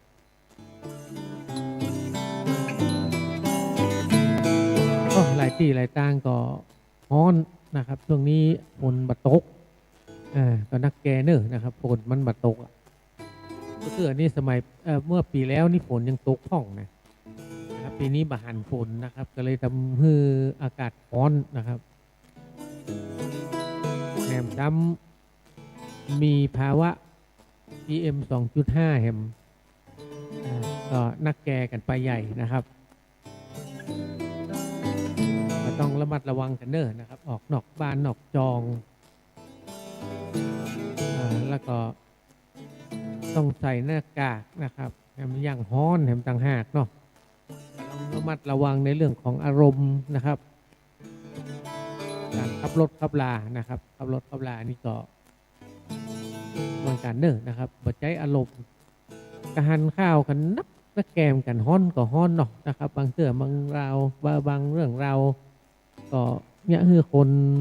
อารมณ์ฮ้อนไปตัวนะครับเพราะฉะนั้นก็ต้องสงบสติอารมณ์กันท่อง นะครับเอาใจร่มๆเย็นๆกันหน่อยนะครับหลังปีใหม่เมืองก็ในที่รายการนี้ก็ยังเล่นกันอยู่นะเป็นวันไหลนะวันนี้ก็วันผูกอ่ะเนาะวันไหลที่ตังเขื่อนแม่กวงปืนควรแม่กวงเนี่ยนะครับก็ยังมีการเล่นดนตรีหลายวงอยู่นะครับ2-3 วงวันที่18-19ก็ตั้งแต่สมัยก่อนมันจะมีนะวันไหลบ้านเฮานะครับมีกับวันไหลทางพวกทางใต้ปุ่นนะครับวันไหลนี่แต่ก่อนพวกผมจะมีนะมันมาช่วงสัก20 ปีมันนี่ก็หาเนาะเฮาก็เอาวันไหลปุ่นมาพ้องให้เหมาะนะครับเอามาไหลที่น้ำกวงนี่แหมก็เลยมีดนตรีกับยุนต่อเนื่องวันนี้กับวันผูกเนาะมีงานเล่นน้ำกันอยู่นะครับฮ้อนๆจะก็มันก็ดีไปอย่างก็ได้เล่นน้ำได้คลายเครียดกันไปนะครับ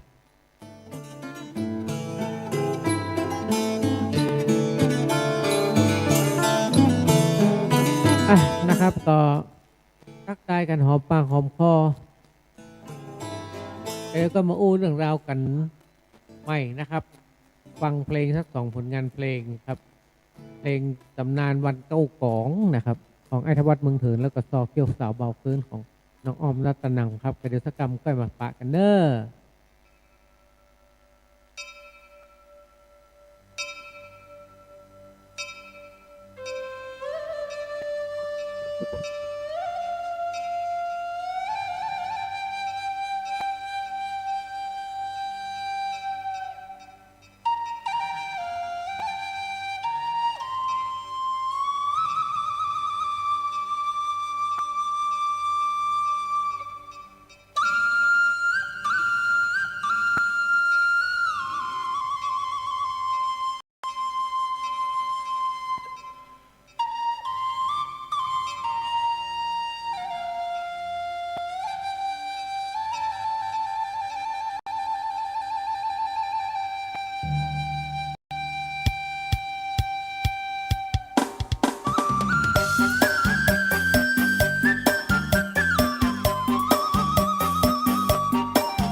จักไข่ขาดตำนานเงื่อนเต้าคนแก่คนเฒ่าเปิ้นเล่าลือกันจะเงี้ยการใดใส่ใจ5 วันฮีดหอยโบราณทำไปตามคันลองเสียศพเผาผีจะคือดีนั่นเล่าคนแก่คนเฒ่าห้ามเสียวันเก่ากองมันคืดเลือไผกับคนในบ้านในจองเรื่องวันเก่ากองนั้นมีตำนานแม่หญิงคนหนึ่งชื่อว่านางตันหา4 ภรรยาผู้น่าสงสารอยู่มาบอกเมินบังเอิญได้แต่งงานมีผัวตัวกันทีเดียว7 คน7 ผัวของนางมามางหลีกลี่อยู่กันจัดดีบ่มีสับสนเป็นดีงืดดีเคสผัวถึง7 คนหัวล้านมงเหมือนอย่างกับปีมเดียวทำมาหากินบ่ได้ทอดแท้โจเอกันดีแต่สัมพันธ์แน่นเหนียวมีวันหนึ่งนั้นชวนกันออกเตียวไปเหลียวเข้าป่าหาฟืนไปปะใส่เฮ็ดถึงดอกใหญ่ดอกน้อยย้ายกันเป็นถ้อยเป็นกรรมสุดฟืนเอามาต้มยำแล้วปากันมาพลืนกินแล้วตกตึงยืนตายถึง7 คนนางตันหาเมียแปลงน้องจันไปธุระนอกบ้านปิกมากะหันคนมันเป็นกรรมอันใดตีได้บันโดนผัวถึง7 คนมามวยมรณาตุกเลือดดีบ่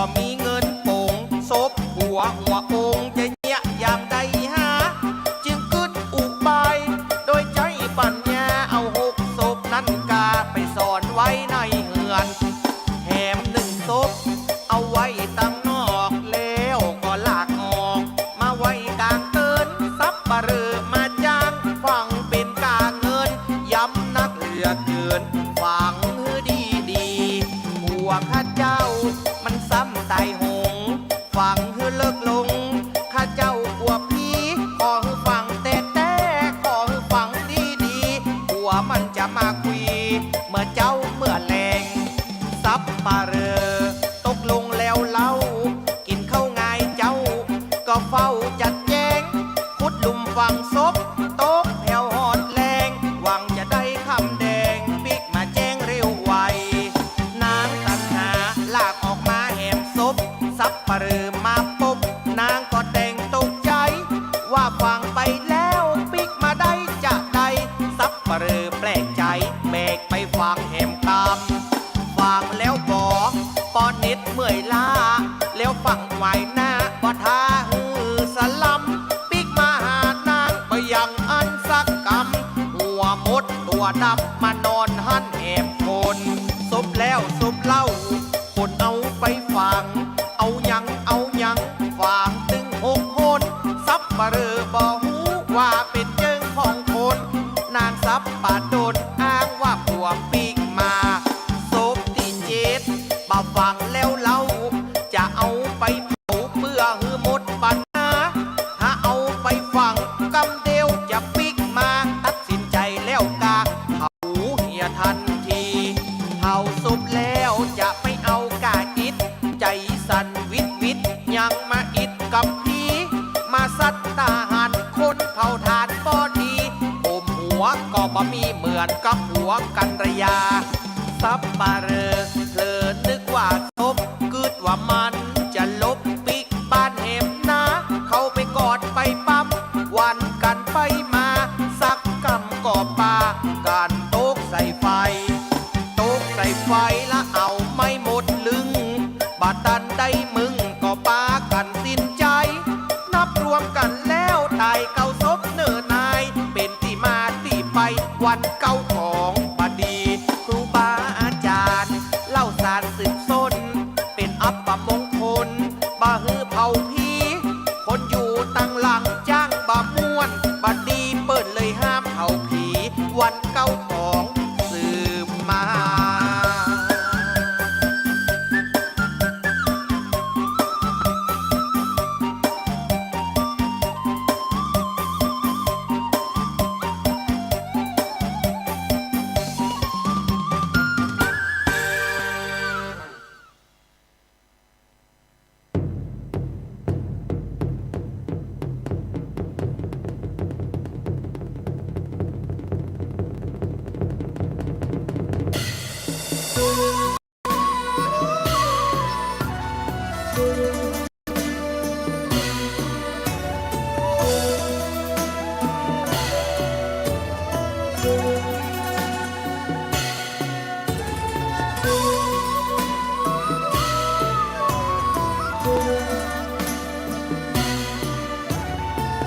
น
ะครับผ่านไป2 ผลงานเพลงนะครับ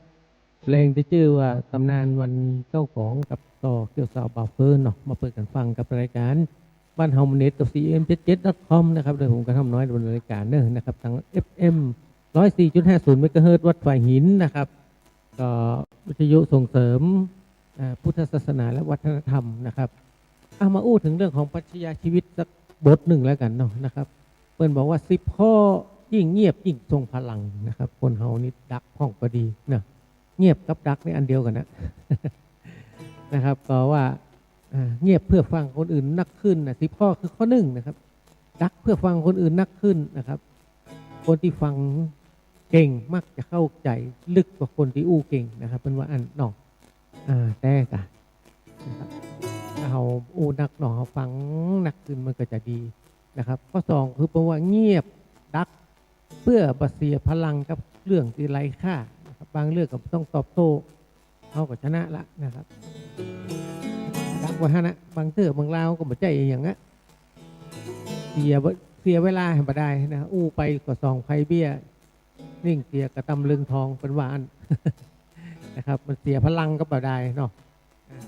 เนี่ยข้อ2เป็นกว่าอันนะครับข้อ3เพื่อว่าดักเพื่อควบคุมอารมณ์ตัวเก่านะครับความนิ่งคือเกราะสำคัญที่สุดในวันที่โลกวุ่นวายนะครับเพราะฉะนั้นเนี่ยการเอาดักก็จะดีเหมือนกันนะควบคุมอารมณ์ตัวเก่าที่จะเจริญเปิดเปิงไปเรื่อยๆเนี่ยก็มันจะเป็นเกราะกำบังที่ดีนะครับความนิ่งดักไว้มันดิ้มอย่างนั้นนะครับอันนี้เป็นข้อ3นะครับข้อ4คือดักเพื่อการกระทำอู้แตนนะครับผลงานดังกว่าคำอู้เสมอนะครับนะเพราะว่าดักเพื่อไปการกระทำเขาอู้อย่างนักนะเยอะคือเขาหันนะครับจะได้รู้ว่าอย่างน้อยเนี่ยนะครับมันมีผลงานมันมีอย่างนักขึ้นเนาะข้อ5เป็นว่าดักเพื่อผู้คนฮือออกนะครับดักเพื่อพ่อคนฮือออกนะครับหันละหนอกเขาก็ดักไว้ยิ่งกว่าอู้นะครับคนอื่นยิ่งหันเผยตัวตนตัวเก่านะครับเพราะฉะนั้นเขาดักเขาก็เพื่อหันคนพ่อคนฮือใดนะครับเขาก็ดักไว้ฮะนะหูเขาละเขาเป็นจะได้ก็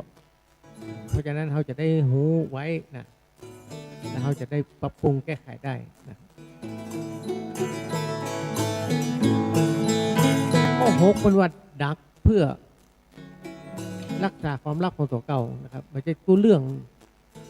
องราวที่ต้องให้โลกหูฮับหูนะครับแต่ว่ามียังมีหั่นมีหน่อยก็โพสในโซเชียลเน็ตเวิร์กใน Facebook ในหั่นในนี่ก็ างเรื่องบางราวก็มีเป็นความลับเหมือนกันนะเนาะ มันก็บางเรื่องบางราวเขาก็เขาดักไว้ให้นะครับมันจะเป็นต้องไก่หูเขาก็หูคนเดียวเขาก็พอละเนี่ยนะครับรักษาความลับของตัวเก่านะครับข้อ7นะครับดักเพื่อคิดก่อนตัดสินใจนะครับทำอู้ไปแล้วเนี่ยมันแก้ยากนะครับความเงียบมันช่วยได้เนี่ยบางเรื่องแล้วผมต้องอู้เตื้อนะเอาพอก่อนเนาะว่าเป็นยังไงก็ตัดสินใจอู้ทีหลังตัดสินใจอู้ไปก่อนแล้วก็มันทำอู้มันเป็นนายคนเนาะอู้แล้วแก้ว่าได้นะครับข้อ8เป็นว่าดักเพื่อบ่ให้ตกเป็นเหยื่ออารมณ์ของคนอื่นบ่อยากให้คุณลุดอยากเข้าไปในสิ่งนั้นนะครับเพราะฉะนั้นเนี่ยถ้าคนอื่นไม่ใช่เรื่องของเขาเอาไปส่องเต็งเสวนาก็เปิ่นไปเอาไปมาโอ้มีอารมณ์ก็เปิ่นละจริงๆมันใช่เรื่องของตัวเก่า นะครับทำให้ตัวเก่าลุดไปฮะไม่ใช่เรื่องการเมืองของเรื่องนั้นเรื่องนี้เนาะไปมาพีดหัวกันโอ้ยเป็นเรื่องเป็นราวข้อ1ครับข้อ9นะครับดักเพื่อสร้างภาพลักษณ์ให้หน้าเก่งใจนะครับคนนิ่งมักจะถูกบอกว่ามีชั้นเชิงนะครับน้ำนิ่งไหลลึกเป็นว่าดักไว้ให้โอ้โหอันนี้มันน้ำนิ่งไหลลึกนี่ว่าคนจะเก่งขามไปคนเดียวเนาะข้อ10คือการดักนี่ไม่ใช่การออนแอร์ตัวเก่าออนแอร์นะแต่ความเงียบหรือความดักนะครับที่แท้จริงคือการเลือกที่จะอู้ไม่ใช่บ่มีอย่างจะอู้นะถ้าเฮาหนังนิ่งโลกก็ต้องฟังก็ต้องส่งเสียงดังก็ส่งพลังได้อยู่แล้วนะเป็นว่านะครับอันนี้ก็เป็น10ข้อยิ่งดักยิ่งทรงพลังนะครับของปรัชญาชีวิตมาอู้กันฟังในรายการปันเอาเน็ตกับ cm77.com นะครับก็อันนี้ก็ได้รับอนุโมทนาจากท่านพระสมุวิสุวัฒน์นะครับท่าน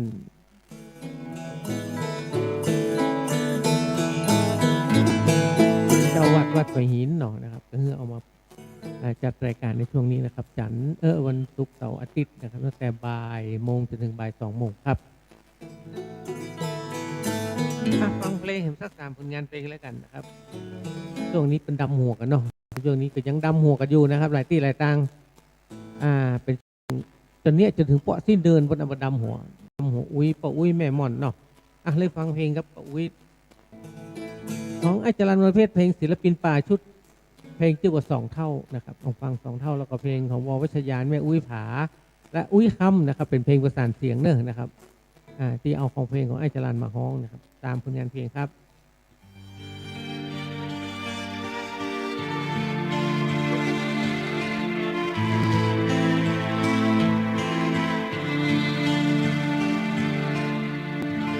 ลมพัดดอกคำฝอยปลิวลอยหล่นซ้อนฟ้าแดงยามแรงอ่อนมนเศร้า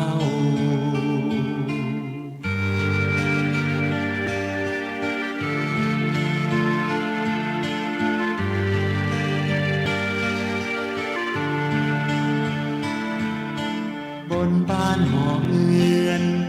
2 เฮานั่งอิงเสาไม้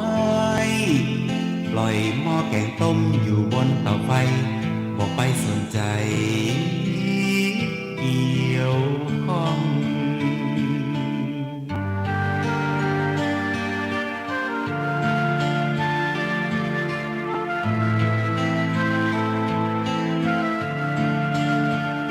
ละหัวควายเดินบุญสุนอยู่นอกกองบ่ไปจูงกองไล่มากินน้ำคมไฟบ่ตามมืดแล้ว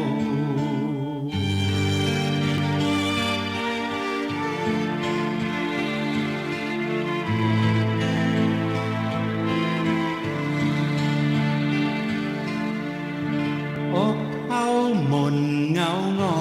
ยไอ้น้อยอีลานี่นาไปเมืองกอกเมือง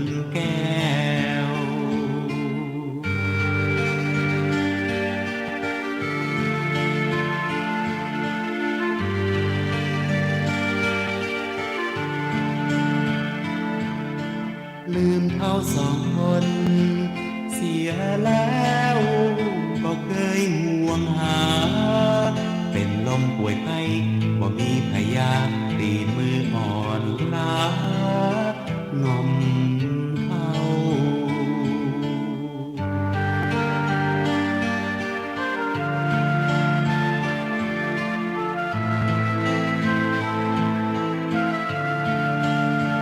สายลมเย็นเดือนส่องเกิดเป็นภาพเงาเห็นคนสองเท่ากำมือกันไว้น้ำตารินไหลอาบแก้ม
คนแก่ถ้าทางใจดีลูกผัวบ่มีอยู่ตัวคนเดียวแมลงแดดอ่อนอุ้ยคำกำเคี้ยวเกี่ยวผักบุ้งใส่บุ้งกลางน้องตาก่อฟ้าก่อฟางหลังก่องุ้มก่อกองอยู่กลางน้องจนมืดจนคำแล้วแกก็แบ่งผักบุ้งเป็นกำส่งขาประจำเลี้ยงตัวสืบมาอุ้ยคำเกยบอกเล่าความเป็นมาลูกผัวก่อนหน้านั้นอยู่ตัวยกันแล้วมาวันหนึ่งผัวแกก็พลันมาตายละกันเหลือเพียงลูกสาวแต่แล้วแหมบ่มันมีเรื่องอื่นเช้าลูกสาวหนีโดยพ่อใจอุ้ยคำเลยอยู่คนเดียวเปลี่ยวได้ให้ทุกกายพี่น้องบ่มีอุ้ยคำอุ้ยคำอุ้ยคำอุ้ยคำคนแก่ท่าทางใจดีลูกผัวบ่มีเป็นดีเอ็นดูล้ำแรงนี้แดดอ่อนบ่หันอุ้ยคำเคยมาประจำอุ้ยคำไปไหนหมู่ผักบุ้งยอดสมเศร้าซบบ่ไหวเป็นจะได้ไปแล้วอุ้ยคำฟ้ามืดมัวมนเมฆฝนคลึ้มดำเสียงพระอ่านธรรมขออุ้ยคำไปดีอุ้ยคำอุ้ยคำอุ้ยค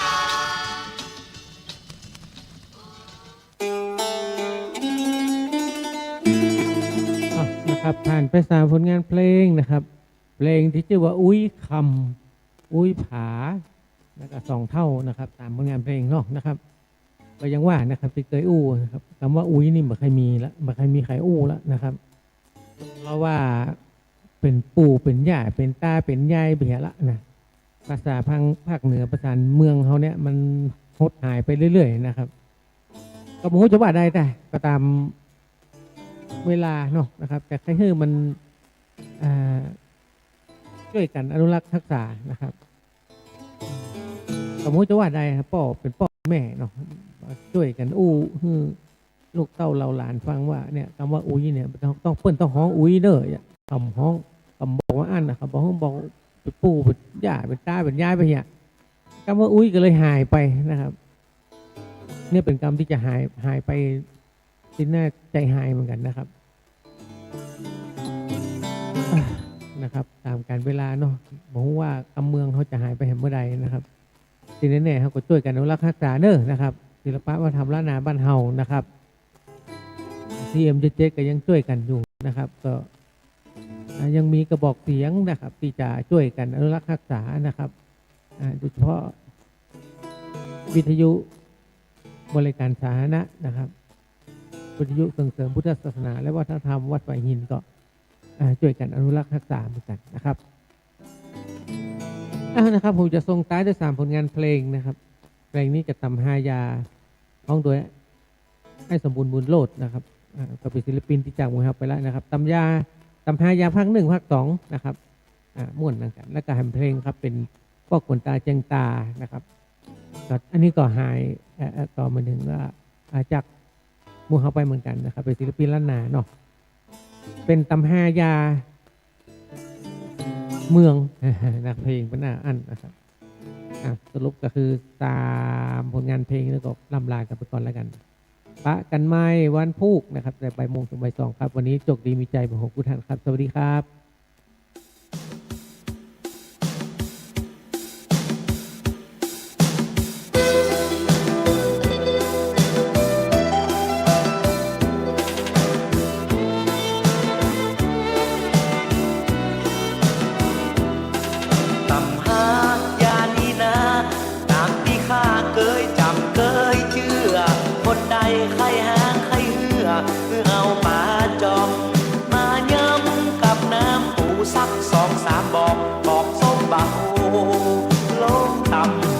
ไปเตอะสัก2-3 กำปากนี่เป็นยาพิเศษหน้ามอดหน้าลายเอาขี้ควายมาสุนขี้เต้าสุนไปเตอะที่ในห้องเต่าแล้วเอาเข้าแควนเข้าตาวันลุนทั่วหน้าสู่จับปากันถามหาบ่เยื่อไปพ่อเอาเตอะที่ตำบลศาลาบ่มีคนหน้าลายปากแหวกตำหายาปากนี้เป็นยาสาวลับเจือนอนเจือเอาก็หามีเบื่อกับจึงบ่าวเท่า3 คนเอามานวดเอามาฟันวันไหนแต่งยามัน3 คนมันก็จะหายดีเป็นคนแล้วมันจะตุยภูมิสูงตำหายาปากนี้เป็นของคนเคี้ยวว่าวเคี้ยวหลอนตำพริกแดงอ่อนๆไปโทกันลงหัวควายเขาแงนตั้งแต่เมื่อเช้าจนพดตลอดแถวควายแงนไปเตอะ2-3 หากเข้าง่ายเคี้ยวจะออกมาเต็มปากคนใดเป็นข้างเป็นทิศไปซื้อเอาจีนไก่เลือกเอาตัวใหญ่ๆเอามาแกงอ่อมต้มยำตำหายาปากนี้เป็นยาผีบอกผีปันกินไปเตอะสัก6-7 วันมันตึงบ่พันบ่ได้เกา3 เตือคนใดหัวล้านหัวอมเอาขี้แมวผมมาสูบขี้เกี้ยวมาเอามาตำปลาเลิกเกิดการแล้วตำพริกแดงลงแต้วเอามาเจืองเข้าตักเหี่ยน้อยเอาแปดเอาตาดินผมแล้วกระมกตั้งกลางหัวลมลวดลงแผ่วตั้งนอนคนเท่าหลังกล่องเอาผ้าต่อมมัดปีเสา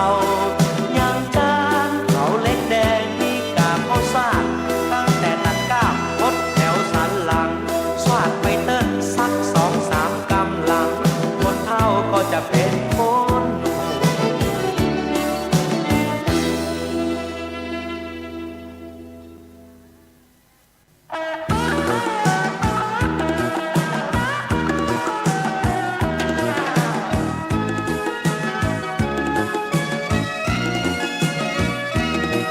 จดหมายไหลมาเรื่องตำหายาที่ข้าเคยบอกมาจากอำเภอรอบนอกเขียนบอกพ่อเลี้ยงสมบูรณ์เขียนมาจากบ้านแม่ขีจากบ้านดอยตีจากบ้านแม่สุนเพราะว่าเชียงใหม่ลำพูนเขียนมาขอบคุณการใหญ่ตำหายาปากนั้นข้าก็กันว่าไผบ่เชื่อออกอาการวันไหนสิเตื้อคนเชื่อเปิ้นลองไปทำเหอลักแต่ให้ตาหัวพิธาต่างบ้านโดมกำแต่งให้เมียกินได้3 กำปวดซอกยายังวิเศษหน้ามอดหน้าลายไอ้องค์สันทรายเปิ้นเป็นคนเล่าซอกมาได้อย่างเดียวอมเต่าเลยเอากะลงมาแต้นเอาขี้ควายสุดกำขี้เต้าตาตอนเจ้าตะวันตินแขวนตาไปแล้ว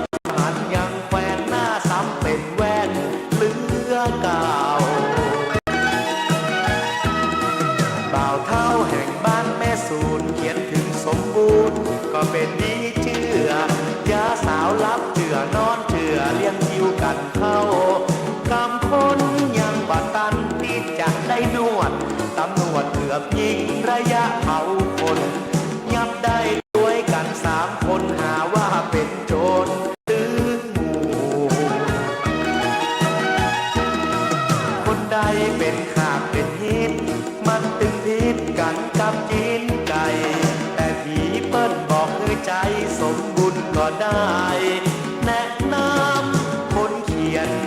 จดหมายบ่ได้ใส่ชื่อถือเดี๋ยวว่าเป็นกรรมให้ปะสมบุญสักกรรมแล้วจะเอาต้มยำแตนไก่แม่นางห่างดงเอาขี้แมวบงมาสูนขี้เกี้ยวมา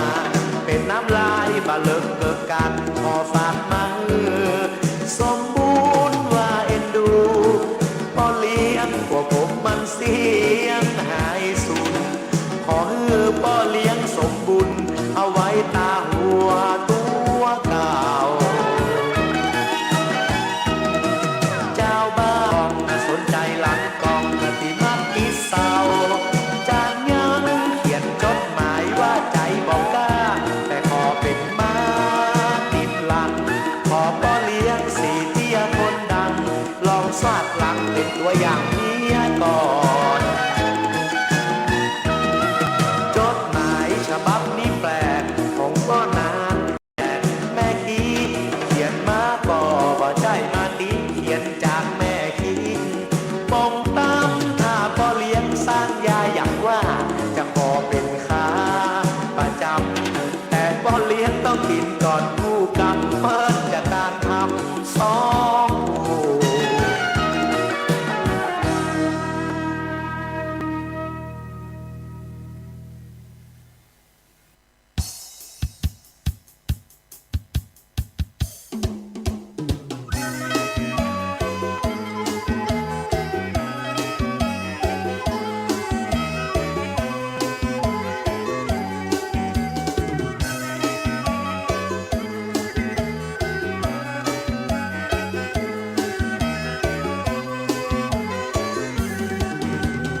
ฟังยังก่อนนะตึกนาเรื่องตามหายานี่มันมีหลายปากคนที่บางามหน้าเบี้ยวกักงักก็ไปเอากาฝากปอเฟืองมาตามเอาศูนย์กับพิกแต่คือดีแต่กับหน่วยบะยังเอาถูกเอาโทสัก2-3 เดือนหน้ามันจะมนเหมือนใคร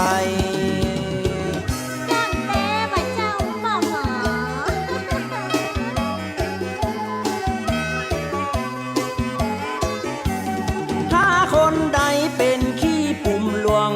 ได้ตึงยืนก็ได้ตึงใหญ่นุ่งกระโปรงป้อเหมือนกลุ่มไก่แสนดีบดี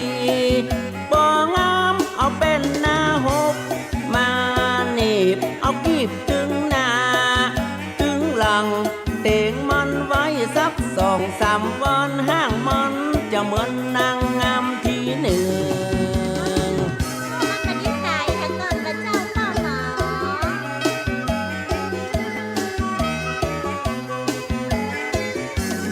สำหรับคนที่ปากย่อยปากบอนปวดลวกปวดสอนคนเงาคนสึงจ้อยกันตืดน้ำคือมันยึงแล้วมัดมันจุ่มลงไปจ้อยกันเอาไม้โทว่าเข้าซ้ำบะฮือมันได้หายใจเป็นเวทีนี้จึงดีเนื้อนายถ้ามันบ่ได้ถึงลา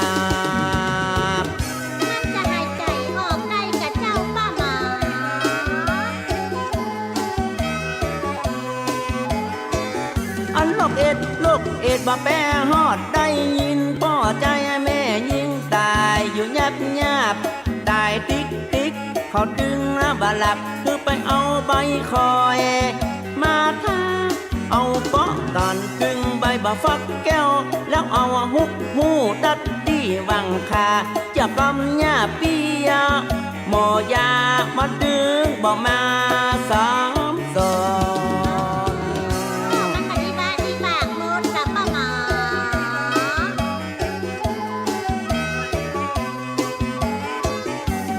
อันยาคนเท่าที่แก่เกินวัยอายุ50 ไปหัวงอกซอนบอลมือไปเคาะเอาขี้เต้าอ่อนเอาสูนกับขี้มาดำเอาเกลือเข้าใส่เหี่ยพอแล้วช่วยกันตอก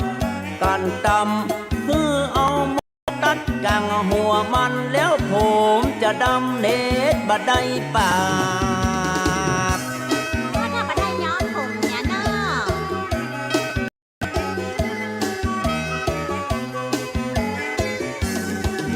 ก้อยฟังยังก่อนนะเด็กนาเรื่องตามหายานี่มันมีหลายปากคนที่บางงามหน้าเบี้ยวกับงักก็ไปเอากับฝาก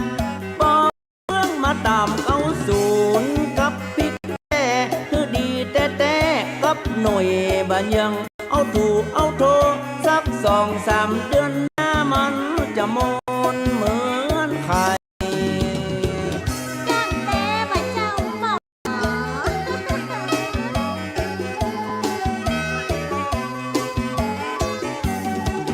คนใดเป็นขี้ปุ่มหลวงได้ตึงยืนก็ได้ตึงใหญ่นุ่งกระโปรงปอเหมือนกลุ่มไก่แสนดีบดี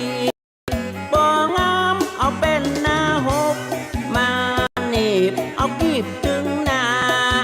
ตึงหลังเต่งมันไว้สัก2-3 วันห้างมันจะเหมือนนางงามทีหนึ่ง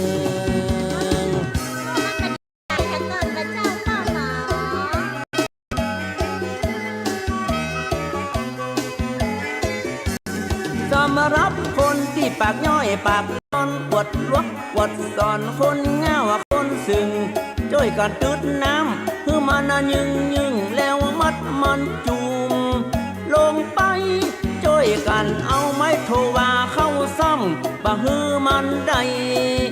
หายใจเป็นเวทีนี้จึงดีเนื้อนายถ้ามันตายถึงลา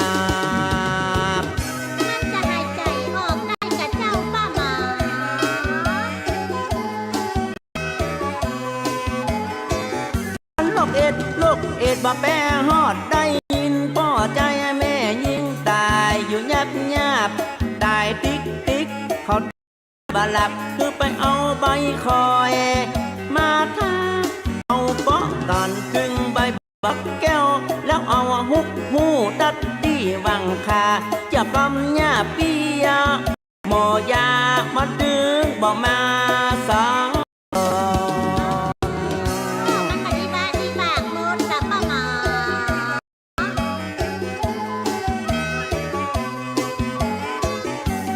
อัญญาคนเท่าที่แก่เกินวัยอายุ50 ปลายหัวงอกซอนบอลมือไปเคาะเอาขี้เต้าอ่อนๆเอาศูนย์กับขี้มาดำเอาเกลือเข้าใส่เหี่ยพ้องจะช่วยกันตอกกันตำคือเอาโมตัดกลางหัวมันแล้วผมจะดำเน็ตได้ปาก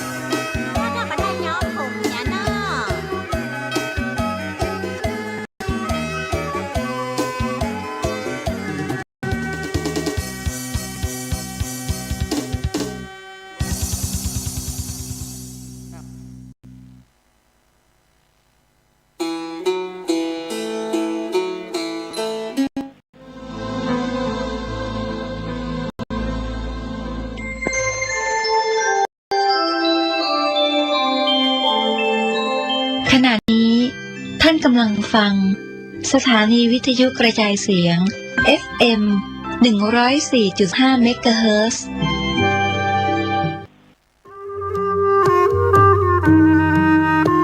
ขอเชิญร่วมอนุโมทนาบุญใหญ่กับก้าวสำคัญของการเผยแพร่ธรรมะสู่ชุมชนสถานีวิทยุเครือข่ายคลื่นสีขาวเพื่อชาวประชาวัดบรรพตสถิตจังหวัดลำปางได้จะตั้งสถานีวิทยุคลื่น FM 106.50 เมกะเฮิรตซ์ณวัดบรรพตสถิตตำบลพระบาทอำเภอเมืองจังหวัดลำปางเพื่อเป็นกระบอกเสียงแห่งธรรมข่าวสารงานบุญและสนับสนุนกิจการคณะสงฆ์มาตั้งแต่วันที่1 มีนาคม 2569 บัดนี้ถึงเวลาอันเป็นมงคลขอเชิญร่วมงานทำบุญเปิดสถานีวิทยุวัดบรรพตสถิตและพิธีสามีจิกรรมสุมาคารวะสะเกลาดำหัวครูบาอาจารย์พระนักเผยแผ่เครือข่ายคลื่นสีขาวประจำปี 2569 พบกันในวันเสาร์ 25 เมษายน 2569 นี้เวลา 8 นาฬิกาประกอบ พิธีสวดถอนตามโบราณประเพณี9:30 นาทีร่วมฟังเวทีเสวนาธรรมพระสงฆ์กับการสื่อสารเล่าขานวิทยุท้องถิ่น10:30 นาทีพิธีเจริญพระพุทธมนต์สืบชะตาเพื่อความเป็นสิริมงคล11:29 นาทีพิธีเปิดป้ายสถานีวัดบรรพตสถิตอย่างเป็นทางการ12 นาฬิกาอิ่มบุญอิ่มต้อมและโปรงทานอาหารเลิศรสจากญาติธรรม13 นาฬิการ่วมพิธีสามีจิกรรมและกล้าวดำหัวพระสงฆ์ครูบาอาจารย์พระเผยแผ่จำนวน50รูป14 นาฬิกาพิเศษกิจกรรมจับสลากมอบของขวัญรางวัลแทนใจให้แก่ญาติโยมขอเชิญคณะศรัทธาท่านผู้ฟังร่วมเป็นเจ้าภาพปัจจัยถวายพระสงฆ์50รูปละ 1,500 บาทหรือตามเจตนาศรัทธาบริจาคได้ที่ธนาคารกรุงไทยสาขาลำปางชื่อบัญชีกองทุนสนับสนุนการเผยแผ่พระพุทธศาสนาวัดบรรพตสถิตเลขที่บัญชี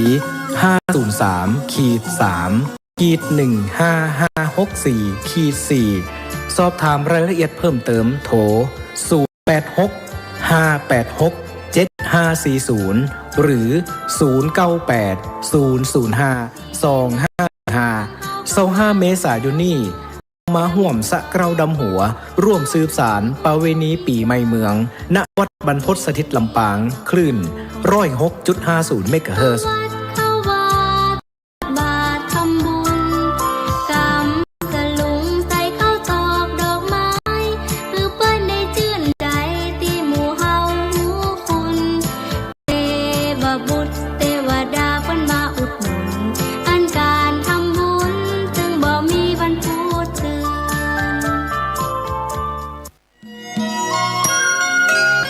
ข่าวสารประการประชาสัมพันธ์ขอเชิญร่วมงานบุญมุทิตาจิตอา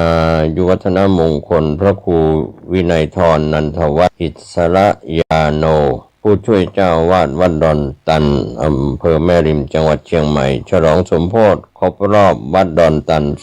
288 ปีรับเป็นเจ้าภาพโรงทานเจ้าภาพจตุปัจจัยทายธรรมถวายสังฆทานรวมไปถึงถวายโรงศพติดต่อสอบถาม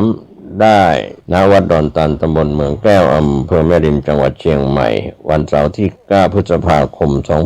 2569ได้บุญได้กุศลได้ความดีโดยทั่วหน้ากัน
โยมผู้ศรัทธาทุกท่าน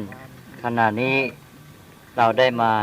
นั่งเฝ้าพระพุทธเจ้าอยู่ณที่ประทับของพระองค์คือพระมูลคันธกุฎี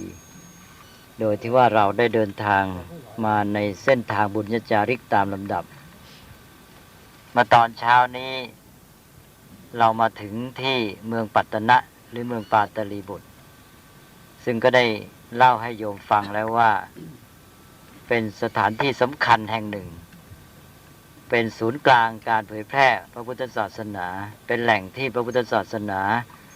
เผยแพร่ออกไปจากชมพูทวีปไปสู่ประเทศต่างๆรวมทั้งประเทศไทยด้วยอันนั้นเป็นเหตุการณ์ที่เกิดขึ้น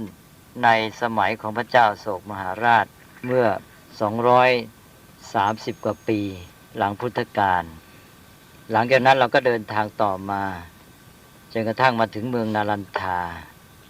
แล้วก็ได้เดินทาง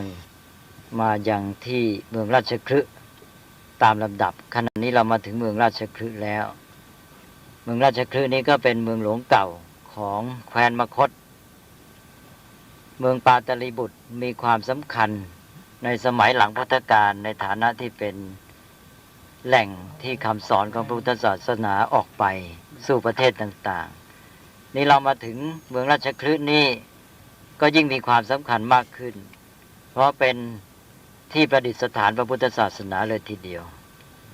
ก่อนที่พระพุทธศาสนาจะไปแผ่ออกจากเมืองปาตลีบุตรไปยังประเทศต่างๆได้ก็ต้องมาเริ่มต้นที่นี่ก่อนเมืองทั้งสองนี้มีความสำคัญด้วยกันทั้งคู่ถ้าว่าในทางการเมืองแล้วก็มีความสำคัญในแง่ที่ว่าทั้งสองแห่งก็เป็น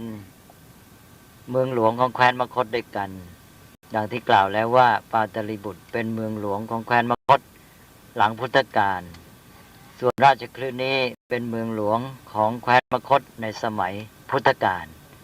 นี่ในทางการเมืองก็มีความเหมือนกันอย่างนี้ในทางพระศาสนาก็เหมือนกันในแง่ที่ว่าเป็นศูนย์กลางที่พระพุทธศาสนาเผยแพร่ออกไปสำหรับเมืองราชคฤห์นี้เป็นที่พระพุทธเจ้าเสด็จมาประดิษฐานพระพุทธศาสนาและมีความสำคัญกับพุทธประวัติพระพุทธเจ้าก่อนที่จะตรัสรู้ก็เคยเสด็จมาที่นี่เมื่อเสด็จออกบรรพชาแล้วดังที่เราทราบกันว่าได้เสด็จมาที่แม่น้ำอโนมาแล้วก็อธิษฐานเพศบรรพชาตัดพระเมาลีที่นั่นแล้วต่อมาก็เสด็จมาที่เมืองราชคฤห์นี้พระเจ้าพิมพิสารได้ทอดพระเนตรเห็นพระพุทธเจ้าเสด็จบิณฑบาตอยู่แล้วก็ได้มีความเลื่อมใสแล้วก็ได้ทรงสนทนากับพระพุทธเจ้าแล้วก็ได้รับพรจากพระพุทธเจ้า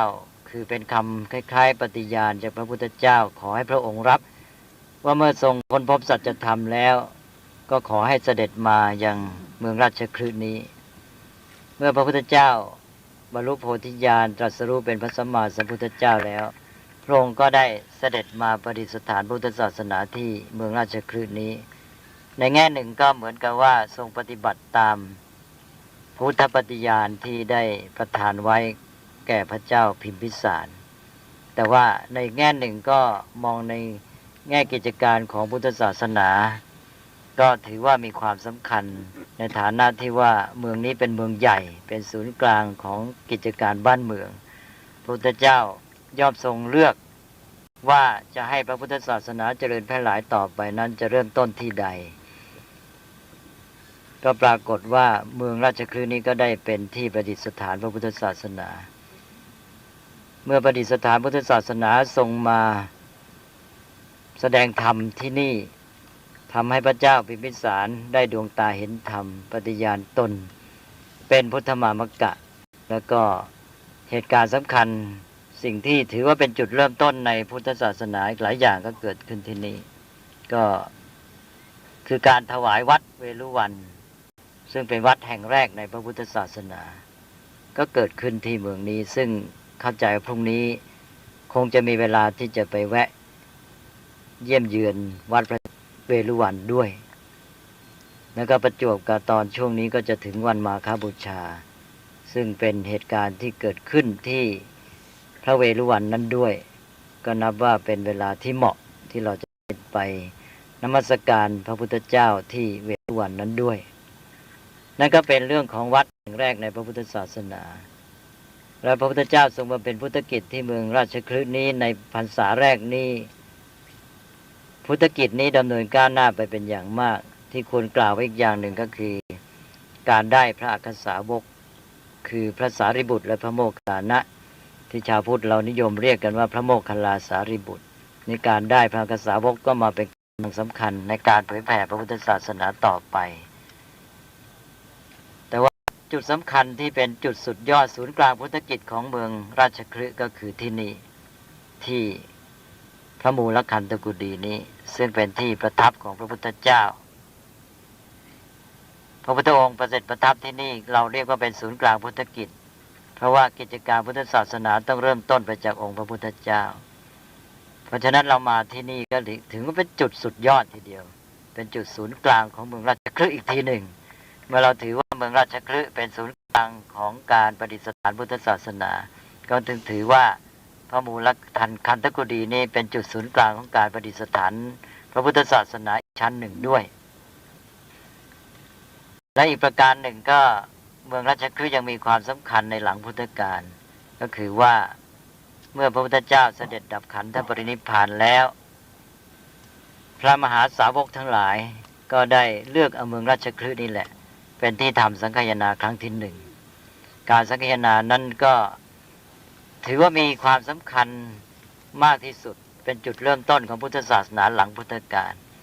คือพระพุทธเจ้าเสด็จประทับอยู่ก็ถือว่าพระพุทธเจ้านี่เป็นศูนย์กลางของพระพุทธศาสนาการปฏิบัติศาสนกิจของพระองค์ก็เป็นจุดเริ่มต้นของการที่พระพุทธศาสนาจะเผยแผ่ไปทีนี้หลังพุทธกาลแล้วพระพุทธเจ้าได้ตรัสไว้ว่าเมื่อพระองค์ล่วงลับไปพระธรรมวินัยที่พระองค์ได้ทรงแสดงไว้และบัญญัติไว้จะเป็นศาสดาแทนพระองค์แต่เมื่อพระพุทธเจ้าปรินิพพานไปพระมหาสาวกทั้งหลายมีพระมหากัสสปะเป็นประธานก็มาปรารภว่าพระธรรมวินัยที่พระพุทธเจ้าทรงแสดงไว้อาจจะกระจัดกระจายและเลือนลางหายไปได้ก็จึงได้มีการตกลงกันมีมติว่าจะประชุมกันทำสังฆายนาอาราธนาพระธรรมวินัยเนี่ยมาเป็นองค์พระศาสดาสืบต่อแทนองค์พระพุทธเจ้าอันนั้นก็เป็นการเริ่มต้น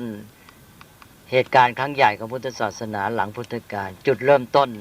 อีกครั้งหนึ่งหลังพุทธกาลก็เริ่มที่นี่เพราะนั้นเมืองราชคฤห์จึงมีความสำคัญมากสำคัญทั้งในแง่ของการเริ่มต้นของพระพุทธศาสนาในสมัยที่พระพุทธเจ้ายังมีพระชนอยู่แล้วก็เป็นจุดเริ่มต้นของงานพระศาสนาคือการสังฆายนาหลังจากพระพุทธเจ้าปรินิพพานแล้วเรามาถึงเมืองนี้มีความสำคัญและดังที่ได้กล่าวแล้วว่าที่มูลคันธกุฎีบนยอดเขาคิชกูฏแห่งนี้แหละที่เป็นศูนย์กลางของการบำเพ็ญพุทธกิจและการปฏิบัติกิจในพระศาสนาทั้งหมดเพราะฉะนั้นเราได้มาถึงที่นี่แล้วจึงควรจะได้มีความปราบปลื้มใจมีปิติอิ่มใจว่าเราได้มาเฝ้าพระพุทธเจ้าสถานที่ประทับของพระองค์พระพุทธเจ้าก็ได้ตรัสประทานพระโอวาทไว้ทรงสั่งสอนเนืองๆว่าแม้พระรูปกายของพระองค์คือพระองค์จะล่วงลับไปแต่พระธรรมวินัยที่พระองค์ทรงแสดงไว้ก็ยังคงอยู่มองในแง่หนึ่งนั้นคำสอนของพระพุทธเจ้าในแง่นี้ก็ให้ทั้งเรื่องของศรัทธาและก็ปัญญาคือในแง่หนึ่งเราก็อยากจะมาเฝ้านมัสการพระพุทธเจ้าไปดูไปรู้ไปเห็นไปเยือนสถานที่สำคัญที่เกี่ยวกับพระองค์เราเรียกสถานที่ที่พระพุทธเจ้าเคยเสด็จประทับว่าเป็นเจดีย์ชนิดหนึ่งเจดีย์ก็เป็นสิ่งที่ระลึกเตือนใจเราให้ระลึกถึงพระพุทธเจ้าทีนี้เจดีย์นั้นมีหลายอย่างเจดีย์อย่างหนึ่งก็คือบริโภคเจดีย์คำว่าบริโภคเจดีย์ก็แปลว่าเจดีย์คือสถานที่พระพุทธเจ้าทรงใช้สอยหรือเคยใช้สอยมาก่อนพระคันธกุฎีคือสถานที่พระองค์เคยประทับก็เป็นเสนาสนะคือที่ทรงใช้สอยจึงจัดเป็นปริโภคเจดีย์หรือบริโภคเจดีย์ชนิดหนึ่งเหมือนกันเรามานมัสการพระองค์ที่นี่ก็คือมานมัสการปริโภคเจดีย์ซึ่งเป็นเจดีย์ชนิดหนึ่งแต่มีความสำคัญมากในฐานะที่ว่าเป็นที่พระองค์เคยประทับอยู่จริงเมื่อมาอย่างนี้แล้วจิตใจของเราก็จะได้เกิดความรู้สึกปราบปลื้มใจอย่างที่กล่าวแล้วว่าเราในฐานะชาวพุทธเราห่างจากพระองค์โดยการเวลาถึง 2,500 กว่าปีแล้วห่างโดยสถานที่คือเป็นผู้อยู่ในประเทศไทยซึ่งห่างไกลจากประเทศอินเดียหรือชมพูทวีปโดยความห่างไกลนั้นทั้งสองประการเนี่ยบัดนี้เรานำตัวเข้ามาอยู่ใกล้พระองค์มาถึงที่ประทับแล้วเมื่อเราน้อมใจรำลึกถึงพระองค์เราก็เกิดความรู้สึกปราบปลื้มใจดังที่กล่าวมาเป็นเครื่องเจริญศรัทธาแล้วก็ศรัทธานี้ก็จะน้อมนำจิตใจของเราให้เจริญงอกงามในธรรมขึ้นแต่ศรัทธาจะเกิดผลดังกล่าวได้นี่ก็จะต้องมีความสัมพันธ์กับปัญญาศรัทธาในทางพุทธศาสนาท่านให้เกื้อกูลต่อปัญญาประกอบด้วยปัญญาและนำไปสู่ปัญญาเสมอศรัทธาของเรานำไปสู่ปัญญาเบื้องต้นก็คือว่าเป็นเครื่องเตือนใจเราให้ระลึกถึงคำสอนของพระองค์พอเราระลึกถึงพระพุทธเจ้าใจของเราก็โน้มนำไปถึงคำสอนของพระองค์ทันทีคือไม่ได้ติดอยู่แค่พระรูปกายของพระองค์เท่านั้นแต่ แต่นึกไปถึงว่าสิ่งที่พระองค์ทรงสอนเราไว้ให้เราประพฤติปฏิบัติ เมื่อเราระลึกถึงพระองค์แล้วก็มาระลึกถึงคำสอนของพระองค์พอระลึกถึงคำสอนของพระองค์ก็จะมีผลในทางปฏิบัติเป็นประโยชน์กับชีวิตของเราและเมื่อเราปฏิบัตินอกจากมีผลต่อชีวิตของเราแล้วก็มีผลต่อสังคมต่อเพื่อนมนุษย์ต่อโลกเมื่อทุกคนได้ประพฤติดีปฏิบัติชอบทำตามคำสั่งสอนของพระองค์ก็จะทำให้โลกนี้มีสันติสุขสืบต่อไปศรัทธาจึงต้องนำไปสู่ปัญญาเรื่องนี้พระพุทธเจ้าก็ตรัสเตือนไว้เสมออย่างเช่นพระสาวกองค์หนึ่งในสมัยพุทธกาลนี่เมื่อบวชมาแล้วก็มีความหลงไหลในพระรูปกายของพระพุทธเจ้าคือติดในรูปโฉมของพระพุทธเจ้ามาแม้ที่มาบวชก็บวชด้วยความรู้สึกอย่างนั้นคืออยากอยู่ใกล้ชิดของพระพุทธกับพระพุทธเจ้าจะได้เฝ้าพระองค์จะได้ติดตามพระองค์เรื่อยไปท่านผู้นี้ก็คือพระวักกลิบวชเข้ามาแล้วก็มีความติดใจในพระรูปพระโฉมของพระพุทธเจ้าก็คอยติดตามไปโน่นไปนี่อยู่ตลอดเวลาพระพุทธองค์ทรงมองเห็น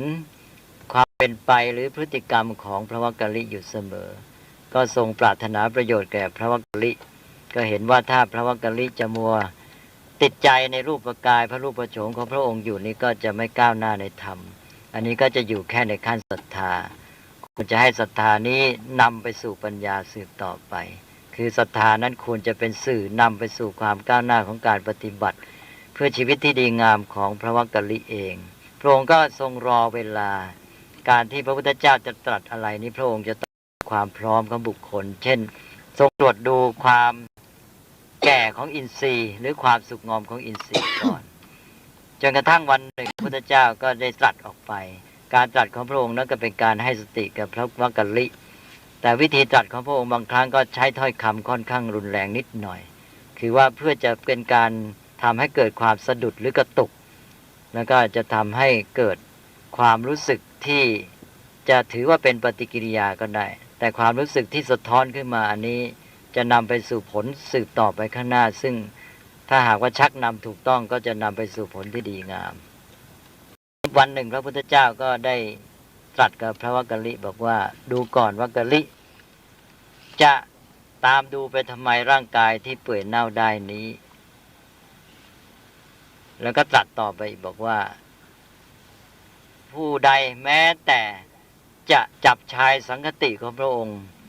มุมจีวรของพระองค์นี้ติดตามพระองค์ตลอดไปก็หาได้ประโยชน์อะไรแท้จริงไม่แท้จริงผู้ใดเห็นธรรมผู้นั้นเห็นเราว่างั้นอันนี้เป็นพุทธพจน์ที่สำคัญเราก็จำกันท่อนที่ว่าผู้ใดเห็นธรรมผู้นั้นเห็นเราคือหมายความว่าจะมาเพียงแต่ว่าตามรูปกายแล้วก็เห็นพระวรกายของพระองค์นี้ไม่ชื่อว่าเห็นธรรมหรอกไม่ชื่อว่าเห็นพระองค์อย่างแท้จริงด้วยเห็นพระวรกายของพระองค์ยังไม่ชื่อว่าเห็นพระองค์แต่เมื่อใดเห็นธรรมเมื่อนั้นจึงจะเชื่อเห็นพระพุทธเจ้านี่พระองค์ตรัสเตือนไว้นะเพื่อนว่าผู้ใดเห็นธรรมผู้นั้นเห็นเราผู้ใดเห็นเราผู้นั้นเห็นธรรมหมายความว่าการเห็นพระองค์พระพุทธเจ้ากับการเห็นธรรมต้องมีความหมายเป็นอันหนึ่งอันเดียวกันฉะนั้นถ้าหากว่ามัวแต่ว่าติดตามพระองค์ในแง่ที่จะมองดูพระวรกายแล้วผู้นั้นก็ไม่เห็นอะไรนอกจากขันธ์ห้าที่มีความแตกดับเสื่อมสลายไปได้ไม่ได้เห็นพระพุทธเจ้าที่แท้จริงการที่จะเห็นพระพุทธเจ้าที่แท้จริงก็ต้องเห็นธรรมอันนี้ก็เป็นคำตรัสเตือนที่สำคัญมากนี่แหละก็คือการโยงจากศรัทธาไปสู่ปัญญาถ้าหากว่าเราจะใช้ศรัทธาให้เป็นประโยชน์ศรัทธาซึ่งเกิดจากการที่ได้มีความเลื่อมใสในองค์พระพุทธเจ้าอย่างที่เรามานมัสการพระองค์ในสถานที่นี้ศรัทธานี้ก็จะเป็นเครื่องเตือนใจเราให้ระลึกต่อไปถึงคำสอนของพระพุทธเจ้าคือตัวธรรมะแล้วก็พยายามประพฤติปฏิบัติธรรมะนั้นก็จะเกิดผลแก่ชีวิตอย่างแท้จริงและอีกประการหนึ่งที่พระองค์ตรัสไว้ก็คือธรรมะในแง่ของความจริงของสิ่งทั้งหลายความจริงของสิ่งทั้งหลายประการหนึ่งก็คือความไม่เที่ยงความเกิดขึ้นตั้งอยู่ดับไปซึ่งการที่เรามาในสถานที่นี้มองในแง่หนึ่งก็เป็นเครื่องเตือนจิตของเราให้ระลึกความจริงข้อนี้ด้วยจะเห็นว่าสถานที่นี้ซึ่งเคยเป็นที่ประทับของพระสัมมาสัมพุทธเจ้านั้นบัดนี้ก็เหลือแต่ซากนิดเดียวเท่านั้นเองนะ ซึ่งแม้แต่ซากเหล่านี้ก็คงต้องอาศัยการขุดการแต่งเพราะว่าการผ่านการเวลายาวนานตั้ง 2,500 กว่าปีแล้วสถานนี้ก็ทรุดโทรมแตกหักปรักพังไปความเป็นอนิจจังก็เข้ามาครอบงำสิ่งที่เป็นสังขารทั้งหลายและไม่เฉพาะพระขันธกุฎีนี้เท่านั้นองค์พระพุทธเจ้าเองก็ล่วงลับดับขันธปรินิพพานไปแล้วมองกว้างออกไปแล้วสถานที่ตั้งของพระขันธกุฎีนี้ก็คือเมืองราชคฤห์ทั้งหมดเมืองราชคฤห์นั้นเคยเป็นเมืองหลวงราชธานีของมหาอาณาจักรอันยิ่งใหญ่คือแคว้นมคธเคย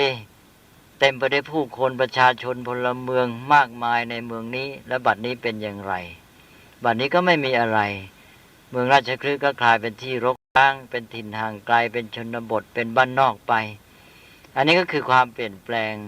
ซึ่งเราจะเห็นได้ในเรื่องความเสื่อมความเจริญของสังคมของประเทศชาติและอารยธรรมทั้งหลายและแม้แต่สังคมอินเดียทั้งหมดที่เป็นชมพูทวีปก็เปลี่ยนแปลงไปประเทศอินเดียนี้เคยเป็นดินแดนของอารยธรรมความเจริญก้าวหน้าเป็นศูนย์กลางของความคิดสติปัญญาและวิทยาการต่างๆมากมายแต่บัดนี้อินเดียก็ได้เสื่อมสลายลงไปอารยธรรมก็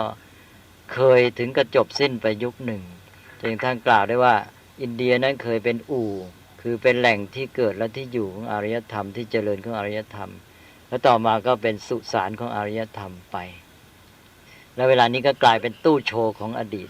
คือไม่มีอะไรที่ดีงามในปัจจุบันแล้วมีแต่เรื่องของอดีตเวลาเรามาชมอินเดียมาชมสิ่งที่เคยมี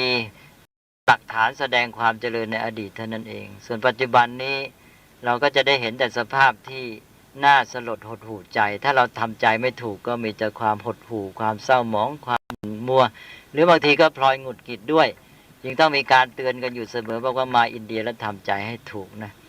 อันนี้ก็เป็นสิ่งที่เป็นคติเตือนใจให้ความหมายหลายอย่างในทางสติปัญญานอกจากให้คติในความเป็นอนิจจังความไม่เที่ยงของสังขารทั้งหลายแล้วยังทำให้เรามองตามหลักคำสอนของพุทธศาสนาถึงเรื่องความเป็นไปตามเหตุปัจจัยเราอาจจะศึกษาถึงสังคมอินเดียด้วยว่าในสมัยพุทธกาลพระพุทธศาสนาเคยเจริญผู้คนก็เคยมีศรัทธาเลื่อมใสต่อมาพุทธศาสนาเจริญยิ่งขึ้นมาในสมัยพระเจ้าอโศกมหาราชพุทธศาสนาก็แผ่ไพศาลประชาชนก็มีความเจริญก้าวหน้าในทางด้านวัตถุและทางจิตใจแล้วต่อมาประเทศอินเดียปัจจุบันเป็นอย่างไรสภาพที่เราเห็นอยู่มีความยากจนข้นแค้นต่างๆมีความสกปรกรกรุงรังอย่างที่เราเห็นญาติโยมหลายคนก็อาจจะรู้สึกไม่สบายใจถ้าหากว่าเราไม่ได้ทำใจตามคำสอนของพระพุทธเจ้าอันนี้เป็นไปได้อย่างไรอะไรเป็นเหตุปัจจัยให้เกิดความเสื่อมความเจริญเหล่านี้สิ่งเหล่านี้เป็นสิ่งที่จะน้อมนำมาพิจารณาให้เกิดประโยชน์เป็นเรื่องทางสติปัญญาทั้งสิ้นแต่เอากันง่ายๆว่าสิ่งทั้งหลายที่ได้เกิดมีขึ้นมาที่เกี่ยวข้องกับสถานที่นี้เป็นพระมูลคันธกุฎีบนเขาคิชกูฏนี้ก็ดีแล้วก็ล่างลงไปที่กว้างออกไปคือตัวเมืองราชคฤห์ก็ตามตลอดไปจนกระทั่งที่เราผ่านมาก็คือมหาอาณาจักรมคธทั้งหมดชมพูทวีปทั้งหมดที่มีเมืองปาตลีบุตรของพระเจ้าอโศกเป็นศูนย์กลางนั้นนะซึ่งเจริญรุ่งเรืองมาที่นี่อีกเพราะว่าตอนสมัยของพระเจ้าอโศกมหาราชนั้นชมพูทวีปแคว้นมคธนี้แผ่ไพศาลไปมากมายจนได้กล่าวแล้วว่ายิ่งใหญ่กว่าประเทศอินเดียในยุคปัจจุบันหรือในยุคใดๆก็ตามของชมพูทวีปในปัจจุบันนี้ไม่ว่าราชคฤห์หรือปาตลีบุตรปัตตนะนั้นก็มีแต่ความเสื่อมโทรมทั้งนั้นเลยไม่มีอะไรที่แสดงถึงความเจริญถ้าไม่มีประวัติศาสตร์ไม่มีนักค้นคว้าโบราณคดีมาแสดงคนก็ไม่รู้ว่าราชคฤห์อยู่ที่ไหนเมืองปาตลีบุตรอยู่ที่ไหนสิ่งเหล่านี้สูญหายสลักหักพังล้มไปหายไปพร้อมกับการเวลาทั้งสิ้นในมหาอาณาจักรต่างๆก็หมดไปได้พระพุทธเจ้าเคยเตือนเราด้วยคำสอนตั้งแต่สมัยพุทธกาลจารึกไว้ในพระไตรปิฎกพระองค์เคยตรัสเล่าถึงเรื่องของอาณาจักรยิ่งใหญ่ในอดีตมากมายอย่างบางพระสูตรนี้ก็ตรัสถึงเมืองใหญ่ๆอย่างมหาสุทัศนสูตรก็ตรัสแสดงถึงเรื่องของเมืองกุสาวดีเรื่องของ มหาอาณาจักรที่ยิ่งใหญ่ในอดีตตรัสพรรณนาความรุ่งเรืองความงดงามใหญ่โตของสิ่งก่อสร้างพระราชวังอะไรต่างๆมากมายแล้วเสร็จแล้วท้ายที่สุดพระองค์ก็ตรัสบอกว่าบัดนี้สิ่งเหล่านี้ก็ได้สูญสลายหมดสิ้นไปกับกาลเวลาแล้วนี่แหละความเป็นอนิจจังและบางแห่งก็ตรัสถึงเรื่องของความเป็นไปในพระชนมชีพของพระองค์เองว่าพระองค์เองนี้ก็ได้ตรัสรู้เป็นสัมมาสัมพุทธเจ้ามีมหาสาวกมีภาษาวกมากมายแวดล้อมเป็นบริวารแล้วพระองค์เองตามที่ปรากฏในทางรูปกายพระวรกายมีความงดงามมีฉัพพรรณรังสีเสด็จไปบำเพ็ญพุทธกิจในที่ต่างๆพระองค์ก็ตรัสถึงความรุ่งเรืองแห่งพระชนชีพของพระองค์แล้วในที่สุดพระองค์ก็ตรัสบอกว่าในที่สุดแล้วพระองค์ก็จะต้องจากไปสิ่งเหล่านี้ก็เป็นสังขารมีความไม่เที่ยงเป็นธรรมดาจะต้องสูญสิ้นไปเกิดแล้วก็แตกดับไปเป็นธรรมดาอันนี้ก็เป็นเรื่องของการที่ว่าพระองค์จะตรัสเตือนเราเนี่ยให้น้อมรำลึกถึงธรรมะความจริงของสิ่งทั้งหลายเพราะฉะนั้นเมื่อเราได้มายังสถานที่ที่เกี่ยวกับพระพุทธองค์อย่างนี้แล้วในแง่หนึ่งก็มีความเจริญศรัทธาว่าเราได้มาเฝ้าพระองค์ถึงที่ประทับของพระองค์อันนั้นได้ความเลื่อมใส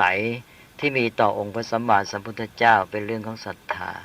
แต่ก็พร้อมกันนั้นศรัทธานี้สำหรับชาวพุทธนั้นก็ไม่ตันอยู่แค่นั้นก็จะนำไปสู่ปัญญาที่ขั้นที่หนึ่งก็คือว่าเราลึกถึงคำสอนของพระพุทธเจ้าที่พระองค์ได้ทรงสั่งสอนไว้เราน้อมนำมาประพฤติปฏิบัติเราต้องการจะบูชาพระพุทธเจ้าเราก็เอาดอกไม้ธูปเทียนมาบูชาพระองค์ก็ตรัสเตือนไว้อีกบอกว่าการบูชาด้วยดอกไม้ธูปเทียนเป็นอามิสบูชานี้ยังไม่ใช่การบูชาที่มีผลมากแท้จริงนะจะบูชาให้ได้ผลแท้จริงแล้วจะต้องบูชาด้วยการปฏิบัติคือการนำธรรมะของพระองค์มาทำให้เกิดผลในชีวิตของเราอย่างแท้จริงเพราะฉะนั้นปฏิบัติบูชาก็เรียกชื่ออีกอย่างหนึ่งว่าธรรมบูชาคือการบูชาด้วยธรรมะหรือการปฏิบัติธรรมนั่นเองอันนี้ถ้าเราทำได้สำเร็จแล้วการมานมัสการสถานที่สำคัญมีสังเวชนีสถานเป็นต้นก็เกิดผลเป็นประโยชน์อย่างแท้จริงนอกจากนั้นแล้วก็น้อมนำจิตไประลึกถึงธรรมะในความหมายอย่างที่กล่าวเมื่อกี้ว่าลึกถึงความจริงของสังขารทั้งหลายที่เที่ยงเป็นทุกข์เป็นอนัตตาแล้วเราก็จะได้ไม่ฝากเอาชีวิตและความสุขของเราไว้กับสิ่งทั้งหลายที่เป็นของไม่เที่ยงแท้แน่นอนสิ่งทั้งหลายเราล่วงลับไปแตกดับไปเราก็เห็นกันอยู่ไม่ใช่เฉพาะแต่มหาอาณาจักรเรามองในแง่สังคมว่าสังคมเสื่อมสลายไปนะเรามองตั้งแต่พระพุทธเจ้าก็ปรินิพพานสิ้นไปพระมหาสาวกทั้งหลายกี่องค์มหาสาวก80องค์หรือพระสาวกกี่องค์ก็ตามปรินิพพานไปหมดแล้วต่อมาอาณาจักรเองทั้งอาณาจักรมคธในสมัยราชคฤห์ก็สลายไปอาณาจักรมคธในยุคปาตลีบุตรก็สลายไปแต่เราจะบอกว่าสิ่งที่ยังอยู่ก็คือนั่นดูสิแม้อาณาจักรเหล่านี้จะสูญสิ้นไปผู้คนสังคมหมดไปแต่ว่าภูเขายังอยู่ดินยังอยู่ฟ้ายังอยู่เนี่ยท่านยังเห็นเนี่ยสิ่งที่เหลืออยู่ก็คือสิ่งเหล่านี้ดินน้ำลมไฟภูเขาอะไรต่างๆเหล่านี้ถ้าเราไปดูมองออกไปยังทะเลนะก็ยังมีเหลือแต่ทะเลเหลือแต่น้ำแต่ในนั้นก็ยังมีน้ำซัดเป็นคลื่นซัดฝั่งอยู่ตลอดเวลาแม้อาณาจักรทั้งหลายจะผ่านพ้นล่วงลับไปสูญสิ้นไปแต่ว่าธรรมชาติก็ยังคงทำหน้าที่ของมันเช่นว่าเราไปยืนที่ฝั่งทะเลนี่เห็นคลื่นซัดฝั่งคลื่นซัดฝั่งนี้มันทำหน้าที่ของมันอยู่ตลอดเวลา 2,000-3,000 กว่าปีมาแล้วฉันใดเดี๋ยวนี้ก็ยำทำอยู่ของมันอย่างนั้นนะการเวลาผ่านไปมนุษย์ล่วงลับไปอาณาจักรอารยธรรมต่างๆผ่านพ้นไปคลื่นทะเลก็ยังซัดฝั่งอยู่ตามเดิมเหมือนกับว่าธรรมชาตินี่แหละที่ตัวยืนยงกว่าแต่ว่ามองไปอีกทีหนึ่งแม้ธรรมชาติเหล่านี้ก็มีความเปลี่ยนแปลงอยู่เสมออย่างภูเขาดินน้ำลมไฟนี่มันก็ไม่ได้คงสภาพอยู่ภูเขาก็เปลี่ยนแปลงไปแต่ว่าอาศัยการเวลายาวนานอย่างเราจะเห็นง่ายๆนี่เราจะเดินทางต่อไปอีกเราเดินทางต่อไปใน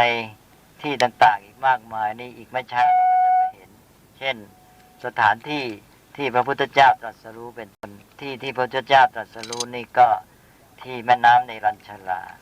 ไปเห็นที่นั่นเราก็จะได้คติขึ้นมาอีกที่นั่นก็มีแม่น้ำที่พระพุทธเจ้าเคยประทับ แน่นอนและสถานที่บริเวณสิ่งแวดล้อมนั้นเปลี่ยนไปแต่ว่า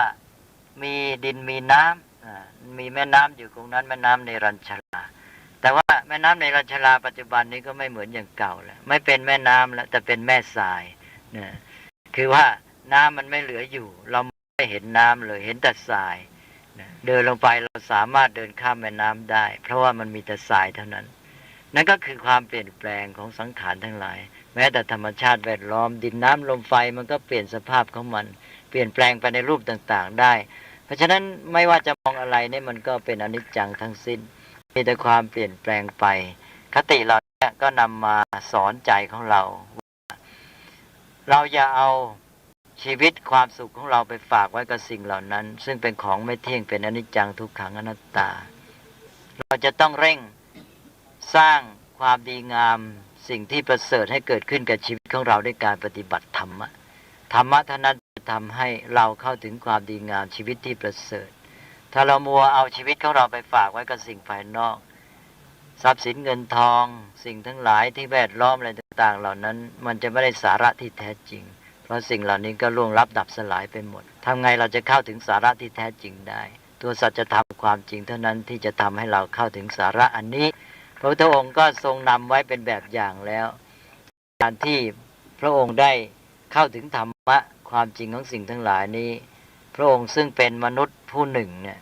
ก็ได้เปลี่ยนเป็นพระพุทธเจ้าเข้าถึงธรรมะอันเป็นสิ่งประเสริฐและพระองค์ก็สั่งสอนตรัสเตือนเราอยู่เสมออย่างคติในทางพุทธศาสนาเนี่ยเป็นหลักการสำคัญที่เราสวดกันอยู่ญาติโยมก็อาจจะได้ยินพระสงฆ์สวดอยู่บ่อยๆเมื่อไปวัด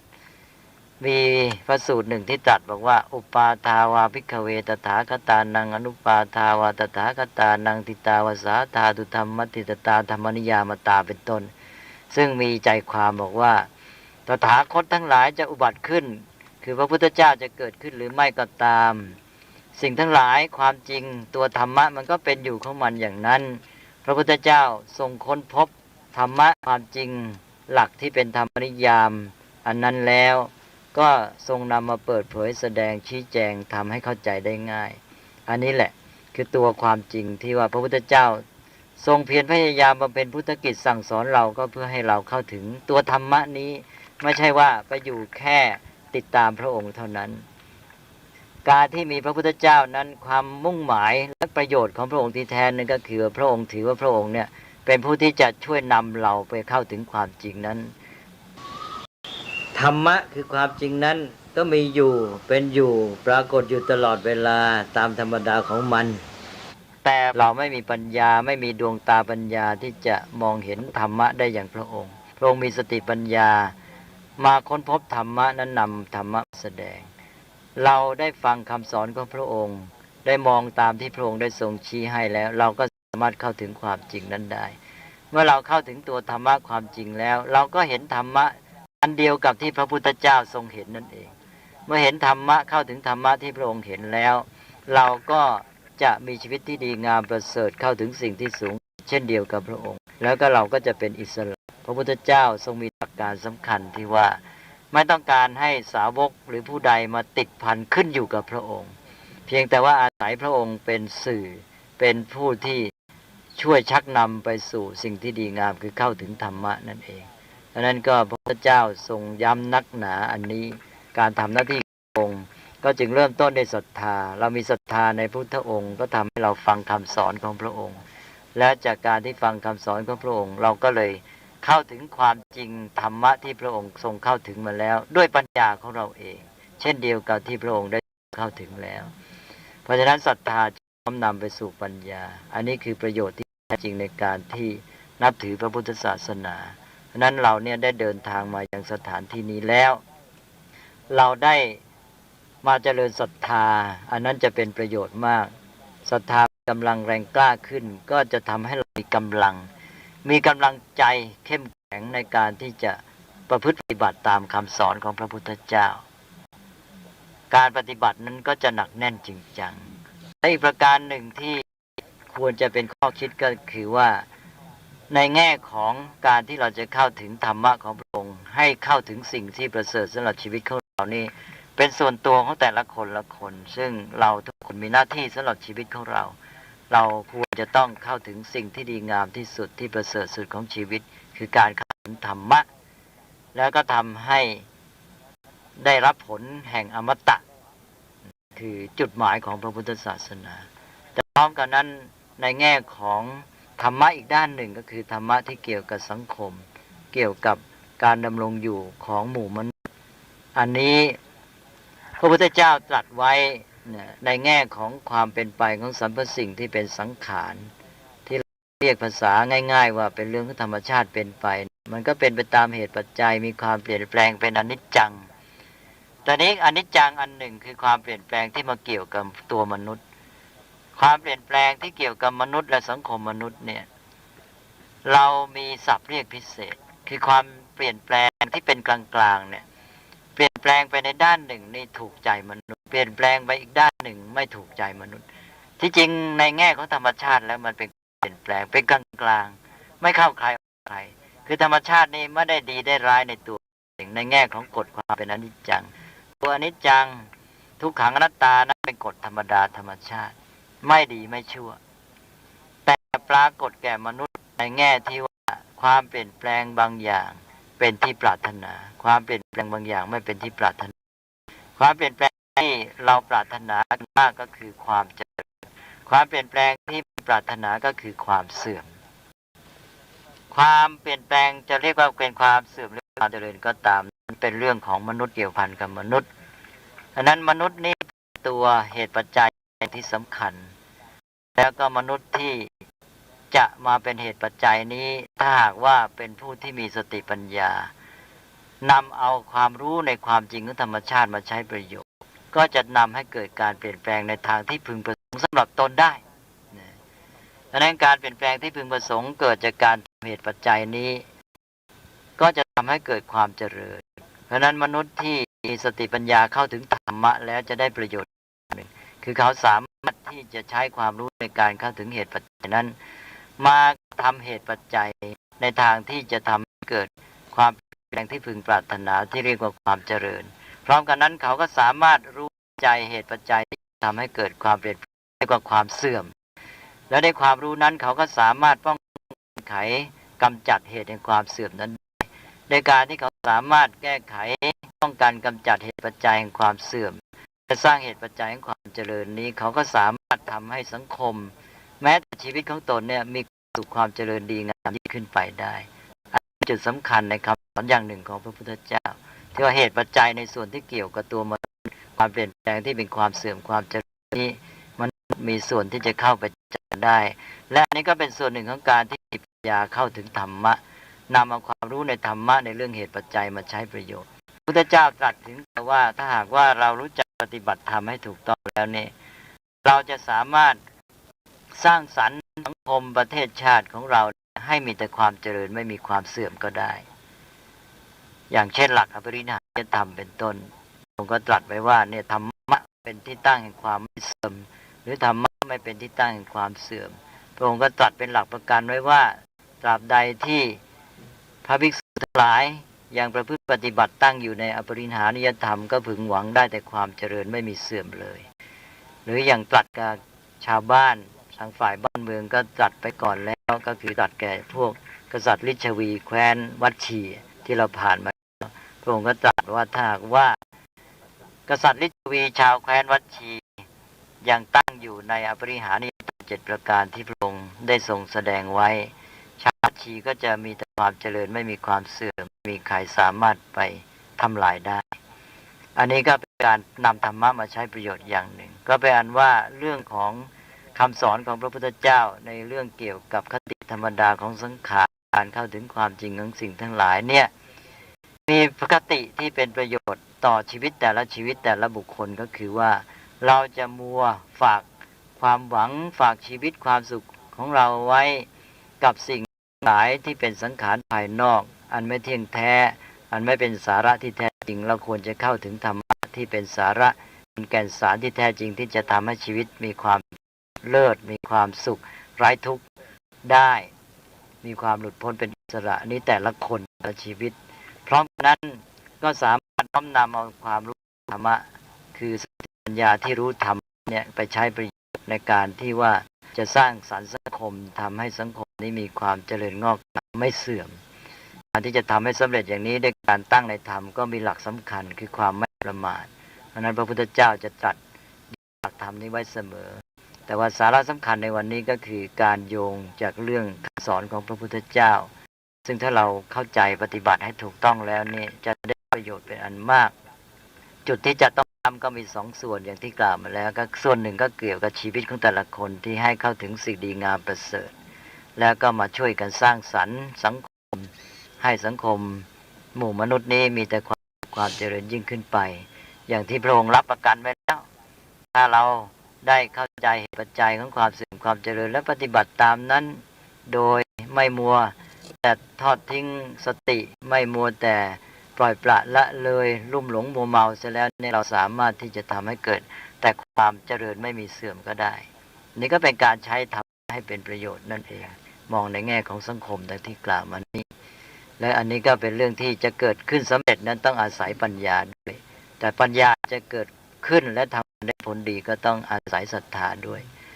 นี้เราก็ได้มาที่นี้แล้วศรัทธานั้นเป็นตัวนำเรามาศรัทธาได้นำตัวเรามาจนกระทั่งถึงสถานที่นี้แล้วมานมัสการสถานที่ที่พระพุทธเจ้าเคยประทับเมื่อศรัทธาได้ทำหน้าที่ของมันอย่างดีนี้แล้วก็ขอให้ศรัทธานั้นได้ยังผลให้เกิดขึ้นโดยยิ่งขึ้นไปก็คือมาเชื่อมต่อปัญญาที่จะเข้าถึงธรรมะดังที่กล่าวมาแล้วก็คำสอนของพระพุทธเจ้าที่แก่พระวักกะลิก็จะเกิดผลกับตัวเราด้วยอย่างที่กล่าวมาแล้วว่าจะมัวติดหลงอยู่แค่รูปกายของพระองค์เท่านั้นนะผู้ใดแม้แต่ว่าเกาะชายสังคติของพระองค์ตามไปอยู่ตลอดเวลาก็ไม่ชื่อว่าเห็นพระองค์การที่จะเห็นองค์พระพุทธเจ้าก็คือการเห็นธรรมแต่การที่จะเห็นธรรมได้ก็ต้องอาศัยพระพุทธองค์นั่นแหละพระวรกายของพระพุทธเจ้านี้พระองค์เสด็จเคลื่อนไหวไปในที่ต่างๆก็นำเอาธรรมะไปด้วยนำเอาธรรมะไปประกาศเราได้เข้าเฝ้าพระพุทธเจ้าแล้วก็เลยเป็นโอกาสให้เราได้ฟังธรรมะของพระองค์จากการฟังธรรมะของพระองค์ก็สามารถเข้าถึงธรรมพอเราเข้าถึงธรรมนั่นคือศรัทธานำไปสู่ปัญญาก็จะเกิดผลงอกงามอย่างที่กล่าวมาวันนี้ก็ขออนุโมทนาโยมญาติมิตรทุกท่านที่ได้เดินทางมาด้วยศรัทธาก็ขอให้ทุกท่านเนี่ยมีปิติมีความอิ่มใจว่าเราจะทุกข์ยากลำบากแค่ไหนซึ่งที่จริงเราก็มีความสะดวกมากทีเดียวแหละเราเดินทางมาถึงที่นี้เราสละเวลาสละเรี่ยวแรงกำลังกายและอย่างมาสละกำลังทรัพย์ด้วยมาก็ถึงจุดหมายแห่งหนึ่งแล้วนี่ก็เป็นจุดสุดยอดแห่งหนึ่งในการเดินทางของเราบรรลุวัตถุประสงค์นี้ก็ขอให้โยมเนี่ยได้เกิดความสมใจปรารถนาเกิดความปิติอิ่มใจดังที่กล่าวมาแล้วความปิตินี้จะเป็นเครื่องบำรุงน้ำใจคนที่มีปิติมีความอิ่มใจแท้จริงนี่สามารถอดอาหารได้นานๆถ้าเรียกว่ามีปิติเป็นภักษาก็ว่าปิติก็เป็นความอิ่มชนิดคนเรารับประทานอาหารก็ให้อิ่มแต่ว่าอิ่มกายแล้วเราก็ดำรงรักษาร่างกายของเราไว้ได้ทีนี้อิ่มใจก็เหมือนกันถ้าอิ่มใจนี่ก็ช่วยหล่อเลี้ยงชีวิตของเราทำให้เราอยู่ได้นานๆที่เรียกว่ามีปิติเป็นภักษาปิติหล่อเลี้ยงใจนี่มันมีผลดียิ่งกับอาหารที่ทำให้มีความอิ่มกายบางทีใจไม่สบายก็หน้าตาก็ไม่สดชื่นไม่ผ่องใสทั้งที่มีอาหารกินดีแต่ว่าหน้าตาไม่อิ่มเอิบไม่ผ่องใสแต่ถ้าอิ่มใจนี่ทำให้หน้าตายิ้มย่องผ่องใสมีความสุขแท้จริงได้อันนี้จึงเป็นส่วนที่สำคัญโยมถือว่าปิตินี่เป็นส่วนใจเราต้องมีทางกายด้วยขอให้ปิติอิ่มใจนี่มาเป็นส่วนเติมเต็มให้ความอิ่มกายนี้ได้ผลสมบูรณ์ที่สมบูรณ์ทั้งกายและใจด้วยก็ขอโยมได้มันทำใจให้เกิดปิติปรุงแต่งใจในทางเป็นกุศลเรียกว่าเป็นปุญญาภิสังขารอย่าไปปรุงแต่งเป็นบาปเป็นอกุศลเรามาถึงเนี่ยเราได้มีโอกาสที่จะปรุงแต่งใจได้ปุญญาภิสังขารทำใจให้เป็นบุญเป็นกุศลบุญกุศลนี่จะปรุงแต่งให้ชีวิตของเรามีความเจริญพัฒนายิ่งขึ้นไปก้าวหน้าในธรรมคำสอนของพระพุทธเจ้าและประสบความสุขความเจริญยิ่งขึ้นก็ขออนุโมทนาโยมผู้ศรัทธาอีกครั้งหนึ่งแล้วก็ขอเอากำลังใจมาร่วม อวยพรโดยอ้างอิงคุณพระรัตนตรัยโดยเฉพาะมาถึงสถานที่พระพุทธเจ้าเคยประทับในที่นี้แล้วก็ขออ้างพุทธานุภาพนี่แหละเป็นเครื่องอำนวยพรแด่โยมญาติมิตรทุกท่านพุทธานุภาเวนะธรรมานุภาเวนะสังฆานุภาเวนะด้วยอานุภาพคุณพระพุทธเจ้าคุณพระธรรมและคุณพระสงฆ์พร้อมทั้งกุศลมีศรัทธาแรงกล้าพร้อมปีติเป็นต้นที่ตั้งขึ้นในจิตใจของโยมผู้ศรัทธาทุกท่านจงเป็นปัจจัยอันมีกำลังอภิบาลรักษาให้ทุกท่านเจริญด้วยจตุรพิธพรชัยมีกำลังกายกำลังใจกำลังสติปัญญาพร้อมที่จะดำเนินกิจและดำเนินชีวิตให้เจริญก้าวหน้าประสบความสำเร็จวัฒนาสถาพรร่มเย็นงอกงามในพระธรรมของพระสัมมาสัมพุทธเจ้ายิ่งขึ้นไปโดยทั่วกันตลอดกาลทุกเมื่อเทินสาธุ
เราได้ออกเดินทางมาเยี่ยมสถานที่สำคัญในพระพุทธศาสนาสำหรับวันนี้เราก็ได้มาณสถานที่ที่มีความสำคัญเป็นอย่างยิ่งเป็นหลักฐานแสดงถึงความรุ่งเรืองของพระพุทธศาสนาในอดีตทางฝรั่งเขาเรียกกันว่ามหาวิทยาลัยนาลันทาแต่ว่าทางของเราเองเนี่ยในประวัติศาสตร์พุทธศาสนาเราเรียกว่านาลันทามหาวิหารคำว่าวิหารนั่นก็แปลว่าวัดนั่นเองในภาษาไทยนี่อาจจะสับสนหน่อยคือเราเอาคำว่าวิหารไปใช้เรียกอาคารหลังหนึ่งในวัดที่คู่กับโบสถ์แต่ความจริงนั้นเดิมคำว่าวิหารหมายถึงที่อยู่ของพระคำว่าวิหารแปลว่าที่อยู่ของพระนี่ก็อาจจะเป็นที่เล็กๆอาจจะเป็นอาคารหลังเดียวก็ได้แล้วต่อมาก็หมายถึงว่าบริเวณที่อยู่อาศัยของพระทั้งหมดก็เรียกว่าวิหารคำว่าวิหารก็เลยหมายถึงวัดเช่นอย่างเชตวันวิหารทีนี้ถ้าใหญ่วิหารนั่นก็เป็นมหาวิหารอย่างพระเชตวันนี้ถ้าเรียกว่าเชตวันวิหารก็ยังเล็กไปก็เติมเข้าไปเป็นเชตวันมหาวิหารนี่สถานที่ก็ทำนองนั้นเหมือนกันก็วัดนี้ก็สืบเนื่องมาแต่พุทธกาลแต่ว่าสำหรับวัดนี้ตามประวัติว่าต้นหลังพุทธกาลแต่เราก็ไม่ทราบแน่นอนว่าจะมีมาตั้งแต่พุทธกาลด้วยหรือเปล่าว่าที่พอจะสืบได้ก็หลังพุทธกาลแล้ววัดก็มีเพิ่มจำนวนขึ้นเพราะพุทธศาสนาก็เผยแพร่กว้างขวางออกไปจนกระทั่งว่าในถึงยุคหนึ่งนี่เมื่อมีวัดจำนวนมากบางทีก็มีการรวมวัดหลายๆวัดเข้าด้วยกันสำหรับนาลันทานี่ก็มีประวัติเท่าที่เขาสืบได้ว่าถึงยุคหนึ่งนี่หลังพุทธกาลก็ใกล้สมัยพระเจ้าอโศกการรวมวัดดูจะประมาณ6วัดด้วยกันนี้อาตมาก็ไม่ยืนยันตัวเลขนี้มีการล้อมกำแพงให้6วัดนี้อยู่ในเขตเดียวกันวัดซึ่งแต่ละวัดก็เรียกว่าวิหารเมื่อรวมกันอยู่ในกำแพงเดียวทุกวัดก็เลยกลายเป็นมหาวิหารคือวัดใหญ่นี่คำว่ามหาวิหารวัดใหญ่ก็หมายถึงการศึกษาที่เป็นแหล่งสำคัญด้วยเพราะว่าคำว่าวัดนั้นมีความหมายนอกจากเป็นสถานที่ทางศาสนาแล้วก็เป็นศูนย์กลางการศึกษา วัดในพระพุทธศาสนาทั้งหมดนั้นเป็นที่ฝึกฝนอบรม บุคคลให้มีความเจริญงอกงามก็การของพระพุทธศาสนาก็เป็นการศึกษาอยู่แล้วเราก็ทราบกันดีว่า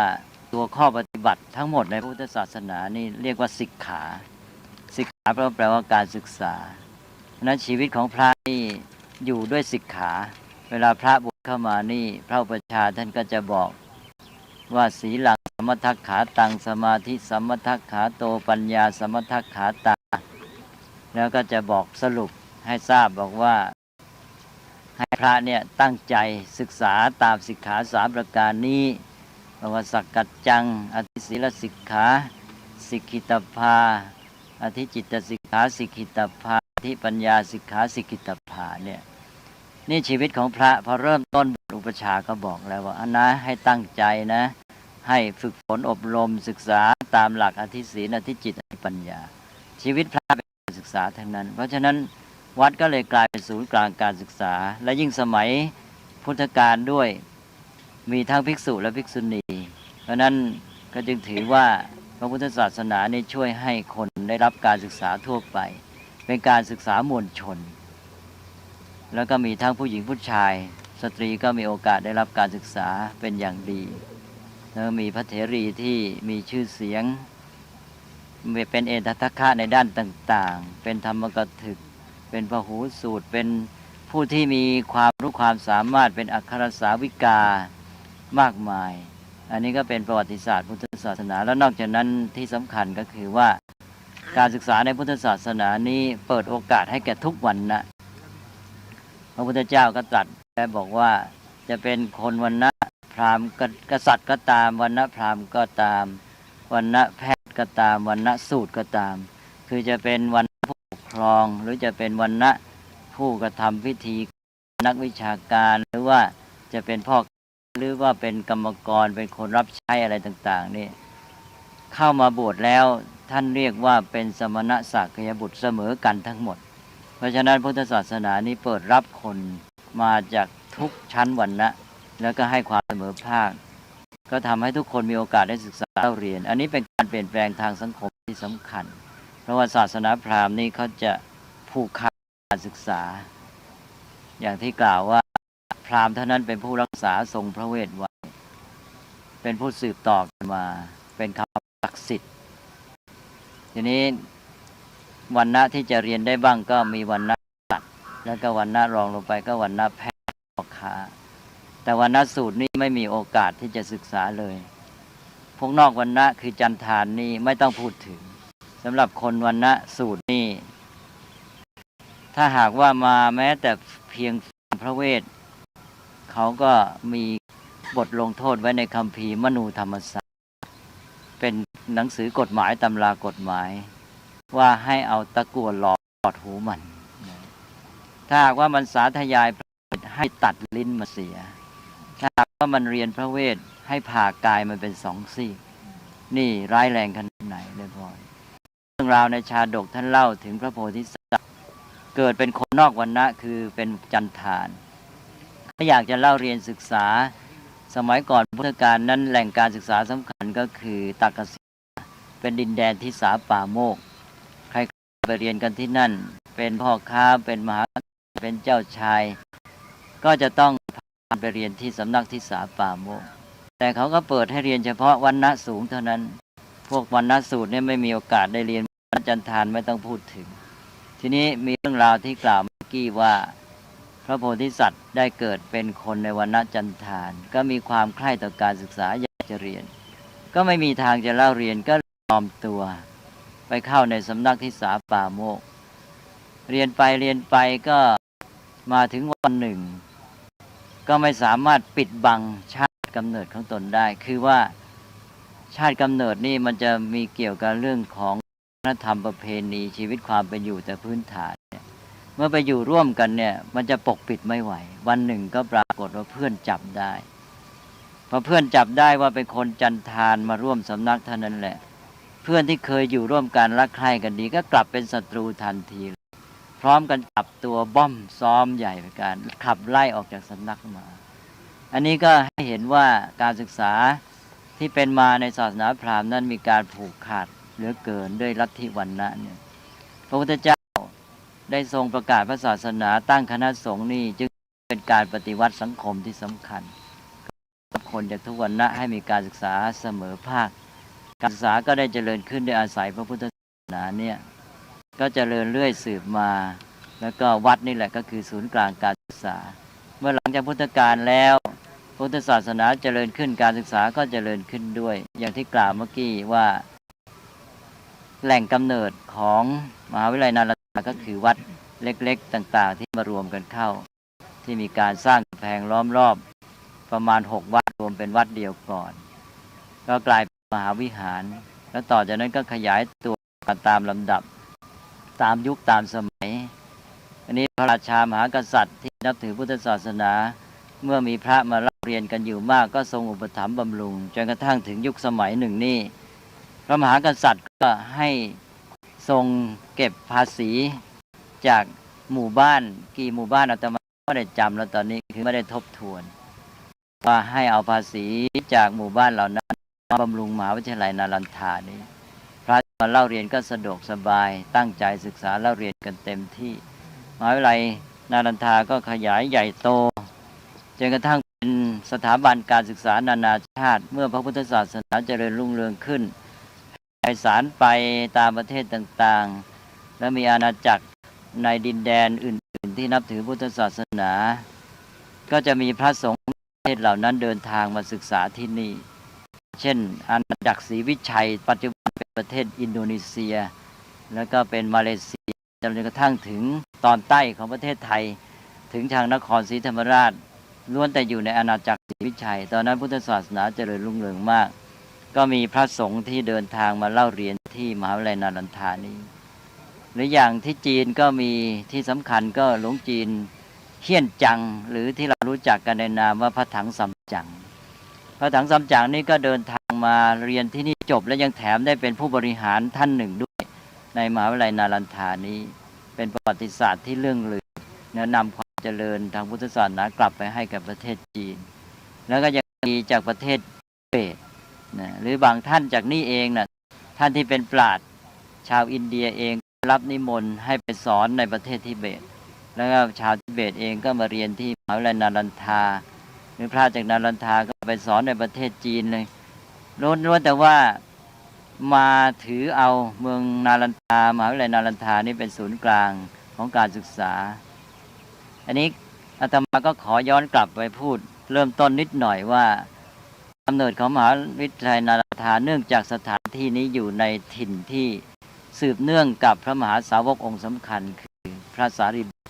ก็เลยโยงเข้าไปเกี่ยวข้องโดยเป็นสถานที่ที่เป็นอนุสรณ์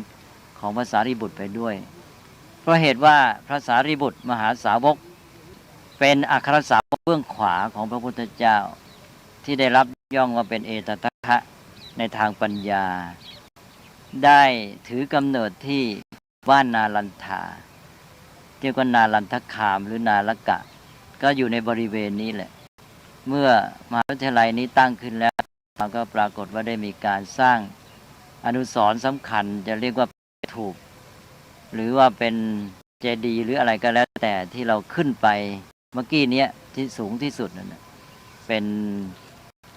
อนุสรณ์สถานเป็นอนุสาวรีย์หรือว่าเป็นสถูปที่รำลึกพระมหาเถระคือพระสารีบุตรนี้พระสารีบุตรนั้นก็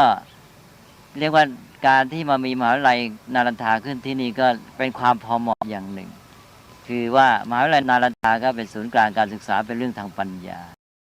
แล้วก็พอดีตรงกับเป็นที่เกิดของพระสารีบุตรแล้วพระสารีบุตรก็เป็นอัครสาวกเบื้องขวาผู้เลิศทางปัญญาและเลิศทางปัญญาเป็นผู้ที่ให้ความรู้เพราะฉะนั้นกิจกรรมของมหาวิทยาลัยนี้ก็สอดคล้องกับความเป็นเลิศของพระสารีบุตรเป็นแหล่งที่ให้ปัญญาทางปัญญาพระสารีบุตรนั้นก็ตั้งแต่ท่านยังดำรงชีวิตอยู่เนี่ยท่านเป็นผู้ที่มีลักษณะสำคัญอย่างหนึ่งท่านเอาใจใส่การศึกษาเล่าเรียนให้การศึกษาอบรมอย่าลืมว่าพระสารีบุตรนี่แหละพระพุทธเจ้าทรงมอบหมายให้เป็นผู้บวชให้พระราหุลสามเณรราหุลในองค์แรกในพุทธศาสนาก็เป็นลูกศิษย์ของพระสารีบุตรพระสารีบุตรดูแลให้การศึกษาอบรมแล้วต่อมาถึงประวัติโดยทั่วไปพระสารีบุตร ก็เอาใจใส่ดูแลไปพบยากจนนะท่านก็ชวนเอามาบวชเป็นเณรดูแลศึกษานี่แสดงถึงลักษณะของสารีบุตรที่ท่านช่วยเหลือพวกเด็กๆให้มีการศึกษาอันนี้เป็นวัตรปฏิบัติที่เราน่าจะนำมาใช้เป็นตัวอย่างเหมือนกันพระสงฆ์ที่เป็นอัครสาวกของพระพุทธเจ้าท่านเอาใจเรื่องการศึกษาของเด็กและเยาวชนในรูปที่เป็นเณรไปเอาเด็กๆมาบวชเณรเด็กที่ยากจนอะไรต่างๆท่านก็ดูแลก็เรียกว่าตั้งแต่เด็กลูกเจ้าคือพระราหุลไปจนกระทั่งถึงเด็กยากจนที่ท่านไปพบไม่ค่อยมีเสื้อผ้าจะนุ่งท่านก็เอามาบวชแล้วก็ให้การศึกษาอันนี้เป็นจริยาวัดที่เป็นแบบอย่างของพระสารีบุตรและมหาวิทยาลัยแห่งนี้ก็เรียกได้ว่าเป็นอนุสรณ์สำหรับพระสารีบุตรนี่หวนกลับมาถึงเรื่องของมหาวิทยาลัยนาลันทาต่อมามหาวิทยาลัยนาลันทานี้ได้เจริญรุ่งเรืองสืบต่อมาเรื่อยจนกระทั่งว่าเป็นสัญลักษณ์แห่งยุคสมัยของพระพุทธศาสนาก็ว่าได้คือเรามองความเจริญความเสื่อมของพระพุทธศาสนาในอินเดียนี้โดยสัมพันธ์กับประวัติของมหาวิทยาลัยนาลันทานาลันทาเจริญมาเป็นมหาวิทยาลัยที่เก่าแก่ที่สุดถ้าจะเทียบกับทางยุโรปทางตะวันตกนี่เขาบอกว่ามหาวิทยาลัยโบโลญญาแล้วก็ปารีสพวกนี้เป็นมหาวิทยาลัยยุคแรกเกิดขึ้นก่อนแต่ถ้ามาเทียบกับทางมหาวิทยาลัยนาลันทาแล้วก็กลายเป็นว่ามหาวิทยาลัยนาลันทาของเรานี่เป็นมหาวิทยาลัยแรกในโลกก็ว่าได้เกิดขึ้นก่อนนี่มหาวิทยาลัยนาลันทาเกิดขึ้นมาแล้วเจริญสืบมาจนระยะหลังๆมาถึง2,000 กว่าปีแล้วก็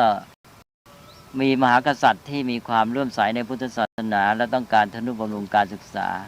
ก็ได้มีการสร้างมหาวิทยาลัยพุทธศาสนายุคหลังขึ้นมาอีกหลายแห่งด้วยกันซึ่งท่านมหาบุญธรรมก็ได้ออกชื่อให้โยมฟังแล้วมหาวิทยาลัยบรมศิลาโอทันปุระอะไรเป็นต้นชคัทธละวาเรตีอะไรพวกนี้มีหลายแห่งมีมหาวิทยาลัยอีกแห่งหนึ่งที่เป็นคู่กันกับมหาวิทยาลัยนาลันทานี้แต่ก็ไม่ได้มีชื่อเสียงเท่าคือมหาวิทยาลัยนาลันทานี้อยู่มาสมัยหลังนี่พุทธศาสนาเจริญขึ้นก็มีการแยกตัวเป็นเถรวาทและก็มหายานที่เรียกกันว่าหินยานและมหายานก็ปรากฏว่ามหาวิทยาลัยนาลันทานี้ได้กลายเป็นมหาวิทยาลัยที่เน้นหนักในการศึกษาพุทธศาสนาฝ่ายมหายานไปมหาวิทยาลัยอีกแห่งหนึ่งที่อยู่ทางทะเลมาตอนนี้นึกชื่อไม่ทันคุณทำนึกออกไหมฮะมหาวิทยาลัยที่เน้นมหาเถรวาทไม่ใช่ยุคก่อน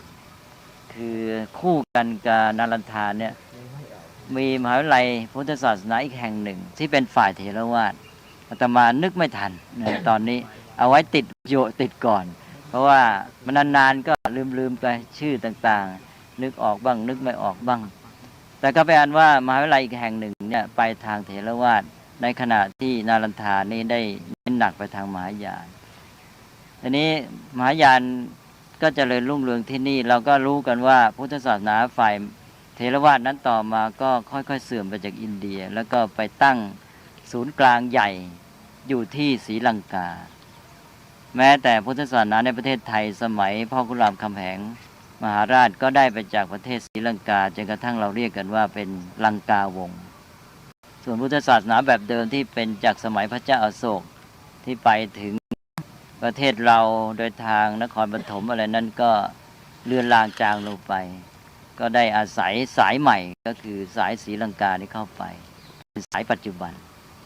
นี่เป็นอันว่าพุทธศาสนาเถรวาทนี้ก็เสื่อมไปจากประเทศอินเดียในยุคหลังก็มีแต่พุทธศาสนาฝ่ายมหายานนี้รุ่งเรืองอยู่แล้วพุทธศาสนามหายานเมื่อรุ่งเรืองต่อมายุคหลังนี้ก็จะมีการผสมผสานกับศาสนาฮินดูคือว่าหลังพุทธกาลแล้วนี่ศาสนาพราหมณ์ได้ปรับปรุงตัวเป็นการใหญ่เพราะว่าการเจริญขึ้นของพุทธศาสนากระทบกระเทือนต่อศาสนาฮินดูหรือพราหมณ์เก่านั้นมากจนกระทั่งเห็นว่าตัวเองจะอยู่ไม่ไหวก็มีการปรับปรุงตัวของศาสนาพราหมณ์ก็วิธีหนึ่งก็คือมาเอาหลักธรรมคำสอนมาจากพุทธศาสนาเราจะเห็นว่าในบางคัมภีร์แม้แต่คัมภีร์มหาภารตะที่เป็นคัมภีร์สำคัญมากของฮินดูจะเอาหลักคำสอนเช่นในธรรมบทไปใส่ไว้ เราจะไปอ่านคัมภีร์คำพระคอสคีตาขออภัยพระคอสคีตาที่สำคัญของทานตะของศาสนาฮินดูยุคหลังเนี่ยจะพบคาถา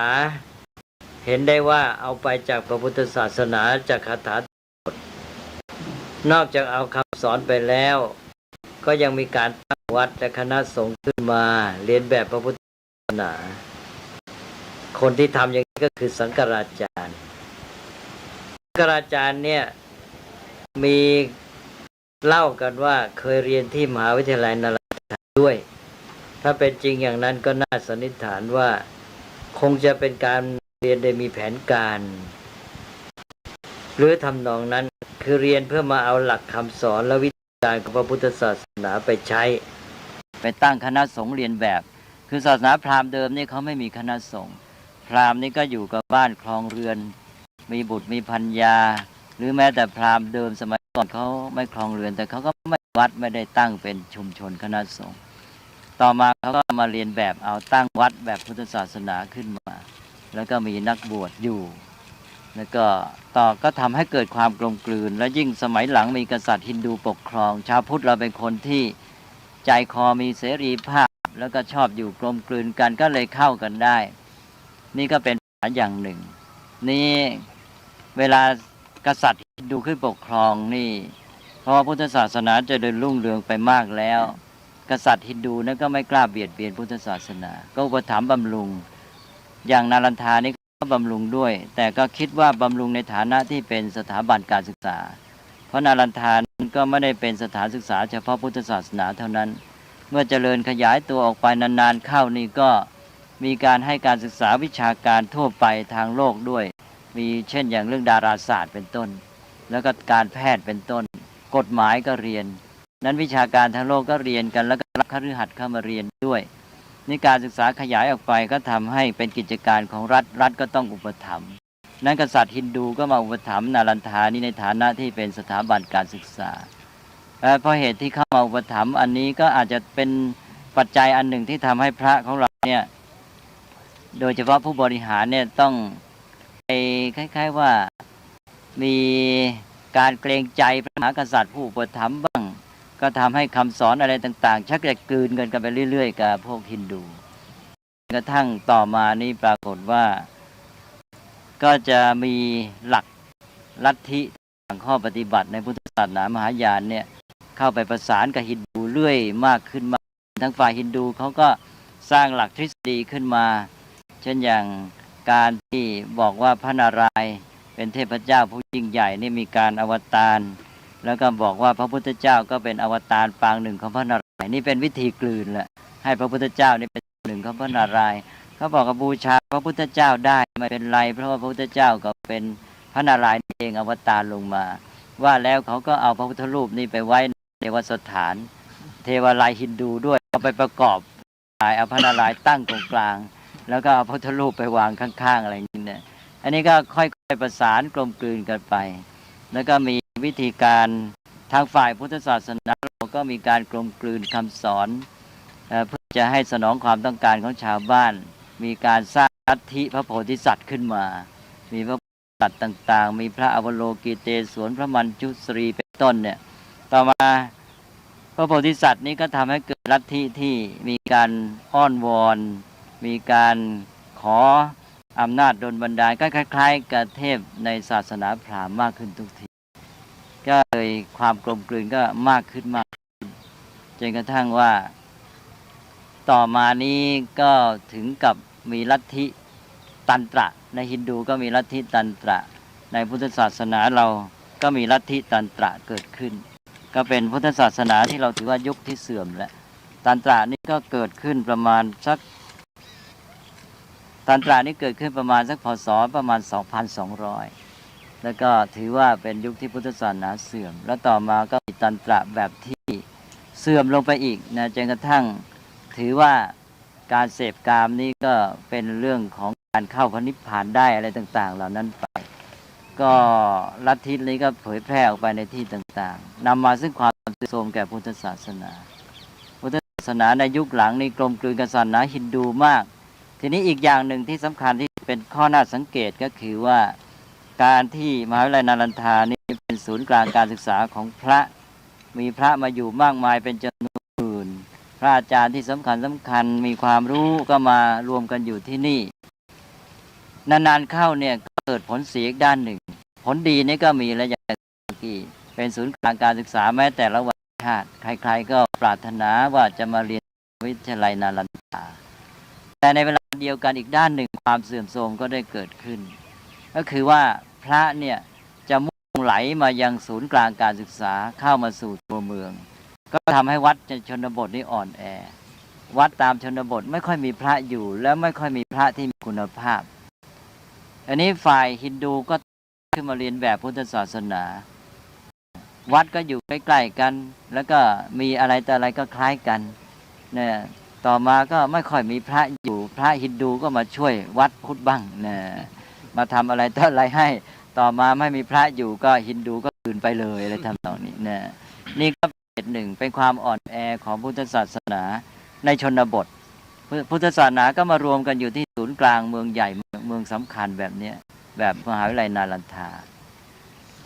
อันนี้ก็เป็นสาเหตุอย่างหนึ่งของความเสื่อมของพุทธศาสนาแล้วนอกจากนั้นก็คือการศึกษา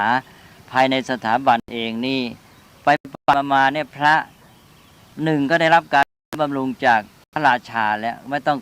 อาศัยประชาชนเท่าไหร่ก็อยู่โดยขาดความสัมพันธ์กับชาวบ้านความสัมพันธ์กับชาวบ้านลดน้อยลงแล้วตัวเองก็หันมาสนใจการศึกษาแบบที่เป็นพวกปรัชญาก็มีการถกเถียงกันต่างๆในเรื่องเหตุเรื่องผลแล้วก็ห่างการปฏิบัติที่แท้จริงนะทั้งการปฏิบัติในชีวิตประจำวันเกี่ยวข้องกับประชาชนและการปฏิบัติเพื่อพัฒนาจิตใจอย่างแท้จริงอันนี้เป็นข้อสันนิษฐานนะไม่ใช่หมายความว่าจะต้องเสื่อมไปตามแท้หมดก็บางส่วนก็คงจะยังมีดีอยู่แต่ว่าเอาเป็นว่าโดยความโน้มเอียงจะมีสภาพคล้ายๆอย่างนี้พระจะไปสนใจเรื่องปรัชญาเรื่องถกเถียงปัญหาทางอภิปรัชญากันมากความห่างเหินประชาชนเกิดขึ้นอันนี้ก็นำมาซึ่งความเสื่อมแก่พระพุทธศาสนาด้วยเพราะนั้นพุทธศาสนาในยุคหลังๆของนารันทานี่ก็จะเป็นตัวแทนของประวัติศาสตร์พุทธศาสนาที่ว่าพุทธศาสนาจากเถรวาท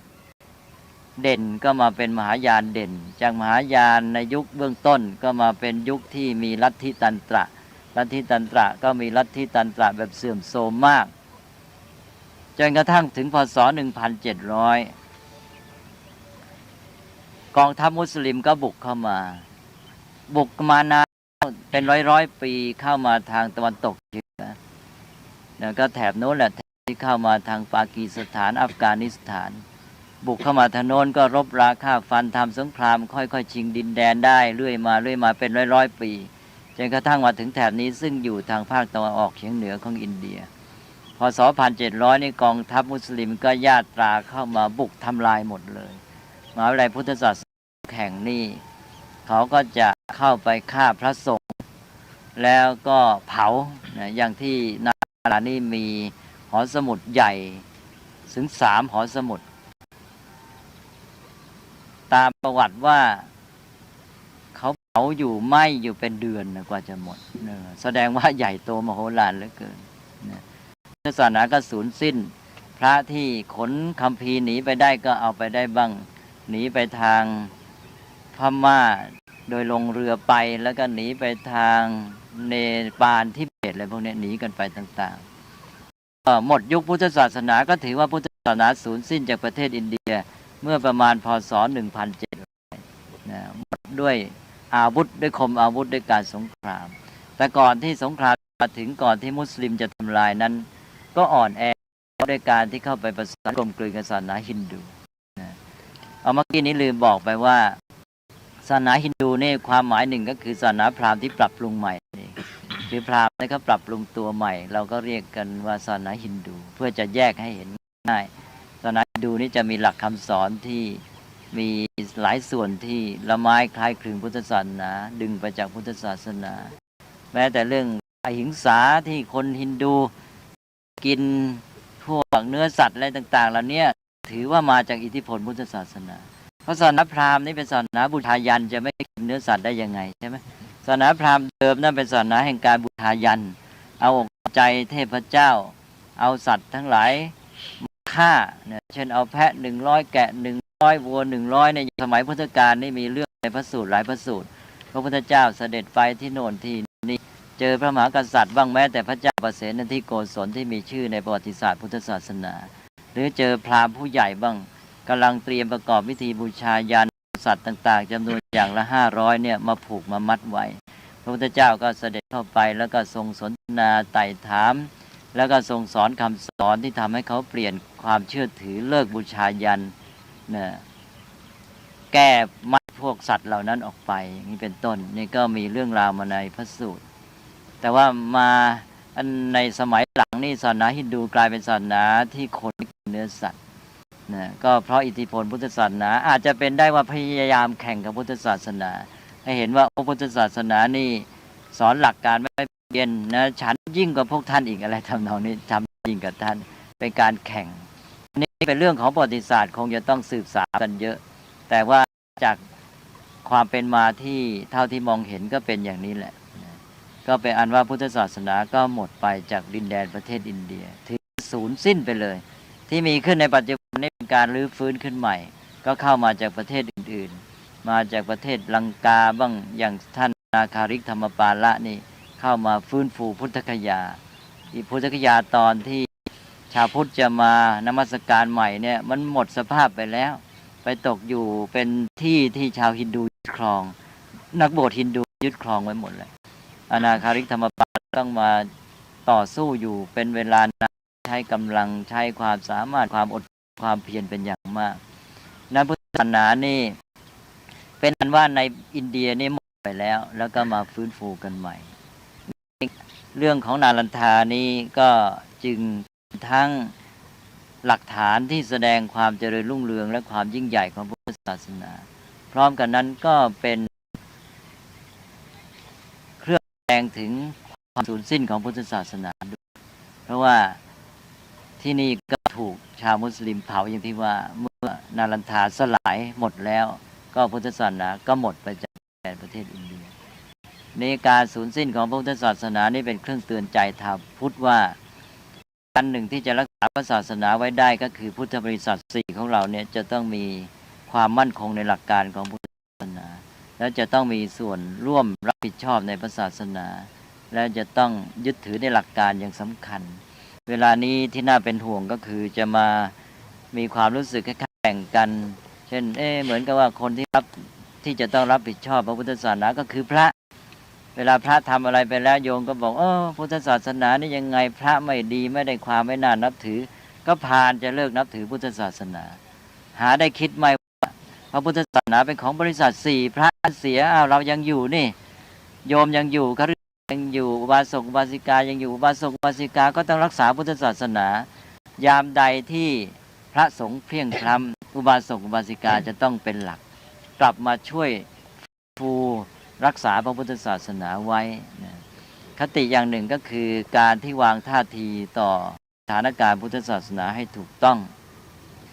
เวลาเกิดเหตุการณ์ที่ไม่ดีขึ้นมาเนี่ยชาวพุทธจะต้องมองอีกแบบหนึ่งคือจะต้องมองว่าพุทธศาสนานี่เป็นสมบัติของชาวพุทธเป็นสมบัติของประเทศชาติของเราท่านได้มีคุณประโยชน์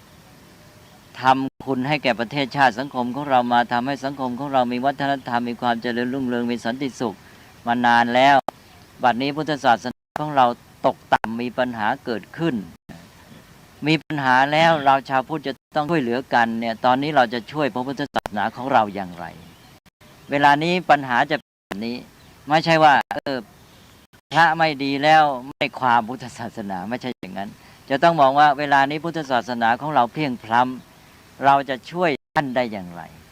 ก็คือชาวพุทธจะต้องมองในแง่ว่าเราจะช่วยพุทธศาสนาของเราอย่างไรถ้าตั้งท่าทีอย่างนี้เราจะมีความเข้มแข็งขึ้นและนี่เป็นมาในอดีตท่าทีของชาวพุทธจะต้องเป็นอย่างนี้จะรักษาพุทธศาสนาได้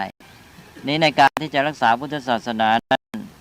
นอกจากมีจิตสำนึกมีความชอบร่วมกันมีความรู้สึกร่วมเป็นด้วยแล้วก็คือว่าตัวเองจะต้องมีคุณสมบัติ พระพุทธเจ้าก็ตรัสหลักไว้ให้นี่ในมหาปรินิพพานสูตรพระองค์ก็ตรัสว่าพระองค์จะปรินิพพานต่อเมื่อพุทธบริษัททั้งสี่ไม่ว่าจะเป็นภิกษุก็ตามภิกษุณีก็ตามอุบาสกก็ตามก็ตามทั้งสี่เลยนะเลยเพราะไม่ใช่เฉพาะพระสงฆ์มีคุณสมบัติ3ข้อต่อไปนี้คือ1โดยส่วนตัวจะต้องมีความรู้เข้าใจหลักธรรมคำสอนของพระพุทธเจ้าถูกต้องรู้เข้าใจถูกต้องแล้วก็ปฏิบัติถูกต้องนี่ส่วนตัวเองเนี่ยมี2ตอนคือ1รู้เข้าใจ2ปฏิบัติได้ถูกต้องทั้งรู้ทั้งเข้าใจและทั้งปฏิบัติด้วยนี่ต่อไปข้อที่2ในความสัมพันธ์กับผู้อื่นก็คือว่า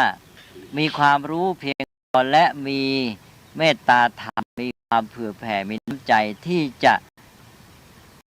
แนะนำสั่งสอนธรรมะแก่ผู้อื่นด้วยนะเช่นว่าเป็นคุณพ่อคุณแม่ก็เอาธรรมะไปสั่งสอนลูกอบรมลูกเป็นครูอาจารย์สั่งสอนลูกศิษย์เป็นเพื่อนก็แนะนำแก่เพื่อนเป็นผู้ใหญ่ก็แนะนำกับผู้น้อยแก่ผู้ใต้บังคับบัญชาเป็นต้นอันนี้ก็จะช่วยหน้าที่ต่อสังคมต่อพุทธศาสนาหน้าที่ประการที่2ก็เป็นอันว่าทำหน้าที่ต่อผู้อื่นด้วยการที่ว่ามีน้ำใจและมีความสามารถที่จะแนะนำให้ความรู้ธรรมะแก่เขาได้ต่อไปประการที่3ก็ในแง่หลักการการรักษาหลักการของพระพุทธศาสนาก็คือว่าเมื่อมีใครพูดจาผิดพลาดปฏิบัติผิดพลาดเกี่ยวกับพุทธศาสนามีวาทะกล่าวร้ายต่อพุทธศาสนาทำให้พระธรรมวินัยคลาดเคลื่อนนี่ต้องสามารถที่จะแก้ไขได้ท่านเรียกว่ากำราบปรับประวาทได้อันนี้เป็นการรักษาหลักการเนี่ย3อย่างนี้แหละพุทธบริษัททุกคนถือว่ามีหน้าที่จะต้องศึกษาจนมีคุณสมบัติอย่างนี้ขอย้ำอีกที1ตนเองทั้งรู้และปฏิบัติต้อง2ในความสัมพันธ์กับผู้อื่นก็มีความรู้ความสามารถและมีน้ำเมตตาที่จะเผื่อแผ่ให้ความรู้ธรรมะแก่เขาและ3ในแง่หลักการก็สามารถรักษาหลักการของพุทธศาสนาชี้แจงแก่ผู้ที่มาพูดกล่าวร้ายหรือแสดงความเข้าใจที่คลาดเคลื่อนต่อพุทธศาสนาได้ถ้าทุกคนเป็นชาวพุทธเป็นพุทธบริษัท4เป็นอุบาสิกาเป็นอุบาสกเป็นภิกษุณีเป็นภิกษุเนี่ยมีความสามารถเหล่านี้แล้วก็ช่วยกันรับผิดชอบก็จะสามารถรักษาพุทธศาสนาไว้ได้แน่นอนก็จะไม่มีปัญหาแต่ว่าเมื่อไรความเสื่อมเกิดขึ้นนี่มาจนถึงจุดศูนย์กลางก็คือพระพุทธศาสนาที่มาเป็นส่วนของพระเองคอยคลาดเคลื่อนหรือว่าพระเองไม่มีคุณสมบัติเมื่อนั้นพุทธศาสนาก็จะมีความเสื่อมโทรมไปและความเสื่อมนี้จากที่นารันทานี้เราจะเห็นได้ว่าเสื่อมนี้เข้ามาถึงตัวแกนกลางเลยกลางของพุทธศาสนาพระสงฆ์ไม่มั่นคงในหลักการเองจนกระทั่งว่าเข้าไปกลมกลืนกับลัทธิศาสนาอื่นก็ทำให้พุทธศาสนาเสื่อมโทรมลงไปเพราะนั้นการที่พุทธศาสนาเสื่อมจากอินเดียเนี่ยเราต้องมองหลายปัจจัยอาตมาก็ยกมาให้เห็นเพียงบางอย่างนะจุดสำคัญตัดสินสุดท้ายคือสงครามจากการทำลายของชาวมุสลิมแต่ก่อนหน้านั้นก็คือความผุกร่อนความโทรมของพุทธศาสนาเองจากการที่เข้าไปกลมกลืนกับศาสนาฮินดูแล้วก็วัดปฏิบัตินะการรู้เข้าใจและการประพฤติหลักคำสอนและความสัมพันธ์ระหว่างชาวพุทธอันนี้ก็สำคัญมากพุทธบริษัท4นี่ไม่มีความสัมพันธ์ที่รับผิดชอบต่อกันไม่ร่วมมือกันเท่าที่ควรนะเอาพุทธศาสนามาไว้กับพระฝ่ายเดียวเป็นต้นผลที่สุดก็เลยพุทธศาสนาก็ค่อยๆเสื่อมไปวันนี้เรามาในสถานที่นี้คือมหาวิทยาลัยนารันทาก็โยมก็เท่ากับว่าเรามาดูสิ่งที่เป็นอนุสรณ์ซึ่งมีความหมายว่าเป็นเครื่องเตือนใจระลึกการใจระลึกก็ระลึกถึง1ความเจริญรุ่งเรืองความยิ่งใหญ่ของพุทธศาสนาที่เกิดขึ้นโดยอาศัยการศึกษาในมหาวิทยาลัยนารันทานี้เป็นปัจจัยและพร้อมกันนั้นก็อีกด้านหนึ่งก็คือความเป็นมาที่มีความเสื่อมความเจริญทั้งมีความเจริญอย่างไรแล้วก็เสื่อมไปอย่างไรด้วยเข้าใจอย่างนี้แล้วเราจะได้ประโยชน์ได้สติปัญญาในการที่จะมารักษาพุทธศาสนาต่อไปคือเอาอดีตเอามาเป็นบทเรียนสิ่งที่เราได้ศึกษาได้เห็นที่นารันทานี้ไม่ใช่แค่ว่ามาชื่นชมความเจริญในอดีตความยิ่งใหญ่ว่าโอ้นี่ต้อง จะใหญ่ขนาดนี้แสดงว่าต้องเจริญมากหนอแล้วก็จบเท่านั้นไม่พอต้องมองในแง่ว่าจะมาใช้ประโยชน์กับปัจจุบันอย่างไรนี่แหละอย่างที่อาตมานี่เป็นบทเรียนสำคัญที่เราจะมาใช้ประโยชน์ในการรักษาพุทธศาสนาในขณะนี้ถ้าหากว่าประโยชน์นี้ไม่สามารถโยงมาสู่ปัจจุบันได้ประโยชน์นั้นก็น้อยค่าในการมานี้ก็ไม่ค่อยมีเท่าไหร่นั้นก็ขอให้ได้ประโยชน์จากที่อาตมาภาพได้เล่ามาให้ฟังนี้วันนี้เวลาก็จำกัดท่านมหาบุญธรรมท่านก็เตือนแล้วฉะนั้นอาตมาก็ขออนุโมทนาโยมอีกครั้งหนึ่งก็โยมมาที่นี่แล้วมาเห็นก็ได้ที่กล่าวถ้ามองในแง่ของความเจริญในอดีตโยมก็ได้ปิดความอิ่มใจถ้ามองในแง่ถ้ามันหมดไปแล้วนี่เหลือแต่ซากโยมก็อาจจะสลดใจหดหู่ใจ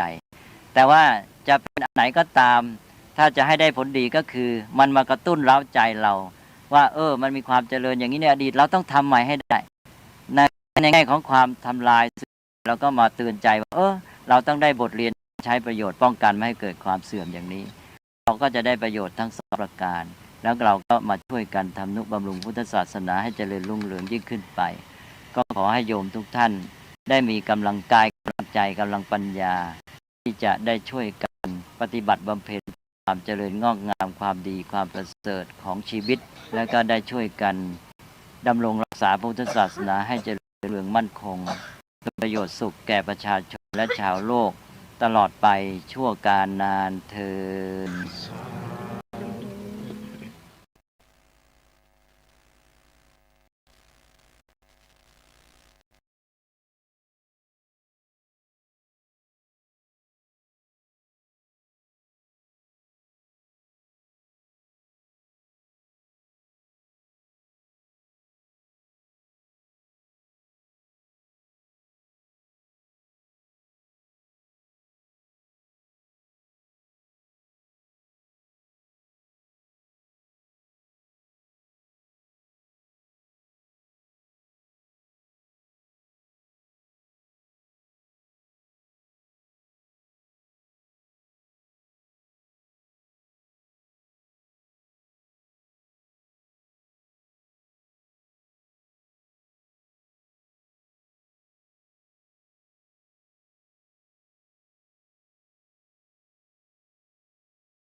โยมทุกท่านผู้ร่วมในบุญญาจาริกครั้งนี้วันนี้เราก็ได้เดินทางมาถึงพระเวฬุวันวัดแห่งแรกในพระพุทธศาสนาซึ่งตั้งอยู่ในเมืองราชคฤห์เรามาที่เมืองราชคฤห์อีกครั้งหนึ่ง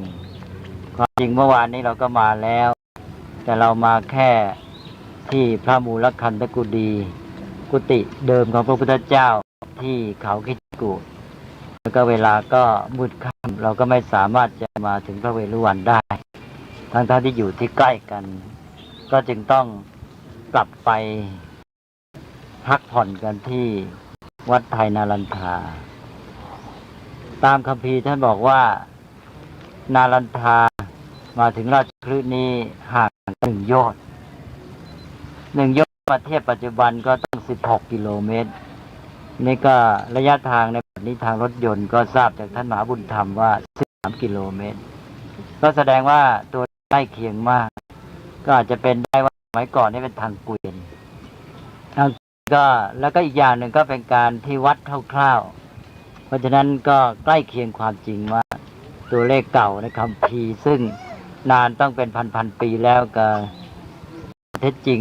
ที่เป็นปัจจุบันนะแสดงว่าสถานที่ต่างๆที่เรามานี่คงไม่ผิดแน่นอนนี่เราก็เดินทางมาเมื่อกี้นี้จาก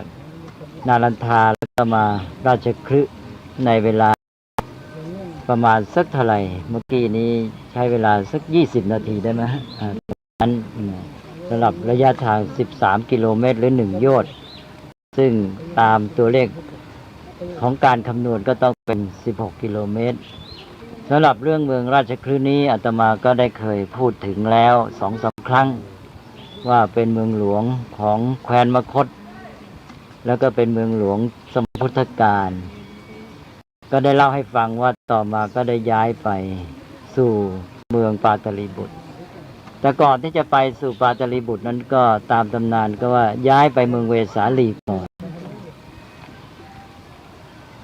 คัมภีร์บอกว่าพระเจ้าศรีสุนาคะหรือศรีสุนาคเป็นผู้ย้ายเมืองหลวงแคว้นมคธจากราชคฤห์ไปที่เวสาลีเวสาลีนี่โยมหลายท่านอาจจะไม่รู้จักแต่อาตมาได้เล่าเรื่องแคว้นวัดชีแล้วเวสาลีเป็นเมืองหลวงของแคว้นวัดชีเวลาเรียกเป็นภาษาไทยเรามักนิยมรูปสันสกฤตเราก็เรียกว่าไผ่สาลีไผ่สาลีกับเวสาลีเมืองเดียวกันเวสาลีเป็นเมืองหลวงของแคว้นวัดชีเป็นการเจ้าศรีสุนาคแห่งแคว้นมคธจะย้ายเมืองหลวงจากราชคฤห์ไปตั้งที่เวสาลีได้นั้นก็เพราะว่าแคว้นมคธได้ปราบพวกแคว้นวัดชีลงได้แล้วก็วัดชีก็กลายเป็นส่วนหนึ่งของแคว้นมคธไปอันนี้ก็เป็นเครื่องยืนยันว่าเวสาลีนั้นได้กลายเป็นส่วนหนึ่งของแคว้นมคธพระเจ้าแผ่นดินมคธก็เลยตั้งเมืองหลวงย้ายเมืองหลวงเอาตามชอบใจชอบเมืองเวสาลีก็เลยย้ายไปเมืองเวสาลีแล้วต่อมาตอนพิจารณาครั้งที่2พระเจ้ากาลาโศกราชเป็นพระเจ้าแผ่นดินผู้ประถมสังฆนาครั้งที่2เนี่ยก็ไปจัดการสังฆนาที่เมืองเวสาลีนี้ด้วยซึ่งก็อยู่ในอำนาจแคว้นมคธแล้วจนกระทั่งต่อมาอีกมาถึงนี่แหละพระเจ้ากาลาโศกราชนี่แหละเป็นผู้ย้ายเมืองหลวงเวสาลีไปที่เมืองปาตลีอีกทีหนึ่งแสดงว่าย้ายกันต้อง2 ครั้งย้ายจากราชคฤห์ไปเวสาลีแล้วก็ย้ายจากเวสาลีไปที่ปาตลีทีหนึ่งแต่ว่าตอนเจ้ากาลาโศกราชอุปถัมภ์สังฆนาครั้งที่2นั้นการสังฆนาก็จัดที่เมืองเวสาลีอันนี้รายละเอียดนี่ก็ไม่ได้ตรวจตาให้แน่นอนอาจจะเป็นได้ว่าหลังจากที่จัดสังฆนาแล้วพระเจ้ากาลาโศกราชจึงได้ย้ายเมืองหลวงไปที่ปาตลีบุตรหรือว่าอาจจะย้ายไปก่อนแต่เวสาลีก็ยังเป็นเมืองใหญ่ก็พระสงฆ์จัดการสังฆนาที่เวสาลีอันนี้อาตมาตรวจสอบหลักฐานนะเพราะว่าเรื่องเก่าๆบางทีก็ดูผ่านๆกันไปเท่านั้นเองเล่าจากความทรงจำและข้อมูลเบ็ดเตล็ดเท่าที่จะระลึกขึ้นมาได้แล้วก็รวบรวมได้อันนี้ก็เป็นภาพของเหตุการณ์ในสมัยพุทธกาลที่มาสัมพันธ์กับเรื่องราวในพระพุทธศาสนาแล้วก็ขอย้อนกลับมาพูดถึงเมืองราชคฤห์ว่าเมืองราชคฤห์นี้เป็นเมืองหลวงสำคัญในสมัยพุทธกาลอย่างที่กล่าวแล้วที่พระพุทธเจ้าได้ทรงพบกับพระเจ้าพิมพิสารกษัตริย์ผู้ปกครองในร่วมสมัยกับพระพุทธเจ้าแล้วต่อมาก็พระเจ้าอาชาตศัตรูพระราชโอรสก็ได้ปลงพระชนพระราชบิดาคือพระเจ้าพิมพิสารและพระเจ้าอาชาตศัตรูขึ้นครองราชย์แล้วพระเจ้าอาชาตศัตรูก็ห่างเหินจากพระพุทธศาสนาไปพักหนึ่งจนกระทั่งตอนหลังจึงหันมาอุปถัมภ์พระพุทธศาสนาตลอดจนกระทั่งอุปถัมภ์การสังฆนาครั้งที่1ซึ่งเป็นครั้งแรกของพระพุทธศาสนานี้อันนี้เมืองราชคฤห์ก็เป็นเมืองที่มีชื่อเรียกหลายอย่างหนึ่งก็เรียกว่าเบญจคีรีนครเบญจคีรีนครก็แปลว่าเมืองที่มีเขาทั้ง5เขา5เขาก็ท่านมหาบุญธรรมก็เล่าให้โยมฟังไปแล้วก็เขาคิชกูฏที่เราไปขึ้นเมื่อวานแล้วก็มีเขาปันดวะเนี่ยรูปทรงเป็นบันดาแล้วก็มีเขาเวภาระที่เป็นที่ทำสังฆนาครั้งที่1ที่ถ้ำสัตบัญญคูหาแล้วก็มีเขาอิสิคิลิแล้วก็เขาเวปุลละ5 ภูเขาเพราะเหตุที่เมืองนี้ตั้งอยู่ติดกับภูเขา5 ลูกก็เลยเรียกชื่อว่าเบญจคีรีนครแล้วก็เรียกชื่ออีกอย่างหนึ่งตามมาจากการที่มีภูเขา5 ลูกล้อมรอบอยู่เพราะภูเขา5 ลูกนี้เป็นเหมือนคอกล้อมรอบเมืองนี้ก็เลยชื่อว่าคิริพัชชะแปลว่ามีภูเขาเป็นคอกก็คือมีภูเขาล้อมรอบนั่นเองนี่ก็เป็นชื่อต่างๆของเมืองราชคฤห์ ซึ่งก็ไม่จำเป็นจะต้องจดจำอะไรก็เป็นเพียงความรู้รอบตัว ในฐานะที่เป็นพุทธศาสนิกชนได้ยินไว้ก็อาจจะผ่านไว้ก่อน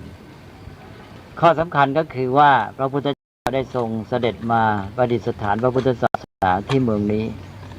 ก็ทรงต้องมองเห็นการไกลอย่างที่กล่าวแล้วว่าตอนนั้นก็มีแคว้นใหญ่ๆหลายแคว้นขอทวนซ้ำอีกทีที่บอกว่ามีมหาชนบทหรือประเทศใหญ่ๆอยู่ตั้ง16แคว้นและมาถึงพุทธกาลก็มีแคว้นที่สำคัญอยู่ในย่านนี้ก็3แคว้นก็คือแคว้นมคธนี่แล้วก็แคว้นวัดชีแล้วก็แคว้นโกศลพอสิ้นพุทธกาลไปนี่ก็แคว้นโกศลก็ดีวัดชีก็ดีก็มาอยู่ใต้อำนาจแคว้นมคธหมดนราชคฤห์จึงเป็นศูนย์กลางแห่งความเจริญรุ่งเรืองและอำนาจในทางการบ้านเมืองพระเจ้าเสด็จมาประดิษฐานพุทธศาสนาที่นี่ก็ถ้าว่าในทางการเมืองก็แสดงว่าได้ที่เหมาะที่สุดแล้วเมื่อพระพุทธเจ้าเสด็จเข้ามาประดิษฐานพระพุทธศาสนาในเมืองราชคฤห์แล้วก็ทรงประกาศพระศาสนาเริ่มตั้งแต่ทรงแสดงธรรมโปรดพระเจ้าพิมพิสารพระเจ้าพิมพิสารก็ได้หันมานับถือพระพุทธศาสนาก็เป็นองค์สนุปถัมภกแล้วต่อจากนั้นพระพุทธเจ้าก็ได้ทรงโปรดอัครสาวก2ท่านคือพระสารีบุตรและโมคคัลลานะ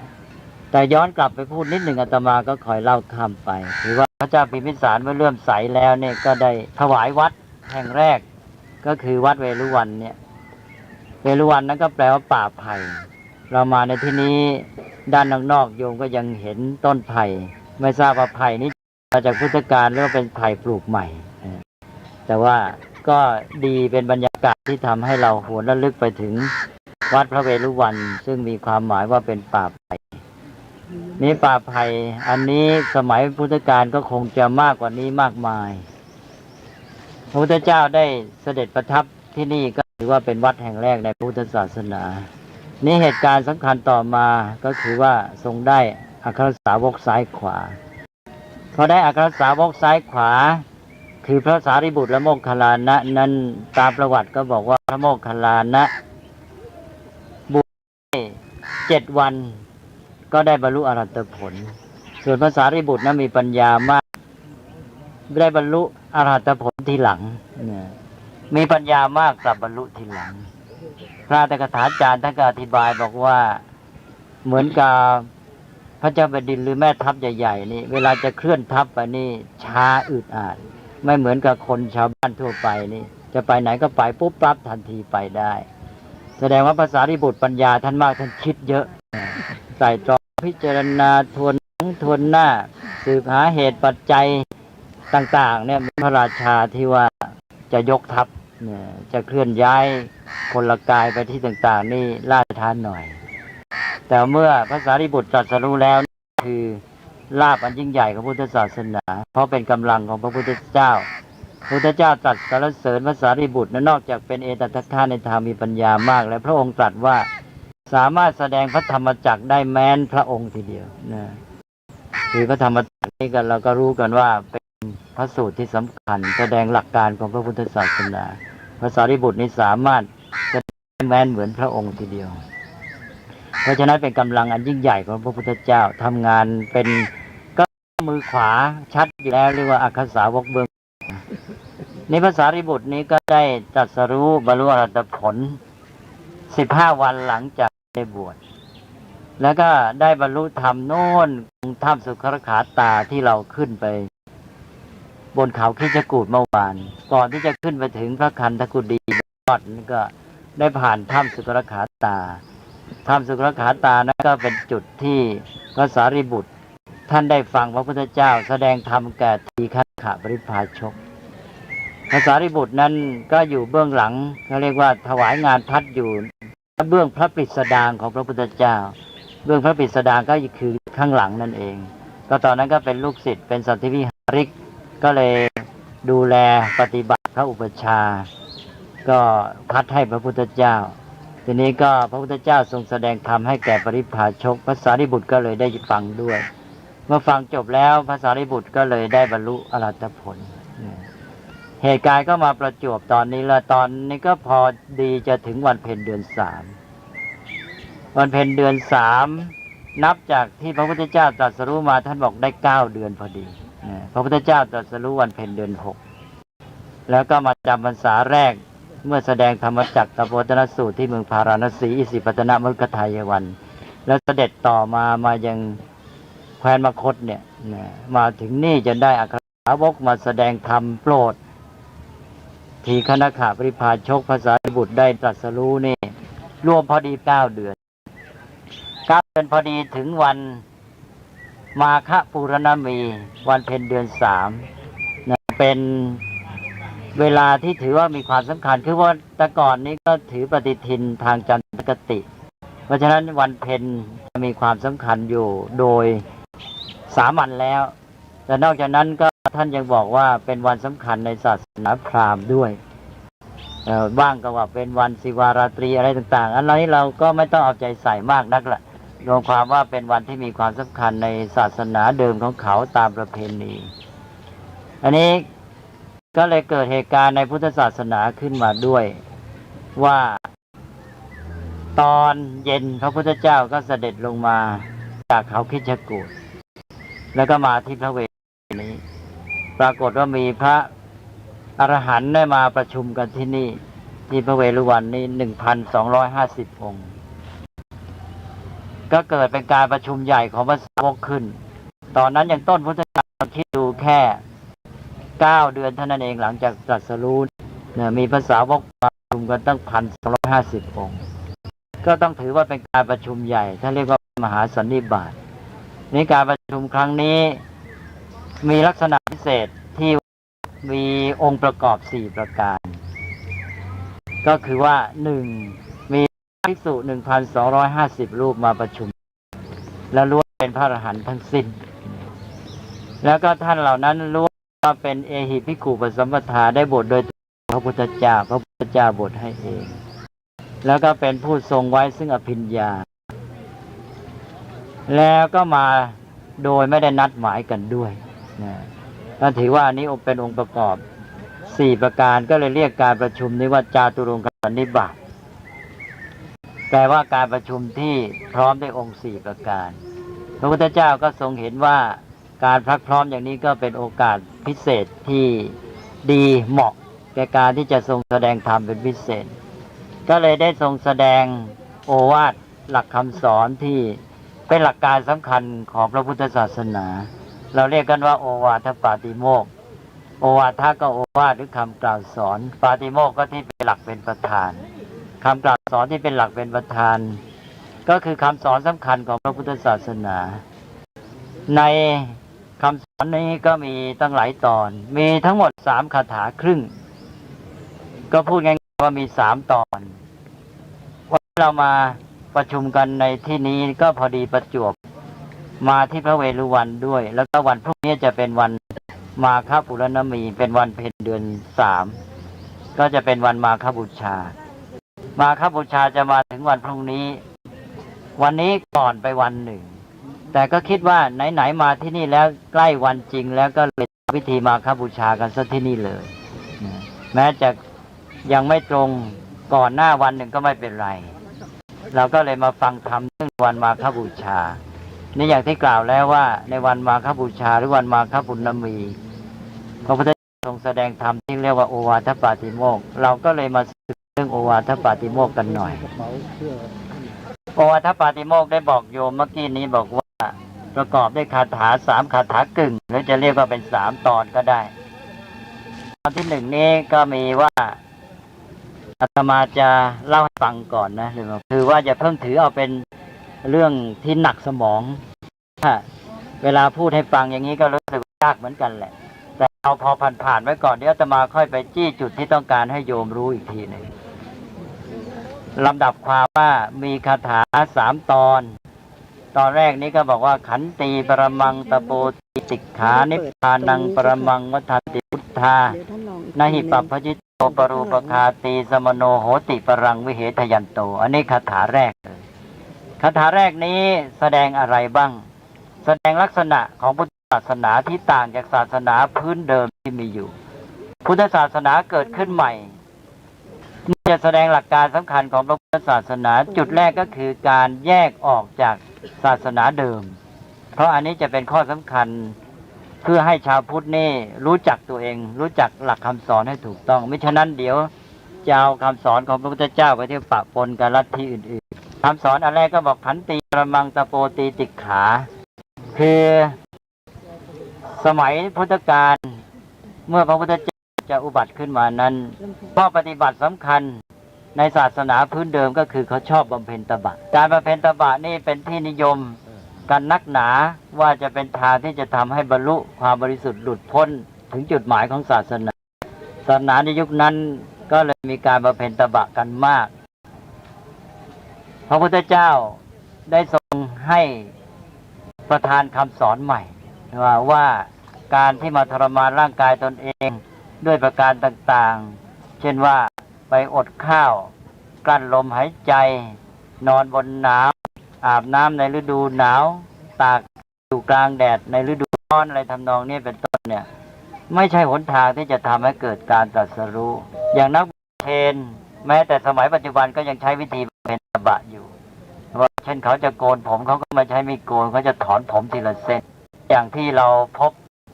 ที่เรียกว่าสาธวีที่มานั่งอยู่ในพิธีเมื่อเช้าเนี่ยที่นาลันทาที่แต่งชุดขาวแล้วมีอะไรที่จมูกหรือปากนั่นเรียกว่าสาธวีเป็นนักบวชเชนนิกายสเวตพรหรือเสตัมพรแปลว่านุ่งขาวห่มขาวนั่นเป็นนักบวชหญิงของเชนถ้าหากว่าเป็นอีกนิกายหนึ่งก็จะว่าที่คำพรไม่นุ่งผ้าเลยทีนี้เมื่อเช้านี้เราไปเจอนิกายที่นุ่งผ้าแล้วนักบวชเชนนี่ก็ทรมานกายตัวเองเพราะนั้นเวลาเขาจะโกนผมเนี่ยเขาจะถอนผมทีละเส้นนักบวชผู้หญิงเรียกว่าสาธวีนั้นก็เหมือนกันเวลาเขาจะโกนผมเขาก็จะถอนทีละเส้นก็ลองนึกดูว่าจะเจ็บแค่ไหนหรือว่าไม่ตามใจร่างกายมันทรมานมันจะได้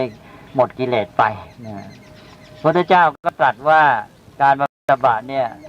ที่ทรมานร่างกายเนี่ยไม่ใช่วิถีทางแห่งความหลุดพ้นที่จะเข้าถึงจุดหมายของศาสนาการที่ตรัสอันนี้ขึ้นมาเนี่ยเพื่อที่จะให้เกิดความรู้ในลักษณะที่แตกต่างของพุทธศาสนาตั้งแต่ต้นตั้งแต่เริ่มแต่วิธีปฏิบัติตรัสแทนว่าขันติประมังตะโปตีติขาขันติคือความอดได้ทนนี่แหละเป็นตบะอย่างยิ่งไม่เอาที่การไปทรมานร่างกายเอาขันติความอดทนโดยใช้สติปัญญาทำเพียรไปแล้วก็มีความเข้มแข็งในจิตใจที่จะทำการให้สำเร็จด้วยความอดทนอย่างเงี้ยนี่ก็เป็นแล้วไม่ต้องไปเที่ยวไปทรมานร่างกายตัวเองแล้วจากข้อปฏิบัตินั้นพระพุทธเจ้าก็ก้าวไปสู่จุดหมายของพุทธศาสนาบอกว่านิพพานังปรมังวทันติพุทธานิพพานเป็นบรมธรรมนิพพานเป็นธรรมะอันสูงสุดเป็นธรรมะอย่างยิ่งอันนี้คือการแสดงจุดหมายของพระศาสนาว่าได้แก่พระนิพพานไม่ใช่ลัทธิไปสู่พระพรหมอะไรสมัยนั้นศาสนาพราหมณ์นี่เขาถือว่าจุดหมายของศาสนาก็คือธรรมะสหพยตาอันนี้จะมีในพระสูตรเช่นอย่างเตวิชสูตรในพระไตรปิฎกทีฆนิกายจะพูดถึงเรื่องพราหมณ์นี่พยายามที่จะเข้าถึงพรหมไปอยู่รวมกับพระพรหมด้วยวิธีต่างๆพระพุทธเจ้าก็ตรัสคัดค้าน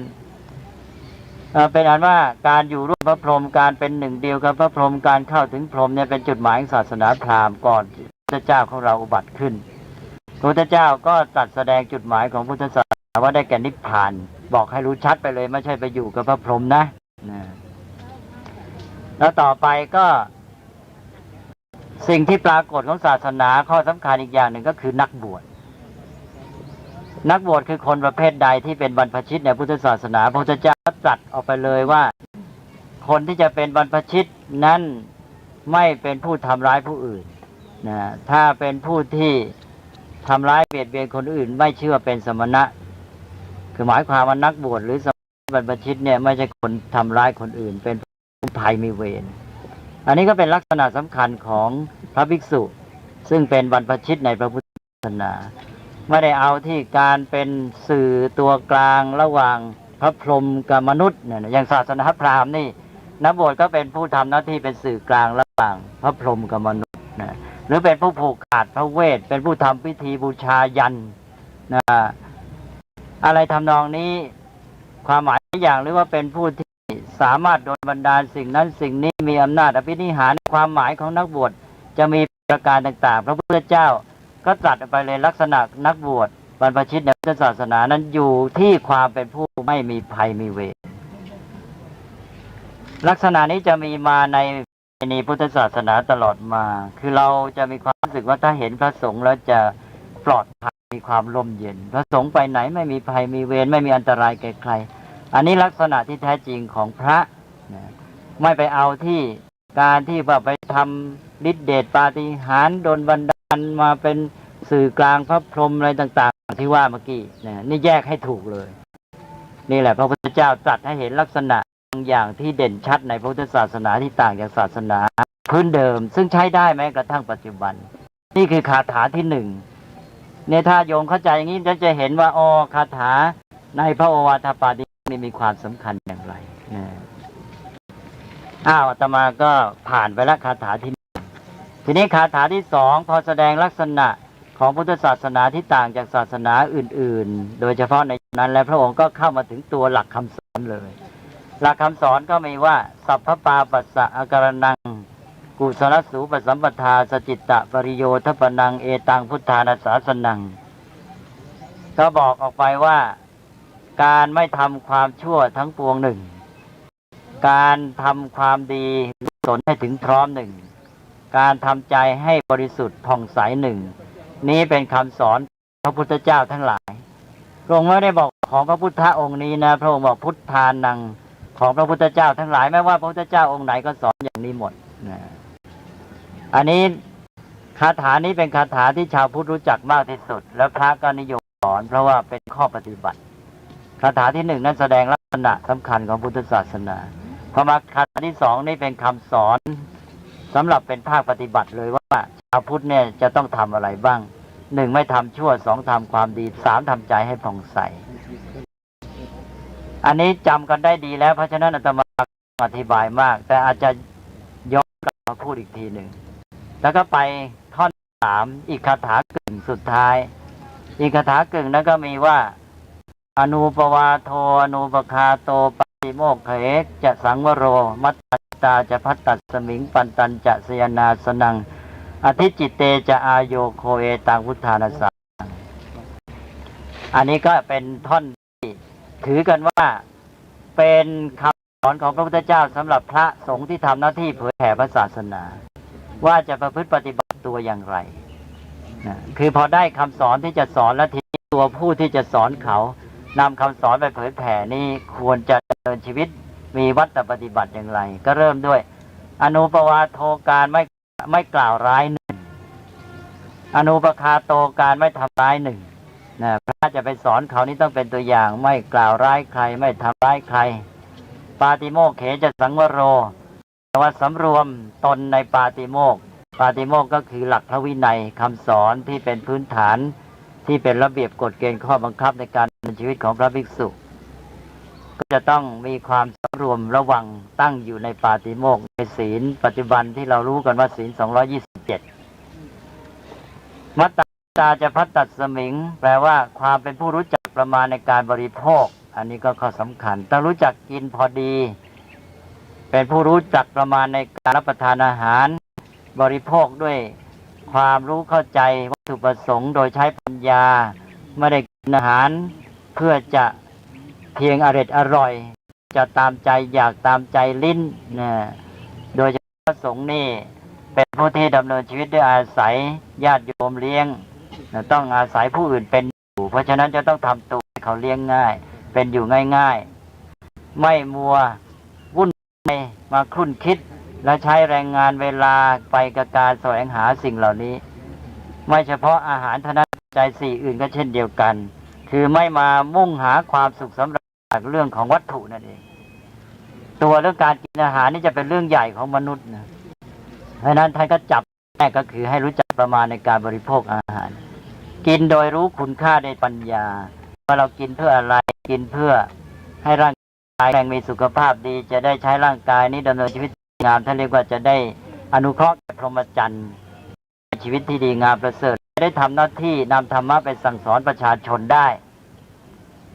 นี่คือหลักการที่เรียกว่ามัตตัญญุตาจะพัตตัสมิงรู้จักประมาณในการบริโภคอาหารปันตัญจะเสนาสนังรู้จักอยู่ในที่นั่งที่นอนอันสงัดนะไม่เชื่อวุ่นวายออกไปคลุกคลีอยู่ในหมู่ชาวบ้านไม่วายแล้วก็เป็นผู้ที่ไม่รู้จักหาความสงบไม่ปลีกตัวในการพัฒนาจิตใจพระสงฆ์จะต้องให้เวลาแก่การพัฒนาทางด้านจิตใจเมื่อแสวงหาที่สงัดเป็นที่วิเวกแล้วก็เป็นบรรยากาศที่เอื้อต่อการที่จะพัฒนาจิตใจเจริญจิตภาวนาแล้วก็ก้าวไปสู่การทำปัญญาภาวนาด้วยแต่ว่าจุดสำคัญก็คือว่าจะต้องมีที่อยู่ที่เหมาะรู้จักหลีกเร้นนี่เป็นข้อปฏิบัติอันหนึ่งที่สำคัญจะไปทำงานทำการไปสั่งสอนหมู่ประชาชนต้องไปยุ่งกับชาวบ้านเนี่ยแต่ก็ไม่ละทิ้งการที่จะไปอยู่ในที่สงัดอันนี้เป็นคำเตือนไว้เหมือนอย่างพระพุทธเจ้าเองก็เหมือนกันพระองค์เสด็จไปสั่งสอนประชาชนนี่ต้องไปยุ่งเกี่ยวไปวุ่นวายในการที่จะเสด็จไปที่คนโน้นคนนี้ไปโปรดคนโน้นคนนี้เป็นกษัตริย์พราหมณ์บ้างเป็นพ่อค้าเป็นชาวนาเป็นอะไรต่างๆพระองค์ก็ต้องไปเกี่ยวข้องเรื่อยแต่พระองค์ก็ไม่ละทิ้งความสงัดพอได้โอกาสพระองค์ก็เสด็จไปประทับในที่วิเวกหาความสงบเป็นแบบอย่างเพราะนั้นก็ไม่ให้ทิ้งข้อนี้อธิจิตเตจะอายโยโคพอได้ที่สงัดแล้วเมื่อกี้อาตมาก็พูดก็ประกอบในอธิจิตในการฝึกฝนจิตใจยิ่งขึ้นไปแหละประสานกันพระสงฆ์ทำหน้าที่เผยแผ่พระศาสนาเป็นผู้ที่นำประชาชนในการพัฒนาในศีลสมาธิปัญญาว่าแบบอย่างที่สำคัญของพระก็คือว่าทางด้านจิตใจเรื่องคุณธรรมอันนี้พระสงฆ์ก็ควรจะได้ให้เขาเห็นแบบอย่างเลยว่าพระท่านพัฒนาจิตใจมีที่ประณีตงดงามดีอย่างไรมีความทางจิตใจพึ่งพาอาศัยวัตถุน้อยท่านอยู่ได้ยังไงมีชีวิตเป็นสุขยังไงเป็นแบบอย่างกับประชาชนถ้าไม่ประพฤติปฏิบัติอย่างนี้แล้วคำสอนก็อาจจะได้ผลน้อยถ้าพระสงฆ์ได้ดำเนินชีวิตตามหลักว่ามาในคาถากึ่งสุดท้ายนี้ก็จะเป็นแนวทางเป็นคติแก่ประชาชนและทำให้ประชาชนได้มีความหวังแล้วก็มีความศรัทธาใสในพระสงฆ์ศาสนาทำหน้าที่ได้ผลดีต่อไปด้วยอันนี้ก็รวมเป็นคาถากึ่ง3 ตอนอาตมาก็ทบทวนอีกทีหนึ่งว่าคาถาที่1นั้นแสดงลักษณะทั่วไปของพระพุทธศาสนาที่แสดงออกมาทางด้านประพฤติปฏิบัติแล้วก็จุดหมายแล้วก็ลักษณะของพระสงฆ์หรือบรรพชิตส่วนคาถาที่2นั้นกล่าวถึงหลักคำสอนโดยตรงที่เราเรียกกันว่าหัวใจพระพุทธศาสนาแล้วก็ส่วนที่3ซึ่งยาวหน่อยก็เป็นข้อปฏิบัติการดำเนินชีวิตของพระภิกษุที่ทำหน้าที่ในการเผยแผ่ธรรมะสั่งสอนประชาชนต่อไปมีข้อสังเกตหนึ่งว่าในพระไตรปิฎกมีพระสูตรชื่อว่ามหาประธานสูตรอยู่ในทีฆนิกายในพระสูตรนั้นก็เล่าเรื่องประวัติของพระวิปัสสีพุทธเจ้าซึ่งพระวิปัสสีพุทธเจ้าก็ได้ทรงแสดงโอวาทปาติโมกข์ไว้ด้วยในที่มหาสันนิบาต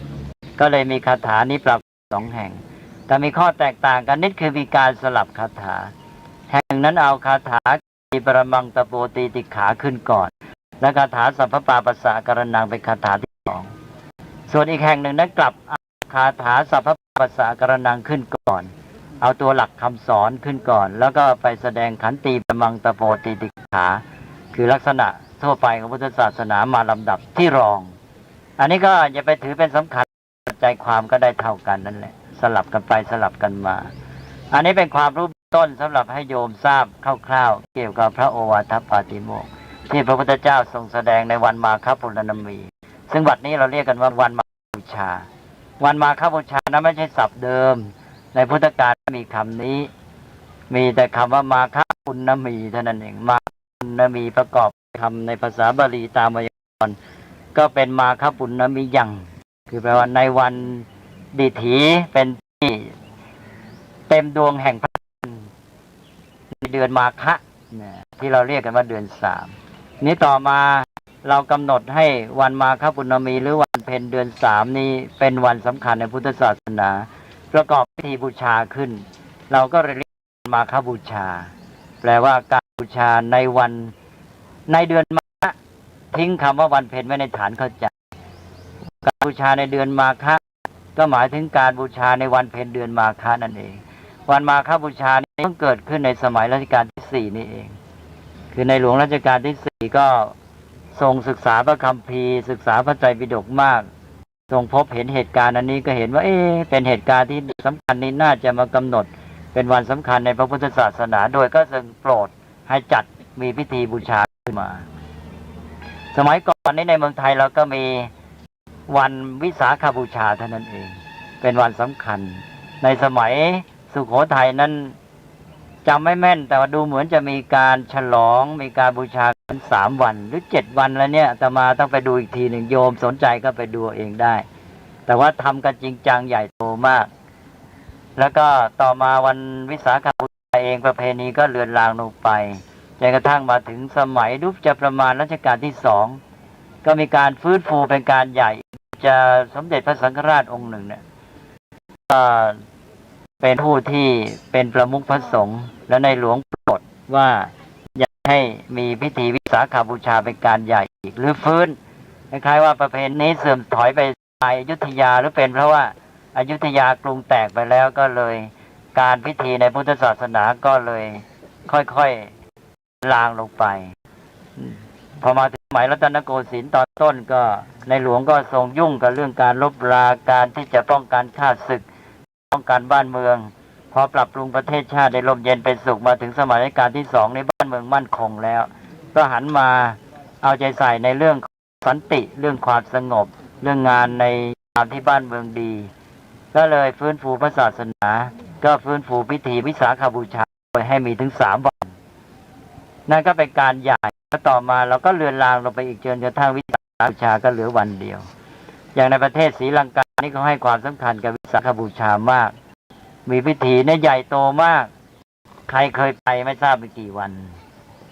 อย่างน้อยก็3 วันแหละที่ประเทศศรีลังกา1 เดือนนะข้างหลังท่านบอกว่าตั้ง1 เดือนนะวิสาขบูชานี่ใหญ่โตมากนี่เมืองไทยเราเดิมก็แปลว่ามีวันวิสาขบูชาเป็นวันสำคัญทางพุทธศาสนาที่สำคัญในแง่ที่เกี่ยวกับพุทธประวัติวันเดียวนอกนั้นก็มีแต่วันที่เกี่ยวกับวินัยคือการเข้าพรรษาออกพรรษาเป็นต้นซึ่งเป็นเรื่องเป็นไปตามคติความเป็นอยู่ของพระสงฆ์กฐินอะไรพวกนี้นี่พอมารัชกาลที่4ก็โปรดให้มีพิธีมาฆบูชาเพิ่มแล้วก็มาถึงพ.ศ. 2501เมื่อฉลอง25พุทธศตวรรษเสร็จแล้วทางคณะสงฆ์ก็เลยได้ว่าวันแสดงธรรมจักรกับวัฒนธรรมเทศนานี่ก็เป็นวันที่สำคัญมากน่าจะได้กำหนดเป็นพิธีบูชาใหญ่ทางราชการก็เลยตกลงเห็นชอบกับคณะสงฆ์ประกาศให้มีวันสำคัญทางพุทธศาสนาเพิ่มขึ้นมาอีกวันหนึ่งคือวันอาสาฬหบูชาวันอาสาฬหบูชานี่ล่าสุดเพิ่งมีเมื่อพ.ศ. 2501นี่เองนี่ก็อาตมาก็เลยพลอยเล่าไปถึงวันสำคัญทางพุทธศาสนาในประเทศไทยโยมรู้อย่างนี้แล้วจะได้ไม่แปลกใจว่าในกิจการพุทธศาสนาระหว่างประเทศเป็นที่รู้จักกันก็เฉพาะวันวิสาขบูชาเท่านั้นวันอื่นๆมาฆบูชาอาสาฬบูชาประเทศอื่นเขาไม่รู้ด้วยอันนี้ก็วันนี้เรามาถึงใกล้มาฆบูชาที่จะมาถึงวันพรุ่งนี้แต่มาถึงพระเลรุวันเราก็เลยมาทำพิธีมาฆบูชาเป็นการระลึกถึงเหตุการณ์สำคัญที่พระพุทธเจ้าทรงแสดงพระโอวาทปาติโมกข์ในที่ประชุมจาตุรงกสันนิบาตอาตมาก็ได้กล่าวไปแล้วว่าโอวาทปาติโมกข์มีความหมายอย่างไรแล้วก็มีใจความคำสอนโดยย่อโดยตัวแท้ๆเนี่ยว่าอย่างไรใน3 ส่วนนี้ได้บอกไว้แล้วว่าส่วนที่ชาวพุทธรู้จักกันดีที่สุดก็คือคาถาสั้นๆว่าสัพพปาปัสสะรนังกุศลสูปสัมปทาสจิตตปริโยทัปปนังเอตังพุทธานาสาสนังทั้งหนึ่งว่าการไม่ทำชั่วทั้งปวงหรือการไม่ทำบาปทั้งปวงการทำกุศลหรือความดีให้พร้อมการทำจิตใจให้บริสุทธิ์ผ่องใสนี้เป็นคำสอนของพระพุทธเจ้าทั้งหลายอันนี้เรามักจะเรียกกันว่าหัวใจพระพุทธศาสนาที่เรียกว่าหัวใจพระพุทธศาสนาพระพุทธเจ้าท่านก็ไม่ได้บอกไว้หรอกเราก็มาเรียกกันเองในยุคหลัง ทีนี้ตอนหลังชาวพุทธก็ชักมาเถียงกันไหนจะเป็นหัวใจพระพุทธศาสนากันแน่นะก็เลยบางท่านก็บอกอริยสัจสี่สิบางท่านก็บอกว่าต้องพุทธพจน์ที่บอกว่าสัพเพธัมมานารังอภินิเวสายะทำทั้งปวงไม่ควรแก่การยึดมั่นนะหรือว่าทำทั้งปวงไม่อาจจะยึดมั่นถือมั่นได้บางท่านก็เอาส่วนอื่นๆมาอีกหรืออย่างมีอีกพุทธพจน์หนึ่งพระพุทธเจ้าก็ตรัสไว้บอกว่าทั้งในการปฏิบัตินี้เราสอนเพียงอย่างเดียวคือทุกข์และความดับทุกข์บางท่านก็เลยเอาพุทธพจน์นี้มาบอกนี่แหละหัวใจพุทธศาสนาชาวพุทธบางทีก็เลยไปเถียงกันอาตมาก็เลยขอโอกาสชี้แจงด้วยอย่ามัวไปเถียงกันเลยนะเพราะว่าพระหัวใจพุทธศาสนานั้นพระพุทธเจ้าไม่ได้ตรัสไว้เดิมเราก็เลยมากำหนดกันขึ้นแต่ว่าให้สังเกตว่าในพุทธพจน์นี้มีคำอยู่สรุปท้ายว่าเอตังพุทธานาศาสนังนี่เป็นคำสอนของพระพุทธเจ้าทั้งหลายคล้ายๆว่าเป็นคำสรุปของพระพุทธเจ้าเองว่าเนี่ยเป็นคำสอนของพระพุทธเจ้าทั้งพระองค์และพระพุทธเจ้าอื่นด้วยการที่จะบอกว่าเป็นหัวใจพุทธศาสนาก็ไม่ได้ผิดอะไรหรอกแต่ว่าเราจะยึดมั่นว่าต้องคาถานี้เท่านั้นเป็นหัวใจพุทธศาสนาก็จะยุ่งก็จะเถียงกันถ้าวิเคราะห์ออกไปแล้วคาถานี้ที่ว่าไม่ทำชั่วทำดีทำใจให้ผ่องใสหัวใจพุทธศาสนาก็เป็นการสรุปคำสอนภาคปฏิบัติเป็นหัวใจได้เป็นหัวใจภาคปฏิบัติคือเป็นเรื่องของการลงมือกระทำไงไม่ทำชั่วทำดีทำใจให้บริสุทธิ์แต่คำสอนของพระพุทธเจ้านี่ถ้าเราจะมองให้ครบจริงๆเนี่ยมันมีทั้งภาคที่เป็นตัวองค์ความรู้ด้วยนะถ้าเรียกภาษานี้ก็เรียกว่าภาคทฤษฎีด้วยกับภาคปฏิบัติด้วยจึงจะครบแต่ก็ไม่อยากใช้คำว่าทฤษฎีเพราะคำว่าทฤษฎีนี่เป็นศัพท์สมัยใหม่มีความหมายของเขาอีกแบบหนึ่งเราอย่าไปยุ่งเลยอันนี้ก็คำสอนของพระพุทธเจ้านี่ไม่ได้มีเฉพาะภาคปฏิบัติลงมือทำอย่างเดียวเราไปดูคำสอนที่กว้างออกไปก็จะเห็นหลักที่เรียกว่าอริยสัจสี่อริยสัจสี่นะมีทุกข์สมุทัยนิโรธมรรคทุกข์ก็เป็นเรื่องไม่ใช่ข้อปฏิบัติท่านบอกว่าทุกข์นั้นเป็นสิ่งที่ต้องรู้จักแล้วก็สมุทัยก็เป็นสิ่งที่ต้องละก็ไม่ใช่ปฏิบัติอีกแล้วนิโรธก็เป็นสิ่งที่ต้องเข้าถึงก็ไม่ใช่การปฏิบัติมรรคเป็นข้อปฏิบัติข้อปฏิบัติมาอยู่ในอริยสัจข้อสุดท้ายข้อที่สี่แล้วพอไปถึงอัตถกถาท่านจะโยงให้เสร็จเลยว่าการไม่ทำชั่วทำดีทำใจให้บริสุทธิ์ผ่องใสนั้นก็คือศีลสมาธิปัญญาพอเป็นศีลสมาธิปัญญาแล้วศีลสมาธิปัญญาอยู่ที่ไหนเอามรรคมีองค์8สรุปแล้วเป็นศีลสมาธิปัญญาตกลงว่าคาถานี้สัพพปาปัสสะกรณังไม่ทำชั่วทำดีทำให้บริสุทธิ์เนี่ยก็อยู่ในข้อมรรคนั่นเองคือศีลสมาธิปัญญาอันนั้นหลักนี้จึงเล็กกว่าหลักอริยสัจเพราะไปอยู่แค่ในข้อที่สี่คืออริยสัจนั้นคลุมหมดมีข้อปฏิบัติพร้อมอยู่ด้วยได้แก่ข้อที่สี่มรรคมีองค์8ประการสรุปมรรคมีองค์3ได้แก่ศีลสมาธิปัญญาสมาธิปัญญาพูดภาษาชาวบ้านให้ง่ายเลยไม่ทำชั่วทำดีทำใจให้ผ่องใสนี้แหละคือการแปลศีลสมาธิปัญญาอย่างง่ายเพราะฉะนั้นวันมาฆบูชานี่พูดแง่หนึ่งก็คือพระพุทธเจ้าทรงแสดงหลักคำง่ายๆเอาศีลสมาธิปัญญามาตรัสในอีกแบบหนึ่งนั่นเองทีนี้โยมก็เห็นตำแหน่งนี่ถ้าเห็นตำแหน่งคำสอนมาโยงกันได้แล้วเลิกเถียงกันเลยไม่ต้องมาเถียงให้ยุ่งหลานไหนอยู่ที่ไหนแล้วพระพุทธเจ้าก็ตรัสอย่างในพระสูตรหลายสูตรก็จะตรัสลำดับการตรัสพระองค์พอตรัสไปตรัสมาพอได้ฌาน4แล้วจิตเป็นสมาธิเป็นกรรมนิยังพร้อมจะทำงานพระองค์ก็น้อมจิตไปเพื่อรู้อริยสัจก็ได้ตรัสรู้อริยสัจการตรัสรู้อริยสัจก็ทำให้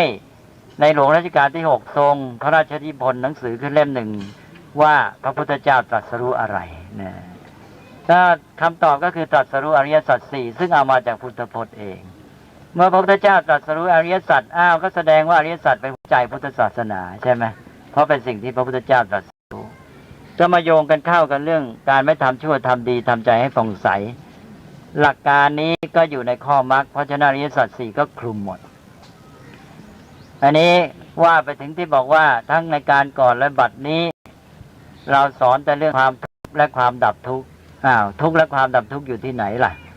ทุกข์ก็อยู่ในอริยสัจแหละทุกข์และกำเนิดแห่งทุกข์หรือทุกข์และเหตุเกิดแห่งทุกข์ทุกข์และทุกขสมุทัยเนี่ยเวลาพระพุทธเจ้าตรัสไว้ข้อเดียวกันคือข้อว่าได้ทุกข์และเหตุแห่งทุกข์จัดเข้าข้อหนึ่งและก็การดับทุกข์ก็หมายถึงนิโรธและมรรคว่าด้วยการเสร็จนะเพราะฉะนั้นอริยสัจสี่ก็เลยว่าเป็น2ชุดหรือเป็น2ตอนเป็น2อย่าง2หัวข้อใหญ่นี่ก็เป็นวิธีย่อต่างๆและสัพเพธรรมานารังนิเวสายะล่ะอันนั้นก็เป็นการแสดงความจริงของสิ่งทั้งหลายอย่างหนึ่งว่าเป็นสิ่งที่ไม่อาจเข้าไปยึดมั่นถือมั่นได้นะเป็นการแสดงสภาวะของสิ่งทั้งหลายที่เป็นทุกข์นะแล้วก็โยงมาสู่การปฏิบัติที่ว่าเมื่อสิ่งทั้งหลายไม่อาจจะถือมั่นได้เราก็ไม่ต้องมันนะก็เลยโยงระหว่างตัวสภาวะที่เป็นทุกข์กับข้อปฏิบัติที่เรียกว่ามรรคเข้าด้วยกันน่าจะพูดอะไรคำสอนในพระพุทธศาสนานี่ถ้าพูดถูกแล้วโยงกันหมดเลยโยมไม่ต้องเป็นห่วงใครจะมาบอกว่าไม่ทำชั่วทำดีทำใจให้ผ่องใสเป็นหัวใจพระพุทธศาสนาโยมไม่ต้องไปเถียงก็เสียเวลาเราก็บอกถูกไม่ผิดแต่เรารู้ในใจเราโยงได้หมดแล้วเขาบอกว่าสีก็ถูกอีกแหละ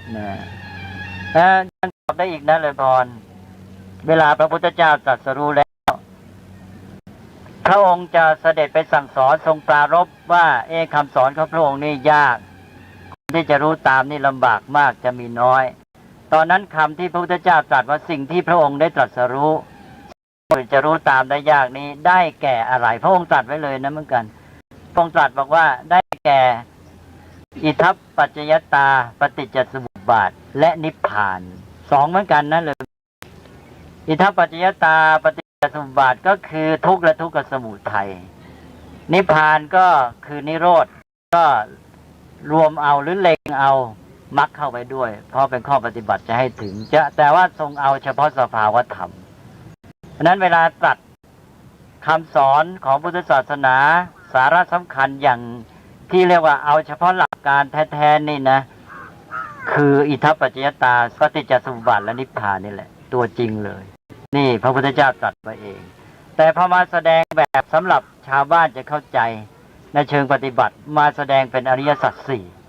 คือพระพุทธเจ้าตรัสปรารภกับพระองค์เองพระองค์ตรัสว่าอิทัปปัจจยตาปฏิจจสมุปบาทนิพพานนี่เอาแต่ตัวเนื้อหาสาระแก่นสารเลยไม่ต้องกลัวว่าใครจะเข้าใจหรือไม่แต่เวลามาแสดงแก่ประชาชนแล้วต้องแสดงในรูปอริยสัจก็คือเอาอิทัปปัจจยตาปฏิจจสมุปบาทและนิพพานนั่นแหละมาแสดงในรูปที่จะสื่อกับประชาชนได้เรียกว่าเป็นอริยสัจ4ประการจึงถือว่าอริยสัจนั้นคือสัจธรรมที่พระพุทธเจ้าแสดงในรูปลักษณะที่จะให้คนทั้งหลายเขารู้เข้าใจและนำไปประพฤติปฏิบัติเพราะนั้นอริยสัจจึงเป็นวิธีสอนของพระพุทธเจ้าไปด้วยวิธีสอนต่างๆที่จะได้ผลดีเนี่ยเราจะเห็นว่าแม้แต่ยุคปัจจุบันก็ต้องใช้หลักอริยสัจแม้แต่พวกที่เป็นนักปลุกระดมก็ต้องใช้อริยสัจสี่ก็ขอนอกเรื่องสักนิดหนึ่งใช้ยังไงวิธีปลุกระดมต้องใช้วิธีแบบอริยสัจสี่1จะต้องแถลงก่อนว่าเดี๋ยวนี้อะไรต่ออะไรมันหายร้ายแรงเลวทรามยังไงเช่นจะบอกว่าจะปฏิวัติสังคมเนี่ยนะจะต้องพูดขึ้นมาก่อนขนาดนี้มันเลวร้ายมีปัญหาอย่างนั้นอย่างนี้พูดไปพูดจนกระทั่งโอ้โหคนว่าเห็นว่าสังคมนี้ไม่นะพอว่าพูดจนกระทั่งเห็นด้วยไม่ไหวจริงๆเลวเต็มทีแล้วจะต้องคิดแก้ไขนี่นักปลุกระดมก็ต้องพูดต่อไปอ้าวทำไมมันจึงเป็นอย่างนี้ล่ะตัวการอะไรเอาแล้วทีนี้ชี้ตัวการนั่นนี้นะตัวการอยู่ที่นั่นพวกนั้นพวกนี้อันนั้นอันนี้เป็นตัวการนี่แหละตัวเหตุแหละพอชี้ตัวการคนเอาแล้วพร้อมที่จะปฏิวัติเลยนะทีนี้พอชี้ตัวการเสร็จทีนี้ทำไงก็บอกจุดหมายเลยบอกว่านี่ถ้าเราแก้ไขเสร็จแล้วเนี่ยมันจะดีอย่างนี้เลยใช่ไหมบอกสภาพที่เป็นจุดหมายว่าจะดีเลิศประเสริฐอย่างไรจนกระทั่งคนกระหายอยากเข้าถึงจุดหมายอันนั้นถึงขั้นนี้แล้วคนพร้อมแล้วที่จะปฏิบัติการทุกอย่างนะเพราะว่าจุดหมายที่ดีงามก็อยากจะไปเต็มทีนะจะไปได้ก็ต้องกำจัดไอ้เจ้าตัวร้ายทั้งหลายนี่ที่เป็นเหตุแล้วจะแก้ปัญหาต่างๆความทุกข์เดือดร้อนจะหมดไปพอพร้อมอย่างนี้แล้วก็บอกวิธีปฏิบัติพ พอบอกวิธีปฏิบัติให้ลงมือทำจะทำอะไรทำได้ทั้งนั้นแหละตอนนี้จะยากจะเย็นจะซับซ้อนยังไงเอาทุกอย่างเลยนี่แหละวิธีสอนแบบอริยสัจเนี่ยใช้ได้ 2,500 กว่าปีบัดนี้ไม่มีล้าสมัยและใครทุกพวกไม่ว่าจะฝ่ายร้ายต้องใช้มีแต่ว่าจะใช้ทางดีหรือทางร้ายเท่านั้นเองนั้นเดี๋ยวนี้ในวงการการศึกษาก็ยอมรับมากเรื่องวิธีสอนแบบอริยสัจคือเป็นต้นแบบของวิธีสอนทุกอย่างพระพุทธเจ้าทรงเอาสัจธรรมเนี่ยมาแสดงแก่มนุษย์ในรูปที่ว่าสัจสี่แต่ที่จริงสาระสำคัญที่พระองค์ต้องการคือเรื่องอิทธิปัจจยตาปฏิจจสมุปบาทและนิพพานนี่เองพอมาสื่อกับประชาชนใช้อริยสัจนี่เป็นสิ่งที่เขาปฏิบัติได้เป็นวิธีสอนในวงการการศึกษาเขาก็ต้องถือหลักการเนี้ยการสอนนั้นต้องเริ่มสิ่งที่มองเห็นสิ่งที่ปรากฏสิ่งที่ง่ายไปหาสิ่งที่ยากจึงเริ่มได้ปัญหาทั้งที่อริยสัจนั้นมันสวนย้อนผลมาหาเหตุธรรมดาว่าสิ่งทั้งหลายเหตุเกิดก่อนแล้วจึงผลแต่ในอริยสัจนี้ผลมาก่อนแล้วจึงเหตุทุกข์เป็นผลสมุทัยเป็นเหตุหนึ่งคู่และคู่ที่หนึ่งคู่ที่สองนิโรธเป็นผลมรรคเป็นเหตุผลมาก่อนเหตุสองชุดเลยพระพุทธเจ้าตรัสต้องมีเหตุผลในการตรัสอย่างนี้นี่แหละเพราะอย่างนี้อยู่ๆพระพุทธเจ้าจะไปแสดงเหตุของทุกข์ก่อนไม่มีใครฟังเลยนะไปอยู่ๆก็ไปถึงก็พูดเหตุของทุกข์นะแล้วไม่พูดถึงตัวทุกข์พูดได้ยังไงก็ต้องพูดถึงปัญหาถึงตัวความทุกข์ปรากฏการณ์ที่มองเห็นซะก่อนพอไปพูดถึงเรื่องของเขาว่าโอ้มีปัญหาอย่างนี้มีทุกข์อย่างนี้นะก็เกี่ยวข้องกับชีวิตเขาพอเขาสนใจแล้วอ้าวคุณจะแก้ไขคุณต้องหาเหตุกำจัดเหตุทีนี้ก็มาพูดถึงเหตุของมันกันนี่คือการแสดงธรรมะของพระพุทธเจ้าซึ่งมีความประเสริฐในลักษณะต่างๆความเป็นพระศาสดา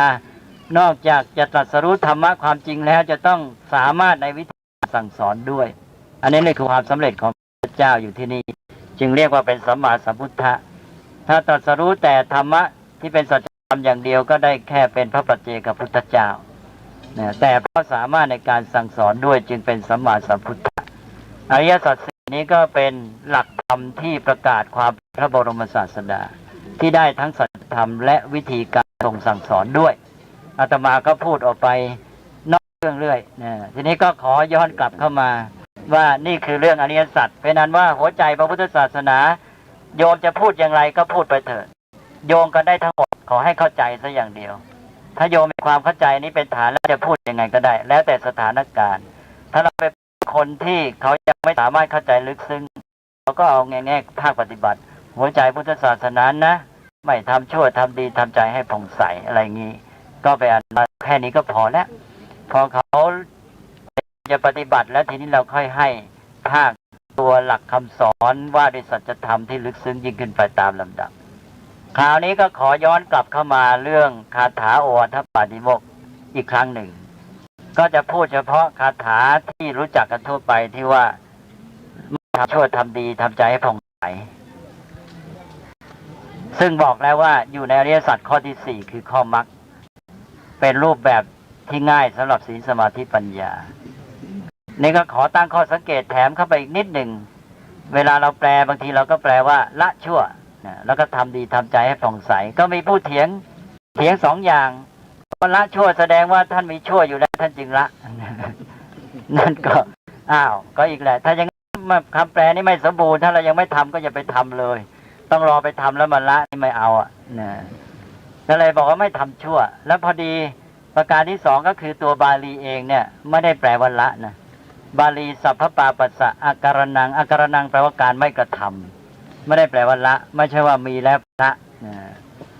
เพราะฉะนั้นคำแปลที่ตรงที่สุดก็แปลว่าไม่กระทำความชั่วหรือไม่ทำชั่วแล้วก็ทำดีให้ถึงพร้อมทำใจให้ผ่องใสนี้ข้อสังเกตในคำสอนสามอย่างนี้แหมมีมากมายเหลือเกินแต่ว่าที่เป็นยอมรับอย่างหนึ่งก็คือคำสอนในพุทธศาสนาภาคปฏิบัติแค่นี้ก็มีความสมบูรณ์มากในศาสนาต่างๆนี่จะไม่มีศาสนาทั่วไปจะมีละชั่วหรือไม่ทำชั่วแล้วก็ทำดีทำใจให้ผ่องใสนี่มักจะไม่ถึงในการทำใจให้ผ่องใสนี่ผ่องใสบริสุทธิ์ผ่องใสที่จะ สมบูรณ์นั้นก็คือผ่องใสบริสุทธิ์จากกิเลสทั้งหลายทั้งปวงคำว่ากิเลสทั้งหลายทั้งปวงที่ทำให้จิตใจเศร้าหมองนั้นตัวรากก็คือโมหะแล้วไปถึงอวิชชาความไม่รู้นั้นที่ว่าทำใจให้บริสุทธิ์เนี่ยบริสุทธิ์จนกระทั่งถึงหมดพ้นจากโมหะนะไม่ใช่แค่โลภะโทสะเท่านั้นเดี๋ยวจะว่าใจบริสุทธิ์ก็น่าจะมีได้ทั่วไปทำใจให้ผ่องใสผ่องใสก็คล้ายๆว่าสบายอย่างคนที่มีเมตตากรุณาก็น่าจะใจผ่องใสแต่ว่าในพุทธศาสนานั้นใจผ่องใสเนี่ยต้องถึงหมดอวิชชาความไม่รู้ด้วยนั้นการที่ผ่องใสทั่วๆไปใจดีมีเมตตาอะไรแต่อะไรยังไม่พอหรอกนั้นถ้าหากว่ามีแค่ใจผ่องใสด้วยเมตตากรุณาศาสนาอื่นก็มีแน่นอนอันนี้จึงต้องมาทำความเข้าใจกันวันนี้อาตมาก็เลยอยากจะมาพูดเจาะเฉพาะตอนนี้นิดหน่อยคือบอกว่าไม่ทำชั่วทำดีทำใจให้ผ่องใสถ้าว่าในแง่รูปหยาบพระพุทธเจ้าก็แสดงหยาบมหาละเอียดก็คือหนึ่งไม่ทำให้หยาบที่สุดพอไม่ทำชั่วแล้วสองก็ประณีตขึ้นมาก็ทำความดีให้ถึงพร้อมพอเราไม่ทำชั่วจะต่อไปนี้ก็ตั้งใจทำความสมบูรณ์ทำทุกอย่างมีดีอะไรให้ทำก็ทำกุศลแล้วพอทำความดีแล้วก็ประณีตขึ้นแต่ก็ยังไม่สมบูรณ์ก็ต้องทำใจให้บริสุทธิ์หมดจดอีกชั้นหนึ่งนี่ว่าโดยลำดับก็เรียกว่าจากหยาบหาละเอียดเพราะฉะนั้นถ้าจึงว่าเป็นศีลสมาธิปัญญาไม่ทำชั่วก็อยู่ระดับศีลทำดีให้ถึงพร้อมก็อยู่ระดับจิตใจที่เรียกว่าสมาธิแล้วก็ทำใจให้ผ่องใสก็ต้องถึงปัญญาเพราะอะไรเพราะว่าเราต้องทำใจให้บริสุทธิ์จากโมหะด้วยนี่โมหะจะหมดไปก็ต้องมีปัญญาจึงต้องถึงขั้นปัญญาในคำสอนที่มีความสมบูรณ์อย่างนี้เรามาดูมีข้อสังเกตก็คือว่าคนทำความดีแล้วเนี่ยยังไม่สมบูรณ์หรอกถ้าตราบใดยังไม่ชำระใจให้ผ่องใสมองในแง่หนึ่งก็คือเราเทียบเป็นเรื่องคณิตศาสตร์หนึ่งไม่ทำชั่วก็เป็นลบนะความชั่วนี่เป็นเรื่องที่ลบอยู่แล้วในตัวเป็นสิ่งที่ไม่ดีแล้วก็ไปลบเจ้าตัวลบนั้นก็ลบก็กลายเป็นนะลบกลายเป็นบวกอันนี้คือไม่ทำชั่วทีนี้สองทำความดีให้ถึงพร้อมนี่บวกให้มากขึ้นไปนะบวกนี่บวกต่อไปเพิ่มเพราะตอนนี้เราเพิ่มแล้วเพิ่มพูนความดีให้ยิ่งขึ้นไปแล้วพอถึงตัวที่สามตัวนั้นความว่างเลยนะไม่บวกไม่ลบแล้วนะถ้าบวกอยู่ก็ยังไม่สมบูรณ์นะก็บวกกันเรื่อยไปแล้วบวกบางทีมีปัญหาเหมือนกันเดี๋ยวจะพูดให้ฟังถ้าบวกมากนักบางทีมันเสียดุลพอเสียดุลแล้วความยุ่งยากนะเพราะฉะนั้นการทำความดีนี่ต้องระวังเหมือนกันพระพุทธศาสนานี่ต้องมองหลายชั้นหลายเชิงหลายแง่หลายมุมการทำความดีทำมากเกินไปแล้วเสียดุลก็เสียทำความดีทำไม่ถูกที่ถูกทางก็เสียได้นะทำความดีนะท่านเรียกว่าไม่เป็นธรรมานุธรรมปฏิบัติก็มีแปลว่าปฏิบัติธรรมไม่ถูกหลักโบราณเรียกว่าปฏิบัติธรรมสมควรกับธรรมและทำไม่ได้ตามนั้นก็เสียอีกดังนั้นปฏิบัติธรรมนี่แม้แต่ทำความดีก็ต้องระวังเหมือนกันและอีกอย่างหนึ่งก็คือว่าความดีหรือกุศลนั้นเป็นปัจจัยเกิดอกุศลได้ด้วยนะอกุศลก็เป็นปัจจัยให้เกิดกุศลได้เหมือนกันดังนั้นความดีให้เกิดความชั่วได้ความชั่วเป็นปัจจัยให้เกิดความดีได้นิยมต้องระวังเหมือนกันนะวันนี้อาตมาก็จะยกตัวอย่างให้ง่ายที่สุดข้อหนึ่งในเรื่องนี้เพื่อจะให้เห็นความสมบูรณ์ในการแสดงธรรมของพระพุทธเจ้าพอดีว่าวันพรุ่งนี้ซึ่งเป็นวันมาฆบูชาของปีนี้นะไปตรงกับวันวาเลนไทน์เขาวันที่14 กุมภาพันธ์ทีนี้คนไทยเราปัจจุบันก็นิยมวันวาเลนไทน์มากโดยเฉพาะเด็กวัยรุ่นเยาวชนเนี่ยเดี๋ยวนี้ให้ความสนใจแก่วันวาเลนไทน์มากกว่าวันมาฆบูชา เมื่อ2-3 ปีก่อนอาตมาเคยได้ยินว่าโรงเรียนฝึกหัดครูหรือวิทยาลัยครูแห่งหนึ่งในต่างจังหวัดไม่ยอมจัดกิจกรรมในวันมาฆบูชาแต่ให้จัดในวันวาเลนไทน์นี่แสดงถึงอิทธิพลวัฒนธรรมตะวันตกว่าเข้ามาครอบงำสังคมไทยแค่ไหนอันนี้พอดีปีนี้น่ะวันมาฆบูชากับวันวาเลนไทน์ตรงกันก็เอาเรื่องนี้มาโยงเป็นตัวอย่างของปฏิบัติตามหลักพุทธศาสนาเรื่องวาเลนไทน์นั้นเขาบอกว่าเป็นวันแห่งความรักแต่ความรักในวันวาเลนไทน์นี่มีปัญหาไม่รู้ความหมายว่ายังไงกันแน่นะก็ว่าเอาแล้วเป็นวันแห่งความรักก็มีการแสดงมีการส่งสัญญาณแห่งความรักมีการให้ดอกไม้สีแดงอะไรต่างๆโดยที่ว่าผู้ที่ให้ผู้ที่แสดงนั้นก็ไม่ได้รู้เข้าใจความหมายของความรักไปแล้วความรักนั้นมีประโยชน์กับชีวิตอย่างไรก่อนที่จะปฏิบัติมันน่าจะมีความเข้าใจให้ดีวาเลนไทน์ถ้าจะมีคุณค่ามีประโยชน์น่าจะช่วยมีความเข้าใจในเรื่องความรักไหนจะเป็นวันแห่งความรักก็คนก็ควรจะมีเข้าใจเกี่ยวกับความรักสอนให้คนปฏิบัติในเรื่องความรักให้ถูกแต่เท่าที่มองเห็นแล้ววันวาเลนไทน์ไม่ได้ช่วยอะไรเรื่องนี้เลยไม่ได้ทำให้คนมีความประณีตขึ้นในเรื่องความรักดีไม่ดีจะหลงกับใหญ่เรามาดูในหลักพุทธศาสนาความรักนี้มาโยงเข้าหาหลักเรื่องไม่ทำชั่วดีและทำใจให้ผ่องใสดูสิจะได้เป็นยังไงความรักถ้าจะแยกตามหลักพุทธศาสนาเราก็แบ่งง่ายๆก่อนว่าความรักมี2แบบความรักแบบที่1คือความชอบใจสิ่งที่จะเอามาบำรุงบำเรอความสุขของเราชอบใจสิ่งนั้นเพราะว่าจะมาสนองความต้องการบำรุงบำเรอความสุขทำให้เรามีความสุขได้อันนี้ความรักแบบหนึ่งก็มีมากทีอะไรที่ทำให้เรามีความสุขเราชอบใจเราต้องการมันนี่คือความรักแล้วทีนี้เพื่อจะให้เห็นความแตกต่างก็ขอพูดถึงความรักแบบที่2ความรักแบบที่2ก็คือความต้องการให้คนอื่นมีความสุข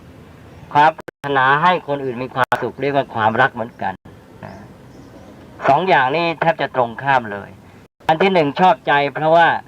จะเอาเขามาบำเรอความสุขของเราแต่อย่างที่2บอกว่าอยากให้เขาเป็นสุขในความรักมี2แบบอันนี้เห็นได้ในชีวิตประจำวันก็ขอพูดอีกทีหนึ่งเพราะว่าตัวในอย่างนี้ยกบ่อยๆสำหรับความรักที่เด็กหนุ่มสาวพูดกันมากก็คือความรักแบบที่ว่าชอบใจที่จะได้เขามาสนองความต้องการของตนทำให้ตนมีความสุขแต่ว่าในครอบครัวเนี่ยมันมีความรักอีกแบบหนึ่งให้เห็นก็คือความรักระหว่างพ่อแม่กับลูกความรักของพ่อแม่ต่อลูกคือความอยากให้ลูกเป็นสุขอันนี้เราเรียกว่าความรักเหมือนกันนั้นตอนแรกนี่จะต้องแยกความรัก2แบบนี้ความ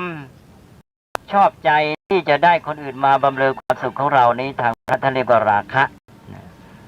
ส่วนความรักที่อยากให้คนอื่นสุขนั้นท่านเรียกว่าเมตตาอันนี้แยกให้เห็นเลยความรัก2แบบไม่เหมือนแล้วอะไรจะตามมาจากความรัก2แบบนี้ความรัก2แบบนี้มีลักษณะต่างแล้วมีผลต่างกันด้วยถ้ามีความรักที่1ก็ต้องการได้ต้องการเอามาตนเองเมื่อทุกคนต่างคนต่างอยากได้มีความรักประเภทนี้มันก็จะนำมาซึ่งปัญหาก็คือความเบียดเบียนแย่งชิงซึ่งกันและกันก็คือความเห็นแก่ตัวทีนี้ความรักแบบที่2อยากให้คนอื่นเป็นสุขเมื่ออยากให้คนอื่นเป็นสุขก็จะพยายามทำให้เขาเป็นสุขเหมือนพ่อแม่รักลูกก็จะพยายามทำให้ลูกเป็นสุขแล้วเมื่อทำให้เขาเป็นสุขได้ตัวเองก็จึงจะเป็นสุขความรักของพ่อแม่คืออยากทำให้ลูกเป็นสุขและมีความสุขเมื่อเห็นลูกเป็นสุขแต่ความรักประเภทที่1นั้นต้องได้จึงจะเป็นสุขซึ่งเป็นกระแสกิเลสของปุถุชนเป็นธรรมดามนุษย์อยู่ในโลกนี้ปุถุชนก็ต้องการได้ต้องการเอาเมื่อได้เมื่อเอาแล้วมีความสุขแต่ถ้าต้องให้ต้องเสียก็เป็นทุกข์ในปุถุชนนี่จะทำให้ไม่สามารถพัฒนาในเรื่องคุณธรรมเพราะว่า ถ้าการให้เป็นทุกข์ซะแล้วนี่คุณธรรมมาไม่ได้มนุษย์จะต้องเบียดเบียนกันแก้ปัญหาสังคมไม่ได้แต่เมื่อไรถ้าหากว่าเราสามารถมีความสุขจากการให้เมื่อไรการให้กลายเป็นความสุขปัญหาสังคมจะถูกลดน้อยลงไปแก้ลงไปได้ทันทีเลยเพราะมนุษย์จะเกื้อกูลกันเมื่อมนุษย์ให้เขามีความสุขเป็นความสุขแบบสองฝ่ายสุขด้วยกันคือเราผู้ให้ก็สุขเมื่อเห็นเขามีความสุขส่วนผู้ได้รับนั้นก็มีความสุขจากการได้รับอยู่แล้วสองฝ่ายสุขด้วยกันก็เป็นความสุขแบบประสานความสุขแบบนี้ก็ดีกับชีวิตของตนเองด้วยคือตนเองก็มีทางได้ความสุขเพิ่มขึ้นการให้เป็นความสุขสำหรับตนเองด้วยแล้วก็ดีสังคมเพราะว่าเป็นการเกื้อกูลกันทำให้อยู่ร่วมกันได้ดีอันนี้แหละที่ว่าเป็นคุณธรรมสองประการในเรื่องความรักเป็นการแยกความหมายของความรักเป็นสองแบบเพราะฉะนั้นในวันวาเลนไทน์นี่เราน่าจะสอนคนให้รู้จักความรักสองแบบแล้วก็ให้พัฒนาจากความรักแบบที่หนึ่งไปสู่ความรักแบบที่สองหรือให้ความรักแบบที่สองนี่เกิดมีขึ้นมาช่วยให้เกิดดุลยภาพในเรื่องความรักอย่างในระหว่างหนุ่มสาวนี่ถ้ามีแต่ความรักแบบที่หนึ่งอย่างเดียวแล้วจะไม่ยั่งยืนต่อมาไม่นานก็จะต้องเกิดปัญหาแน่นอนเพราะว่าความรักนั้นต้องการที่จะเอาเขามาเป็นเครื่องบำรุงบำเรอตนเองเท่านั้นถ้าเมื่อไรตนไม่สมปรารถนาเมื่อนั้นก็จะเกิดโทสะความชิงชังปัญหาก็จะเกิดขึ้นฉะนั้นคนเราอาจจะเริ่มต้นด้วยความรักแบบที่หนึ่งได้เพราะเป็นปุถุชนแต่ว่าต้องรีบพัฒนาความรักแบบที่สองให้ขึ้นมาพออยู่เป็นคู่ครองกันแล้วมีความรักแบบที่สองก็จะทำให้อยู่กันได้ยั่งยืนความรักแบบที่สองนี่จะเป็นตัวผูกพันที่สำคัญให้ชีวิตครองเรือนนี้มีความมั่นคงฉะนั้นอย่างน้อยปุถุชนเนี่ยก็ให้มีความรักสองแบบมามีดุลยภาพก็ยังดีแล้วขอให้ได้แค่นี้แหละนะอย่างสามีภรรยานี่ถ้ามีความรักที่จะเอาแต่ใจฝ่ายตัวเองนะก็คือตัวเองต้องการเขามาเพื่อบำเรอความสุขของตนเองถ้าอย่างนี้ก็ตามใจตัวไม่ช้าก็จะต้องเกิดปัญหาการวิวาทแล้วก็เบื่อหน่ายแล้วก็อยู่กันไม่ได้ไม่ยั่งยืนแต่ถ้าหากว่าเรามีความรักแบบที่สองคืออยากให้เขาเป็นสุขเราก็จะมีน้ำใจพยายามช่วยพยายามทำให้เขาเป็นสุขถ้ามีความรักแบบที่นี้อยู่แล้วก็ความรักนั้นยั่งยืนแน่นอนเพราะต่างฝ่ายต่างก็คิดทำไงจะให้หนึ่งมีความสุขสามีก็คิดทำยังไงจะให้ภรรยามีความสุขภรรยาก็คิดแต่ว่าทำไงจะให้สามีมีความสุขคิดกันอยู่อย่างนี้ก็มีแต่ความเกื้อกูลกันนะก็ทำให้ครอบครัวอยู่ยั่งยืนชีวิตก็มีความสุขได้ความสุขประเภทที่หนึ่งเนี่ยไปไม่ยั่งยืนหรอกวันวาเลนไทน์นี้รู้สึกว่าเขาจะย้ำแต่ความรักประเภทหนึ่งเท่านั้นเองนั้นก็เป็นอันตรายไม่ให้คนพัฒนาในเรื่องคุณธรรมนั่นก็ตกลงว่าอันนี้เป็นแง่ที่หนึ่งที่จะต้องยกขึ้นมาพูดก็คือว่าการพัฒนาคนในเรื่องความรักให้รู้จักความรักทั้งสองอย่างน้อยก็ให้มีดุลยภาพในเรื่องความรักสองข้อนี้และพัฒนายิ่งขึ้นจนกระทั่งว่าคนเรานี่อยู่ด้วยความรักประเภทที่สองในความรักประเภทที่นี้แม้จะดีเพราะเราเปรียบเทียบกับความรักประเภทที่หนึ่งแต่ยังไม่สมบูรณ์มีจุดอ่อนได้เอาละทีนี้มาพูดกันต่อไปพุทธศาสนาจะต้องพัฒนาคนไปเป็นขั้นๆความรักประเภทที่สองคุณธรรมเป็นเมตตาแล้วก็ดีเยอะแล้วนี่เอาเริ่มต้นก่อน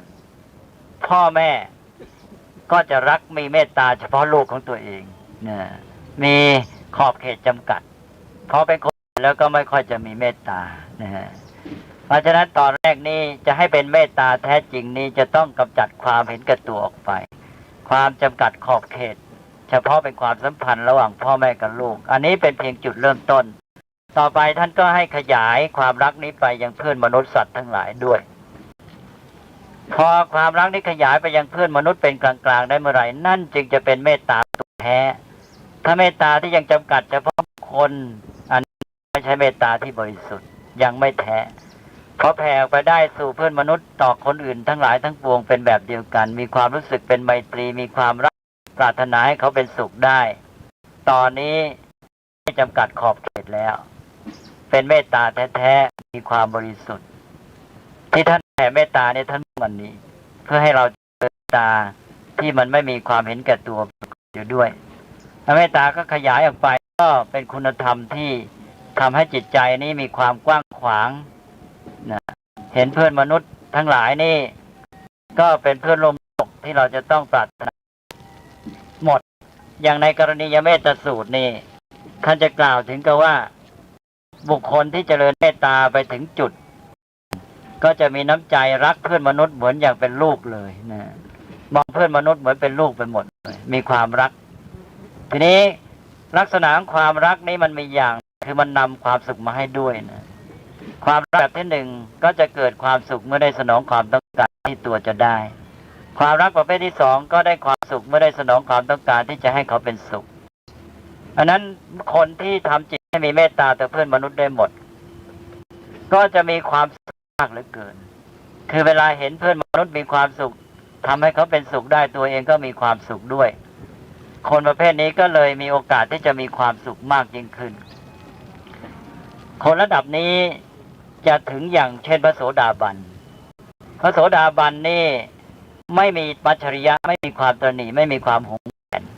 มีความพร้อมที่จะให้อันนั้นคุณธรรมเรื่องเมตตาก็เจริญมากขึ้นด้วยอันนั้นมีความพร้อมที่จะให้ไม่มีความหวงแหนไม่มีความเห็นแก่ตัวท่านจะมีความสุขจากการให้ได้ทั่วไปก็เลยมีลักษณะของพระโสดาบันอย่างคือพร้อมที่จะให้อยู่เสมอจนกระทั่งว่าในวินัยของพระนี่ต้องบัญญัติไว้ว่าสงฆ์มีการแต่งตั้งให้ญาติโยมบางท่านนี่เป็นพระเสขะ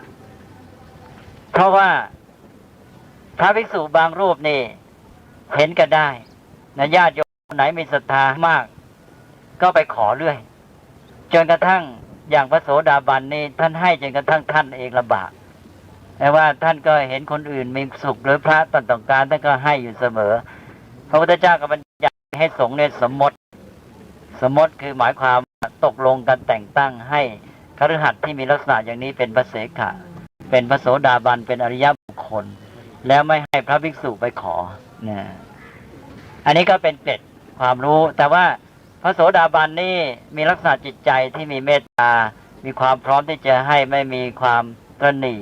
เพราะนั้นจะมีความสุขจากการให้อยู่เสมอลักษณะจิตใจแบบนี้ก็เป็นสิ่งที่ดีกับตนเองท่านด้วยพระพุทธเจ้าตรัสบอกว่าถ้าหากว่าจะเปรียบเทียบทุกข์ระหว่างปุถุชนกับพระโสดาบันนี่ทุกข์ของปุถุชนนี่เหมือนภูเขาหิมาลัยทุกข์พระโสดาบันนี่เหลือเท่าก้อนกรวดว่างั้นหมายความว่าพระโสดาบันนี่ทุกข์น้อยเหลือเกินใจมีความสุขสบายตลอดเวลาเหลือทุกข์เท่าก้อนกรวดเม็ดกรวดเท่านั้นเองนี่คือผลอย่างหนึ่งของการที่ว่าได้พัฒนาจิตใจได้เกิดเมตตาเป็นต้นจิตใจก็จะมีความสุขมากขึ้นตามลำดับแต่อาตมาขอย้อนกลับมาพูดอีกทีว่าแม้เมตตาจะเป็นความดีแต่ก็ยังมีโทษถ้าตราบใดเรายังไม่ไปถึงข้อที่สามก็คือข้อทำใจให้บริสุทธิ์ทำไมเมตตาก็ดีแล้วเป็นคุณธรรมอย่างที่ว่าทำไมมีโทษได้อย่างไรนะมีโทษเอาตั้งแต่ในครอบครัวก่อนเขาพูดไปในครอบครัวนะถ้าแม่พ่อมีเมตตามากก็จะดูแลเอาใจใส่แล้วก็คอยตามใจลูกอยากให้ลูกมีความสุขแน่นอนอยากให้ลูกมีความสุขหาทางเอาอกเอาใจจนกระทั่งถึงปลนเปลือจะให้ลูกมีความสุขตามทุกอย่างลูกอยากได้ให้เพราะพ่อแม่ไม่หวงอยู่แล้วอยากจะให้เพราะการให้ของพ่อแม่นั้นเป็นความสุขของตัวเองด้วยถ้าการให้การแสดงเมตตาอย่างนี้มันจะขาดคุณสมบัติไปอันหนึ่งคือปัญญาแล้วมันจะกลายเป็นความรักที่คิดสั้นไม่ใช่ความรักแบบคิดยาวสั้นก็คือเป็นเฉพาะในเบื้องหน้าทำให้ลูกมีความสุขตามใจลูกระยะยาวลูกอาจจะเสียเป็นคนรู้จักโตพ่อแม่โอกไปทำไม่เป็นเพราะเมตตากรุณาพ่อแม่ช่วยทุกอย่างไม่อยากให้ลูกลำบากเดือดร้อนไม่อยากให้ลูกปวดเมื่อยไม่อยากให้ลูกต้องใช้สมองใช้กำลังอะไรทั้งนั้นแหละอะไรแต่ก็ทำให้หมดเพราะนั้นลูกก็ทำอะไรไม่เป็นนอกจากว่าลูกจะเสียนิสัยในการเป็นคนเอาใจตนเองและอีกอย่างหนึ่งก็คือทำอะไรไม่เป็น ท่านทำอะไรไม่เป็นแล้วก็กลายเป็นว่าชีวิตของเขาระยะยาวนี่จะไม่สามารถรับผิดชอบตัวเองได้ดีเป็นความเสียต่อตนเองชีวิตของเขาระยะยาวนี่พ่อแม่คิดอย่างนี้ก็เท่ากับรักลูกระยะสั้นระยะยาวไม่ได้รักจริงเพราะว่าไม่ได้ช่วยให้ชีวิตของเขาดีระยะยาวเพราะฉะนั้นพระพุทธเจ้าจึงไม่ตรัสธรรมะแค่เมตตานี้เป็นเหตุให้พระพุทธเจ้าตรัสธรรมะเป็นชุดให้มีดุลยภาพต้องปฏิบัติให้ครบถ้าเราเอาธรรมะมาแยกกระจายออกไปเป็นข้อนี่เป็นอันตรายในสังคมของเราหรือแม้แต่ในการเรียนการสอนนี่นิยมกันที่เอาธรรมะมาแยกเป็นข้อเอาเมตตามาข้อเอากรุณามาข้อหนึ่งแล้วไม่รู้ชุดของมันอยู่ที่ไหนพระพุทธเจ้าตรัสธรรมะให้ชุดนี้มีผลเพราะธรรมะนั้นเป็นองค์รวมต้องปฏิบัติให้ครบจึงจะมีความสมบูรณ์ในตัวถ้าไม่ครบแล้วมีโทษกรุณานี้ก็ถ้าปฏิบัติไม่เข้าชุดก็จะมีโทษได้มีโทษอย่างที่ว่าเมื่อกี้ก็คือว่าตามใจลูกแล้วก็ลูกไม่รู้จักทำอะไรเป็นไม่รู้จักรับผิดชอบตัวเองเพราะฉะนั้นพ่อแม่จะต้องก้าวไปสู่การใช้ปัญญาแล้วก็มีธรรมะข้ออื่นมารับมาทำให้เกิดดุลยภาพหลักธรรมชุดนี้ก็คือหลักธรรมที่เรียกว่าพรหมวิหารเพราะฉะนั้นไม่ใช่มีแค่รักนะมีแค่รักพอเนี่ยเพราะศาสนาก้าวไปขั้นๆจากรักที่ผิดมาสู่รักที่ถูกรักที่ถูกก็ยังไม่พอต่อไปอีกต้องมี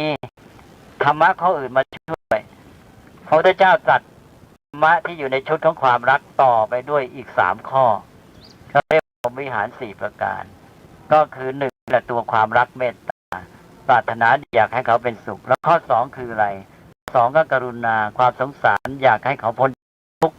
ข้อ3มุทิตาความพลอยยินดีด้วยเมื่อเขาได้ดีมีความสุขหรือประสบความสำเร็จแล้วก็4อุเบกขาแปลว่าวางใจเป็นกลางแต่ข้อนี้ยากที่สุดเดี๋ยวจะอธิบายอีกทีอธิบายเรื่องนี้จบวันนี้พอแล้วเพราะกินเวลามากเหลือเกินแต่ว่าสำคัญมากโดยเฉพาะโลกยุคปัจจุบันเริ่มตั้งแต่ในครอบครัวเป็นธรรมะที่จะต้องปฏิบัติให้เกิดสมดุลก็ขออธิบายให้เห็นความแตกต่างระหว่าง4ข้อนี้ก่อนข้อ1เมตตาแสดงออกต่อคนอื่นในสถานการณ์ที่เขาอยู่เป็นปกติเขาอยู่เป็นปกติเขาไม่ได้เดือดร้อนอะไรอยู่สบายแล้วก็มีเมตตามีความเป็นมิตรปรารถนาดีเมตตาแปลว่าน้ำใจของมิตรเมตตาเป็นคำเดียวกับคำว่ามิตตะรากศัพท์เดียวกันมิตตะแผลงอีกก็เป็นเอเป็นเมตตะแล้วก็ทำตามไวยากรณ์ก็เป็นเมตตาเมตตาน้ำใจของมิตรคือคุณสมบัติของมิตรปรารถนาดีมีความรัก1ละ2สถานการณ์เปลี่ยนไปบุคคลนั้นตกต่ำเกิดความเดือดร้อนเป็นทุกข์เราย้ายจากเมตตาไปข้อที่2เป็นกรุณากรุณาแสดงออกเมื่อคนนี้เกิดความเดือดร้อนตกต่ำเป็นทุกข์นี่วิธีแยกระหว่างข้อ1ข้อ2โยมหลายคนได้แยกไม่ออกว่าเมตตากรุณาต่างกันอย่างไรวิธีแยกที่สุดคือดูคนที่เราไปเกี่ยวข้องเขาอยู่คนนั้นนะเขาเป็นปกติเราใช้เมตตาถ้าคนนั้นเขาตกต่ำเป็นทุกข์ใช้กรุณาต่อไปสถานการณ์ที่3คือเมื่อคนเขาขึ้นเขาได้ดีมีสุขประสบความสำเร็จทำอะไรถูกต้องเรามาสู่ข้อที่3คือมีมุทิตา1เป็นปกติเมตตา2ตกต่ำกรุณา3ขึ้นสูงมุทิตาสถานการณ์ของเพื่อนมนุษย์ของเราจะมี3อย่างนี้ครบแล้วนี่แหละเราปฏิบัติให้ครบแต่ท่านบอกว่ายังไม่พอถ้าพอก็ไม่ต้องตัดข้อที่4นี่แหละสำคัญมากแล้วสถานการณ์ไหนจะทำข้อที่4ล่ะ3สถานการณ์แรกก็ครบแล้วนี่คนไม่เป็นปกติมันก็ต้องตกต่ำเป็นทุกข์ถ้าไม่ตกต่ำเป็นทุกข์มันก็ต้องได้มีสุขแล้วจะเอายังไงอีกเนี่ยสถานการณ์ที่4เนี่ยยากที่สุดเลยนี่แหละจะไขปัญหาที่ว่าความรักนี่ไม่พอที่จะให้โลกอยู่ดีมีสุขนะธรรมะ3ข้อที่ว่าไปแล้วเนี่ยเป็นหลักความสัมพันธ์ระหว่างมนุษย์ต่อมนุษย์เราอยู่ร่วมกันคนต่อคนคนนี้เราก็ใช้ธรรมะ3ข้อแรกเนี่ยแต่มนุษย์นั้นไม่ได้อยู่ลำพังกับมนุษย์เท่านั้นเบื้องหลังลึกลงไปสิ่งที่รองรับ โลกมนุษย์อยู่ทั้งโลกนี้คืออะไรคือธรรมชาติกฎธรรมชาติความเป็นจริงของธรรมชาติมนุษย์มีความสัมพันธ์ระหว่างมนุษย์ได้3 ข้อต้นนี้พอแล้วแต่ว่ามันยังมีอีกอันหนึ่งก็คือมนุษย์ไม่ได้สัมพันธ์เฉพาะกับนั้นยังมีความสัมพันธ์กับความเป็นจริงของธรรมชาติด้วยแล้วอันนี้แหละรองรับความสัมพันธ์ระหว่างมนุษย์ด้วยนั้นจะต้องคำนึงถึงด้วยว่าความสัมพันธ์ระหว่างมนุษย์นี้จะต้องระวังไม่ให้มันกระทบเกิดผลเสียต่อความสัมพันธ์กับกฎธรรมชาติหรือความเป็นจริงในธรรมชาติเพราะว่าความเป็นจริงในธรรมชาตินั้นรองรับมนุษย์อีกทีหนึ่งถ้าโลกมนุษย์ปฏิบัติวิปริตผิดพลาดไปไม่ตรงตามความเป็นจริงกฎธรรมชาติแล้วโลกเองจะพลอยเดือดร้อนจะเสียหายเพราะฉะนั้นถ้ามนุษย์สัมพันธ์กันในความสัมพันธ์3อย่างแรกแต่ไปก่อผลกระทบต่อความเป็นจริงของกฎธรรมชาติเมื่อไหร่เมื่อโลกมนุษย์เองจะเดือดร้อนเพราะฉะนั้นพระพุทธเจ้าไม่อยู่แค่3 ข้อต้นจึงต้องพูดถึงความสัมพันธ์ระหว่างมนุษย์กับความเป็นจริงธรรมชาติเข้ามาอีกข้อหนึ่งความเป็นจริงธรรมชาติคืออะไรคือการที่สิ่งทั้งหลายเป็นไปตามเหตุผลมันเป็นไปตามเหตุปัจจัยนะแล้วก็คือความดีความงามอะไรต่างๆที่มีอยู่เป็นหลักสัจธรรมสิ่งเหล่านี้แหละมนุษย์จะต้องเกี่ยวข้องในที่สุดและโลกมนุษย์ทั้งหมดที่เรามาสัมพันธ์กันด้วยข้อ3 ข้อเนี่ยมันต้องตั้งอยู่อันนี้ด้วยเพราะนั้นเพื่อให้โลกมนุษย์อยู่ด้วยดีพระพุทธเจ้าจึงตรัสข้อที่4เข้ามาเพื่อให้ความสัมพันธ์ระหว่างมนุษย์เนี่ยไม่ไปกระทบเกิดผลเสียหายต่อความสัมพันธ์กับกฎธรรมชาติหรือความเป็นจริงของกฎธรรมชาติด้วยอันนี้ก็มาถึงจุดนี้แหละก็หมายความว่าพระพุทธเจ้าตรัสข้อที่4คืออุเบกขามานี่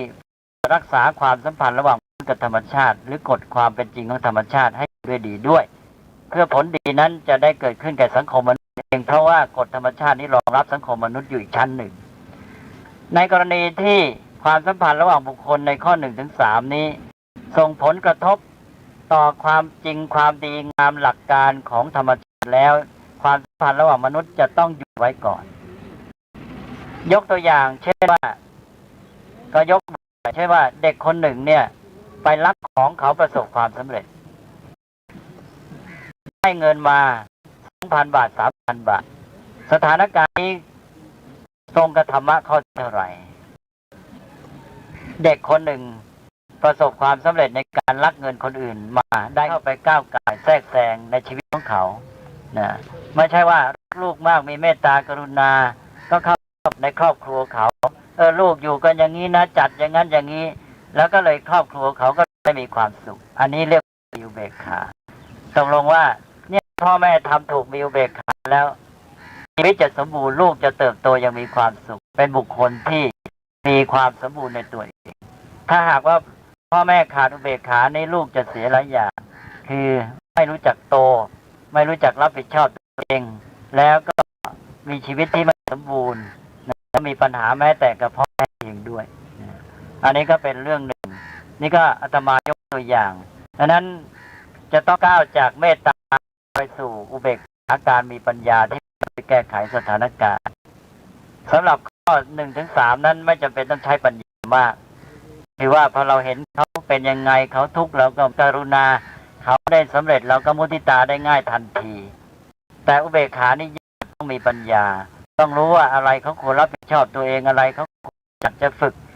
จึงจะวางอุเบกขาได้อุเบกขานี้ไม่ใช่เฉยเมยเฉยมองอุเบกขาแปลว่าเฉยมอง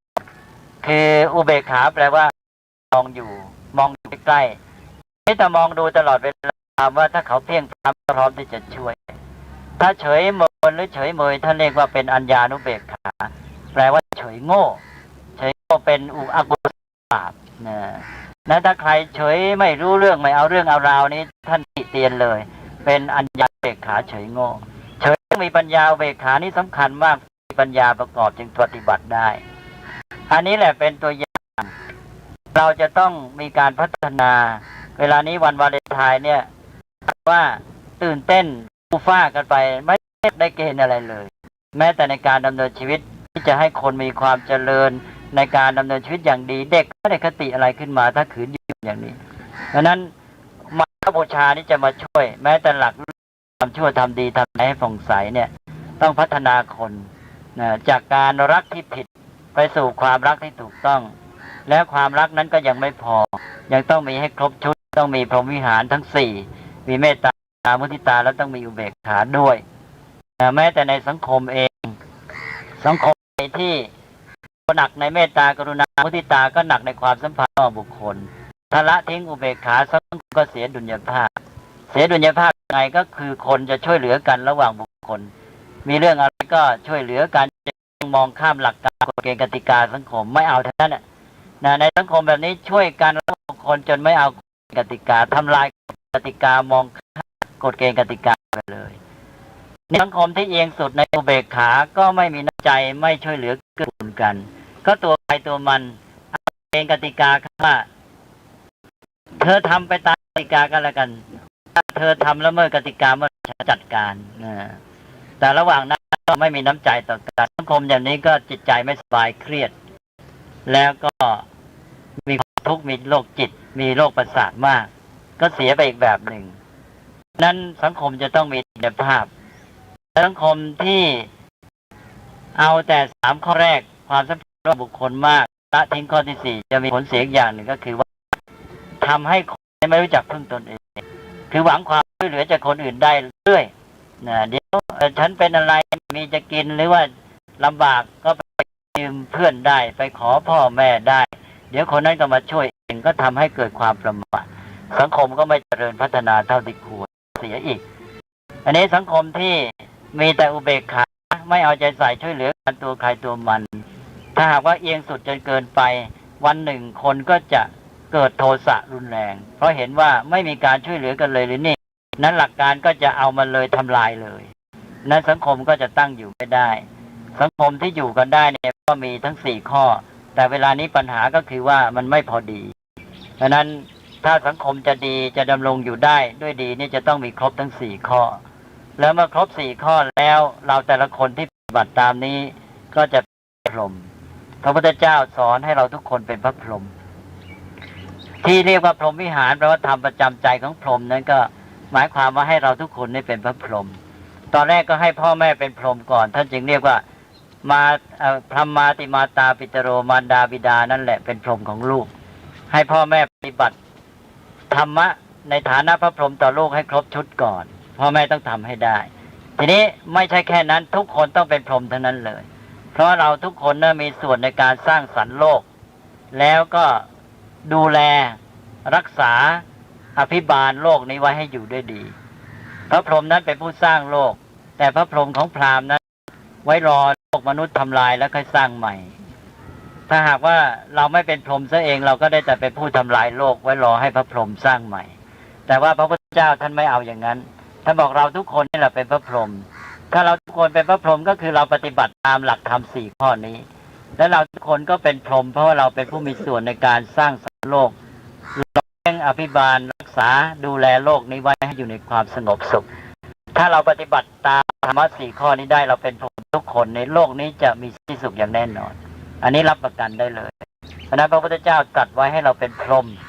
เราอย่าละเลยธรรมะข้อนี้เพราะนั้นเวลานี้ก็มีปัญหามากในเรื่องการปฏิบัติธรรมไม่ได้ดุลยภาพไม่ครบชุดไม่ปฏิบัติตามหลักองค์รวมอย่างที่ว่ามาในวันนี้เรามาเอาธรรมะเรื่องพรหมวิหารในมาเป็นตัวอย่างเพื่อแสดงถึงการที่ว่าการปฏิบัติธรรมเนี่ยมีหลายขั้นหลายตอนแต่หลักการอันหนึ่งก็คือการปฏิบัติธรรมที่ครบชุดเป็นองค์รวมให้มีดุลยภาพที่ว่ามานี้ถ้าเราทำได้ตามนี้แล้วก็จะเจริญก้าวหน้าในปฏิบัติธรรมนี้เรื่องความรักก็เป็นตัวอย่างอันหนึ่งของการที่ทำความดีอย่างนี้ไม่พอนะต้องก้าวไปสู่การบริสุทธิ์ด้วยคือการมีปัญญาที่จะละกิเลสมิฉะนั้นแล้วความเห็นแก่ตัวจะไม่หมดไปถ้าความเห็นแก่ตัวไม่หมดไปแล้วการปฏิบัติการต่างมันก็จะมีปัญหาอยู่เรื่อยในแม้แต่เรื่องของความรักนี้ก็มีขั้นตอนอย่างที่กล่าวมาเป็นอันว่าหนึ่งในความรักนี้หนึ่งก็คือว่าให้ก้าวจากความรักสู่ความรักที่ถูกซึ่งจะทำให้เกิดผลดีที่เราสุขเพิ่มขึ้นและมีความสุขจากการให้ สองแม้แต่ความถูกต้องนั้นก็ยังต้องมีดุลยภาพด้วยการมีอุเบกขาเข้ามาช่วยซึ่งเกิดจากการมีปัญญารู้จักพิจารณาปฏิบัติให้เกิดดุลยภาพในองค์ธรรม4ประการที่ว่ามาอันนี้เป็นตัวอย่างดังที่กล่าวมาแล้วก็กินเวลาญาติโยมจะเยอะแยะเลยสายเกินไปทางไปถึงนั่นจะสุดแน่นะพูดไปพูดมายาวกันใหญ่เพราะฉะนั้นก็เห็นว่าแสดงธรรมะในวันนี้เรื่องโอวาทปาติโมกข์โดยเจาะที่หัวข้อละชั่วไม่ทำชั่วทำดีทำให้ผ่องใสในการเสริมคุณค่าแก่วันสำคัญนี้มองในแง่เป็นวันมาฆบูชาหรือวาเลนไทน์ก็ตามอย่ามัวไปตื่นแต่แค่วัฒนธรรมตะวันตกถ้าเราปฏิบัติให้ถูกต้องตามหลักธรรมแล้ววาเลนไทน์ก็จะได้ประณีตขึ้นมนุษย์จะพัฒนาขึ้นแล้วก็เข้าสู่คำสอนของพระพุทธเจ้าเข้าสู่หลักของการที่ว่าไม่ทำชั่วทำใจให้ผ่องใสนี้ซึ่งเป็นคำสอนที่มีความสมบูรณ์ในตัวเองมีความครบถ้วนและมีดุลยภาพด้วยอาตมาก็หวังว่าญาติโยมทุกท่านก็คงจะได้มองเห็นความสำคัญของหลักธรรม3ประการนี้ที่พระพุทธเจ้าแสดงไว้ซึ่งครอบคลุมข้อปฏิบัติทั้งหมดแล้วก็อยู่ในองค์มรรค8ประการก็มรรคนั้นก็เป็นวิถีชีวิตของชาวพุทธก็เมื่อเราปฏิบัติตามหลักมรรคแล้วก็จะก้าวหน้าในพระธรรมของพระพุทธเจ้าจนถึงจุดหมายคือพระนิพพานได้วันนี้เป็นวันที่10ก่อนจะถึงวันมาฆบูชาก็ถือว่าเรามาประกอบพิธีมาฆบูชาในวันนี้เลยเพราะเรามาที่นี้แล้วก็ขอให้ทุกท่านได้ทราบซึ้งโยมมาได้ศรัทธาและมีศรัทธาในคำสอนพระพุทธเจ้าในพระรัตนตรัยแล้วก็มาฟังธรรมะกันเพื่อให้ศรัทธานั้นนำไปสู่ปัญญาด้วยได้ทั้งศรัทธาและปัญญาก็จะเกิดประโยชน์ต่อชีวิตอย่างแท้จริงเพราะปัญญาเป็นตัวนำธรรมะไปใช้ปฏิบัติตนเองให้พึ่งตนเองได้อันนี้ก็จะก่อให้ผลแล้วสิ่งที่เรียกว่าปฏิบัติบูชาก็จะตามมาพอเราเป็นปฏิบัติบูชาก็คือบูชาพระพุทธเจ้าด้วยการบูชาอย่างสูงสุดก็จะสำเร็จผลแห่งการปฏิบัติหน้าที่ศาสนิกชนสำหรับวันนี้นั้นสถานที่นี้แล้วเราก็บูชาให้ครบทั้งสองอย่างเลยอามิสบูชาและปฏิบัติบูชาสำหรับปฏิบัติบูชาก็เอาธรรมะที่กล่าวเนี่ยญาติโยมเข้าใจและปฏิบัติส่วนเฉพาะหน้าเราก็จะได้เวียนเทียนจะทำทั้งศีลองค์พระสัมมาสัมพุทธเจ้าในพระเวฬุวันอันเป็นที่กำเนิดแห่งปีมาฆบูชานี้ต่อไปก็ขอให้โยมทุกท่านได้เจริญศรัทธาขอให้จิตใจที่มีความเบิกบานผ่องใสให้มีปิติมีความอุ่นใจว่าเราได้มานมัสการพระพุทธเจ้าถึงที่ประทับอีกแห่งหนึ่งแล้วโดยเฉพาะวัดแรกในพระพุทธศาสนาและเป็นวัดสำคัญเป็นศูนย์การเผยแพร่และประดิษฐ์พุทธศาสนาด้วยให้โยมทำใจให้ใกล้ชิดพระพุทธเจ้านึกเหมือนว่าพระพุทธเจ้ามาประทับอยู่ใกล้ๆทำใจว่าเราได้เฝ้าพระองค์แล้วก็มีความอิ่มใจเบิกบานใจมีความสุขแล้วก็ให้กุศลความสุขที่ได้เกิดในวันนี้หล่อเลี้ยงจิตใจเป็นปัจจัยช่วยสร้างสรรค์ให้โยมมีชีวิตที่เจริญงอกงามยิ่งขึ้นไปในโอกาสนี้ก็ขอตั้งจิตอำนวยพรอีกครั้งหนึ่งขอคุณพระรัตนตรัยพิบาลรักษาให้โยมญาติมิตรทุกท่านเจริญด้วยจตุรพิธพรใจมีความเจริญงอกงามพร้อมด้วยกำลังกายกำลังใจกำลังปัญญาที่จะดำเนินชีวิตประกอบกิจให้ประสบความก้าวหน้าและความสำเร็จมีความร่มเย็นไปสุขในพระธรรมของพระสัมมาสัมพุทธเจ้าโดยทั่วกันทุกท่านตลอดกาลทุกเมื่อเทอญ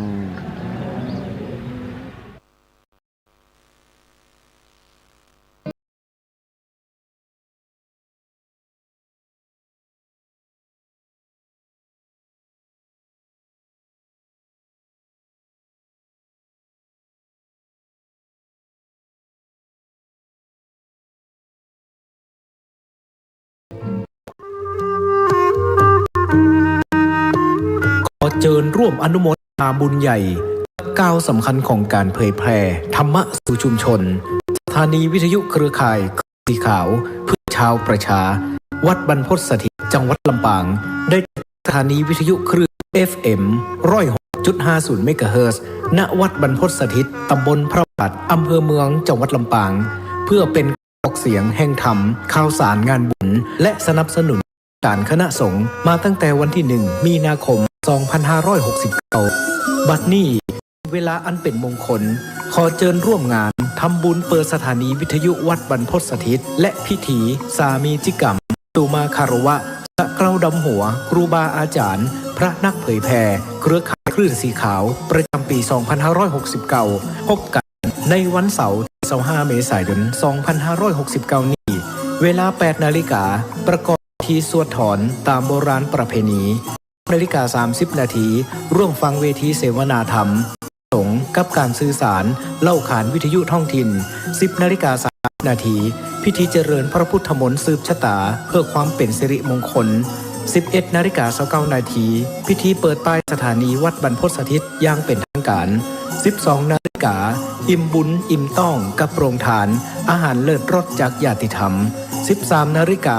ร่วมพิธีสามีจิกรรมสะเกล้าดำหัวพระสงฆ์ครูบาอาจารย์พระนักเผยแผ่จำนวน 50 รูป 14 นาฬิกาพิเศษกิจกรรมจับสลากมอบของขวัญรางวัลแทนใจให้แก่ญาติโยมขอเชิญคณะศรัทธาท่านผู้ฟังร่วมเป็นเจ้าภาพปัจจัยถวายพระสงฆ์ 50 รูปละ 1,500 บาทหรือตามเจตนาศรัทธาบริจาคได้ที่ธนาคารกรุงไทยสาขาลำปางชื่อบัญชีกองทุนสนับสนุนการเผยแผ่พระพุทธศาสนาวัดบรรพตสถิตเลขที่บัญชี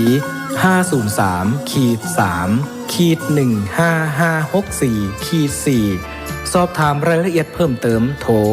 086-586-7540 หรือ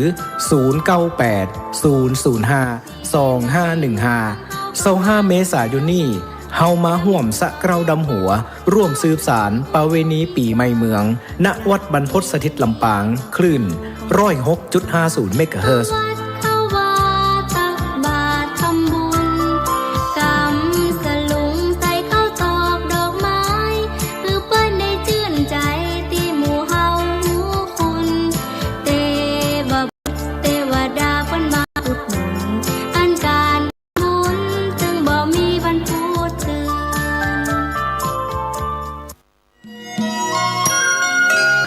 ข่าวสารประการประชาสัมพันธ์ขอเชิญร่วมงานบุญมุทิตาจิตอายุวัฒนมงคลพระครูวินัยทรนันทวัฒน์อิสระยาโนผู้ช่วยเจ้าวาดวัดดอนตันอำเภอแม่ริมจังหวัดเชียงใหม่ฉลองสมโภชครบรอบวัดดอนตัน288 ปีรับเป็นเจ้าภาพโรงทานเจ้าภาพจตุปัจจัยทายธรรมถวายสังฆทานรวมไปถึงถวายโรงศพติดต่อสอบถามได้ณวัดดอนตันตำบลเมืองแก้วอำเภอจังหวัดเชียงใหม่วันเสาร์ที่ 9 พฤษภาคม 2569 ได้บุญได้กุศลได้ความดีโดยทั่วหน้ากัน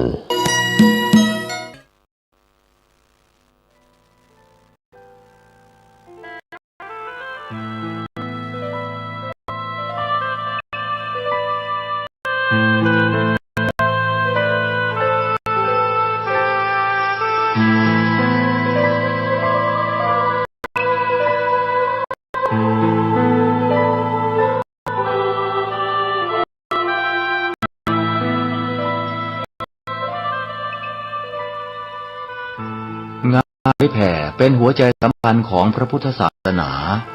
พระพุทธเจ้าอุบัติขึ้นมาบนเป้าหมายแห่งการเผยแผ่ความดีนำความดีไปแทรกไว้ในจุดที่มีความดีไม่มาก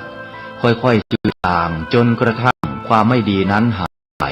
เหลือแต่ความดีหรือดีมากกว่าไม่ดี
ได้เดินทางมาโดยลำดับ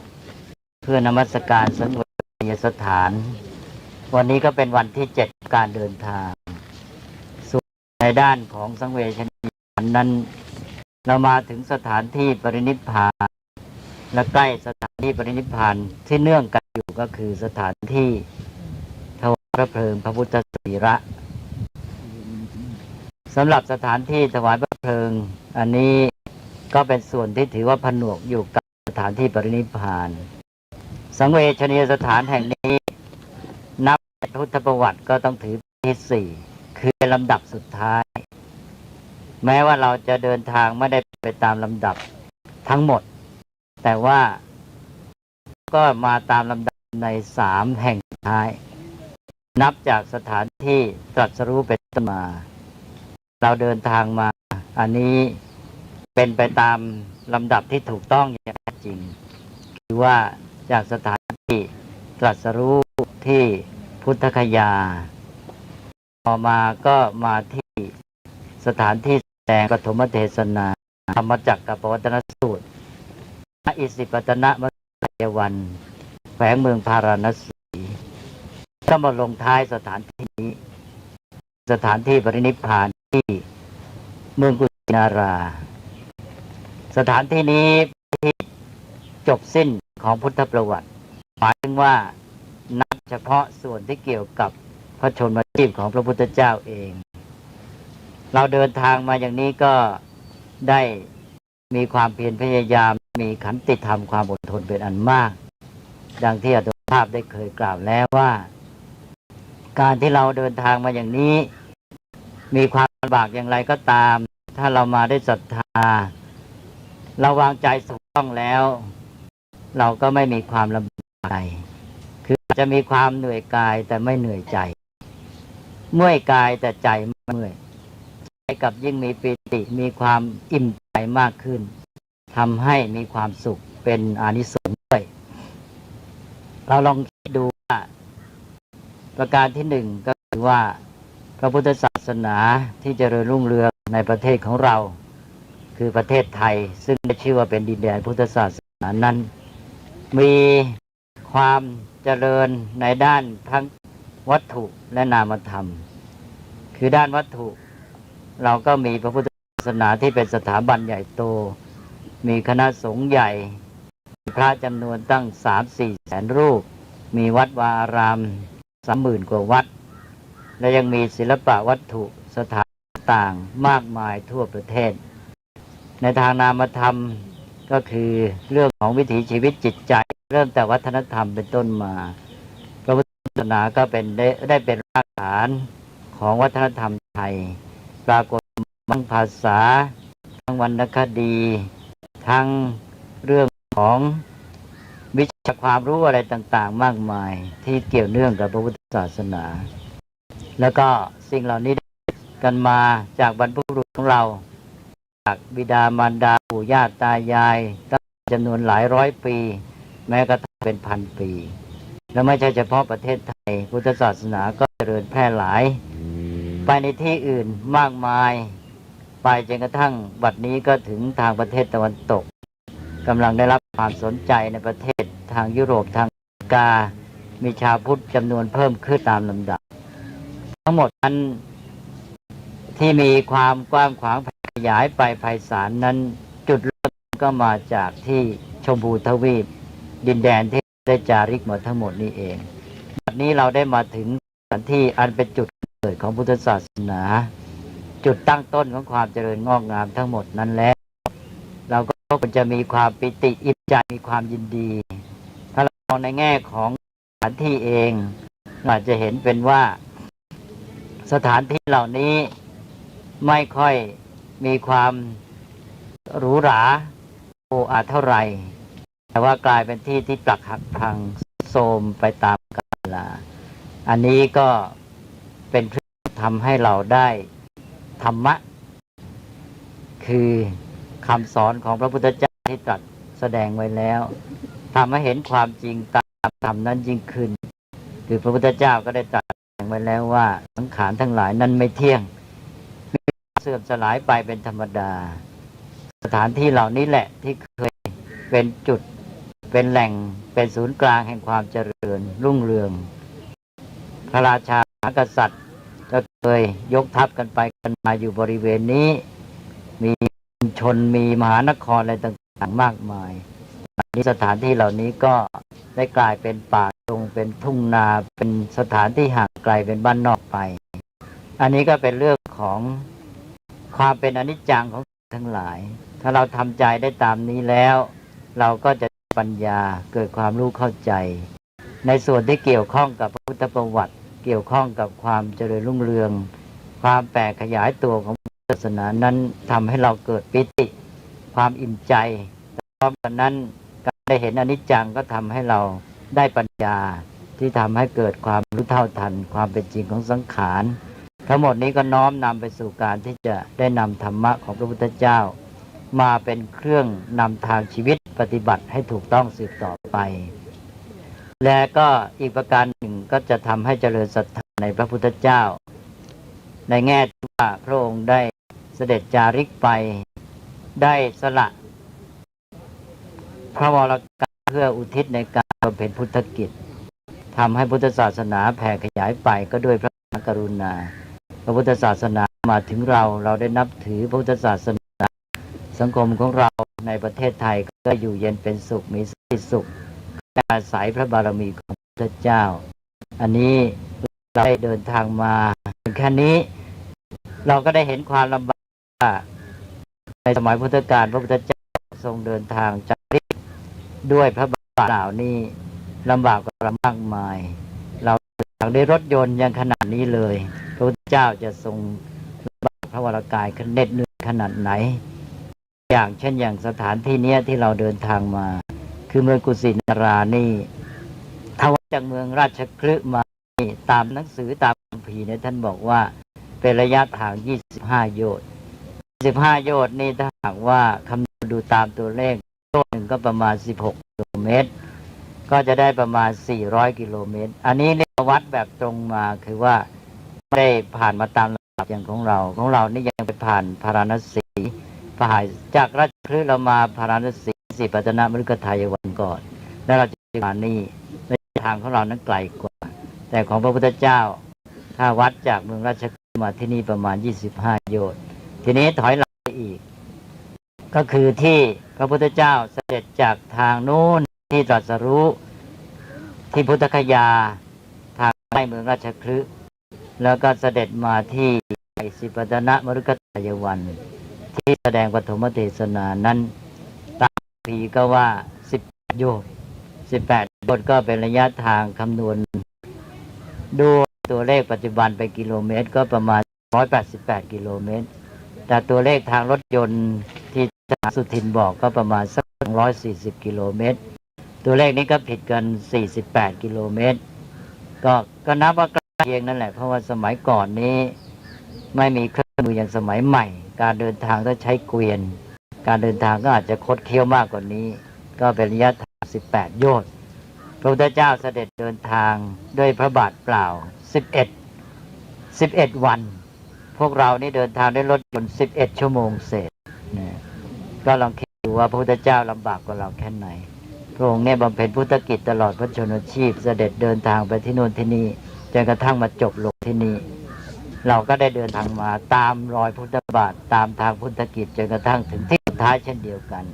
อันนี้ถือว่าเราก็ได้ทำกิจของเราเต็มที่ในฐานะพุทธศาสนิกชน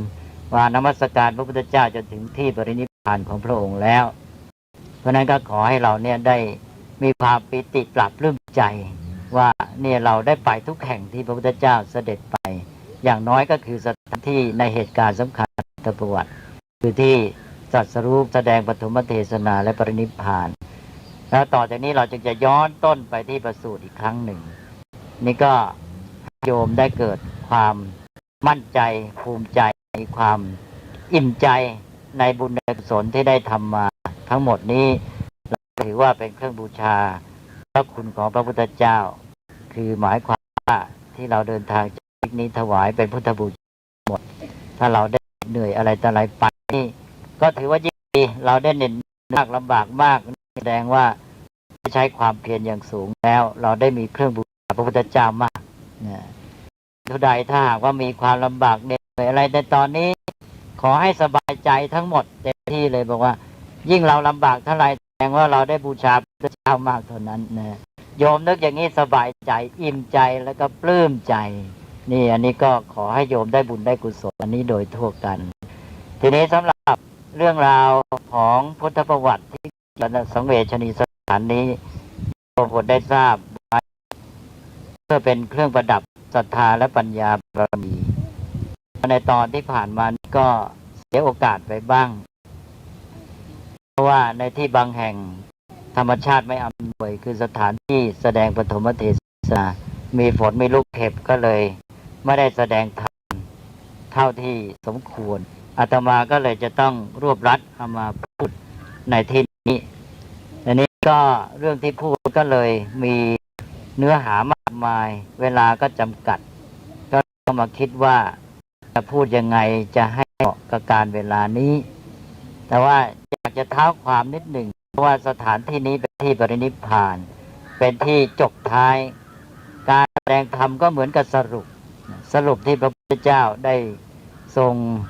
สัจจาริกมาคือเกี่ยวเนื่องด้วยสถานที่ทั้งหมดที่เราได้ผ่านมาแล้วอาตมาก็อยากจะสรุปอีกนิดหน่อยคือว่าพระพุทธเจ้าได้ทรงตรัสรู้ที่พุทธคยาโน้นไกลออกไปที่อาตมาบอกเมื่อกี้ว่าประมาณสัก25โยชน์ประมาณสัก400กิโลเมตรณสถานที่นั้นพระพุทธเจ้าได้ตรัสรู้แล้วก็ได้เสด็จจาริกมาที่ป่าอิสิปตนมฤคทายวันมาแสดงปฐมเทศนาที่มหาราณสีได้กล่าวแล้วว่าพระองค์เสด็จเดินทางมาประมาณ11วันแต่ว่าก่อนที่จะเดินทางนั้นพระองค์ได้เสวยมุขสุขก่อนเมื่อตรัสรู้นั้นเป็นวันเดือน6วันเพ็ญเดือน6นี่นับมาอีก49วันแล้วก็เดินทางอีก11วันเป็น60วัน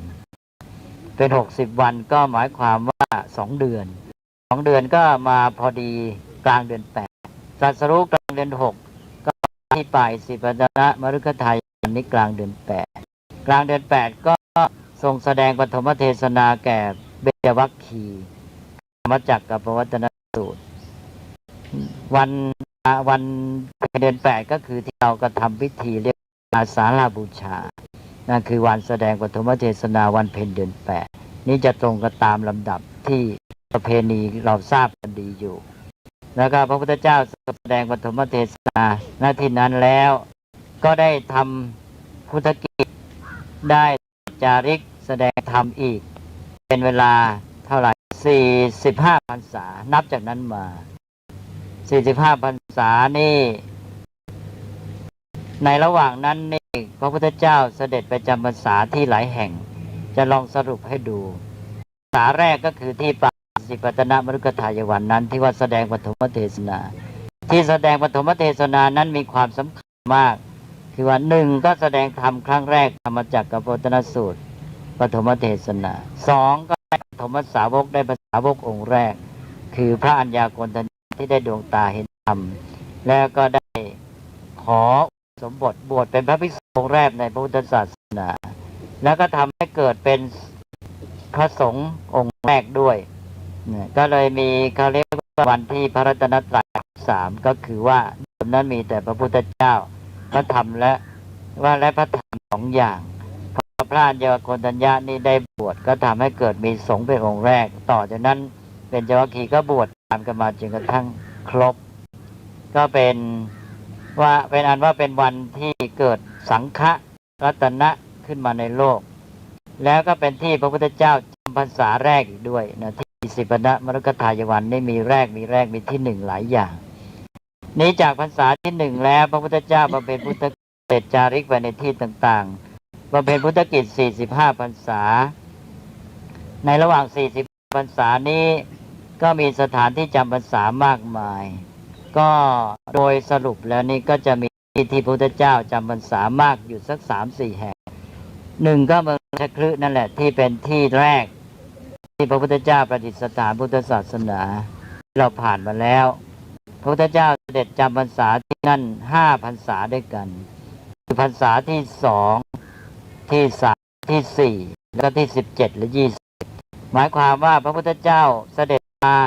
ที่เมืองพาราณสีมาแสดงพระเทศนานี้ก็เพื่อปัญจวัคคีย์เท่านั้นเองความนั้นพระพุทธเจ้าเสด็จตรัสรู้ที่พุทธคยานนั้นก็อยู่แถบเมืองราชคฤห์อยู่แล้วใกล้โน้นแต่ว่าระลึกถึงเบญจวัคคีย์เนี่ยที่ปฏิบัติพระองค์แล้วก็ทรงเห็นว่าเป็นผู้ที่มีพื้นความรู้ความเข้าใจมีเรียกได้ว่ามีในดวงตาน้อยอยู่แล้วเพราะเป็นผู้มุ่งต่อการที่จะแสวงหาจะทำพระองค์ก็ได้เสด็จมาโปรดและอย่างหนึ่งก็เหมือนกับว่าเป็นเครื่องที่ทำให้เกิดความมั่นใจในการตรัสรู้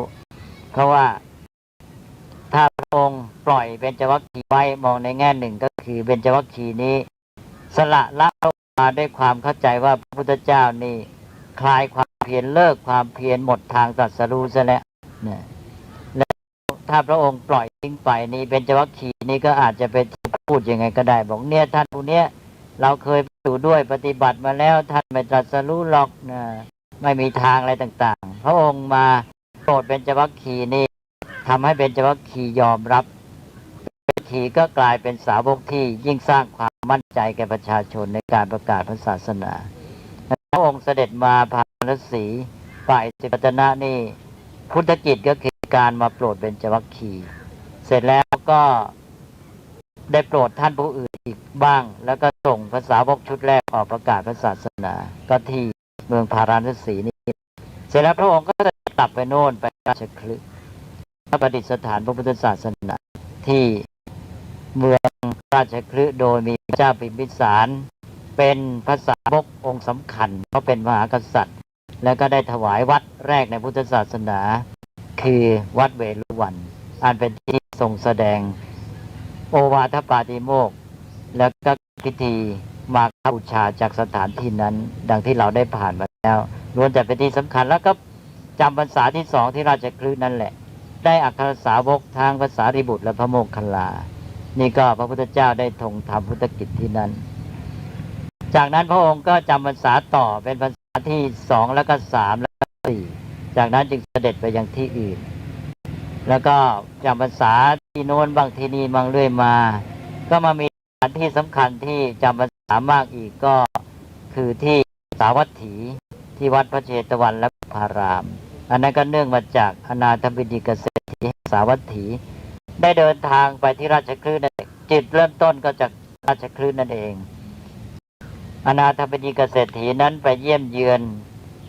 ราชคหเศรษฐีราชคฤห์ที่เป็นเพื่อนกันแล้วไปพักที่นั่น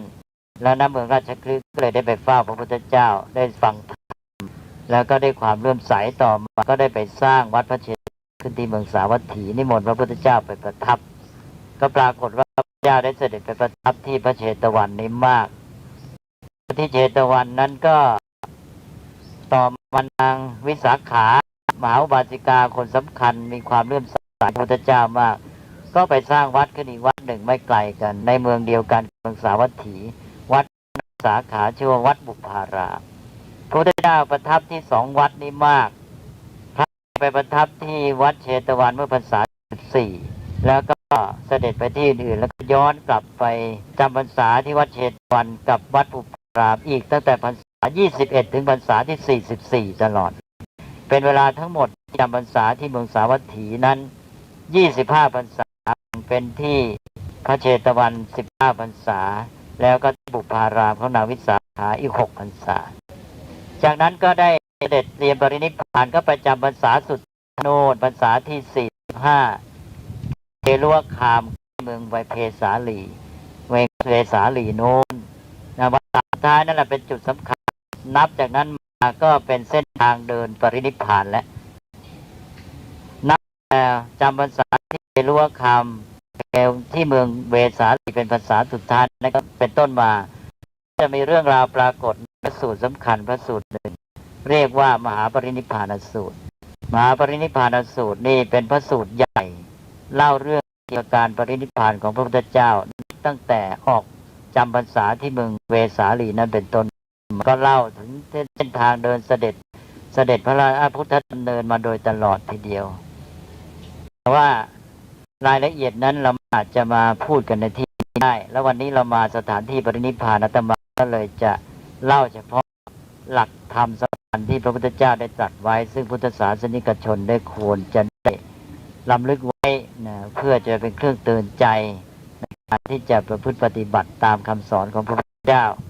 จากเมืองเวสาลีเมื่อพระพุทธเจ้าจะมาสุดท้ายที่45เสร็จแล้วก็เป็นเส้นทางพุทธดำเนินสู่ที่ปรินิพพานมายังกุสินาราพระองค์ได้แสดงธรรมสำคัญอยู่เสมอที่เรียกว่าเป็นพหุอานุสาสนีคือศีลสมาธิปัญญาซึ่งเป็นตัวหลักแท้ๆของพระธรรมที่ทรงแสดงในวันมาฆบูชาว่าไม่ทำชั่วทำดีทำใจให้ผ่องใสต่อมาที่สำคัญก็คือว่าพอมาถึงปาวาลเจดีย์ตอนนั้นเป็นวันเพ็ญเดือน3อีก3เดือนจะปรินิพพานพระพุทธเจ้าก็ได้ทรงปรงพระชนมายุสังขารในการปรงพระชนมายุสังขารที่ตรัสว่าต่อจากนี้ไป3เดือนเราจะปรินิพพานนั้นสิ่งหนึ่งที่พุทธศาสนิกชนควรจะได้ทรงจำไว้เป็นหลักปฏิบัติก็คือพระองค์ได้ทรงแสดงคุณสมบัติของพุทธบริษัททั้ง4ทั้งภิกษุภิกษุณีบาศกและบาสิกาว่าพุทธบริษัททั้ง4นั้นต้องมีคุณสมบัติที่สำคัญ3ประการแล้วพระองค์ปรินิพพานถามว่าเมื่อพุทธบริษัททั้ง4นี้มีคุณสมบัติ3ประการนี้จะสามารถสืบต่ออายุพระศาสนาแทนพระองค์ได้ถามว่าพุทธองค์จะทรงไว้วางพระพุทธบริษัท4ได้ในเมื่อพุทธบริษัททั้ง4มีคุณสมบัติสำคัญ3ประการและตอนนั้นพุทธเจ้าได้ปรงพระชนมายุสังขารก็เพราะทรงตรัสว่าพุทธบริษัททั้ง4เนี่ยมีคุณสมบัติ3ประการนี้แล้วก็ปรินิพพานได้เพราะว่าพุทธบริษัทจะการสืบพระพุทธศาสนาได้ต่อไปคุณสมบัติ3ประการนั้นก็คือประการที่1ตัวเองของพุทธบริษัททั้ง4นั้นจะเป็นภิกษุก็ตามภิกษุณีก็ตามอุบาสกก็ตามอุบาสิกาก็ตามเป็นผู้รู้เข้าใจหลักคำสอนของพระองค์และปฏิบัติตามได้ถูกต้องนี่ประการที่1นี่ตนเองทั้งรู้เข้าใจถูกต้องและปฏิบัติถูกต้องมี2ส่วนสำหรับตนเองประการที่2ก็คือว่าสัมพันธ์กับผู้อื่นโดยว่าสามารถและมีน้ำใจที่จะเอาธรรมะที่ตนได้รู้เข้าใจแล้วนั้นไปสั่งสอนแก่ผู้อื่นได้อันนี้ประการที่2ประการที่3ก็คือในแง่ของหลักการของพุทธศาสนาพุทธบริษัทนั้นจะต้องมีความมั่นในหลักการของพุทธศาสนาจะว่าใคร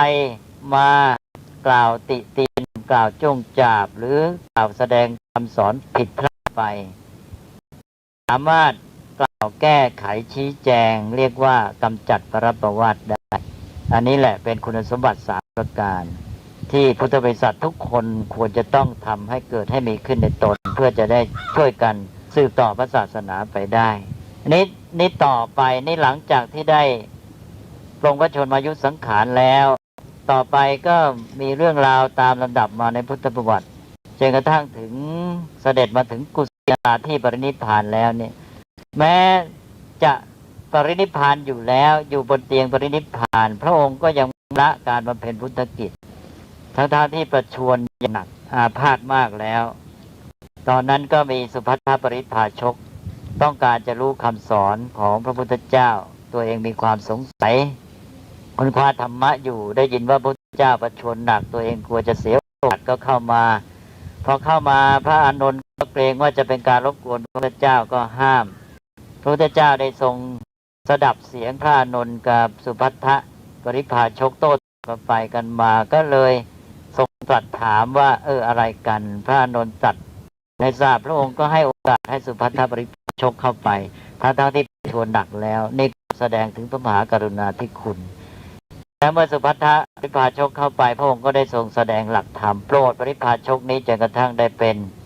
พระสาวกที่เรียกว่าปัจฉิมสาวกองค์สุดท้ายของพระพุทธเจ้าเขาเรียกกันว่าเป็นสักขิสาวกองค์สุดท้ายเป็นสาวกที่ทานเห็นพระพุทธเจ้าองค์สุดท้ายแล้วก็ได้เป็นอรหันต์ด้วยมีธรรมะอยู่ข้อหนึ่งส่วนหนึ่งที่พระพุทธเจ้าตรัสไว้ที่ชาวพุทธควรจะได้ถือว่าเป็นหลักคือพระองค์ได้ตรัสบอกว่า ราบใดที่ยังมีการประพฤติปฏิบัติตามอริยมรรคมีองค์8ประการตราบนั้นโลกก็ยังไม่ว่างเปล่าจากพระอรหันต์อันนี้ก็เป็นพุทธพจน์สำคัญอันหนึ่งหมายความว่าตราบใดที่เรายังมีการนำเอาธรรมะคือมรรคมีองค์8ประการมาประพฤติปฏิบัติกันก็ยังมีโอกาสที่จะได้มีการบรรลุมรรคผลนิพพานนั่นก็อยู่ที่การปฏิบัติของพุทธศาสนิกชนที่ว่าจะทำให้พุทธศาสนาและธรรมะยังปรากฏอยู่ในโลกแล้วต่อจากนี้ที่สำคัญอาตมาจะยกมาเฉพาะจุดสำคัญที่พระพุทธเจ้าทรงแสดงก็คือว่าได้ตรัสแสดงว่าธรรมวินัยนี้เมื่อพระพุทธเจ้าคือพระองค์ได้ล่วงลับไปแล้วพระธรรมวินัยที่พระองค์ได้ทรงแสดงและบัญญัติจะเป็นศาสดาของเราพุทธบริษัทเพราะตอนนั้นก็จะห่วงกันว่าพระพุทธเจ้าปรินิพพานไปแล้วใครจะมาทำหน้าที่แทนพระองค์เป็นผู้นำของพุทธบริษัทต่อไปพระพุทธเจ้าก็ไม่ทรงบุคคลผู้ใดแต่ว่าได้ทรงประกาศว่าธรรมวินัยนี่แหละตัวคำสั่งสอนของพระองค์นี่แหละจะเป็นศาสดาของชาวพุทธเพราะฉะนั้นชาวพุทธก็จะต้องรับถือธรรมวินัยมั่นในธรรมวินัยอยู่เสมอจะต้องมีสติเตือนรำลึกตัวเองว่าธรรมวินัยคำสอนของพระพุทธเจ้านั้นเป็นอย่างไรและประพฤติปฏิบัติกันให้ถูกไม่ใช่เพียงแต่ว่าคอยเชื่อคอยฟังตามกันไปเรียกว่าปรัมปราเพลงตามกันไปนี่ต่อไปนานๆเขาก็คลาดเคลื่อนต้องมีการศึกษาอยู่เสมอว่าธรรมวินัยนั้นคืออย่างไรว่าอย่างไรกันแน่แล้วในที่สุดพระองค์ก็ตรัสสิ่งที่สำคัญคือปัจฉิมวาจาวาจาสุดท้ายก่อนปรินิพพานซึ่งหลังจากนั้นเลยไม่ตรัสอะไรเลยปัจฉิมวาจานี้ก็คือพระบาลีที่ว่าหันตถานิภิกขเวอามันตยามิโวยะธรรมาสังขาราอัปมาเทนะสัมปาเทถะบัดนี้ภิกษุทั้งหลายเราขอเตือนเธอทั้งหลายเราขอเตือนเธอทั้งหลายว่าสังขารทั้งหลายมีความเสื่อมสลายไปเป็นธรรมดาเธอทั้งหลายจงยังความไม่ประมาทให้ถึงพร้อมอันนี้เป็นหลักธรรมมีความสำคัญอย่างยิ่งมารดาจะสิ้นจะจากลูกไปก็มีการสั่งเสียวาจาสั่งเสียของบิดามารดานั้นเราย่อมถือว่ามีความสำคัญมากนี่พระพุทธเจ้าเป็นพระบรมศาสดาของพุทธศาสนิกชนทั้งหลายพระองค์ตรัสปัจฉิมวาจานี้แล้วเราจะต้องให้ความสำคัญว่าเหมือนกับเป็นวาจาสั่งเสียของพ่อแม่นี่เป็นพ่อแม่ของศาสนาทั้งหมดก็คือวาจาที่แสดงถึงความไม่ประมาทนี้จะต้องนำมาประพฤติปฏิบัติเรื่องของปัจฉิมโอวาทเรื่องความไม่ประมาทนี้บางทีเราไม่ค่อยได้นึกว่ามีความสำคัญเพียงไรความจริงนั้นเป็นหลักธรรมที่มีความสำคัญอย่างยิ่งตอนนี้อาตมายังไม่มีโอกาสคิดว่าวันนี้จะกล่าวพิงอ้างอิงไว้ก่อนเมื่อได้โอกาสแล้วจะได้อธิบายเรื่องเพราะเป็นเรื่องใหญ่มากมีความสำคัญอย่างยิ่งอย่างไรก็ตามตอนนี้ก็จะพูดแต่เพียงว่าหลักความไม่ประมาทนี้พระพุทธเจ้าตรัสไว้กับความเป็นอนิจจังก่อนที่จะตรัสเรื่องไม่ประมาทพระองค์ได้ตรัสว่าสังขารทั้งหลายมีความเสื่อมสลายเป็นธรรมดาอันนี้ก็คือตรัสเรื่องความเป็นอนิจจังเมื่อสิ่งทั้งหลายเป็นอนิจจังไม่เที่ยงแท้เราจะมัวนิ่งนอนใจว่าอยู่ไม่ได้จึงต้องไม่ประมาทพระพุทธเจ้าตรัสหลักสำคัญอันนี้ไว้คือความเชื่อมโยงกันระหว่างความเป็นอนิจจังไม่เที่ยงความไม่ประมาทเพราะไม่เที่ยงจึงประมาทและไม่ประมาทแล้วเราก็จะสามารถใช้ความไม่เที่ยงให้เป็นประโยชน์อีกด้วยความไม่เที่ยงนี้จะเกิดเป็นประโยชน์กับชีวิตของเราอันนี้จะเป็นประโยชน์อย่างไรต่อไปอาตมาจะได้กล่าวในโอกาสอื่นข้างหน้าแต่ว่าวันนี้เราได้มาถึงสถานที่ที่พระองค์ได้ตรัสพุทธโอวาทนี้ไว้แล้วซึ่งมีความสำคัญเป็นอย่างยิ่งขอให้เราได้น้อมรำลึกถึงหลักคำสอนของพระองค์ที่อาตมาภาพได้กล่าวมาเมื่อพระองค์ได้ตรัสเรื่องความไม่ประมาทก็โยงมหาอนิจจังนั้นอนิจจังในกรณีนี้ลงไปถึงความเป็นอนิจจังที่ปรากฏแก่พระองค์เองทีเดียวก็คือความเป็นอนิจจังความไม่เที่ยงแห่งสังขารของพระพุทธเจ้าบัดนี้แม้แต่พระองค์เองซึ่งเป็นพระสัมมาสัมพุทธเจ้าก็ยังต้องจากพุทธบริษัทเพราะว่าสังขารทั้งหลายเสื่อมสลายไปเป็นธรรมดาพระวรากายของพระองค์นั้นก็จะต้องแตกดับไปตามคติธรรมดาของสังขารท ที่มีความเกิดขึ้นตั้งอยู่ระดับไปเช่นเดียวกับสิ่งทั้งหลายเราอื่นทั่วไปพุทธบริษัทก็จะได้เห็นความอนิจจังโดยมานึกถึงพระชนมชีพของพระพุทธเจ้าเป็นเครื่องเตือนใจเราแล้วก็จะทำให้เกิดสังเวชความสังเวชตามหลักที่บอกว่าเป็นสังเวชนียสถานอันนี้แหละเราเดินทางมาพระพุทธเจ้าได้ตรัสบอกว่าเนี่ยให้มาทำการสังเวชนียสถานทั้งสี่แล้วสังเวชนียสถานทั้งสี่ก็จบที่ปรินิพพานเราก็มาถึงสังเวชนียสถานที่สี่สถานที่เป็นที่ตั้งแห่งความสังเวชแล้วก็มากล่าวถึงการที่พระพุทธเจ้าเสด็จจากไปมีความไม่เที่ยงอันนี้ทำให้เราได้คติแห่งความไม่เที่ยงและปรงใจให้เกิดธรรมสังเวชเป็นที่ชัดเจนที่ที่นี้ทำให้เกิดความสังเวชนั้นคืออย่างไรขอโอกาสทำความเข้าใจกันอีกสังเวชก็คือเป็นสิ่งที่กระตุ้นเตือนใจกระตุ้นเตือนใจอย่างไรกระตุ้นเตือนใจให้ได้คิดสำนึกอะไรให้ได้คิดได้สำนึกถึงความจริงนั่นเองความจริงคือหลักพระไตรลักษณ์ความเป็นอนิจจังทุกขังอนัตตาเป็นธรรมดาของทุกสิ่งทุกอย่างที่เป็นอย่างนี้พอเราได้เครื่องเตือนใจกระตุ้นให้ได้ความคิดให้ความสำนึกโยงไปหาหลักความจริงแล้วเกิดอย่างไรต่อไปก็ทำให้เกิดแรงใจที่จะได้นำสอนของพระองค์มาประพฤติปฏิบัติหรือดำเนินชีวิตให้ดีงามให้ชีวิตนี้มีคุณค่าต่อไปคำว่าสังเวชนั้นอาตมาได้เคยกล่าวแล้วว่าไม่ได้หมายว่าให้สลดหดหู่ใจถ้าหากว่าไปสลดหดหู่ใจแล้วกลายเป็นนิวรณ์นั้นเป็นอกุศลไม่ถูกต้องโลกถีนมิทธะการที่มีสังเวชนั้นไม่ใช่สลดหดหู่ใจแต่ว่าเป็นการทำให้เกิดกำลังใจพอเราได้คิดแล้วเกิดอะไรขึ้นเราได้คิดเราเห็นอนิจจังเห็นความจริงของสังขารว่าพระพุทธเจ้าเองก็ยังต้องเสด็จจากเราทั้งหลายสิ่งทั้งหลายทุกอย่างก็เป็นอย่างนี้แหละเราเห็นความจริงแล้วเราก็เกิดความไม่ประมาทที่ว่าเกิดสังเวชเกิดกำลังก็นี่แหละคือจะได้ไม่ประมาทก็เกิดกำลังใจเกิดจะสำนึกเห็นความจริงว่าโอ้ความจริงเป็นอย่างนี้ชีวิตเราก็จะอยู่ตลอดไปไม่ได้สิ่งทั้งหลายก็จะต้องไม่สามารถอยู่ไปได้ตลอดต้องมีความพลัดพรากจากกันเพราะฉะนั้นเวลามีอยู่นี้รีบใช้ให้เป็นประโยชน์เสียเกิดกำลังใจเกิดแรงใจที่จะรีบขนขวายปฏิบัติธรรมไม่นิ่งนอนใจไม่ละเลยไม่ปล่อยเวลาผ่านไปเปล่าตอนนี้แหละเราจะได้ความกระตือรือร้นความตั้งใจจริงถ้าหากว่าความรำลึกถึงเหตุการณ์ในพุทธประวัติตลอดการปรินิพพานนี้เครื่องเตือนใจเราให้รำลึกถึงความจริงของสิ่งทั้งหลายแล้วเกิดกำลังใจในการที่จะประพฤติปฏิบัติตามคำสอนของพระองค์อันนี้คือความสังเวชที่ถูกต้องนั้นในอันตอนนี้เป็นโอกาสแล้ว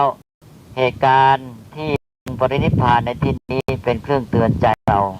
ให้เราได้สำนึกถึงความจริงของสังขารนี้ก็ขอให้เราได้เกิดปัญญาด้วยปัญญาเราจะไม่สลดหดหู่ใจไม่เกิดความเศร้าแต่เราจะมีความรู้สึกแอบความเศร้าขึ้นก็เป็นเครื่องกระตุ้นเตือนติดใจของเราให้เกิดกำลังใจเข้มแข็งว่าเราจะต้องนำธรรมะของพระพุทธเจ้า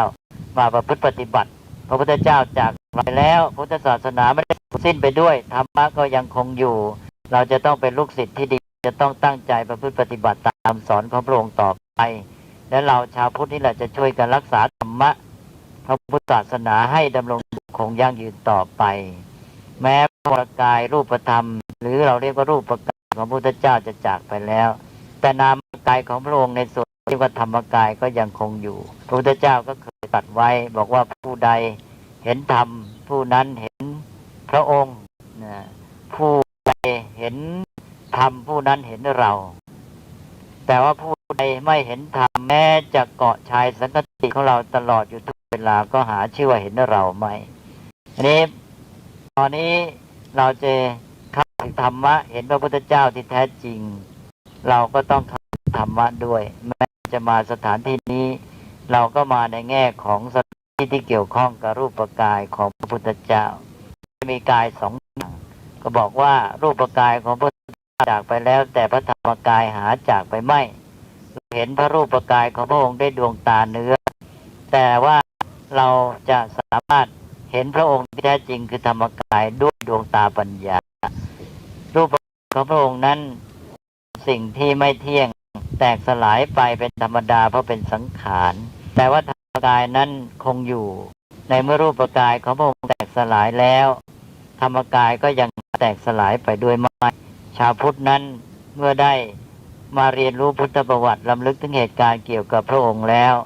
เราก็เห็นความเป็นไปของพระรูปกายที่มาจบสิ้นในสถานที่ปรินิพพานแล้วมาถูกพระเพลิงเผาผลาญณที่มกุฏพันธนเจดีย์ที่เรานั่งกันอยู่คือที่ถวายพระเพลิงพระพุทธสรีระนี้พระรูปกายของพระองค์ก็กลายเป็นเท่าทิไปแต่พระรูปกายยังคงอยู่พระองค์ได้สั่งสอนเราไว้แล้วบอกว่าผู้ใดเห็นธรรมผู้นั้นเห็นเรานี่เราก็จะต้องเข้าไปเห็นธรรมเพื่อจะเข้าถึงธรรมกายแต่ว่าคำว่ารูปกายธรรมกายนั้นก็จะต้องทำความเข้าใจกันให้ชัดเจนคำว่ากายนั้นแปลว่าอะไรคำว่ากายนั้นแปลว่ากองคืออะไรก็กองก็คือที่ประชุมหมายความว่าเป็นที่ประชุมของสิ่งต่างๆเมื่อรูปกายนี้ที่ท่านบอกว่าแปลว่ากองแห่งรูปหรือที่ประชุมแห่งรูปธรรมหมายความว่ามีธาตุต่างๆอย่างที่เราพูดกันว่าธาตุดินธาตุน้ำธาตุลมธาตุไฟมาประชุมกันเข้าก็รวมเป็นกายก็รูปกายรูปกายก็คือกองหรือที่ประชุมแห่งรูปธรรมมีดินน้ำลมไฟอันนี้รูปกายทีนี้อีกส่วนหนึ่งก็คือธรรมกายธรรมกายก็คือกองแห่งธรรมชุมนุมแห่งธรรมหรือประชุมแห่งธรรมพระเจ้านั้นในทางนามธรรมและพระองค์เป็นธรรมกายด้วยนะรูปกายก็คือรูปร่างของพระองค์ที่ปรากฏให้คนทั้งหลายได้เข้าไปเฝ้าได้พบเห็นได้ฟังได้ดูว่าพระธรรมกายก็คือว่าพระพุทธเจ้าเมื่อตรัสรู้แล้วนี่พระองค์เป็นที่ประชุมแห่งธรรมะพระองค์ได้ค้นพบแล้วพระองค์กลายเป็นที่ประชุมชุมนุมของธรรมะพระองค์ก็สามารถแสดงธรรมะที่ตรัสรู้นั้นออกไปพระวรกายของพระองค์ก็เลยเป็นที่เปิดเป็นที่หลั่งเป็นที่ไหลออกไปแห่งธรรมะทั้งหลายเราก็เลยเรียกพระพุทธเจ้าว่าเป็นธรรมกายธรรมกายก็เป็นที่ประชุมแห่งธรรมะชุมนุมแห่งธรรมะก็เกิดแก่บุคคลทุกคนที่สามารถปฏิบัติตามคำสอนของพระองค์จนกระทั่งเรานี้เป็นที่ชุมนุมแห่งธรรมะต่างๆชุมนุมแห่งธรรมะมรรคผลนิพพานมาประชุมขึ้นในผู้ใดอันนั้นก็เป็นธรรมกายคือธรรมกายนี้เป็นนามธรรมเป็นที่ประชุมแห่งธรรมะเป็นตัวของสัจธรรมความจริงความดีงามนั่นเองถ้าเข้าใจความหมายของธรรมกายให้ถูกต้องว่าธรรมกายนั้นเข้าถึงได้ปัญญาที่มองเห็นธรรมะแล้วก็ถึงตัวธรรมะในระดับต่างๆมาประชุมกันมากมายก็เป็นธรรมกายขึ้นมาก็เท่านั้นเองแต่ว่าแค่เท่านั้นเองนี่แหละยากนักหนาแต่ก็ไม่ยากสำหรับผู้มีสติตั้งใจประพฤติปฏิบัติถ้าเราประพฤติปฏิบัติเราก็เข้าถึงธรรมกายนั้นเสร็จแล้วเมื่อเราเข้าถึงธรรมกายนั้นเราเห็นธรรมก็คือองค์พระพุทธเจ้าตามคำตรัสที่ว่าผู้ใดเห็นธรรมผู้นั้นเห็นเราวันนี้เราชาวพุทธศาสนิกชนได้มีศรัทธาจาริกกันมาจนกระทั่งถึงสถานที่เป็นสังเวชนียสถานอันดับสุดท้ายในลำดับของพุทธประวัติแล้วก็ได้มาถึงที่เป็นที่สิ้นสุดแห่งพระรูปกายของพระพุทธเจ้าซึ่งก็ได้แสดงไว้แล้วว่าธรรมะนั้นไม่สูญสลายไปด้วยเราก็ได้เจริญศรัทธาเรามาเฝ้าพระพุทธเจ้าถึงที่นี้แล้วรูปกายของพระองค์ที่มาในพุทธประวัติก็ขอให้เป็นเครื่องเตือนใจเราเพื่อให้เราประพฤติปฏิบัติน้อมเอาธรรมะที่พระองค์สั่งสอนนี้ที่หลั่งไหลออกจากธรรมกายของพระองค์นี้มาประพฤติปฏิบัติให้ก่อขึ้นมาชุมนุมขึ้นเป็นธรรมกายในตัวเราต่อไปก็อาตมาก็ขออนุโมทนาโยมญาติมิตรทุกท่านสำหรับธรรมะที่กล่าวอ้างอิงในวันนี้ก็หวังว่าจะได้ยกเป็นข้อที่จะได้นำมาอธิบายให้โยมฟังต่อในโอกาสข้างหน้าโดยเฉพาะเรื่องความไม่ประมาทที่เป็นพุทธโอวาทเป็นปัจฉิมวาจานั้นพร้อมทั้งอื่นโดยเฉพาะอีกข้อหนึ่งก็คือว่าธรรมะที่พระพุทธเจ้าแสดงที่อิสิปตนมฤคทายวันที่เป็นปฐมเทศนานั้นแสดงเรื่องมัชฌิมาปฏิปทาทางสายกลางอันนั้นก็เป็นเรื่องสำคัญกันซึ่งถ้ามีอย่างน้อยให้ได้แสดง2เรื่องนี้คือเรื่องทางสายกลางที่ป่ายอิสิปตนมฤคทายวันและเรื่องความไม่ประมาทณสถานที่ปรินิพพานนี้เราก็จะได้ธรรมะที่นับว่าเป็นหลักการสำคัญซึ่งด้วยสถานที่ที่เรียกว่าสังเวชนียสถาน4ประการ สำหรับวันนี้เวลาก็จำกัดคิดว่าเราจะเป็นเดินทางต่อไป แต่ว่าก็ขอให้ทุกท่านเนี่ยได้มีความรู้สึกสมใจหวังและว่าเราได้เดินทางมาถึงเวชนียสถานสำคัญสถานที่4ในพุทธประวัติและเป็นลำดับที่3ในการเดินทางของเราสถานที่จบสิ้นของพุทธกิจในพระชนมชีพของพระพุทธเจ้าแต่ว่าพุทธศาสนาได้จบสิ้นที่นี่พุทธศาสนาได้เจริญแพร่หลายมั่นคงต่อไปจนกระทั่งมาพวกเราในปัจจุบันนี้ในประเทศไทยเป็นต้นและทั่วโลกเราก็ได้รับความร่วมมือจากร่มพระธรรมของพระองค์เรามาถึงต้นแหล่งแห่งพระธรรมคำสอนต้นแหล่งแห่งพระพุทธศาสนานั้นก็ขอให้เราได้มีปิติความอิ่มใจ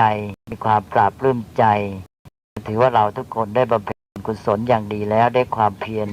ตามที่เราได้ปฏิบัติมาเป็นพุทธบูชาด้วยอำนาจแห่งกุศลและเจตนาความตั้งใจความมีศรัทธาเป็นต้นในน้ำใจของโยมญาติมิตรทุกท่านอันนี้จงประกอบเข้ากับคุณพระรัตนตรัย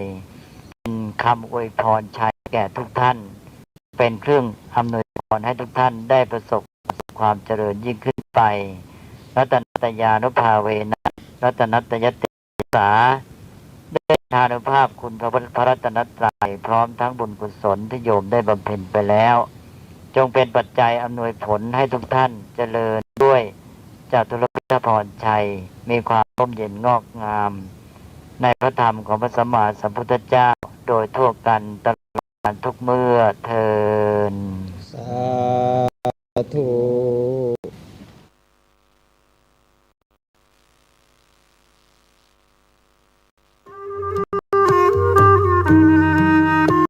ขอเชิญอนุโมทนาบุญใหญ่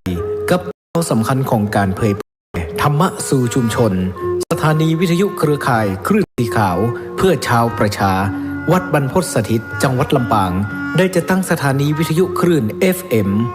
106.50 เมกะเฮิรตซ์ณวัดบรรพตสถิตตำบลพระบาทอำเภอเมืองจังหวัดลำปาง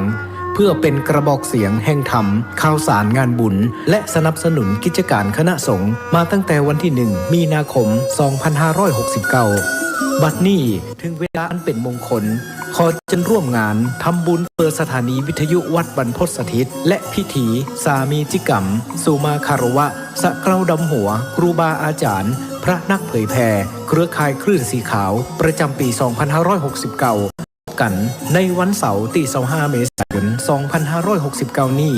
เวลา 8 นาฬิกาประกอบพิธีสวดถอนตามโบราณประเพณี 9 นาฬิกา 30 นาทีร่วมฟังเวทีเสวนาธรรมพระสงฆ์กับการสื่อสารเล่าขานวิทยุท้องถิ่น 10 นาฬิกา 30 นาทีพิธีเจริญพระพุทธมนต์สืบชะตาเพื่อความเป็นสิริมงคล 11 นาฬิกา 29 นาทีพิธีปลายสถานีวัดบรรพตสถิตอย่างเป็นทางการ 12 นาฬิกาอิ่มบุญอิ่มต้องและโปรงทานอาหารรสจากญาติธรรม 13 นาฬิการ่วมพิธีสามีจิกรรมเกล้าดำหัวพระสงฆ์ครูบาอาจารย์พระนักเผยแผ่จำนวน 50 รูป 14 นาฬิกาพิเศษกิจกรรมจับสลากมอบของขวัญรางวัลแทนแก่ญาติโยมขอเชิญคณะศรัทธาท่านผู้ฟังเป็นเจ้าภาพปัจจัยถวายพระสงฆ์50 รูปรูปละ 1,500 บาทหรือตามเจตนาศรัทธาบริจาคได้ที่ธนาคารกรุงไทยสาขาลำปางชื่อบัญชีกองทุนสนับสนุนการเผยแผ่พระพุทธศาสนาวัดบรรพตสถิตเลขที่บัญชี 503-3-15564-4 สอบถามรายละเอียดเพิ่มเติมโทร 086-586-7540 หรือ 098-005-2515 เมษายนนี้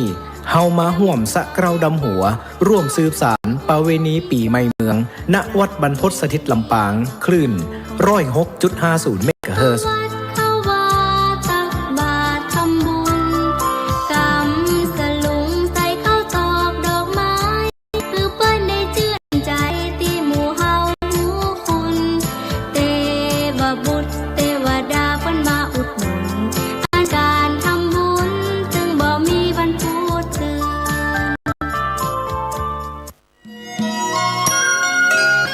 ข่าวสารประการประชาสัมพันธ์ข ขอเชิญร่วมงานบุญมุทิตาจิตอา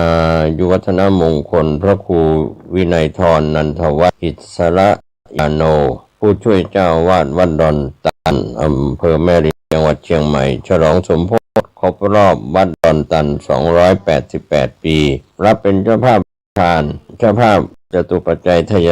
ธรรมถวายสังฆทานรวมไปถึงถวายโรงศพติดต่อสอบถามได้ณวัดดอนตำบลเมืองแก้วอำเภอริมจังหวัดเชียงใหม่วันเสาร์ที่9 พฤษภาคม 2569ได้กุศลได้ความดีทั่วหน้ากัน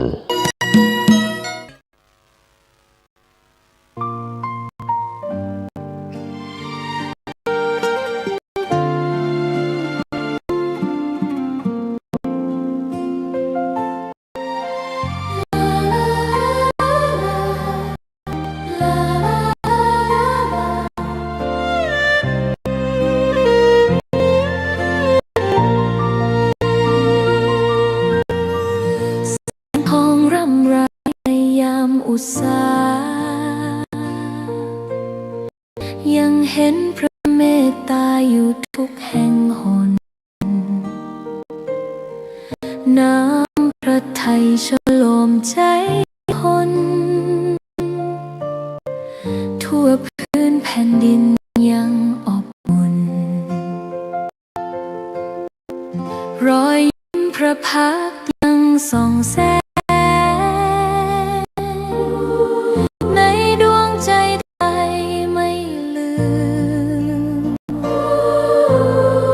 เสียงสายลมแผ่วเบาเหมือนเอ่ยคำปลอบว่าพระองค์ยังอยู่ใกล้ขอกราบแทบบาทด้วยรักนิรันดร์น้ำตาหลั่งพลันจากใจคนไทยแม้เสด็จสู่พระหฤทัยอยู่ในแผ่นดินนี้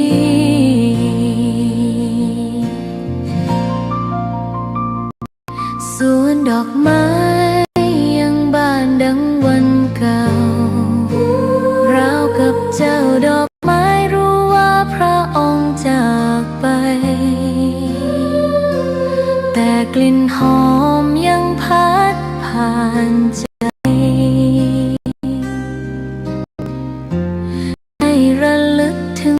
เมตตาแผ่นดินนี้ยังส่องสว่างด้วยพระคุณอันยิ่งใหญ่ขอเดินตามรอยเท้าแห่งพระแม่ไปด้วยศรัทธาไม่เสื่อมคลาย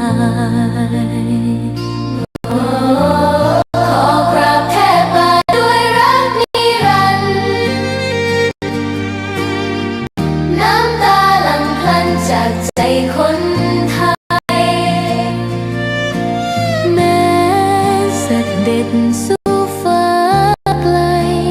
แต่พระหฤทัยอยู่ในแผ่นดินนี้ดวงใจทุกดวงขอพักดีขอถวายรักนี้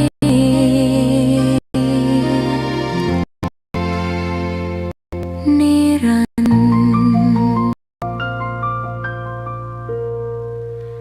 แด่พระพันปี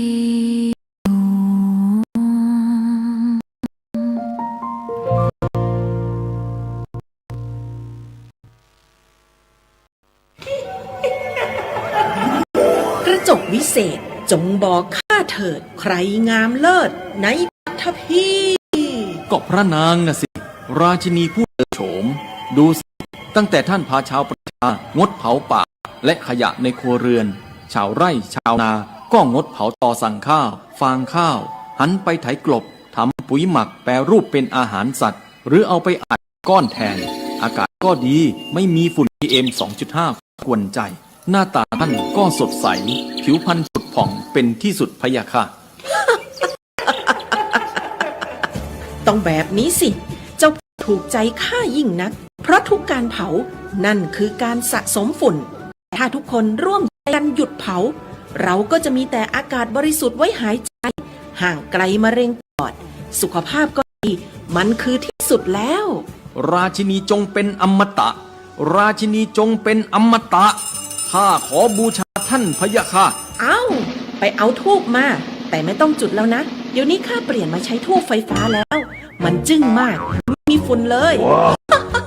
คุณภาพอากาศดีด้วยการร่วมมือของทุกภาคส่วน ปรารถนาดีจากสำนักงานประชาสัมพันธ์ที่ 3 ประชาสัมพันธ์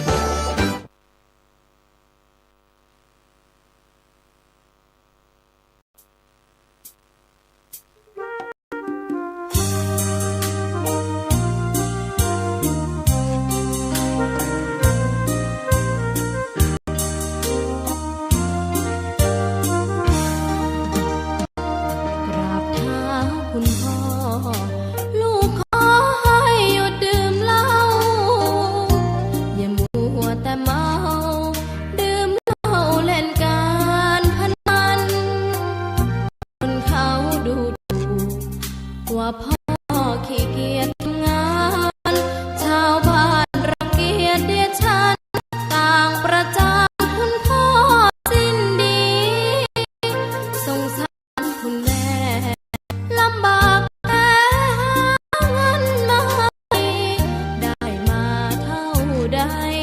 ก็ใช้จนหมดไม่มีขัดสนจนยากลำบาก